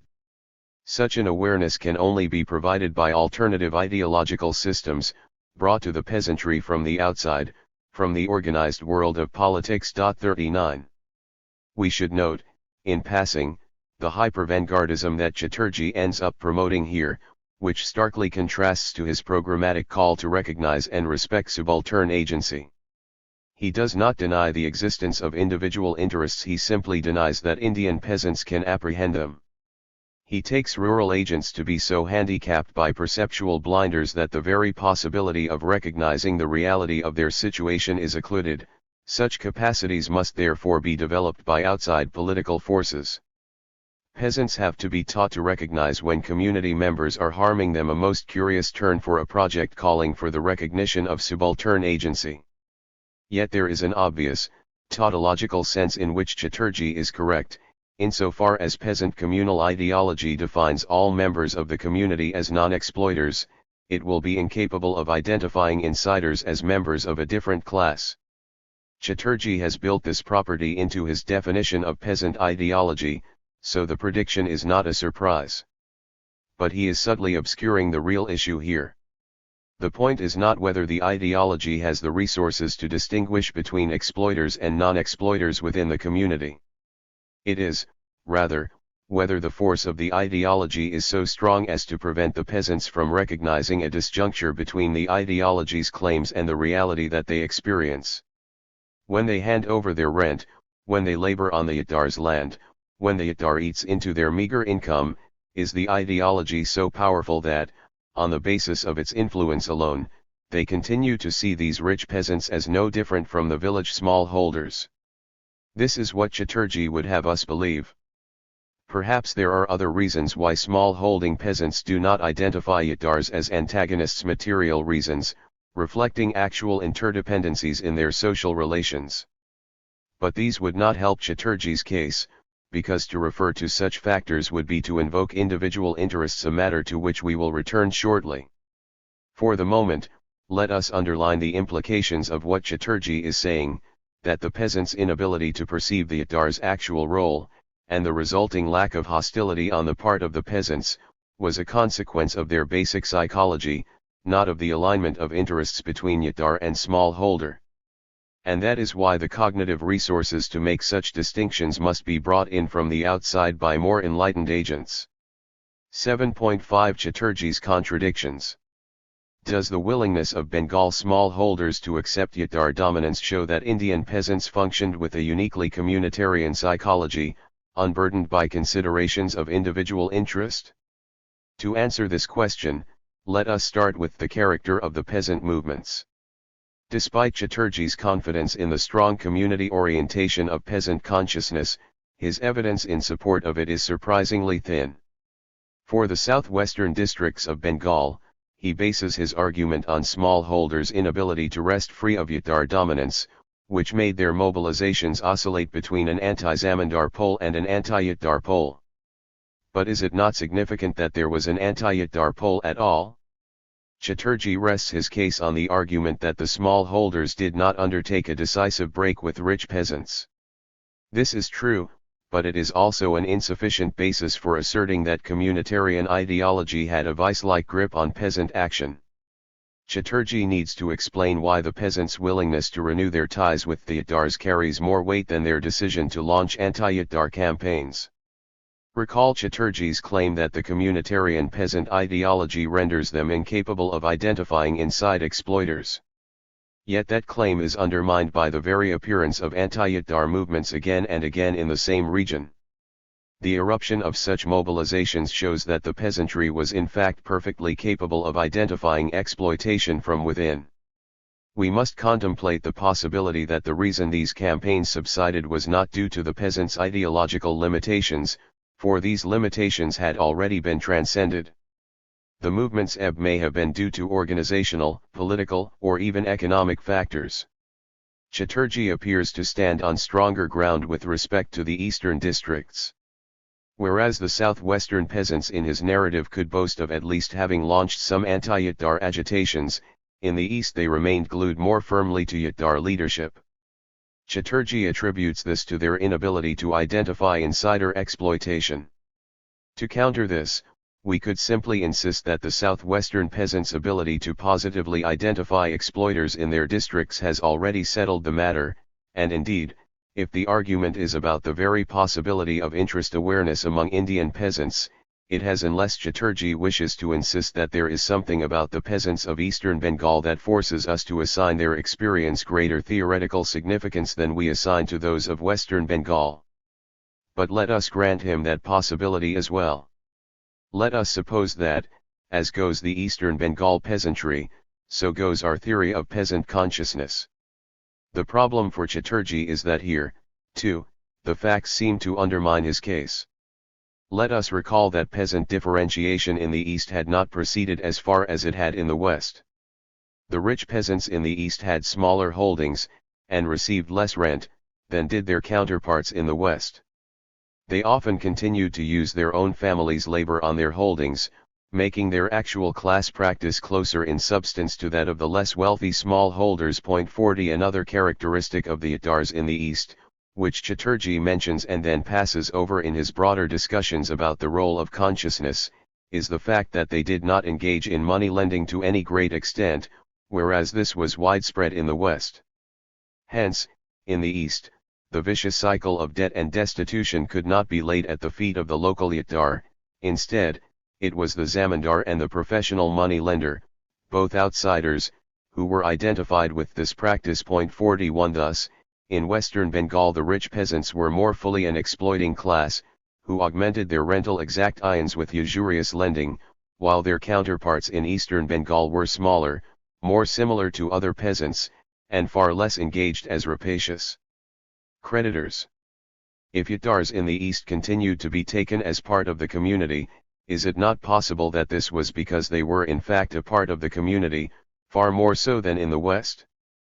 Furthermore, if they were in fact more like peasants, and less consistently like genuine exploiters, then it would make eminently good sense to bring them into the movement, precisely because of their greater material resources, more ramified social networks, better political connections, and so forth, all of which would increase the likelihood of the movement's success.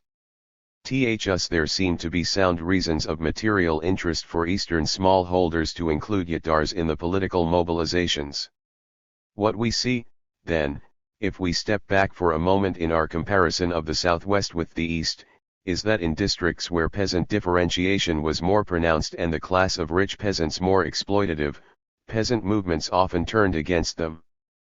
But in districts where differentiation was less pronounced and rich peasants not very exploitative, smallholders allied with them against a common enemy, who also happened to be of a different religion.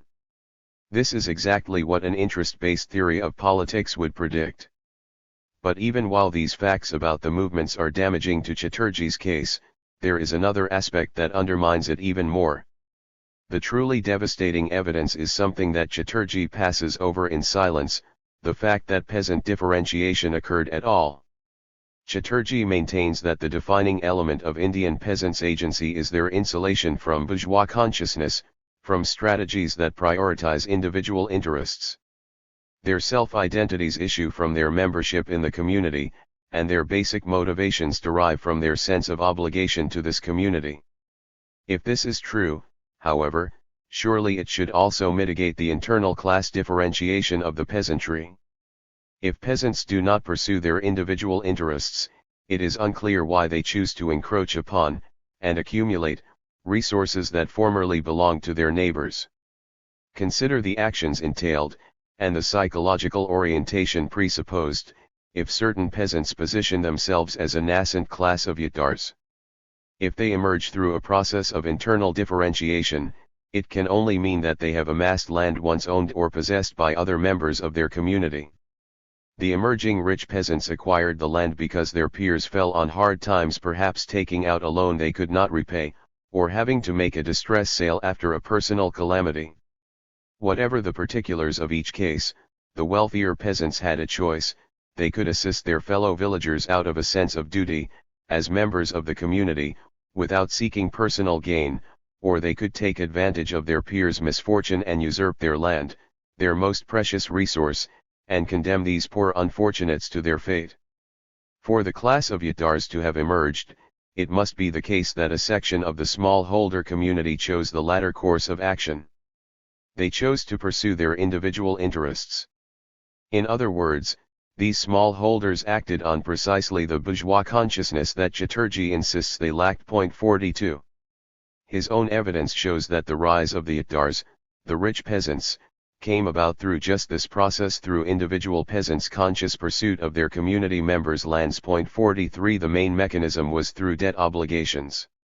As Bengal's economy got pulled into the vortex of commercial agriculture, smallholders' need for short-term loans became virtually inescapable. 44. While external agents such as the lordly class of zamindars or the money lenders were traditional sources of credit, cultivators could also turn to the more prosperous smallholders in times of need. In the early decades of the 20th century, peasants in distress often resorted to these members of the local community. 45. The key point to note here is that, when the wealthier peasants made these loans to their peers, they often did so with the intention of leveraging more land out of them. Chatterjee himself quotes one witness as saying that the wealthier smallholders often had their eyes upon the landed property of the loanees. 46. He quotes another authority as reporting that there were occasions when shrewd and wealthy yatdars purposely advance money to certain agriculturalists on rather easy terms, in order to secure from the debtor certain choice and fertile plots of land. 47. While wealthier peasants amassed greater quantities of land in this fashion, their debt-ridden peers were reduced to tenants or laborers, or had to turn over some of their best lands in lien. Chatterjee glibly reports these phenomena, apparently unaware of how damaging they are to his argument. The instances of land acquisition were not just fortuitous accidents, they were often engineered by certain members of the community with the intention of depriving others of their most precious resource.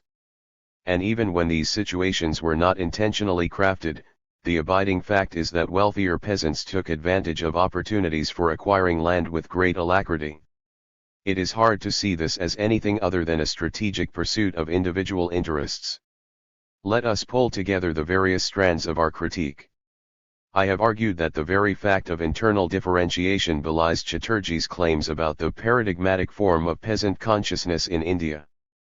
If individual interests played little role in peasant agency, then peasants' acquisition of land, their pursuit of a strategy to snatch away their peers' resources, is simply incomprehensible.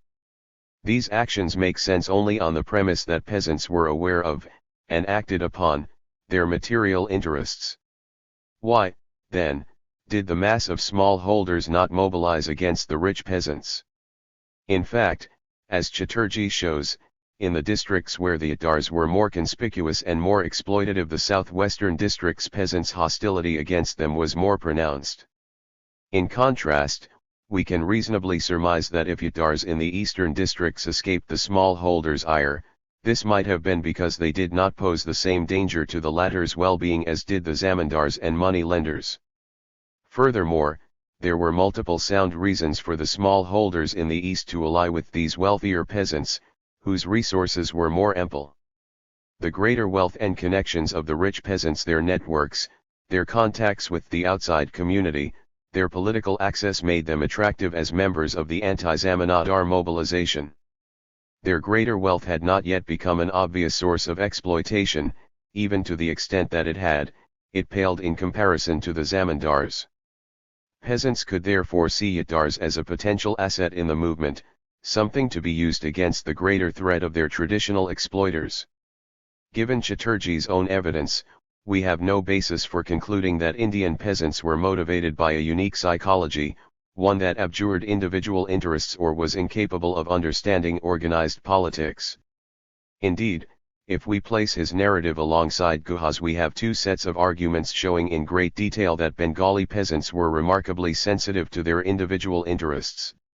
Chatterjee insists that these two analyses lay the groundwork for an Indian history of the peasantry, as opposed to a history of the Indian peasantry, the former being a historiography that would emancipate Indian rural agents from a universal history of peasant struggles. But upon examination, we find that Guha and Chatterjee actually furnish us with a story in which Indian peasants look very much like peasants everywhere else. It is entirely possible to assimilate the history of Indian peasants into a universal history of the peasantry. The participants in the insurgencies of the 19th century, and in the mobilizations of interwar Bengal, were motivated by some sense of community, to be sure, but it was not qualitatively different from what we know to have been an aspect of the sensibilities of peasantries in Europe, China, the Middle East, or anywhere else. 7.6 Conclusion. We are now partway toward overturning the revived Orientalism promoted by Chatterjee and so much of the subaltern studies over. Postcolonial theorists commonly take the stance that political psychology is culturally constructed, all the way down.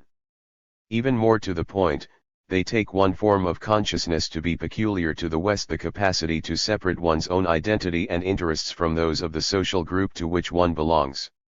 Chatterjee perpetuates the canard that this capacity is strictly Western.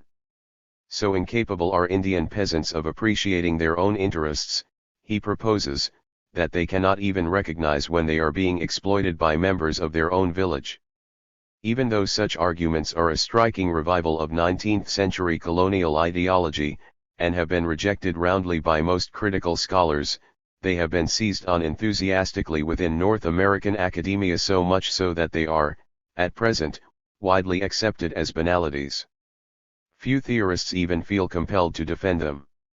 What distinguishes the Subaltern Studies project is that its leading lights have tried to defend such notions both empirically and theoretically. We are thus able to weigh their conclusions against their own evidence. And what we find is a considerable gap between the two. Neither Guha nor Chatterjee shows that Indian peasants functioned with a psychology all of their own. Nevertheless, we should resist casting the two sets of analyses in the same light. Unlike Chatterjee, Guha evinces no significant commitment to the thesis that Indian peasants were essentially different from their counterparts elsewhere. Indeed, elementary aspects swims with references to the commonality of the Indian peasantry's experience with that of its counterparts elsewhere.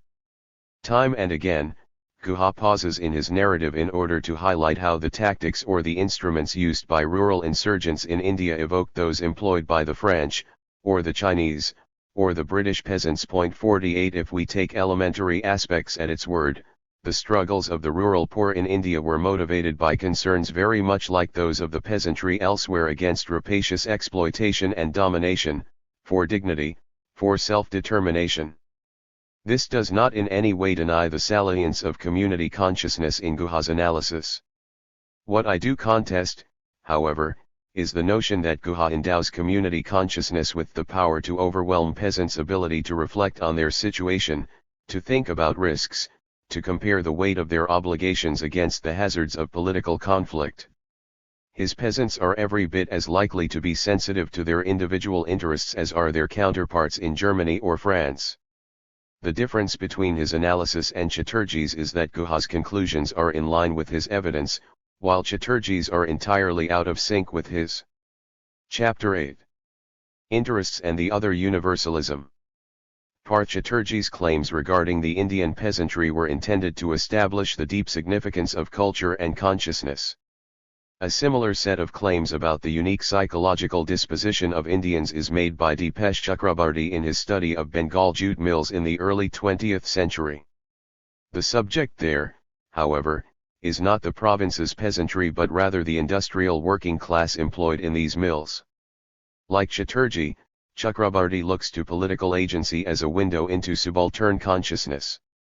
And, like Chatterjee, he purports to have discovered that subordinate groups are not motivated by a defense of their interests, instead, they are driven by their valuation of community, honor, religion, and other normative ends. Chakrabarty thus follows his subaltern studies colleague in counterposing norms to interests. Interestingly, Chakrabarty uses some of the same language as Chatterjee when he contrasts Bengali labor's psychological orientation with bourgeois consciousness. We fare no better this time in learning exactly what is meant by this mysterious concept. Like Chatterjee, Chakrabarty never directly reveals its content. Roughly, though, it appears to mean a consciousness attuned to the pursuit of material interests. Whatever it may be, Indian workers are not burdened by it. So, just like Chatterjee, Chakrabarty concludes that universalizing theories of class or class conflict must collapse as they travel eastward into the colonial world. The Indians employed in jute mills might be workers in a technical sense, but their political agency cannot be folded into the theories of class handed down by the Enlightenment tradition. As in previous chapters, I will show that these claims cannot withstand scrutiny. It turns out that, even in Chakrabarty's own account, Indian workers are sensitive to their material interests, much as the peasantry was in Chatterjee's story, despite his denials. As I did with Chatterjee, I will make this case through data provided by Chakrabarty himself. Having shown that workers are no less cognizant of their interests than are peasants, I will then turn to the general criticisms often leveled at materialist theories of agency, criticisms which I believe feed the popularity of arguments such as Chatterjee's and Chakrabarty's. The main such worry is that reference to material interests or rationality ignores the cultural embeddedness of social agents, that it treats agents as a social or even hedonist. I show that these concerns are unfounded. Recognizing the structuring role of interests does not require that we ignore the importance of culture and the abiding role of norms or ideology in shaping agency. It is just that such a theory refuses to allow that agents' socialization entirely constitutes their practical reasoning. Agents have the ability to reflect upon their norms and, when these norms threaten or undermine their well-being, to reject them. So the appreciation of certain universal interests among social actors does not require that we deny them their culture, but it does demand that we not treat them as cultural automata. The first two parts of the chapter show that Indian workers were aware of their interests and that a historiography that recognizes this attribute of workers need not denigrate their location within a specific culture. In so doing, this chapter seeks to overturn the cultural essentialism of the subalternists and thereby resurrects the very Enlightenment notion of universal interests that Chatterjee and Chakrabarty have sought to bury. Finally, I demonstrate that there is a distinct and quite generous payoff from defending the Enlightenment view. It enables us to anchor the rise of liberal democracy in a theory of human agency that is neither question-begging nor Orientalist. And it allows us to surmise that the same interests that drove the struggles for the deepening of democracy in the West have been and will be operative in the non-West. It allows us, in short, to anchor democratic politics in the bedrock of certain universal human interests, much as the post-Enlightenment theorists did, making it possible for us to dispose of the abiding Orientalism of the subalternists. 8.1 The conventional analysis of worker consciousness. Chakrabarty starts with a concrete question, from which, in the course of answering it, he derives some far-reaching conclusions concerning the consciousness of Indian labor. He notes that by the 1920s, many workers in jute mills around Calcutta had developed a strong class consciousness. As the industry experienced the shock of the Great Depression, management unleashed an economic offensive against jute workers. In an effort to hold the line on profits. 1 Labor responded with a flurry of job actions, which displayed not only enormous courage but also an emergent class identity. 2 This common identity was exhibited in the rise of militant trade unionism, which often crossed religious, regional, and linguistic lines. 3 All this sounds very much like a traditional class consciousness, and indeed, Chakrabarty agrees that the strikes of the 1930s amounted to impressive demonstrations of working-class solidarity. 4 The problem was that these displays of class consciousness coexisted with an obdurate attachment to religious and cultural identities. Muslim workers continued to view themselves as Muslims, and Hindu workers as Hindus. More important, these identities were strong enough to stretch across class lines, uniting workers with wealthy Bengalis of the same religious background. 5 Jute workers were thus pulled in two different directions, identifying with their class but also placing great value on their religious community. 6 So intertwined were these attachments that an agitation on ostensibly economic grounds, organized by the poor, could spontaneously break into a communal riot. 7 Jute workers thus labored with a dual identity, rooted in two different conceptions of community, one economic and the other religious. Chakrabarty then proceeds to examine why workers assigned such value to their membership in a religious community. He immediately sets his sights on the follies of conventional materialist explanations of the phenomenon. He warns that none of these explanations offer us any clues to the nature of the consciousness that was expressed through the duality in question, that is, the duality of class and communal identities. 8 He notes three mechanisms that figure prominently for materialists. The first is employers' promotion of workers' religious identities as part of a divide-and-conquer strategy. Though embarrassed at having to introduce a crude theory of manipulation and conspiracy, he admits that employers did commonly, and often actively, resort to such devices. 9 Chakrabarty then observes, correctly, that employers' promotion of religious identities could not, by itself, have sufficed to implant these identities so firmly in workers' consciousness. Why did the workers not reject the traditional attachments and values that were being fostered in this fashion? The typical materialist answer, suggests Chakrabarty, is that other facts about workers' conditions made them easy targets for the employer's promotion of religion. Two such factors, which were closely intertwined, were the condition of the labor market and the importance of kinship networks for workers' material well-being. The salient fact about the labor market was the oversupply of laborers. Jute workers were mostly unskilled and easily expendable. This made their work low-paid and their subsistence precarious. Workers therefore used whatever ties they had available to increase the likelihood of secure employment, to hold on to their jobs, and to eke out a living in spite of the pitiful wages. For the securing of employment, ties of region and kin proved very important. By the 1920s, most workers in the jute mills were migrant laborers who came to Calcutta from other districts or from the neighboring states of Bihar and the United Provinces. But in making their journey, they did not treat it as a leap into the dark, because in order to reduce the uncertainty involved in seeking employment in a distant city, migrants relied on family members or on community members employed as labor recruiters for the jute mills. These recruiters, known as sardars, spoke their language and were typically of the same religion. 10 Sardars used their religious and regional links to provide cheap labor to the jute mills, and workers relied on their ties to the sardars to gain some sort of livelihood in a cutthroat labor market. Help from the sardars complemented the more common instrument for finding employment, the migrants' village and kinship networks. As has been the case everywhere else in the world, migrants in eastern India relied first and foremost on friends and family to find gainful employment in their new city. The precariousness of employment meant that the ties of kin and community figured importantly not merely for finding jobs but for everyday survival beyond the workplace. Workers depended on temples and mosques, on their charity and their utility for expanding the workers' own social networks. In addition to their primary reliance on family and community, workers relied on the sardars for many necessities besides just a job. Sardars were a source for emergency loans and cheap housing, as well as for employment stability and for organizing the defense of their jobs against rival communities, sometimes through violent clashes with other workers.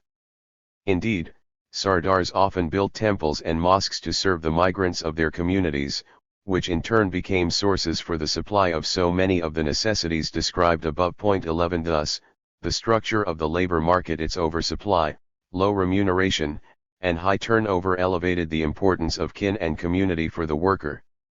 Cultural ties were reinforced in the looming presence of the Sardar and in the temple/mosque complex, both of which became a crucial site of social support. The importance of these traditional ties of kin, language, and religion is taken by many historians as a critical source of workers' attachment to traditional identities. This is what explains, to them, why workers were vulnerable to employers' divide and conquer strategies and to communal violence more generally. 8.2 Chakrabarty's alternative to the conventional analysis. Chakrabarty acknowledges that workers relied on ethnic and religious networks for their material well-being.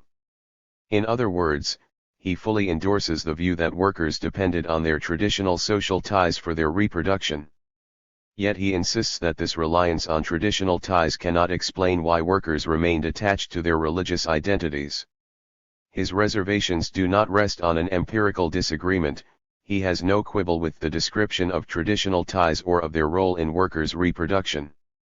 His rejection stems from a meta-theoretical injunction, that the explanation based on workers' material well-being is inadequate because any acceptable explanation must be couched in terms of the agent's culture. Any explanation that refers to workers' well-being or to their material interests, Chakrabarty insists, empties culture of all specific content. He continues. Serving the needs of survival is a function universal to all cultures in all historical settings. This functionalist logic can never be a guide to the internal logic of a culture, the way it constructs and uses its reason. The ties of kinship, religion, language, or race were of course of much economic and material utility to the Jute worker. But to see in this utility the worker's reason for valuing and retaining these bonds is to invest the Jute worker with a bourgeois rationality, since it is only in such a system of rationality that the economic utility of an action defines its reasonableness. Point 12. This is a challenging passage. Chakrabarty does not explicate why the utility of a certain set of ties cannot constitute a motivation for reproducing them. But he clearly suggests it cannot. What is more, his doubts stem from having taken a meta-theoretical position on the relationship between culture and action, and this position inclines Chakrabarty to discount the possibility that workers' material interests, or their needs, could have served as reasons for their choices. To make headway, we will have to reconstruct what his underlying theory of action might be. This is what Chakrabarty seems to be saying: explanations of social action are obliged to reconstruct agents' reasons for their actions. These reasons are based on agential beliefs, both descriptive and normative, about their social world, their conception of their social surroundings, about what is good, what is bad, what is desirable, what ought to be avoided. But such beliefs are centrally shaped by the agent's socialization into a particular culture. Point 13. The grounds on which choices are made are, in this sense, internal to the culture into which they have been socialized. Hence, if historians are to seek out the reasons for agents' choices, they have no alternative but to decode the internal logic of a culture, since it is this logic that shapes agential reasoning. Consequently, arguments that appeal to utility are problematic. They rely on the notion that agents make choices based on the likely effect of these choices on their material well-being. Point 14. To Chakrabarty, the problem is that such an approach has to impute reasons to them rather than explore how a culture constructs and uses its reason. Materialist explanations thus force agency into a universalist logic, instead of respecting the fact that it is locally situated understandings that motivate action. Call this the argument from internalism. Point 15. We now seem to have an idea why Chakrabarty dismisses materialist or structural explanations for the Jute workers' choices. This raises the next question: if considerations of physical well-being have no relevance to workers' attachment to their traditional social ties, what does? Based on the preceding discussion, The answer will have to be aspects of their culture, since it is their culture that generates their reasons. Unfortunately, here too Chakrabarty offers an exceedingly cryptic defense of his view. His basic proposition is that workers clung to their religious affiliations because acted out of an understanding that was pre-bourgeois in its elements. It was not that they did not value things economic. Poverty itself would have often brought home to the worker the value of money. Yet the economic utility and the reasonableness of an action were different categories, the former often subsumed under the latter. Point 16. The central point of this passage is that the workers' choices were motivated by a certain kind of normative orientation, what Chakrabarty calls their pre-bourgeois consciousness. This pre-bourgeois consciousness gave primacy to particular values and, as a result, drove workers to support whichever social institutions were most closely aligned with these values. The two that Chakrabarty sees as central are notions of community and honor. Point 17. For the Indians working in the jute mills, what mattered above all was to defend their conceptions of honor and dignity and to reproduce their ties of community. The high valuation of these norms had two important ramifications. First, it meant that distinctions based on birth, religion, language, kinship were central to the jute mill workers' sense of identity. 18. This is another way of saying that they were naturally disposed to value their traditional social ties. Second, of all the conventions that appealed to these groups, religion was, perhaps, the strongest source of a notion of community and, therefore, of a sense of identity and honor as well. 19. The argument here is very much in line with the one espoused by Parchaturji. Workers' politics could not have been governed by their interests because their normative orientation precluded that possibility. A pre-bourgeois consciousness revolved around the notion of community and obligations to that community. This is how the internal logic of a culture explains the choices that workers make. Contrast this orientation with one that is typical of a bourgeois consciousness. For workers imbued with this second kind of orientation, it is possible to act in accordance with their individual interests. What makes it possible is that bourgeois culture is centered around concepts of equality and citizenship. The emergence of these norms is accompanied by the creation of a distinct public sphere, and the relegation of religion to the domain of the private. Politics thus becomes anchored to the public sphere, in which individuals interact as juridical equals and are therefore able to conceptualize themselves as distinct entities, separate from the community and with interests of their own. Correspondingly, the traditional norms associated with religion are reproduced in a distinct plane of social interaction, the private. That is the process by which bourgeois consciousness enables workers to recognize, and appreciate, their material interests. The Indian worker, by contrast, lacked these cultural resources. Unlike in the case of the citizen, the jute worker's political culture, lacking any bourgeois notions of equality of the individual, had not split him into his public and private selves, and he had not, unlike the citizen, relegated all the distinctions based on birth to the sphere of the private. In this sense, the jute mill worker had never been politically emancipated from religion. Religion, therefore, or we could say, ethnicity, or language or other similar loyalties formed the stuff of his politics. Point 20. So long as he was not politically emancipated from religion, the worker could not be expected to act on his interests, because to do so presumed a capacity to prioritize interests over commitments which the workers in India lacked. It follows that, until Indian workers were politically emancipated from religion, until, that is, they were schooled in a properly bourgeois culture, they would not have the psychological resources to translate their interests into reasons for action. Notice that this raises an interesting puzzle for Chakrabarty. Whence would this culture come? It seems unlikely that it would emerge from the worker's own consciousness, since that consciousness actively reproduced the very ties that precluded the emergence of interest-based action. This is why, claims Chakrabarty, even after a decades-long process of industrialization in the environs of Calcutta, working-class culture revolved around communal and ethnic ties. Chakrabarty makes this argument in his concluding statement about the jute mill workers' consciousness. So, even though jute mill workers showed signs of being aware of their commonalities with other workers, and even though they sometimes acted on their common interests, In the Jute worker's mind itself, the incipient awareness of belonging to a class remained a prisoner of his pre-capitalist culture. The class identity could never be distilled out of the pre-capitalist identities that arose from the relationship that he had been born into. 21. As depicted by Chakrabarty, this was not a situation in which the workers' experience in the mills gradually imbued them with a sense of their interests and hence the ability to act on their needs. To the contrary, their pre-bourgeois consciousness set limits on the lessons they could take away from their experience. The language here is striking. Workers were prisoners of their pre-capitalist identities. Newer identities would be nothing more than distillations of the earlier ones.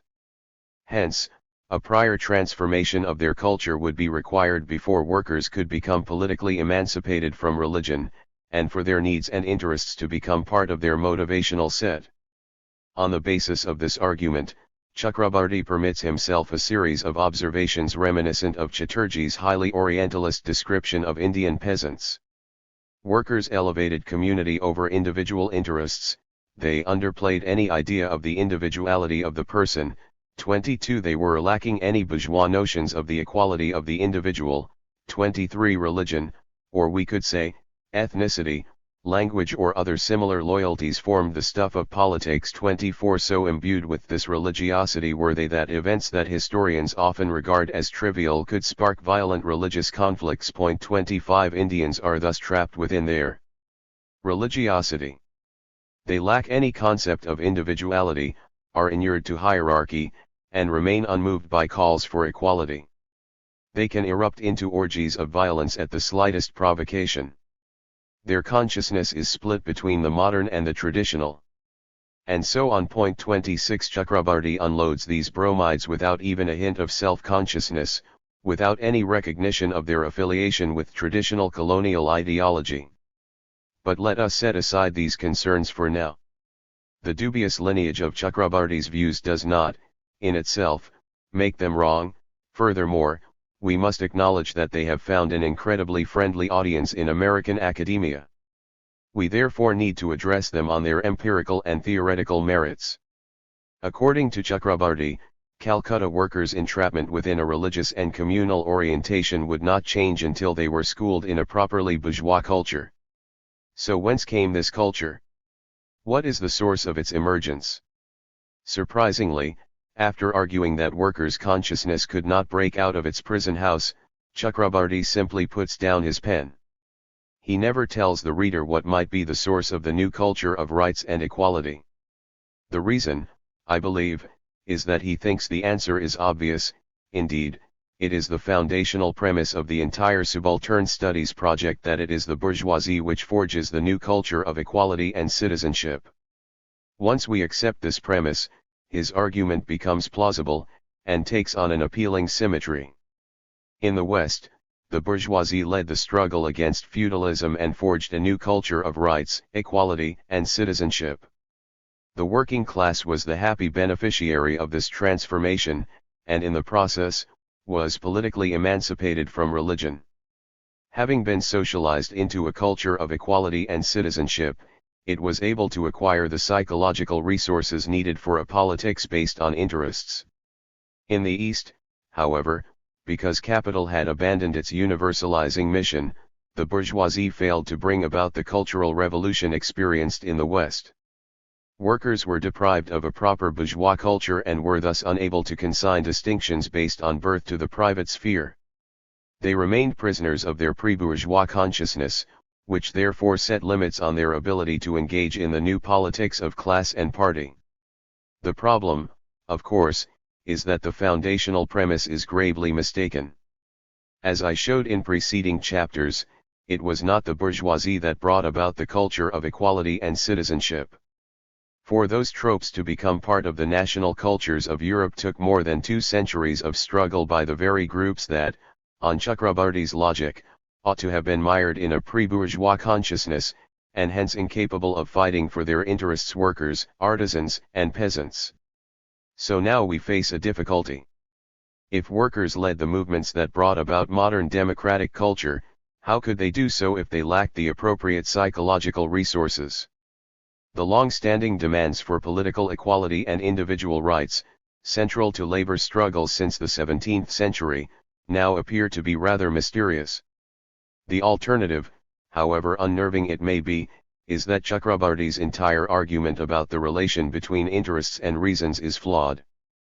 Perhaps workers in the West were indeed capable of recognizing and acting upon their interests, even while being steeped in a traditional culture.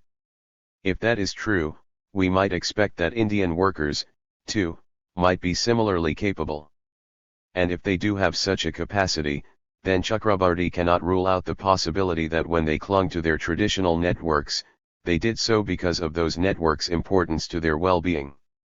The rest of this chapter shows that Chakrabarty is indeed mistaken in his rejection of materialism.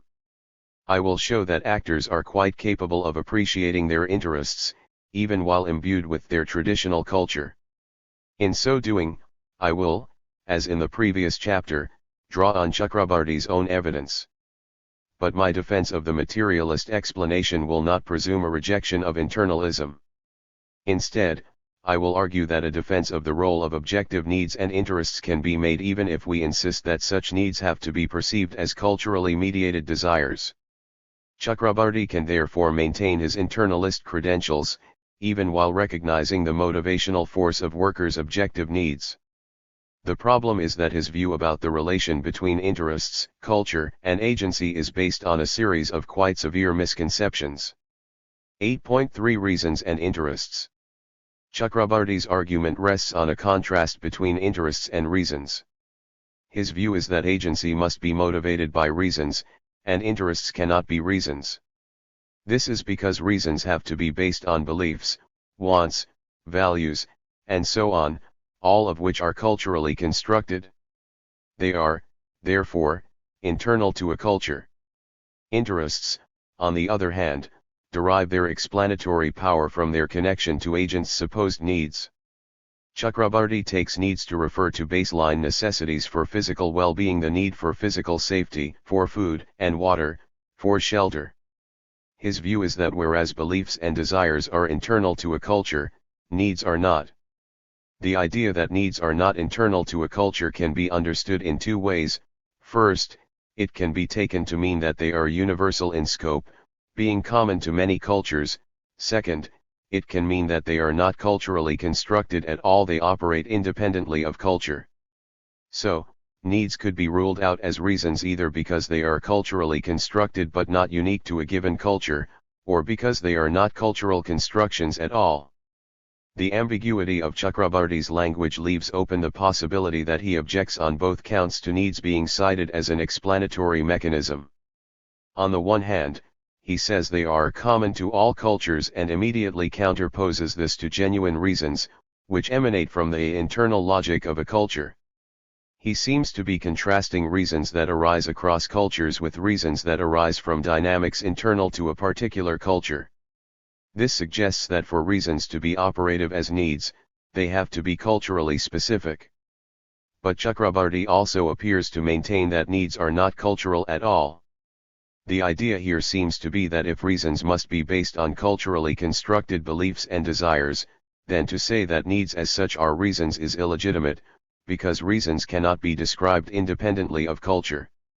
What motivates agents is not needs per se, but needs as encoded through their culture. So, at best, needs-based explanations are incomplete and, at worst, deeply misleading, because unless we know in what culturally constructed manner agents experience them as genuine desires, we cannot be certain that needs are capable of motivating actions. Since it is unclear which version Chakrabarty believes, we will have to examine both. Must internal reasons be culturally specific? First, objections first. Let us consider the notion that any motivation cannot count as a reason if it is common to many cultures. It is hard to believe that anyone could seriously raise this as an objection, but since Chakrabarty is so obscure, we are forced to raise it as a possibility. The basic problem with this argument is that it equates a reason's being internal to a culture with its being specific to that culture. Surely this is unwarranted. When agents are motivated to undertake a particular action, say, to leave their village and look for employment in a nearby city, they do so because they think there are good reasons for doing so. These reasons are causally relevant insofar as they impel the agents to undertake the action. When an agent considers her reason for an action, she judges its motivational force on how closely it aligns her goals with the strategy that the reason recommends. She says, living here in my village will not provide me with the resources I need to survive, whereas finding a job in Calcutta probably will. This seems like a good reason to pack up and leave for Calcutta, and try to find employment in the mills there. But Chakrabarti seems to be urging that we hold off accepting such a motivation, acquiring the resources needed for survival, as a genuine reason. For him to permit it to count as a reason, we would also have to show that such a motive is uniquely Bihari. So, if workers in France were confronted with similar circumstances, their reasoning would have to be different. Now we begin to see how bizarre this demand from Chakrabarti is. Surely all we can reasonably require is that reasons we impute to the agent be described in a manner recognizable by them. To demand that reasons also be unique to an individual's culture seems outlandish. So a reason can be internal to a particular culture while also being common to other cultures. This means we can accept the argument from internalism but deny Chakrabarti's conclusion. In other words, we can agree that reasons should be sought in agents' desires but deny that the desires must be unique to their culture. Those same basic desires might be internal to other cultures as well, and in that respect could be more universally operative, but that does not make them any less internal to this particular culture. Thus, the grounds on which Chakrabarti rejected structural explanations for workers' attachment to their religious or ethnic ties may now themselves be rejected. We can therefore be internalists about reasons but also accept the structural explanation. Can needs function as reasons at all? It is unlikely that Chakrabarti really adheres to the objection I examined above.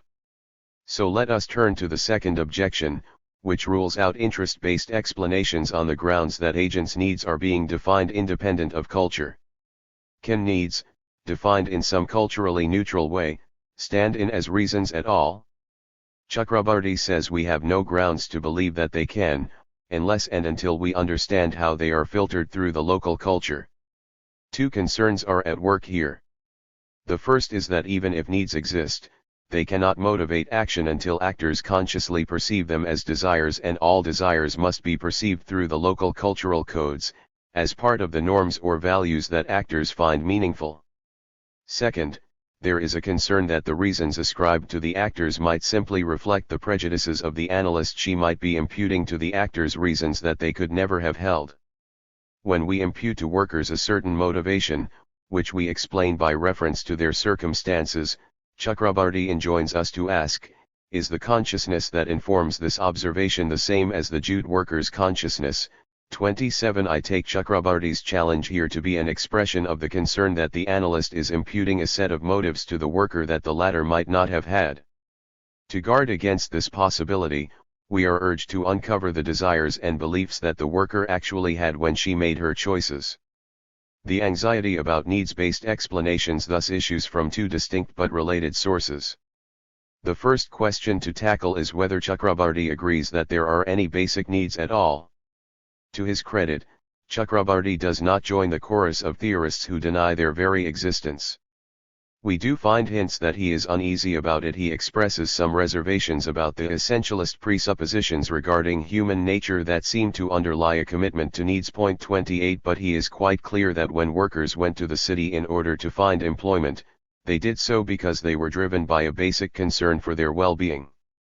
As he observes, in a life characterized by poverty and insecurity of work, a laborer's need for economic and physical support from kin and linguistic or religious community extended far beyond the stage of obtaining employment. 29. Or again, the ties of language, religion, or village thus served the worker well in regard to his need for accommodation and shelter. 30. And the structure of the labor market was such that the ties of language, religion, or kinship, had a practical and economic utility to the worker in his struggle for survival in the face of poverty and insecurity. 31. He gives the example of a female migrant named Mia, whose existence depended to a large extent on the material assistance she received from her co-religionists. 32. In all these passages, Chakrabarti recognizes that workers had real needs, and he describes them in culturally neutral language. The needs for physical support, for accommodation and shelter do not emanate from peculiarities of Indian culture. These are not culturally constructed drives, and Chakrabarti clearly sees them as independent of the culture. Chakrabarti, then, does not believe that all needs are purely cultural constructions. 33. He takes seriously social agents' objective need to protect their physical well-being. The next question to arise is whether these needs can serve as sources of motivation for the agents. The difficulty for Chakrabarti here is that once we admit to the reality of basic needs, the grounds on which to deny their motivational power become shaky. Our confidence that agents will be sensitive to their basic physical needs requires no heroic assumptions about their cognitive abilities, nor does it involve imputing to them a bourgeois consciousness. It is a precondition to any culture that the social actors who comprise it have found means of sustaining themselves. If agents do not perceive the need to find subsistence, then the elementary precondition for the culture's existence has not been met. Hence, every culture must have codes through which agents can recognize their basic needs as desires. For it to fail in this regard would consign the culture itself to oblivion. It follows that basic needs not only can become reasons, but they must become reasons. This means, in turn, that there is nothing particularly bourgeois about the mental state that orients human beings toward their basic well-being. The upshot of the preceding argument is that at least some basic needs can be assumed to generate codes appropriate to their protection. If so, we can also assume that the needs can serve as a motive for action, even if we insist that all motives have to be perceived through the lens of culture. Agents will understand their needs as reasons for action, since they will recognize the needs through whatever discursive scheme is available to them. Pace Chakrabarti, in order to cite needs as reasons for action, we do not have to know how a culture turns these needs into reasons. We will be justified in imputing to the agents the codes in which they probably felt their needs as real desires. When social actors are observed to be in situations where their basic well-being is threatened, and if we observe that they resort to a particular strategy that has the effect of increasing their chances of survival, then we can justifiably ascribe to them a mental state of having a reason that would have motivated them to adopt this survival strategy. We can, in other words, infer that they undertook that action because they had good reason to do so. Take the example of Mia, the jute worker whose existence depended to a large extent on the material assistance she received from her co-religionists. 34. Suppose it was learned that Mia placed great value on her ties to her co-religionists and sustained her ties with them during her tenure in the jute mills. We would have to impute to her a mental state, some complex of reasons that we think would connect the material importance of these ties to her decision to sustain them. Chakrabarti's worry is that the desires she actually perceived may not have been the ones we ascribe to her, and in ascribing them to her, we might be projecting our own preferences onto her consciousness. Now, this is formally true, but is it likely? More important, would it be typical? The motive we ascribe to her is something like, my ties with these people are my lifeline while I work in the jute mills. If I break these ties, I lose my most important source of material support. It makes sense, therefore, for me to maintain my relations with them. Is it unreasonable to assume that Mia might have had reasons of this kind, given what we know about her? Merely posing the question shows how strange it is. Mia has a choice between turning away from social ties that, by Chakrabarti's own description, are the key to her very survival, and accepting those ties as valuable to her. If she did not agree that there was good reason to attach value to these ties, we would have grounds to think that there was something terribly wrong with her, that she was suffering from some kind of cognitive failure. Hence, even when we do not know the particular codes in which needs translate into desires, we can infer that some such translation took place. We only have to be confident that the actors would recognize and comprehend the reasons we impute to them, and would, if they had the opportunity, validate those reasons as more or less accurate. 35 Even though Mia may not have thought about her decision in exactly the terms I have described, I just need to be confident that, were she to come upon my description, she would take it as a legitimate construal of her reasoning. She would deem it so even though we are separated by a century of historical development, because the reasons that I ascribe to her are not especially complex, nor are they particular to her local culture. Precisely because they relate to some very basic needs, they belong to a family of reasons that could be understood across every culture. The reasons will therefore be internal to every culture. We must conclude, then, that a structural or materialist explanation for workers' attachment to their traditional ties can be accepted by anyone who hews to internalist principles. Thus, Chakrabarti is entirely justified in observing that an agent's reasons have to be perceived in codes that are internal to his culture. His error is that he thinks the codes required by the structural explanation would be alien to Calcutta's jute workers. Quite the contrary, the reasons that his interlocutors impute to the workers would be as recognizable to them as they are to us. 8.4 Interests and Culture. We have now seen that there is every reason to believe that members of the laboring classes in India were capable of recognizing and acting upon their individual interests, and that despite subaltern theorists' endorsement of cultural essentialism, their own evidence shows this to have been the case. This leaves us with the sense that interests do count as causal and as explanatory factors in social agency, whatever the cultural background of the agents might be. For many students of the East, this sort of assertion generates considerable anxiety. It seems to veer toward the image of the asocial individual, hovering above his culture, ranking his preferences, and remorselessly disposing of social relations as they lose value on his utility meter. Arguments like those made by Chatterjee and Chakrabarti, which reject the relevance of interests, casting them as instances of bourgeois consciousness, fit with a widespread suspicion that interest-based explanations abide by an impoverished conception of social agency. I have already shown that reference to needs or rationality need not efface agents' cultural commitments, but it is likely that the arguments offered thus far will be deemed insufficient unless they are backed up by a more general account of culture and rationality. So, in this section, I will try to allay such concerns by offering a summary of the underlying conception of agency that is at work in my argument, in hopes of showing that the recognition of interests does not amount to a rejection of culture. It does, however, require that we accept the limits of culture as a source of agency. Two objections often figure prominently in criticisms of materialist explanations.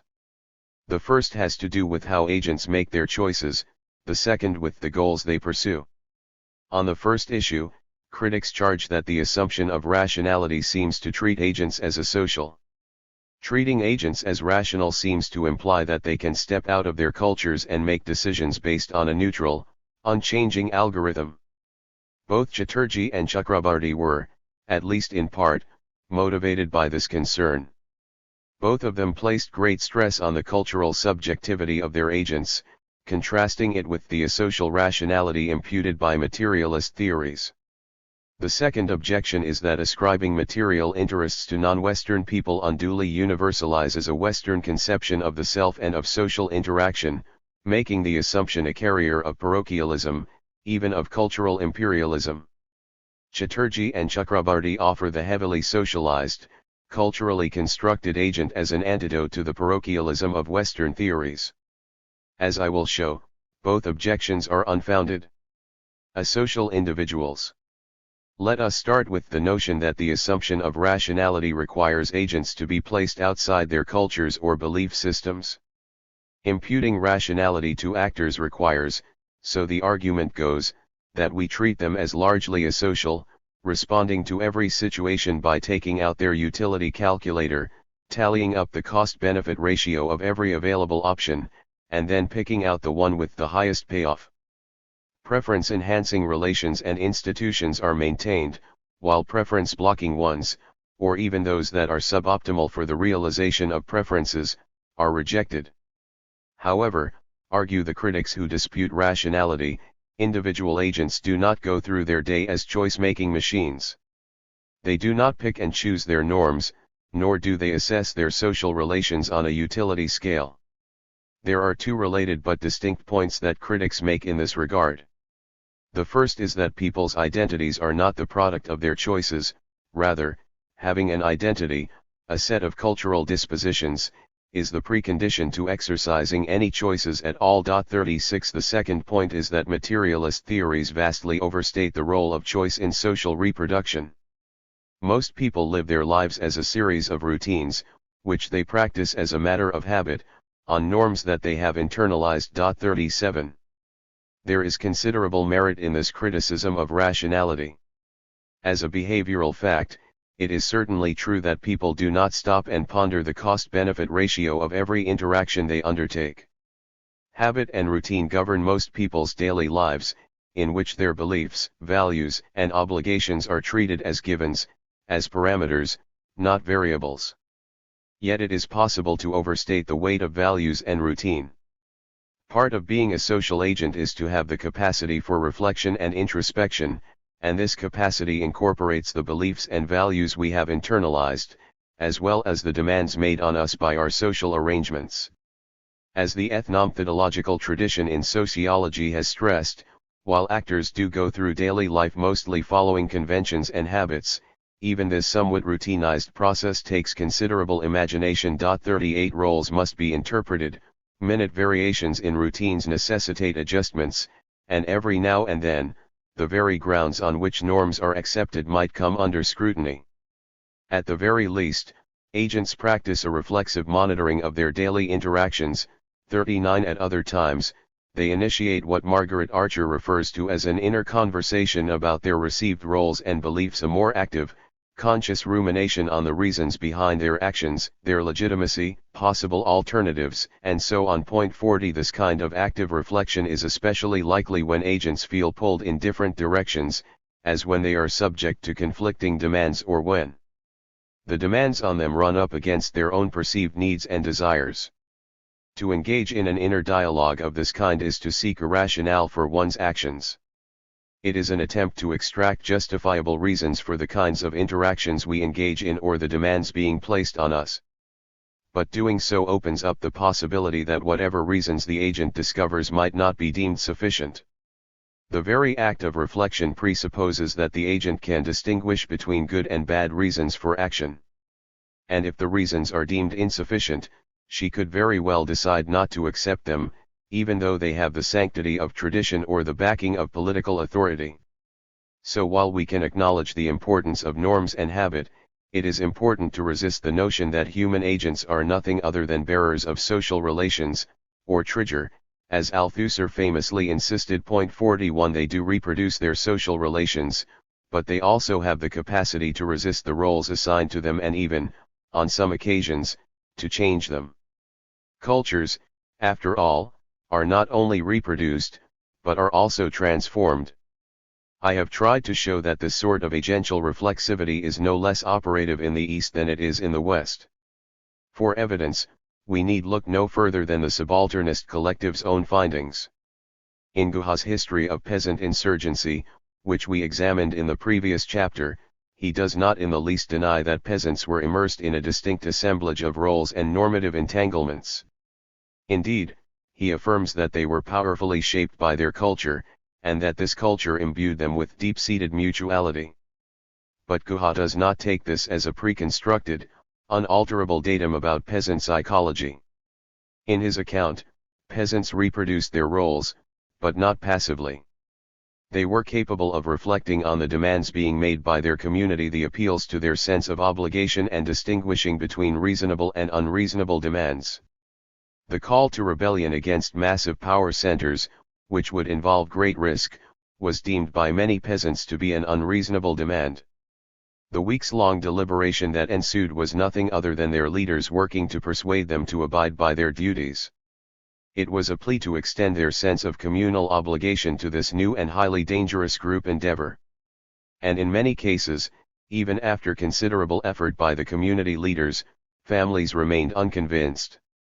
When peasants called for more deliberation and a stronger justification for the risks they were being asked to undertake, and when they contemplated refusal, they were making choices about their culture, even while being immersed within the culture. Similarly, in Chatterjee's analysis, when peasants decided to usurp lands belonging to their neighbors and enrich themselves, they were doing so in spite of the general norms endorsing mutual sacrifice and solidarity. They could not accumulate more land for themselves without rejecting some of the norms into which they had been socialized. In so doing, they were making choices about their culture. And in Chakrabarty's analysis, when migrants came to the city, they constructed new communities when they became involved in trade unions or forged new social solidarities with migrants from other parts of the country. They showed themselves capable of forming a different cultural sensibility organized around a more secular and economic axis than the one into which they had been socialized. It is because they exhibited this capacity for adopting new identities that many historians see their attachment to regional or religious networks as a choice they made, a choice that must be explained, and it is a choice precisely because they showed that they were capable of opting for social networks of a quite different kind. What all of these examples show is that agents have the capacity to reflect on, and even reject, aspects of their culture. At the very least, they show that we need not assume as social individuals in order to allow for social choices. But the examples also show something more. In all of them, actors are not simply making choices about their norms, but are doing so on broadly similar grounds. They are choosing in a manner consistent with their material interests. To return to Guha's account, it is not just that peasants airily demand public deliberation as an end in itself. They call for a discussion because they are worried about what the call to arms will mean for their well-being. They make their choices after some discussion and reflection on how taking up arms will affect their individual interests. Similarly, Chakrabarty's migrant workers are aware that their attachment to their religious networks makes sense because it is crucial to their economic survival. Choices are, in these examples, made on clearly identifiable grounds. They seem to serve actors' material interests. And since many historians of the East are unnerved by this kind of talk, we must now turn our attention from the actors' capacity for choosing to the ends served by their choices. The problem of interests. Are the grounds on which agents make their choices entirely constituted by the agent's culture, or are some goals independent of culture? If the former, then the mere fact that actors can make choices, as argued in the preceding section, does not get us very far from the kind of culturalism espoused by the subalternists. Choices will be in pursuit of goals that are themselves generated by the culture. Agents will thus reflect upon certain norms, as described above, but only by drawing on other elements of their normative ensemble. However, if there are some goals, some needs, or interests, that are independent of culture, then we have the basis of a different and more materialist accounting of agency. In this case, agents will have the capacity to recognize instances in which their roles or norms are causing real harm when their obligations are undermining their well-being. All the cases examined thus far seem to point toward Indian workers and peasants having just this sort of capacity, even though Chatterjee and Chakrabarty deny it. How demanding must our assumptions about rationality be, then, in order to make sense of these examples? Arguments in defense of objective needs tend to enumerate those regarded as fundamental. Point 42. They describe the various needs that agents are presumed to have and then explain why we should accept those particular candidates. Here I will instead take a more conservative approach and simply defend one need, which seems operative in all the cases we have discussed in this chapter and the preceding one. I wish only to make the case that the thoroughgoing hostility evinced by Chatterjee and Chakrabarty to any talk of interests is unsustainable. In other words, I want only to demonstrate that some objective needs, and hence interests, do exist, and that agents can act in accordance with these interests. Just how many such interests, or needs, there are is of secondary importance. Enumerating them would add to my argument but would not change its basic thrust. I defend only one such need here because it is the one for which there is the most copious evidence in our case studies, and so it is the easiest to defend. Moreover, acknowledging the existence of even this one particular need has a rather remarkable payoff. It explains much of the political history we have covered throughout this book, and it enables us to tie together the political struggles of laboring classes in East and West as part of one, dare I say it, universal history. The single objective need I wish to defend is the same one I have already examined, the simple need for physical well-being. By this I mean the need to ward off direct bodily harm by others and the need for a livelihood.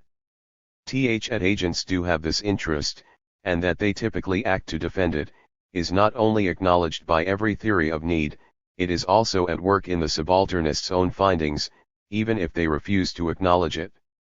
It is the rationale for Guha's peasants' refusal to fall into line when their leaders issue the call for rebellion. It is the reason Chakrabarti's migrants leave the familiar setting of their village to seek employment in faraway Calcutta. It is why they try to minimize risk by relying on their kinship circles in the city. It is why Chatterjee's peasants accumulate land for themselves when given the opportunity, since more land means greater security of their well-being. 43. It is why they resist rental demands from their landlords in times of dearth. In all these instances, Indian peasants and workers exhibited the capacity to think about their socialization and to reject certain of their cultural codes. We can now add this clarification: they rejected their codes when these codes undermined the conditions for their physical well-being. Agents made choices, to be sure, but what all of these choices had in common was that they were in defense of their physical security. The concern for basic well-being thus constituted the grounds on which the choices were made. 44. The concern for well-being, we should note, does not amount to a maximizing strategy. To assume that agents are cognizant of, and defend, their physical well-being does not entail that they maximally advance their economic interests. When Chatterjee and Chakrabarti invoke the spectre of a bourgeois consciousness to dispel any talk of interests, they trade on this illusion. They suggest that if actors are allowed to be interest-sensitive, then they must also be relentlessly self-oriented. The former, however, does not entail the latter. It is certainly true that one particular version of interest-based theories, developed by neoclassical economists, takes actors to be maximizers of the kind that Chatterjee and others have in mind. 45. But this is a conception that is now widely rejected, even within economics and certainly outside it. One prominent alternative has been to treat actors not as maximizers but as satisficers. In this view, actors do not choose strategies because they maximally advance their interests but because they are simply consistent with those interests. Choices are made not because they are the best possible ones but because they are good enough. 46. Hence, if, as satisficers, agents are taken to have an interest in their well-being, it does not imply that they seek out personal gain from every interaction, nor does it suggest that culture is just a cover for welfare maximization. It merely suggests that culture cannot extinguish people's regard for their basic survival needs. In sum, for agents to be rational does not require that they be a social automata, nor does it take them to be unrelenting hedonists. What I have defended is a stripped-down, minimal account of rationality, just enough to accommodate the empirical cases we have examined in the past 2 chapters. I have stayed close to the subalternists' own historiography, since they believe that their findings cannot be accommodated within a conventional materialist framework. It is around these case studies that they build their theoretical arguments for the specificity of the East, for its peculiar modernity. They believe that the political culture they have uncovered is the product of a very different kind of psychology than the one assumed by Western theories. They also seem to believe that it is in fact different from the psychology of subaltern classes in the West. One point in the subalternists' favor, as theorists, is that they at least try to base their arguments on real evidence, unlike so many post-colonial theorists, for whom avoidance of evidence is something of a first principle. I have examined Guha's, Chatterjee's, and Chakrabarti's evidence with some care because it deserves to be taken seriously. What emerges is that their own historiography undermines their argument for Eastern uniqueness. There is simply no evidence that Indians were indifferent to their individual interests. What we have seen is that the laboring classes were no less capable of recognizing when their basic needs were threatened, and that they made choices intended to protect those needs. In other words, they took the protection of their needs as a reason for action. I have offered a theoretical framework intended to accommodate this fact about agency, its interest sensitivity, while also recognizing that social agency is immersed in local cultures. Where my account differs from the subalternists is that it does not allow culture to extinguish a regard for one fundamental interest, the concern for physical well-being.